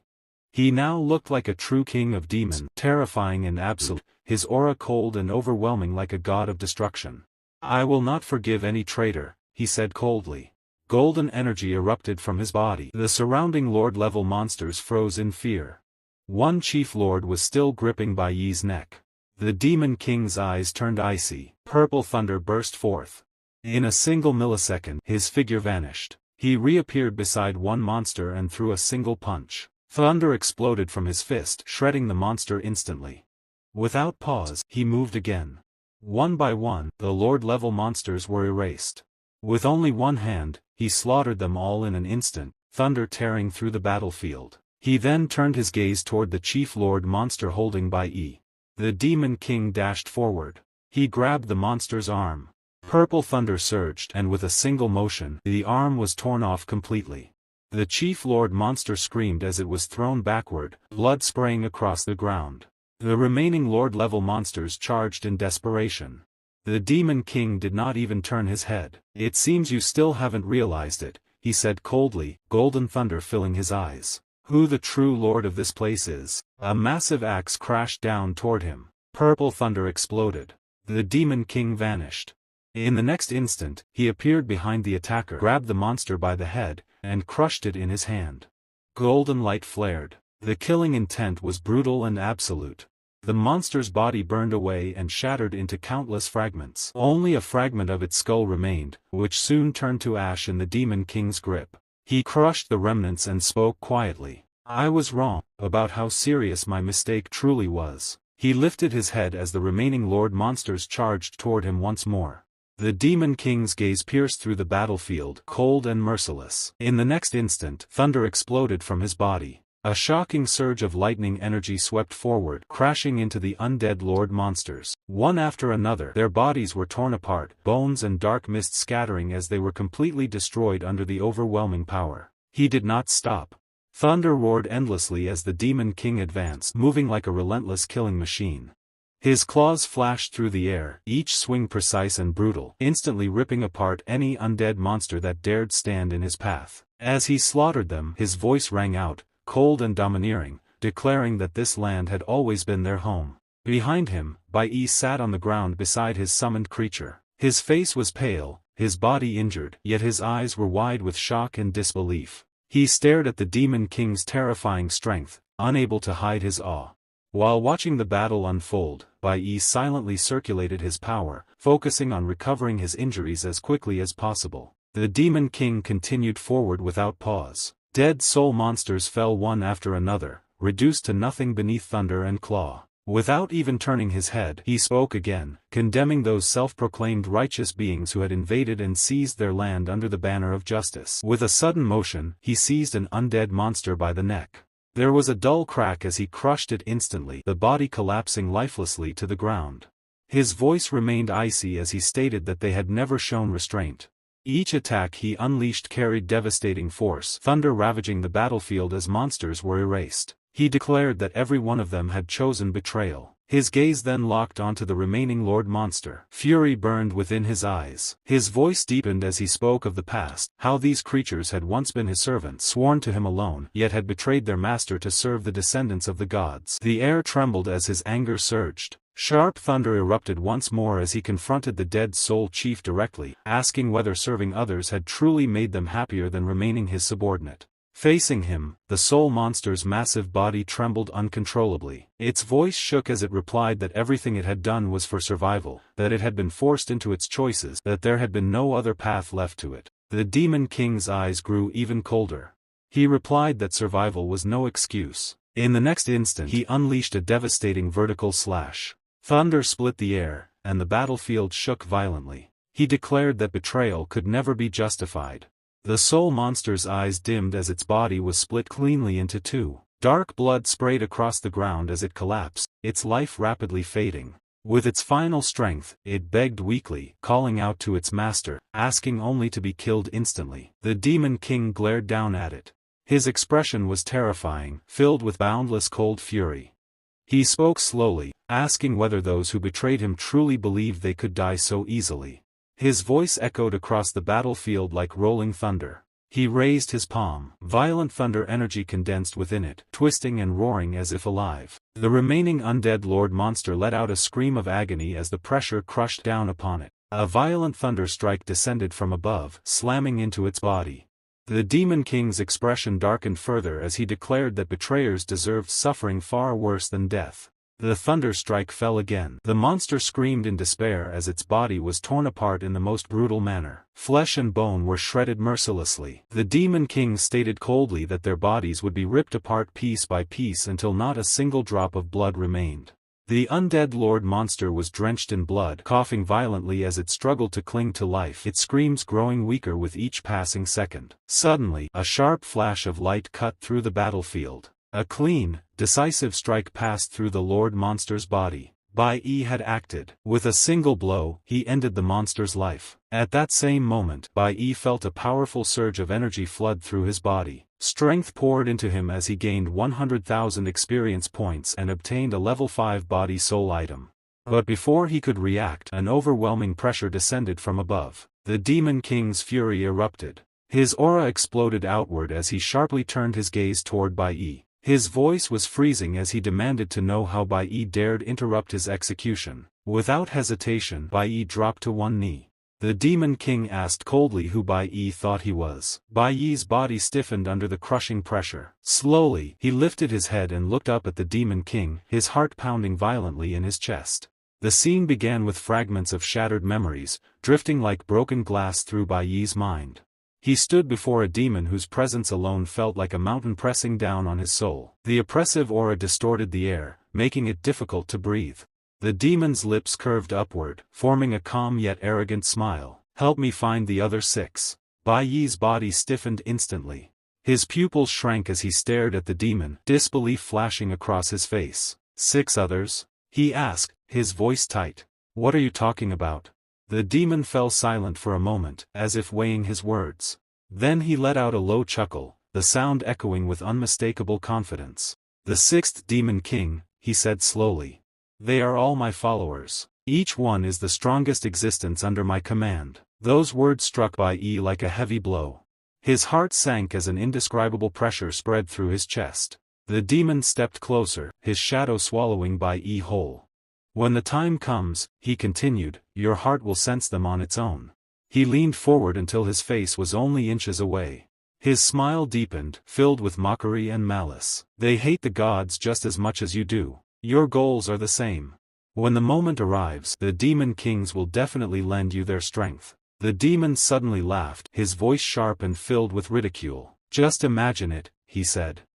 Heroes and demon kings joining forces to slaughter the gods. How amusing. But all of this is the gods' own fault. Those foolish, disgusting beings brought this disaster upon themselves. His laughter echoed endlessly as he declared, "Let's overturn everything together." Then, without warning, his expression turned icy. "Under the rule of the Protoss, this world has become filthy," he said coldly.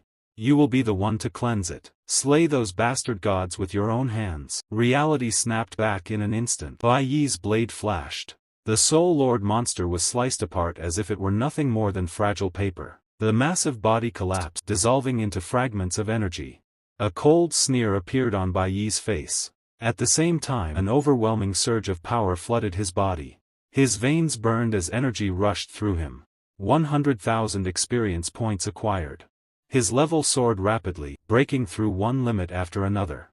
The sensation of growth was violent, almost unbearable. Then, a new message surfaced before his eyes. Key to the brave, opening conditions met. Target, nearby Demon King. Before Bai Yi could even process the meaning, a terrifying gaze locked onto him. The Demon King slowly turned his head. Golden energy erupted from his body without restraint. The ground trembled violently, and the surrounding space warped under the pressure. "How dare you interrupt my execution," the Demon King said coldly. The overwhelming force crashed down like a mountain. Bai Yi's knees slammed into the ground. His body was forced to bow as the Demon King's aura suppressed him completely. The Demon King's eyes burned with fury. Thunderous energy burst forth continuously, filling the area with suffocating pressure. In a voice devoid of warmth, he said, "Who do you think you are, brat?" A cruel sneer spread across his face. "I gave you a condition. I told you to resolve the matter immediately, yet you failed." He paused briefly, as if surprised by his own words, then spoke indifferently. "So I handled it myself." His gaze sharpened as he stared down at Bai Yi. "You think unlocking something gives you the right to negotiate with me?" he snapped. "You lowly human child." Bai Yi's body trembled violently, his muscles screaming in protest. Still, he forced himself to raise his head. His voice shook, but his eyes remained unwavering. "You should understand one thing," Bai Yi said slowly. "You cannot leave this place on your own." The Demon King's expression darkened instantly. "This tower exists to suppress your power," Bai Yi continued. "If you want to stay here for the rest of your life, you can kill me right now." The Demon King froze. His towering figure came to a complete halt, as if Bai Yi's words had struck something deep within him. Slowly, Bai Yi lifted his gaze and looked straight into the Demon King's eyes. "Do you remember Belphegor?" he asked calmly. Bai Yi spoke calmly, his gaze fixed on the Demon King. "Finding you and completely releasing you was the condition Belphegor gave me. Only after fulfilling it would I agree to his request." The Demon King frowned slightly and asked, "How could an ordinary human possibly recognize me?" Bai Yi pressed a hand against his chest. His expression turned solemn as he answered, "Because this heart belongs to Belphegor." His voice remained steady. "That terrifying existence gave his own heart to me. That is why I can recognize you." Bai Yi continued, "Because of this, I do not owe him anything. Unlocking you was only the first step." The Demon King's eyes widened in surprise. "What are you planning to do?" Bai Yi sneered faintly and replied coldly, "I won't cause trouble here." The Demon King froze for a moment. Soon after, the two of them left the place together. Standing at the edge of the area, the Demon King looked ahead and said, "This place originally belonged to our city." He took a step forward, crossing the boundary. "I can no longer remember how many years ago it was," he said slowly. "Back then, I led the Demon Clan." His voice carried a trace of distant sorrow. "We finally discovered this hybrid land, rich in magic crystals and overflowing with magic power. It was meant to become our new home." He paused briefly. "But before long, they invaded us while we were still building it." The Demon King's tone darkened. "Our territory was plundered, and we were reduced to slaves." He continued, recounting the suffering his clan endured. "They transformed this place into a sky city with 2 levels. The upper level was built solely for the gods' enjoyment, filled with luxury beyond imagination." His eyes turned cold. "The lower level became a prison. It confined humans who dared to rebel against the gods, as well as my former subordinates." The Demon King clenched his fists. "The gods set up a barrier on the upper level and trapped us here forever." His voice continued as the Demon King spoke of their suffering. The enslaved prisoners were forced to repeat the same tasks day after day. Some of them eventually turned into lifeless or with their own bodies. All of it served a single purpose: to keep the Sky City floating, supplying energy for the pleasure of those above. Many of those people had committed no crimes at all. Yet they endured endless humiliation to the point where some even forgot their own names. The Demon King's tone grew heavier. Even my fellow demons suffered because of those despicable humans and the descendants of the gods, he said coldly. If that god had not been unable to kill me outright and had not been forced to seal me instead, I might have fallen into the same fate long ago. Fury flashed across his face as his voice lowered. As they moved forward, Bai Yi looked up at the massive structure ahead. So this is the Sky City, he said quietly. In his heart, Bai Yi felt a deep sense of irony. This place was the most accurate reflection of the world itself. Those in power sat high above, gazing down while enslaving the countless lives beneath them. There had never been true fairness in this world. Since the Sky City and the entire tower originated from this place, Bai Yi lifted his gaze toward the towering buildings and spoke calmly. That makes things easier. The Demon King froze and turned to look at him. Bai Yi continued, first, release everyone on this level. Then destroy the energy furnace. After that, I'll return to the upper level and break the barrier trapping you. The Demon King's eyes widened in shock. You can't destroy that barrier alone, he said. The Protoss would never design something so fragile that it could be broken from the inside. Bai Yi smiled faintly, confidence clear in his expression. Who said I'm alone? He replied. Before entering the hunting ground, I already prepared a backup plan. Everything is in place. His gaze shifted to the distance as he added firmly, I will make sure all of you escape this godforsaken place and return to your original world. In his mind, Bai Yi pictured the towering spires of the Sky City. He spoke with quiet determination. I will personally tear down this tower of the gods. The scene began at the hunter ground, where tension hung thick in the air like a gathering storm. Without warning, a terrifying presence erupted from the battlefield. A boss monster emerged. It was a flower-type mage lord, level 36, rank B, spirit-absorbing crop monster. The moment it appeared, the surrounding mana twisted violently, sending a suffocating pressure crashing down on everyone present. Fear spread instantly. Every warrior felt their bodies tremble uncontrollably, as if their instincts were screaming at them to flee. The students froze where they stood, faces drained of color, breaths shallow and uneven as terror crept deep into their hearts. This isn't something we can fight, a boy shouted in panic, his voice cracking.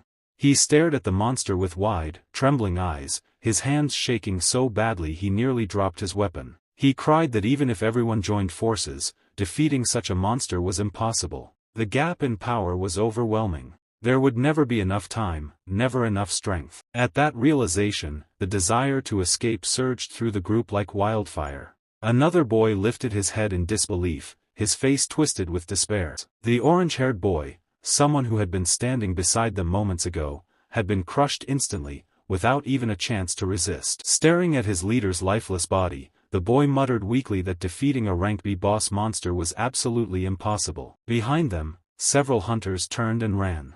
At that moment, a boy gripping a spear stepped forward. His knuckles turned white as he clenched the weapon tightly, teeth grinding together as he forced himself not to retreat. We can still fight, he shouted hoarsely. If we work together, we can hold it back, even if only for a moment. We just need enough time to escape. Before his words could settle, another boy yelled back angrily. Why do you think our lives are so worthless? His voice broke completely. Tears streamed down his face as his body shook violently, eyes fixed on the towering monster ahead. He screamed that they came from wealthy astrological families, that they were children who studied in private colleges, not disposable tools meant to die in a field like this. With a trembling voice, he cried that if he had known the hunter competition would be this dangerous, he would never have come.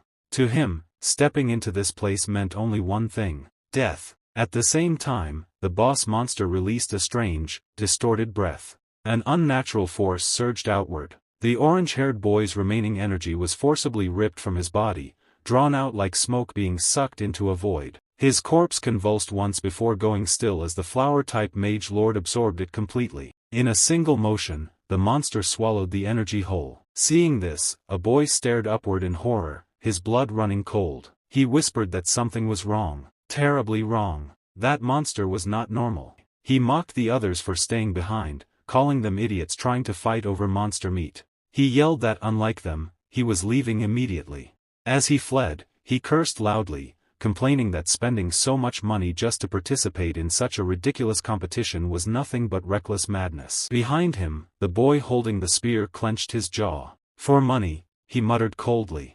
He raised his voice and shouted that they should stop living in illusions. None of them had joined this competition willingly. At that moment, memories surged violently in his mind. Intruders had once broken into his home. 2 members of the God Guild stood there, cloaked in authority. One of them laughed creepily, his eyes lingering over the boy's wife in a way that made his skin crawl. They announced that the selected participants for this year's hunting competition had arrived, calling it a rare honor. The boy had panicked. He begged them, saying his wife had just given birth and was still breastfeeding. She couldn't participate. A mature man beside him stepped forward calmly and asked if he could take her place. In the next instant, red energy exploded from the 2 guild members. Their gazes sharpened instantly, killing intent flooding the room as one of them coldly asked whether he truly intended to defy the will of the gods. The memory shattered. Back in the present, the boy stared ahead, rage burning fiercely in his eyes. His voice trembled as he declared that the hunting conference and the so-called competition were nothing but lies. It was a massacre, a cruel game created by the gods for their own amusement. Just as expected, they were all nothing more than lowly pupils, expendable lives meant to entertain those above. He glanced at the surrounding students, disgust filling his gaze. The entire situation was unbearable. At the same time, far away, a god-descendant child watched the scene through a screen and laughed loudly. He mocked the students, calling them cowards. Beside him, his twin brother burst into laughter, saying it was hilarious to watch such lowly pupils struggle before death. Another voice joined excitedly, urging the boss monster to hurry up and devour the cowardly hunters. The eldest son of the god descendants narrowed his eyes at the screen. A faint smirk appeared on his lips as he spoke calmly. He was already looking forward to an even more exciting hunting conference next time. Inside the forest, a young man trembled in fear as he stared at the boss monster. His voice shook as he said that Calvin had been completely swallowed. He was talking about his teammate who had been devoured alive by the demon monster. His eyes widened as he realized that the monster had now turned its gaze toward them. At that moment, the boss monster released a surge of red energy from beneath its gaping mouth. It let out a low growl and spoke, saying that the taste of blood was truly fascinating. Not far away, a young woman hid behind the trees, her body pressed tightly against the shadows as she watched the monster in terror. Suddenly, the boss monster activated its skill. Its power surged as it began searching for the one who had attacked earlier. At that instant, the woman's husband noticed the movement. His face turned pale as he shouted her name. The monster reacted immediately. A thick tentacle shot forward toward the woman. Before it could reach her, her husband rushed in front of her without hesitation. The tentacle pierced straight through his chest. With brutal force, the monster flung his body aside. The forest fell into a moment of despair. The woman screamed her husband's name, her voice filled with agony. The boss monster slowly turned its gaze toward her. The young woman stood frozen in fear, pain filling her eyes as she trembled and stared at the boss monster. Her body shook uncontrollably, unable to move. Behind her, another young man hid among the trees, desperately trying to remain unseen. He covered his mouth tightly, afraid that even his breathing would draw attention. The boss monster stepped closer. Each heavy footstep crushed the ground beneath it, spreading despair through the forest. Nearby, the wounded man lay helpless. He struggled to lift himself, his gaze locked on his wife, but his body refused to respond. The monster opened its massive jaws, preparing to devour her. Suddenly, a sharp sound cut through the air. The monster let out a low growl and froze. Fragments of stone struck its body, forcing it to halt. In the next instant, a figure arrived. A young man charged forward without hesitation, unleashing an attack toward the boss monster. He wielded a blade formed of ice, shaped like a spear. His entire body was covered in icy armor, radiating a chilling presence. One strike followed another as he pressed the monster relentlessly. Then, the monster vanished from sight. The woman stared in shock. She recognized the warrior instantly. He was Janek, a genius from the royal family, a blessed individual connected to the lineage of a god-gifted bloodline. The young man who had been hiding earlier widened his eyes and spoke in disbelief, saying that this was the person ranked first on the list. Another hunter appeared and declared that there was still hope. He stated that from the moment Janek stepped onto the battlefield, the outcome had already been decided, as he was far stronger than anyone else present. Janek's gaze turned icy. He activated a freezing technique, his eyes locking onto the boss monster as he launched another decisive strike. Looking down, he stated calmly that the monster's fate had already been sealed. Janek let out a quiet sigh and said coldly that no one could escape the god game. Suddenly, a sharp roar burst from a small communication device. A furious, overweight young master shouted through it, scolding his servant and demanding to know who had allowed him to appear at such a time. He complained that the appearance had ruined their enjoyment of the show. At that moment, a boy standing nearby looked at Janek and asked in confusion what he meant by saying they could not leave the forbidden area. At that moment, a sharp laugh echoed through the air. On the screen, a god descendant appeared, watching the hunters below as his twin brother laughed openly. He mocked them, saying that their so-called fortune teller had ruined all the fun they were supposed to enjoy. Beside him, the overweight young master let out a cold, eerie laugh. He asked what the hurry was, claiming that he had a better idea and wanted to witness something far more exciting. His gaze remained fixed on the screen as he spoke again, telling everyone to forget about the monster and turn around instead. He then issued a command to his servant, Janek. Janek followed the order without hesitation. He slowly turned his head and looked toward the hunters standing behind him.